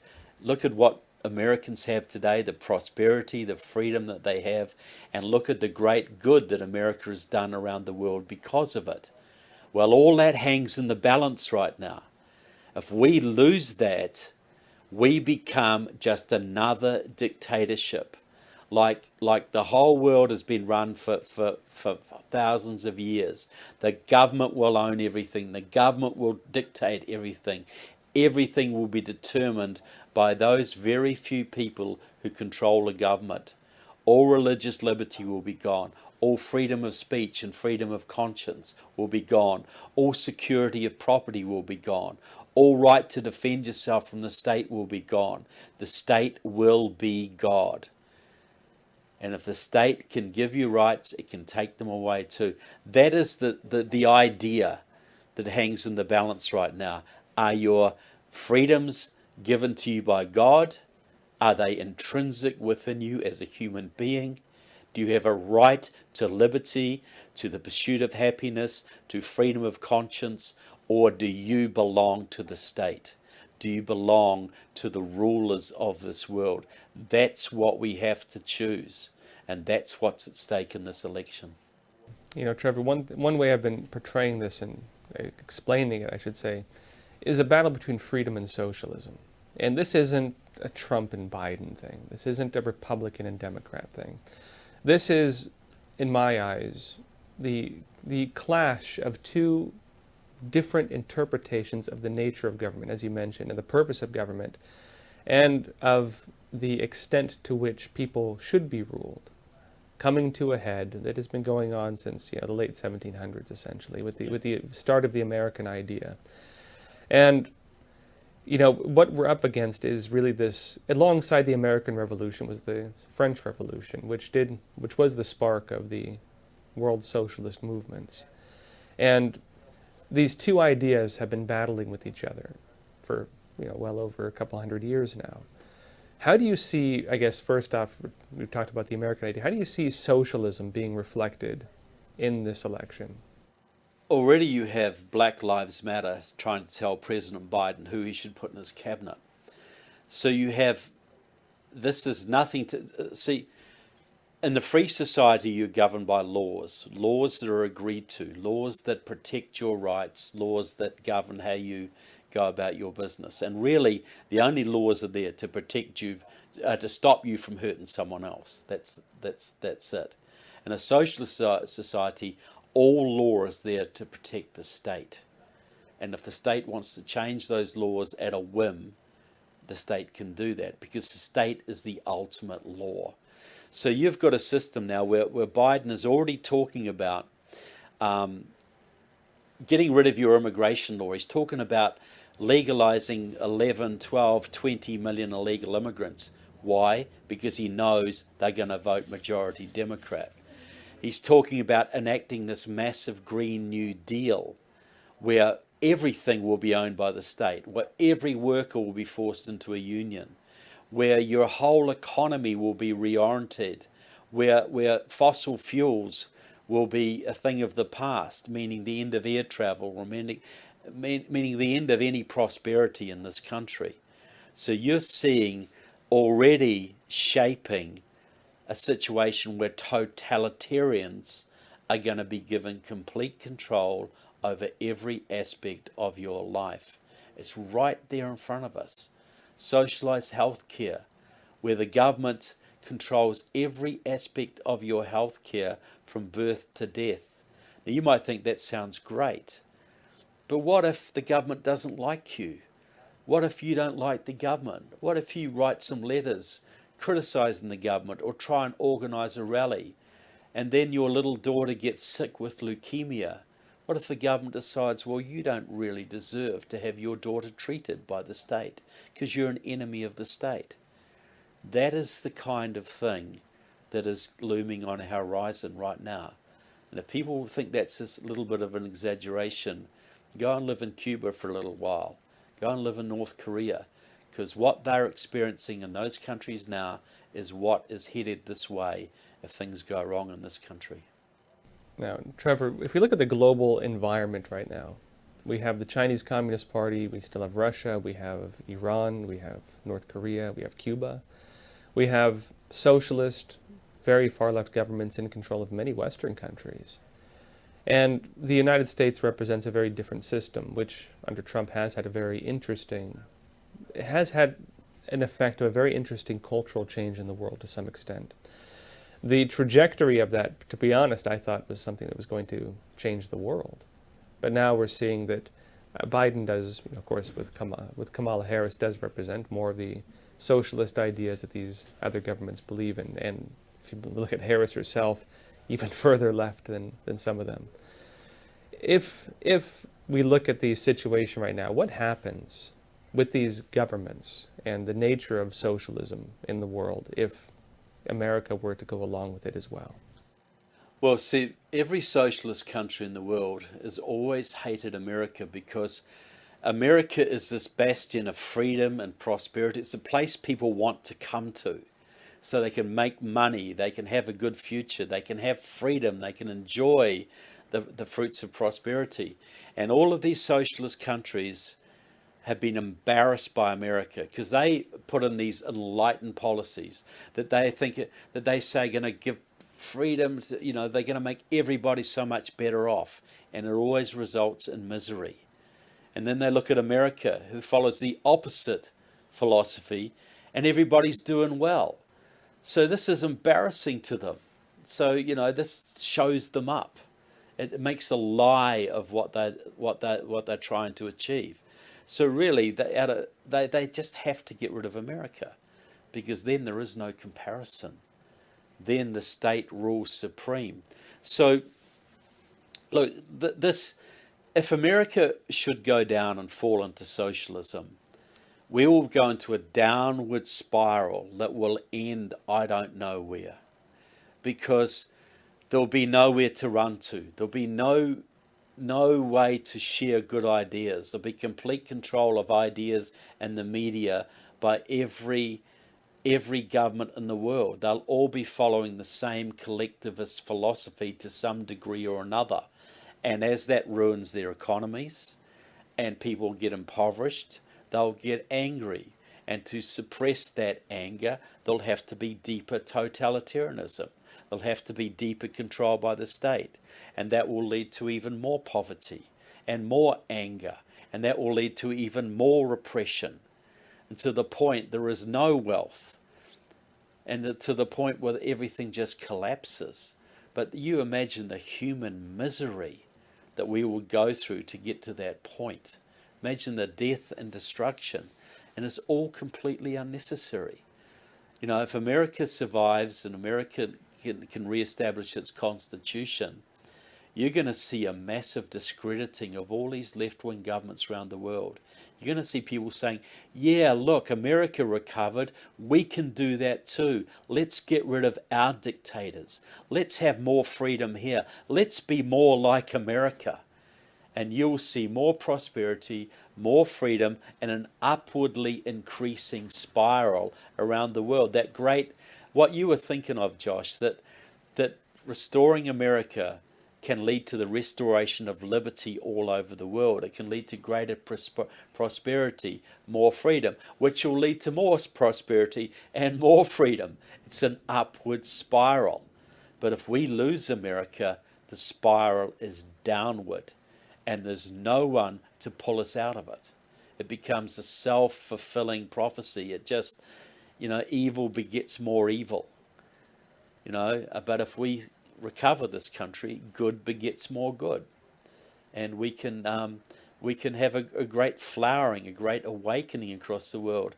As I've said many times, the greatest evil on the planet right now is the Communist Party of China.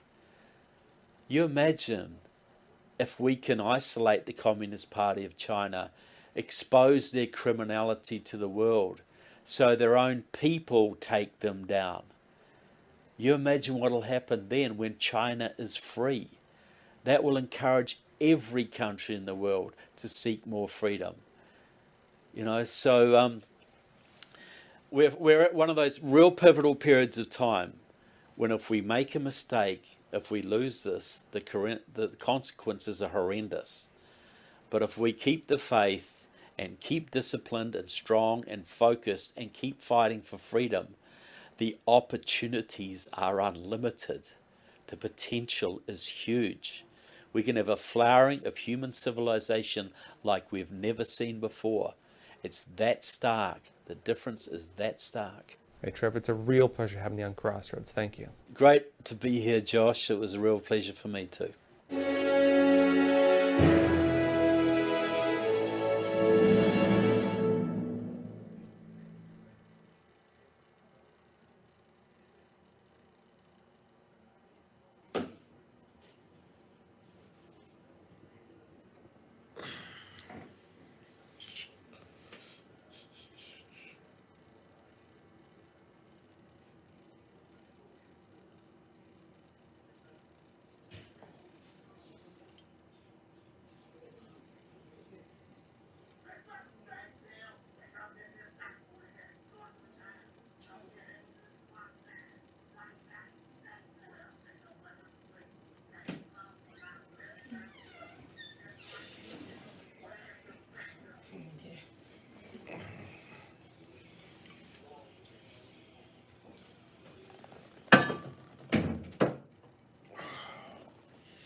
Okay, let's share this a few places. Let's go.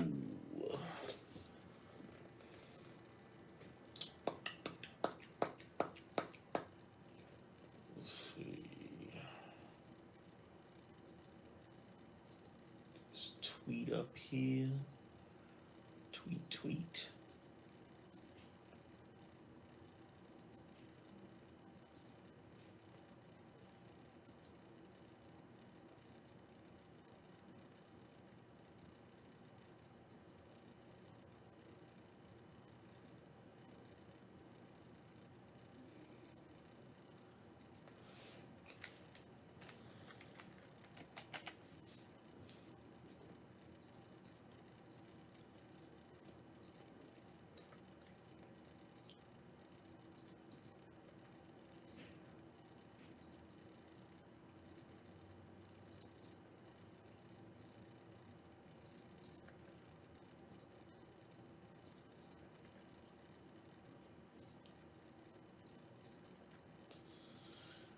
Okay.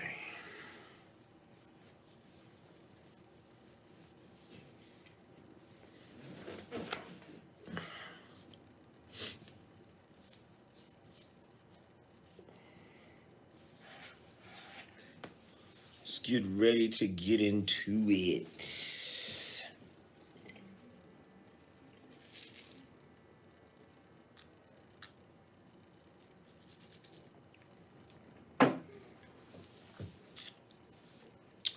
Where to begin? First of all, if you were watching earlier, I was getting ready to go into it. Getting ready to go into some stuff, but had to shut it down so that we could engage in the festivities.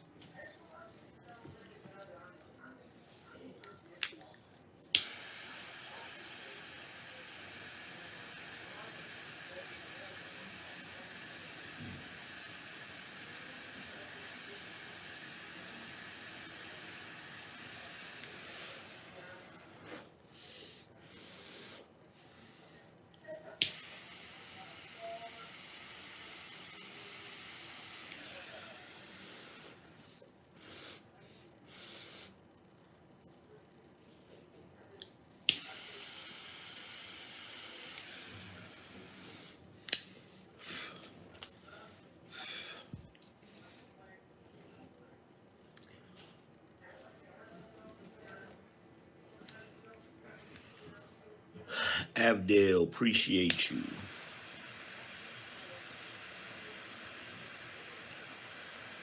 So it should go without saying, but I'll say it again anyway. Earlier, just like I said, make sure you support the channel. You can do so by going to Cash App, $ The Angry Man, make the Cash App ring during the stream, or if you have a question, comment, statement you'd like me to read out loud or answer, put that in the super chat. I will read it out loud. I want to give a shout out to everybody that dropped some bread earlier today. L, D-Rock Den, Kevin, Mark G, Orange Juice Jones, and Digital Dads. Appreciate y'all for dropping some bread earlier on the earlier stream. So going back to what I was saying the first time. This is what I've seen today that is really annoying me, okay?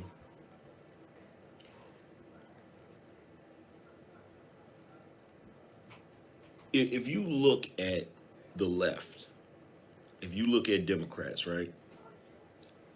Whatever their narrative is, that's what they're rocking with. There's no other possibility, right? There's no other possibility with them. PTC, appreciate you. I love your show, MAGA 2020, no doubt. But with some of these pseudo-conservatives, some of these pseudo-Trump supporters, they're doing shows where they're talking about some, well, you know, we got to weigh the options because it could be this or it could be that. We don't really know. Right? This sort of quasi-defeated attitude, right? Which tells you a couple of things. One, it tells you they're not paying no attention to what's going on, which we're going to get to that in a second.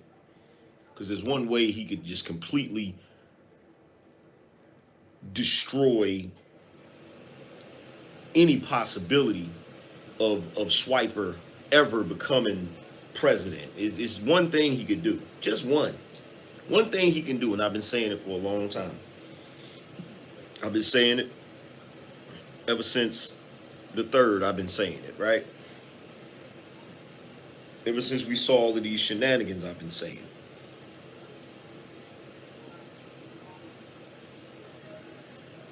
And I'll tell you what it is in a minute. But I was watching Louder with Crowder, who basically was like, oh, well, you know, Sidney Powell, she's presenting all of this different evidence, and, you know, a lot of it is a lot of outlandish claims and this, that, and the third, but, you know, she hasn't proven anything yet, right? She hasn't proven this and she hasn't proven that. She's making accusations. And you know what? I'm going to tell you the truth. It's getting to the point where I'm starting to feel like everybody knows what time it is. Everybody knows the hustle. Everybody knows what the lie is. And now it's like everybody's trying to keep the lie alive. That's what it feels like. It feels like everybody knows and understands, okay, yeah, there's a lot of corruption going on. Yeah, there's a huge swamp filled with a bunch of swamp creatures, but for us to expose this exposes everything. It exposes the flaws and this, that, and the third. So let's all sit back and pretend like we don't know what's going on. That's really what it seems like. That's really what it seems like to me. Because I see a whole lot of dudes, and it seems like the bigger the conservative channel, the more they're starting to backpedal and kowtow and bend over backwards and all of this old goofiness, right? So I'm sitting there watching Louder with Crowder, and it seems like to me they're low-key discrediting Sidney Powell. And I'm sitting here like, yo, bruh, she filed that case. She filed it yesterday. Flat out. Filed it. And here's the funny thing. Like I said earlier today, if what she was saying was baseless and there was no legitimacy to it, why is it when she posted the link on Twitter for you to go peruse and view the documents yourself, why did they ban it? Type T, appreciate you. Somebody answer that question for me. Why did they ban it? Why? If it's baseless and it's BS and it's whatever, why did they ban it? They did that because they're doing the same thing they did with that laptop. Trying to hide it from the public so that the public won't be able to make a decision for themselves. Did you realize that they recently did a study and 17% of the people that they asked that voted for old Swiper said if they would have known about those scandals, they wouldn't have voted for him? Now, here's the funny thing about this.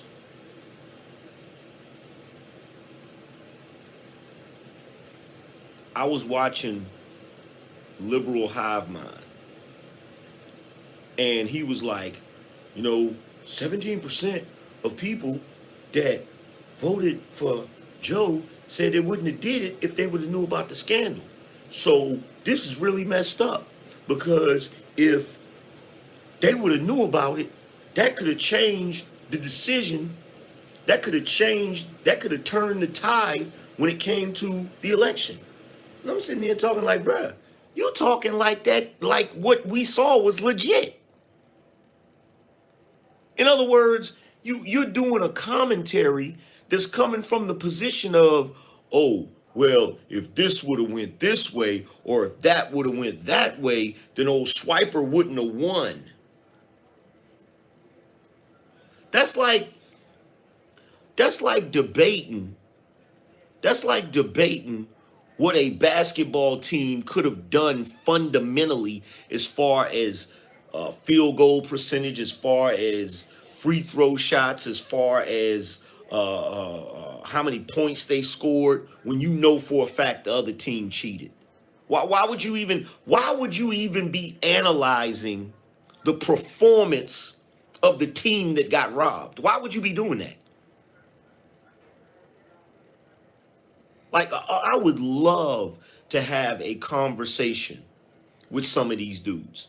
I would love to have a conversation with some of these dudes, because it's like, bro, what are you doing? You're either getting up here to tell the truth, or you're up here tap dancing because you hoping and praying that somebody will shine favor on you.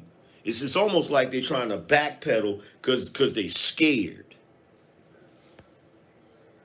Abdel said, check out Rudy's YouTube page.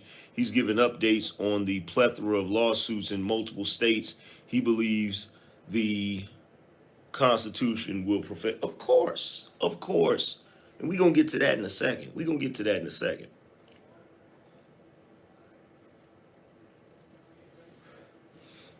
But going back to what I was saying.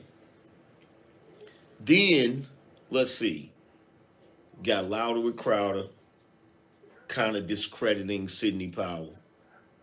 You got, because you got Louder with Crowder and them over there. They analyzing it from a position of, well, you know, she's making a lot of claims, and it's one thing to make the claims, but you got to prove it too. And that's probably why the Trump team distanced themselves from her, because, you know, that may have been a misstep and right?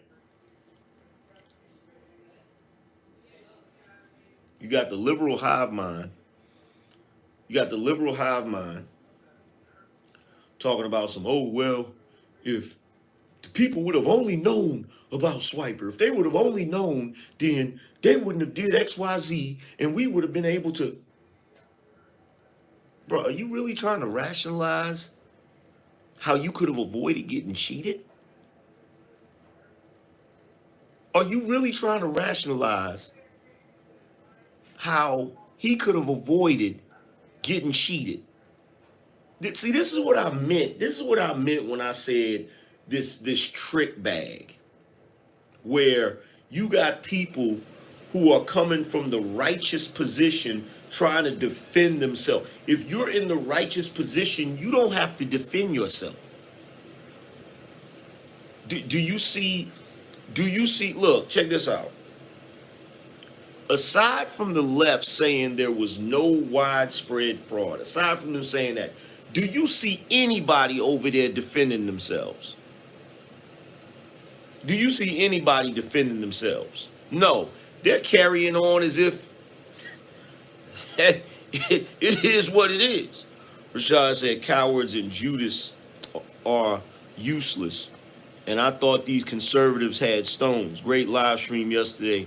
Got 100 on Trump retaining the White House. That money is as good as mine. Word.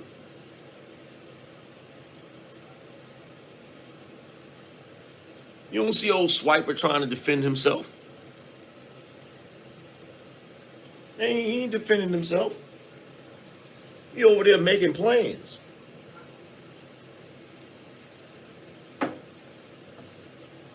Right? Now, so you got Louder with Crowder, quasi-discrediting Sidney Powell. You got liberal hive mind talking about what should have been done to avoid all of this.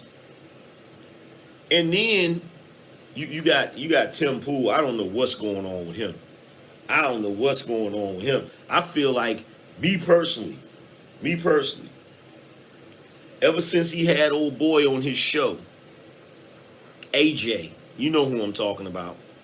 Ever since he had him on his show and YouTube came at him sideways, he done bowed down to kiss the ring. You feel what I'm saying? He done bowed down to kiss the ring. I don't know what he got going on over there, right? Then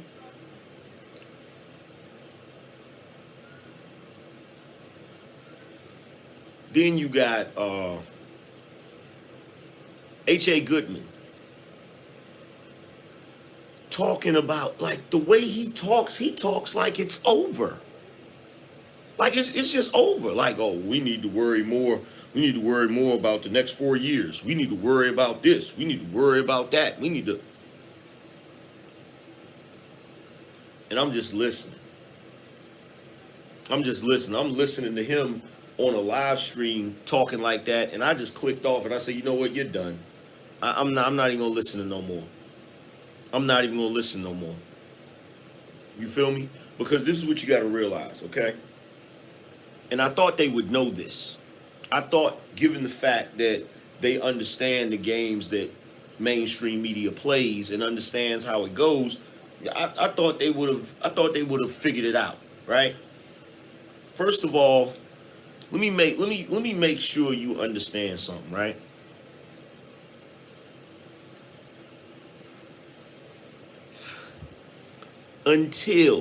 First of all, this is what you need to understand. Rubber Band Man, appreciate you. Says Sidney Powell lawsuit in Georgia is in the chat. Look, let me make you understand something. One, you do not have a president-elect until the electors pick him. No, I'm going to say that again. You do not have a president-elect until the electors pick him. Period. And that don't happen until December the 14th. And last time I checked, it ain't December the 14th. Now, what's really annoying and what's really sad is the way everybody is standing around letting Swiper Debo his way into the White House. Do you realize the other day I told you about Emily Murphy? Emily Murphy is the head of the General Services Administration. And like I told you before, the General Services Administration they are nonpartisan. They are responsible for helping the transition from one president to another into the White House because they allocate the funds for offices, services, information, all types of stuff like that. Guess when most GSA guess when most of the time the head of the GSA, you know when they start issuing funds?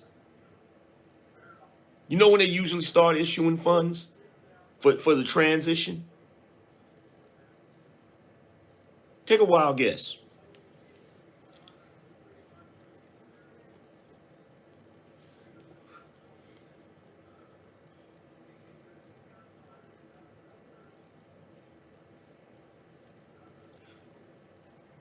The 15th of December.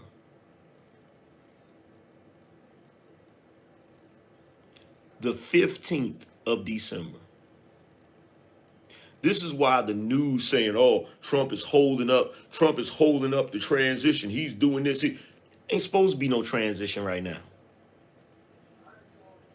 It ain't even supposed to be no transition right now, even if there wasn't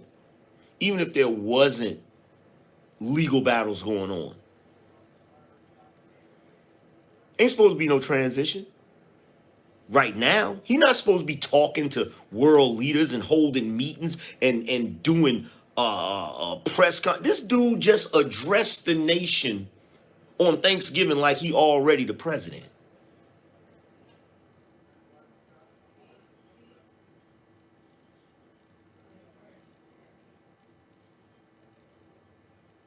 And everybody's just sitting up, instead of everybody talking about that, instead of everybody addressing that, they too busy worried about and talking as if Trump already lost. Forget the fact that you got Swiper in there breaking every rule known to man. This dude is addressing the nation as if he's already president.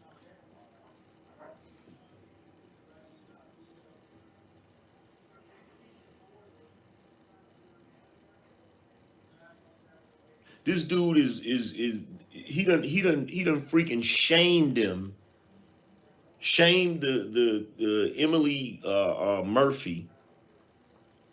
Not to mention people have threatened her into authorizing a transition and ain't nothing been certified yet. This is the most ridiculous thing I have ever seen in my life. And you know what? This is what you need to realize.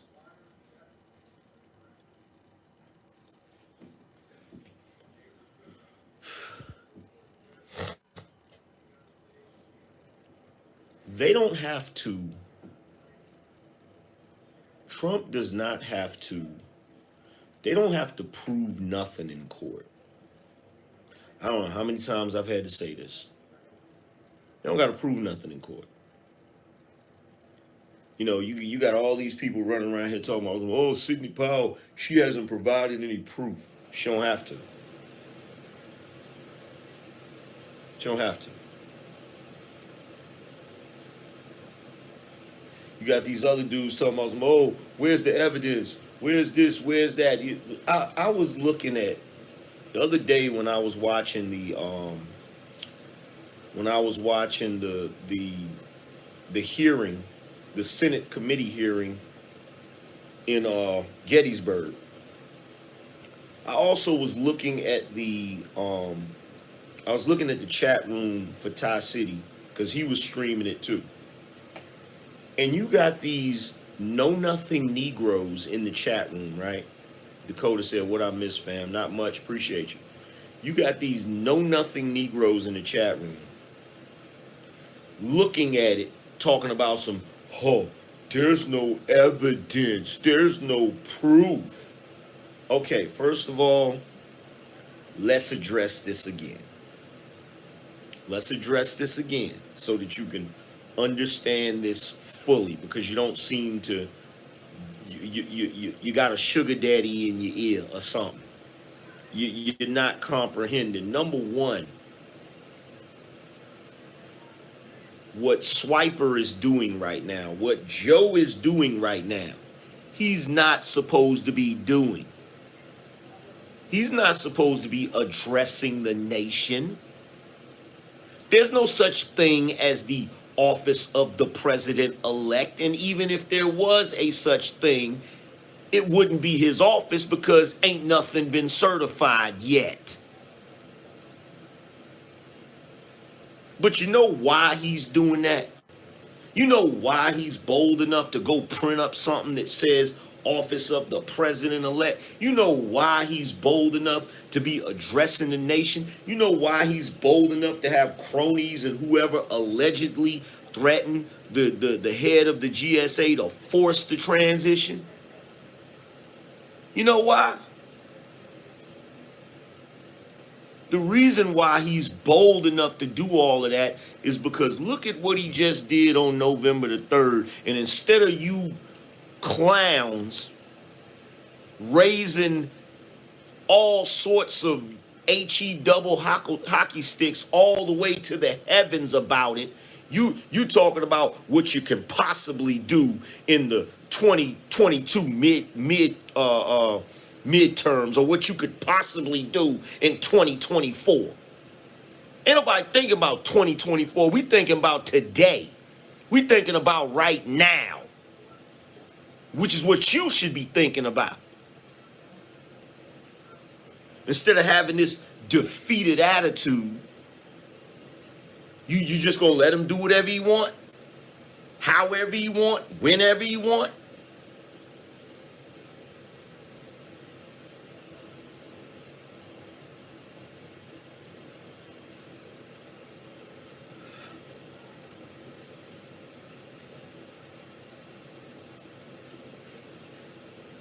Let me tell you something. If the shoe was on the other foot, they would never let Trump get away with what's going on right now. Would never let it happen. Would never let it happen.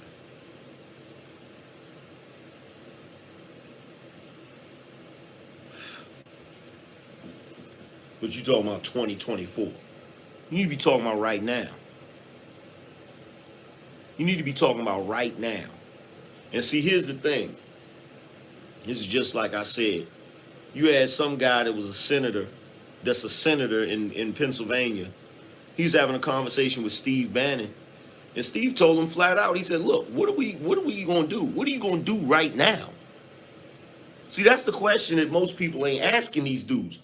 What are you going to do right now? It is obvious what has happened. Why isn't anyone doing anything right now?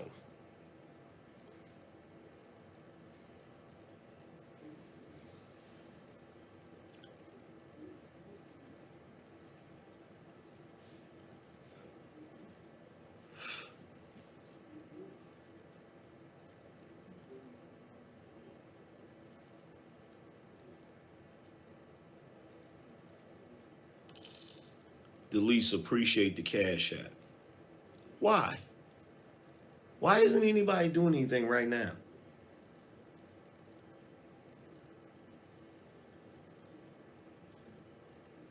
You literally have Giuliani and Trump's other lawyer, I forget her name. You literally had her having to sit in that Senate committee and explain to the senators what their job is. I want you to think about that for a second. I want you to think about that for a second. Jenna Ellis, thank you. Jenna Ellis had to explain to them, and you know what's so crazy about it? What's so crazy about it? Jenna Ellis, she's a lawyer. I'm not a lawyer. And if you remember, I told you last week before last, I told you that the state legislator has the power to enforce constitutional law. Didn't I tell y'all that? If I know that, how the senators don't know that? How?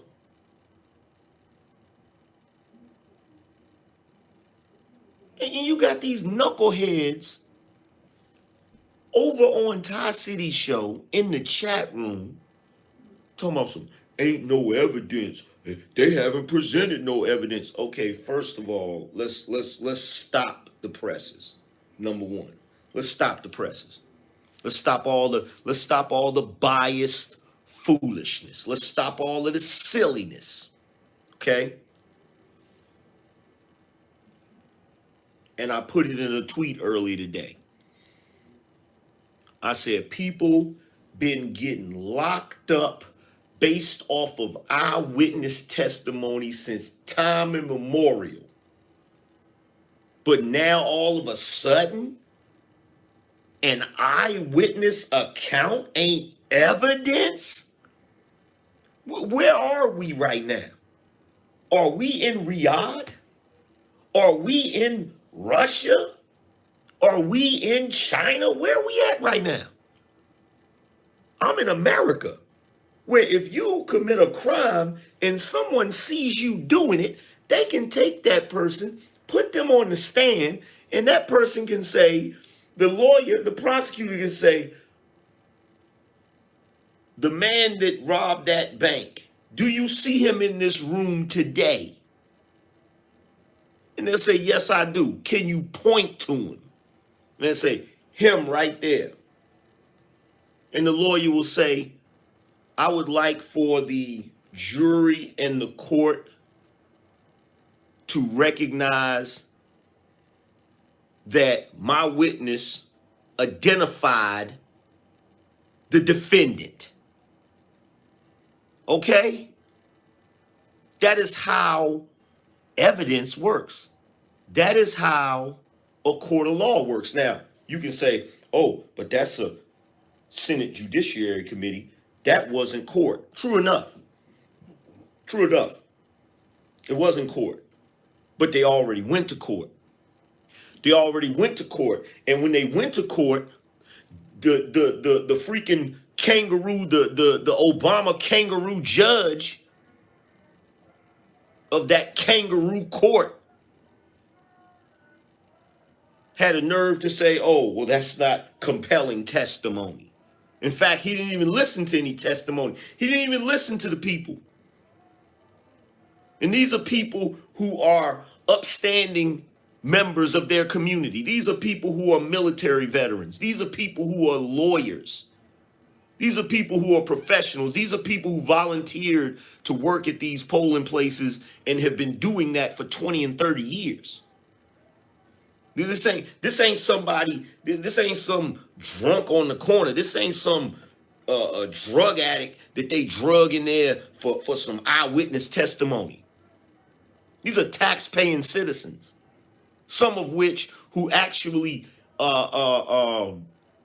volunteered for selective services, fought for their country. And you got some goofy Democratic judge sitting up there talking about some, he don't want to hear their testimony. He should be taken off the bench. Everybody in that jurisdiction, Everybody in that jurisdiction should be doing everything in their power to get that judge removed from the bench. Period. Period. In every one of these jurisdictions. James, appreciate you. Every one of these jurisdictions, every one of these swing states where these judges are tossing out these cases, those judges should be removed from those benches. Perfect Blue said, thanks for bringing critical thinking back, AM. Appreciate you. But see, instead of these so-called conservatives talking about this, they rather sit there and wallow in self-defeat. Because the loss ain't even happened yet, and they already wallowing in a loss. What's wrong? You afraid to say you're gonna win because you're afraid to be wrong if it goes that way? What, you scared? Scared money don't make money.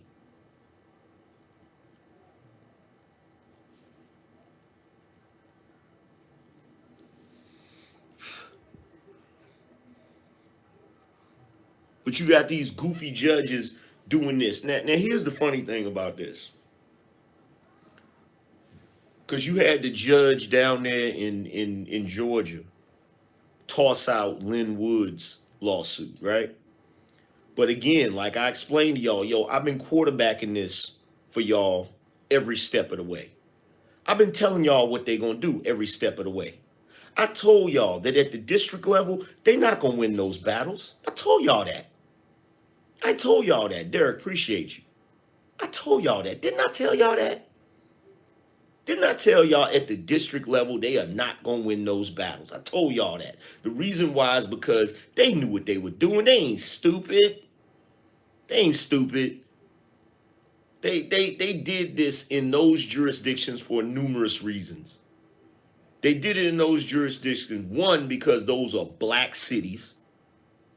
And if you start talking about manipulation of this, manipulation of that, they can try to hit you with the racism thing, right? Bluff City Nerd, appreciate you. Said, I've learned more about the game of politics from listening to you versus most of my family members. Keep doing God's work. Appreciate you, bro. They picked those jurisdictions, one, because they black cities. And if something goes awry, they can quickly yell racism, right? Like right now, down there in Georgia. You wanna overturn votes. They're gonna say, oh, you trying to disenfranchise black people, right? That's one reason they did it. Another reason they did it is because they know they got Democratic judges at the district level, right? They also, in most cases, have a Democrat as they have a Democrat as their governor, a Democrat as their AG, right? As their attorney general, a Democrat as their secretary of state. If they don't have a Democrat, they got one of these right.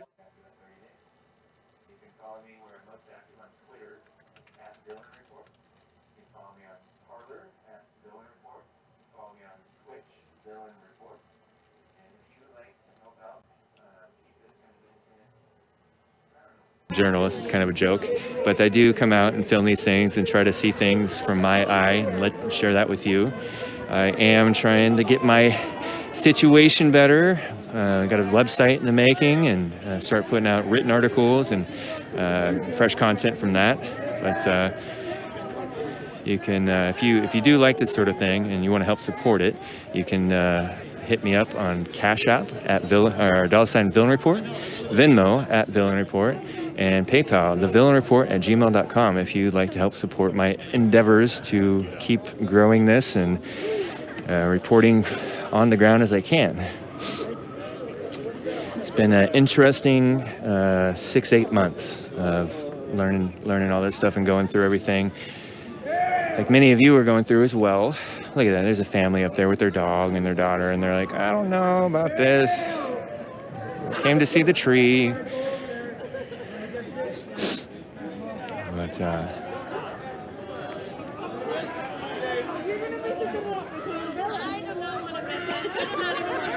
we'll be in DC next month, in the middle of December. We'll film some interesting things there. It was interesting today, if you guys got the chance to see my stream, I was up in Washington at the state capitol in Olympia. They had a protest against the COVID lockdowns and tyranny of the state officials in Washington. They ended up marching onto the governor's mansion, which is actually on the state property there. Just Antifa starting to get intimidatingly close. They're not keeping their distance from the Patriots.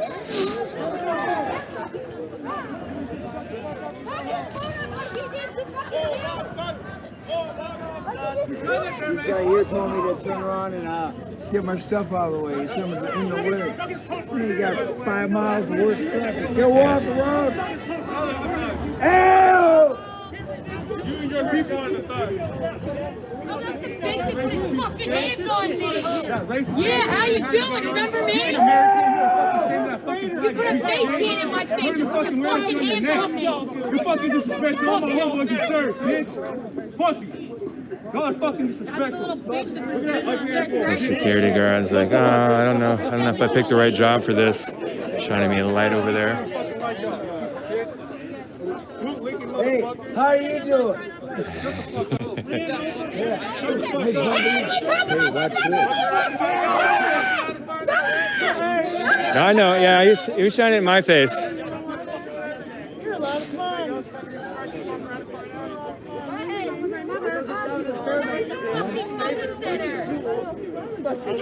No, I'm not angry. Everybody's saying stop with me, bro. If I was an angry girlfriend, I'd turn this place upside down. Oh, yeah? Turn the whole place upside down. You know, baby? What place? Where's that at? What place? No, is that a place? Yeah, no. Ew! Here we go, yelling again.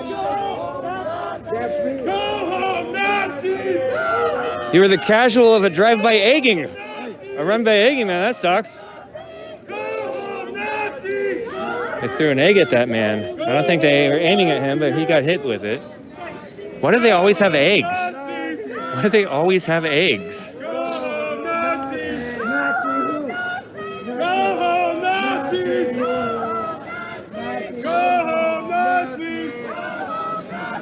This is a little thing I call fascism and tyranny.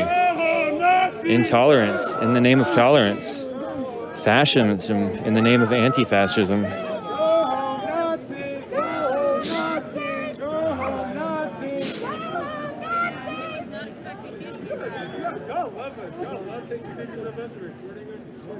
Literally, you took time out of your fucking night to come down here and just record us.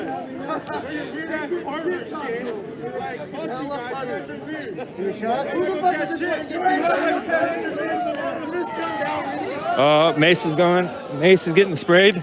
Oh, someone tried to throw a beer at my face and they missed. You missed me like always. Missed me like always.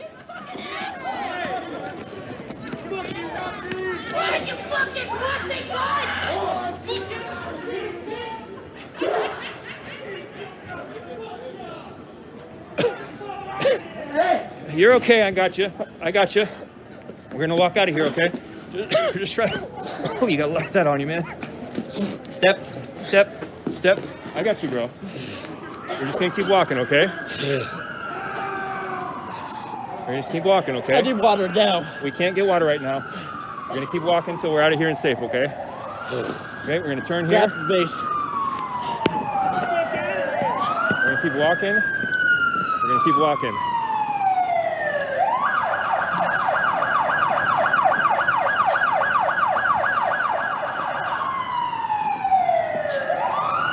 Just walk a little faster, okay? I got you. You're not gonna trip on anything. It's flat ground, okay?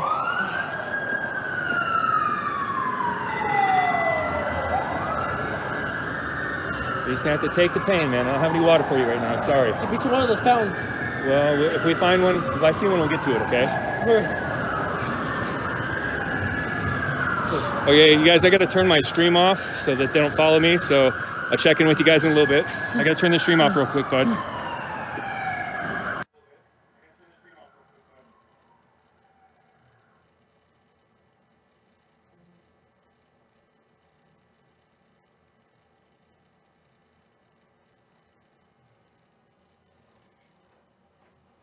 and you have to let me observe. I'm the eyes and ears of the President of the United States, and they wouldn't allow that.